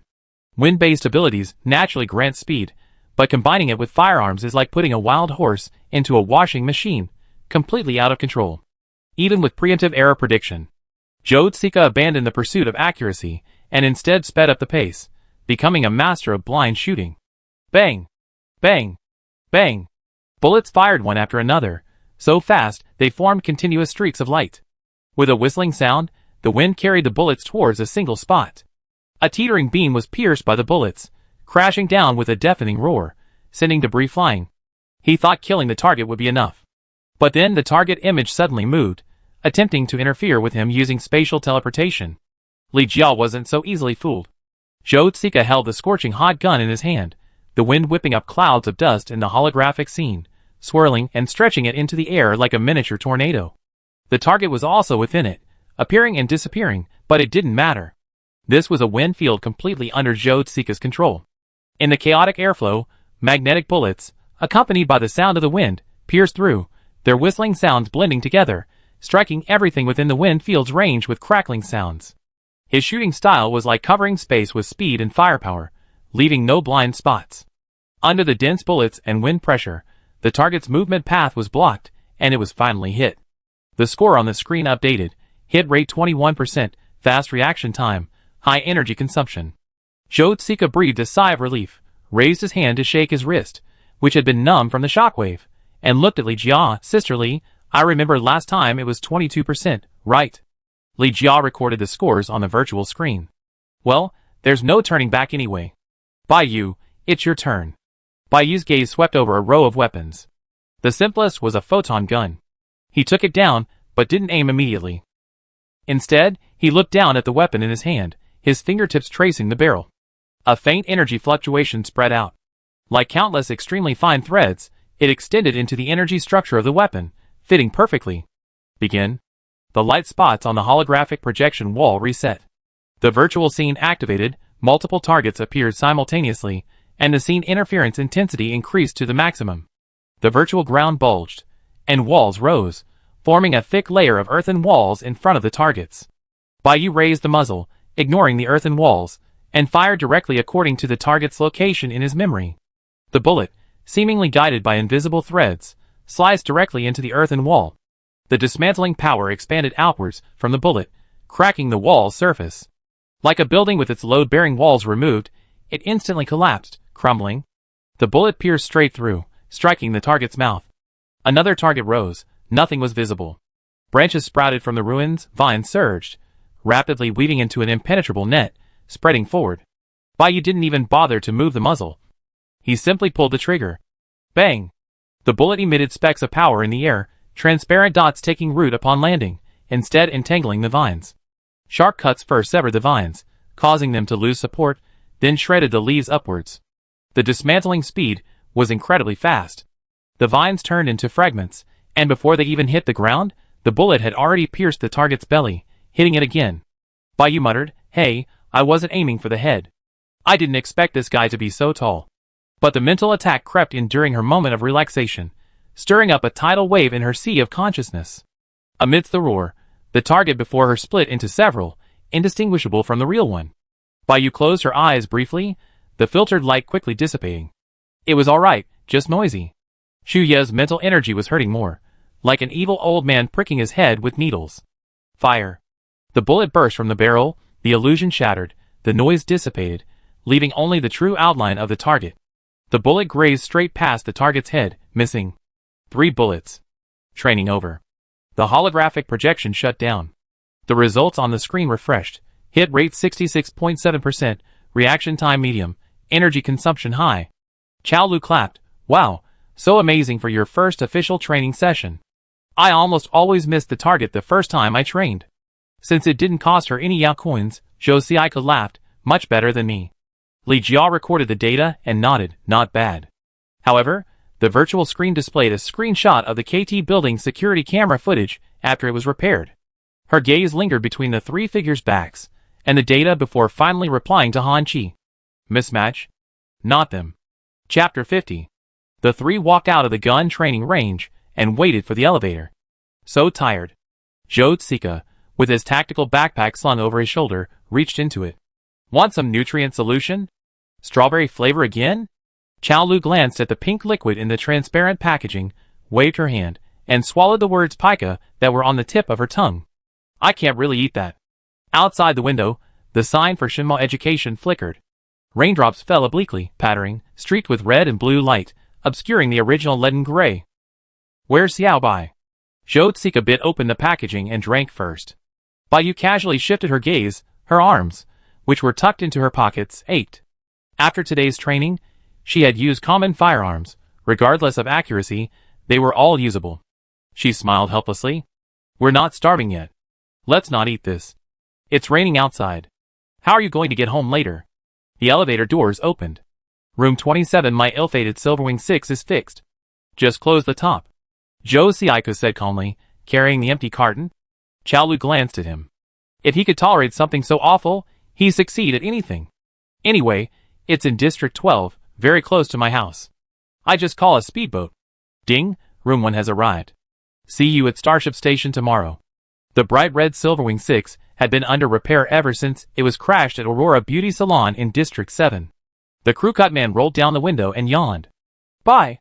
The luxury speedboat Chaolu had called arrived. A 5-minute ride, the starting fare was 5,000 radiant coins. The driver got out, politely stood beside her, and helped press the door open button. Sweet dreams, Xiao Bai. Bai stood under the eaves, waving to the two boarding the bus. Since the near bombing, Ares Military Academy had been undergoing maintenance on its teaching buildings, extending the weekend break to Monday.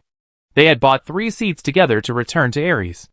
Bai glanced at the time. The last bus from District 12 to District 10 arrived in 20 minutes. Walking from Building 404 to the bus stop would take 10 minutes, plenty of time. The last batch of students from Shinmao Education were leaving school, chirping and running out of the elevator like birds released from their cages, arms outstretched, towards their waiting parents. Bai pulled the hood of her grayish-white hoodie forward, the wide brim obscuring her face, making her expression unreadable. They went their separate ways. The distant tower and the rain curtain overlapped, adding a touch of mystery to the night. Bai quietly passed the bustling scene, continuing along the eaves, a sense of detachment washing over her. Security locked the doors of Shinmao Education, and the lights on the first 8 floors went out, plunging the building into darkness. However, the floor unseen from the outside, designated as 404, was brightly lit. The interrogation room door closed behind Li Jia. She Biotechnology, Samsung Sales, Ellie? The room was air-conditioned, the walls made of tightly sealed alloy, with thin, embedded light tubes casting a pale white light onto the rectangular table in the center. The chairs, in their fixed positions, had their side railings opened. It's me. Go in. The light cast a shadow on Li Jia's sculpted brow bone, highlighting her striking gray-blue-brown heterochromatic irises.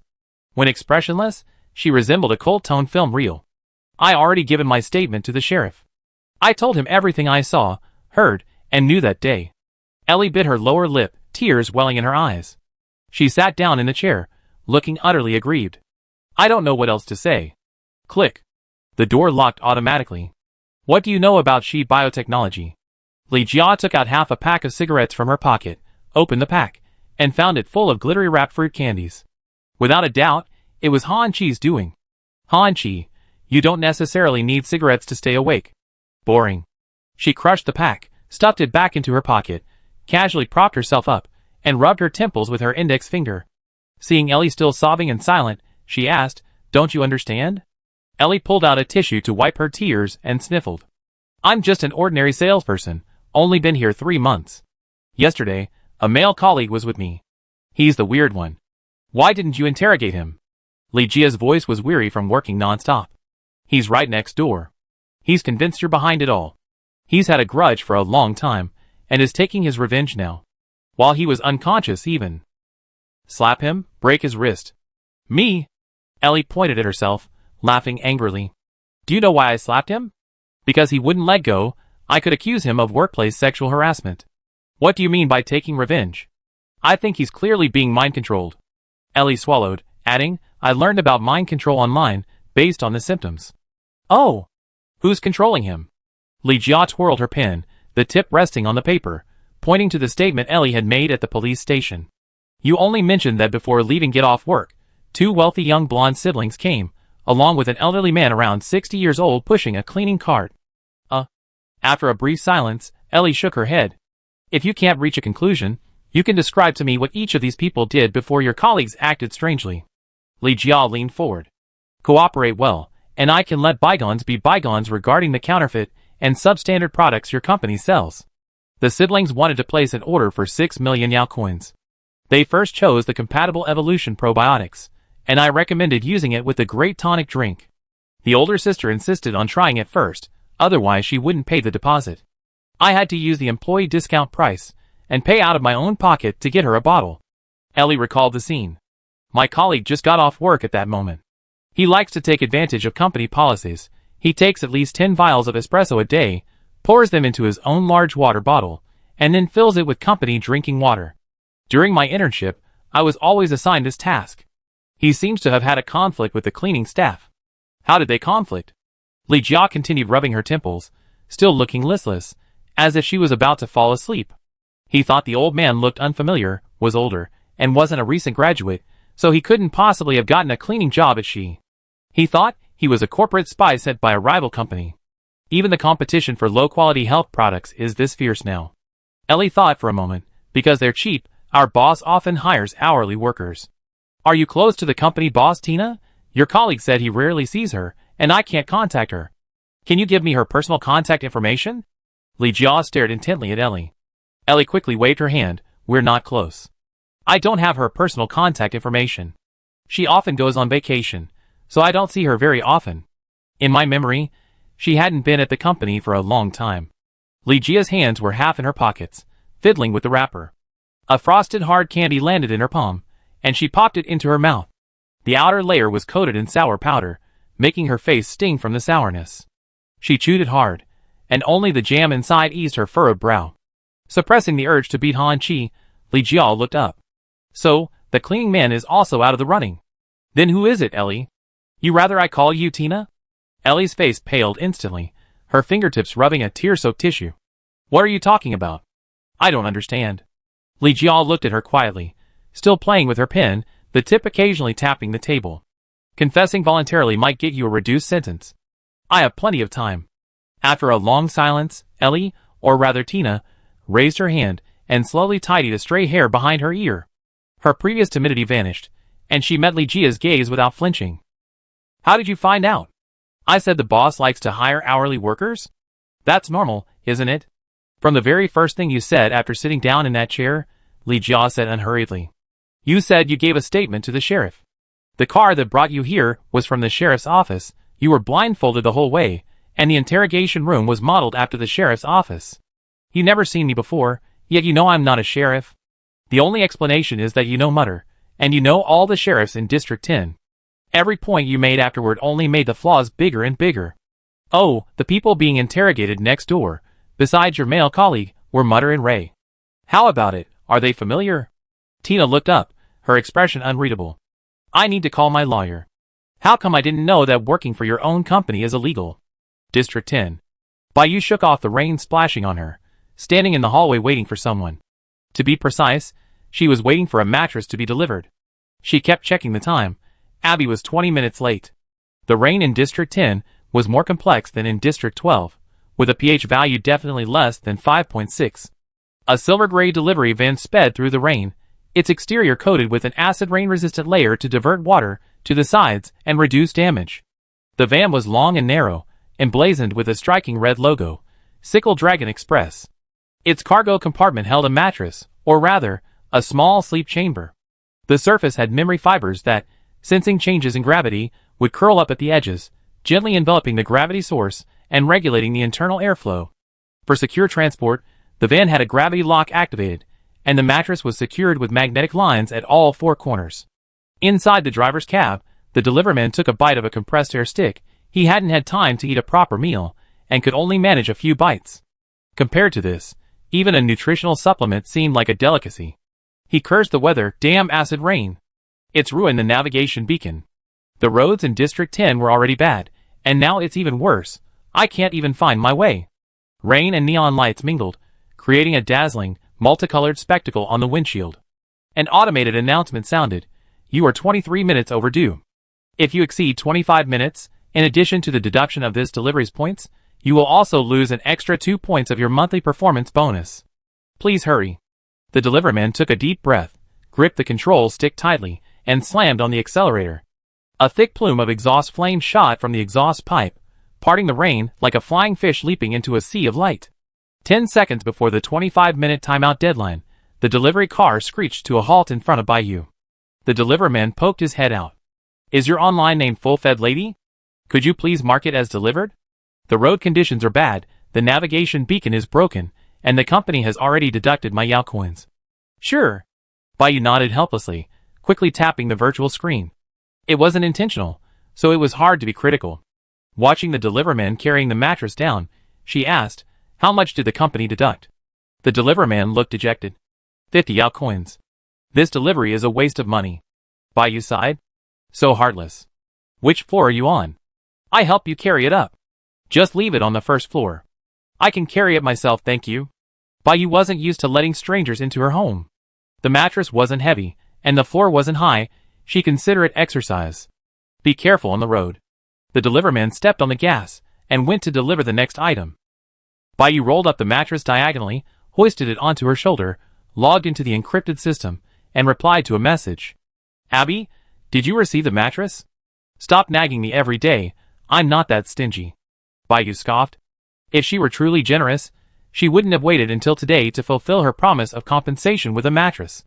Hungry head, what good thing happened? Why are you being so generous today? Abby, Dee's operation failed again, causing Ray's arrest, and even costing a sheriff's undercover agent a place. I reported his private harassment of you, and guess what happened? Hungry head, tell me.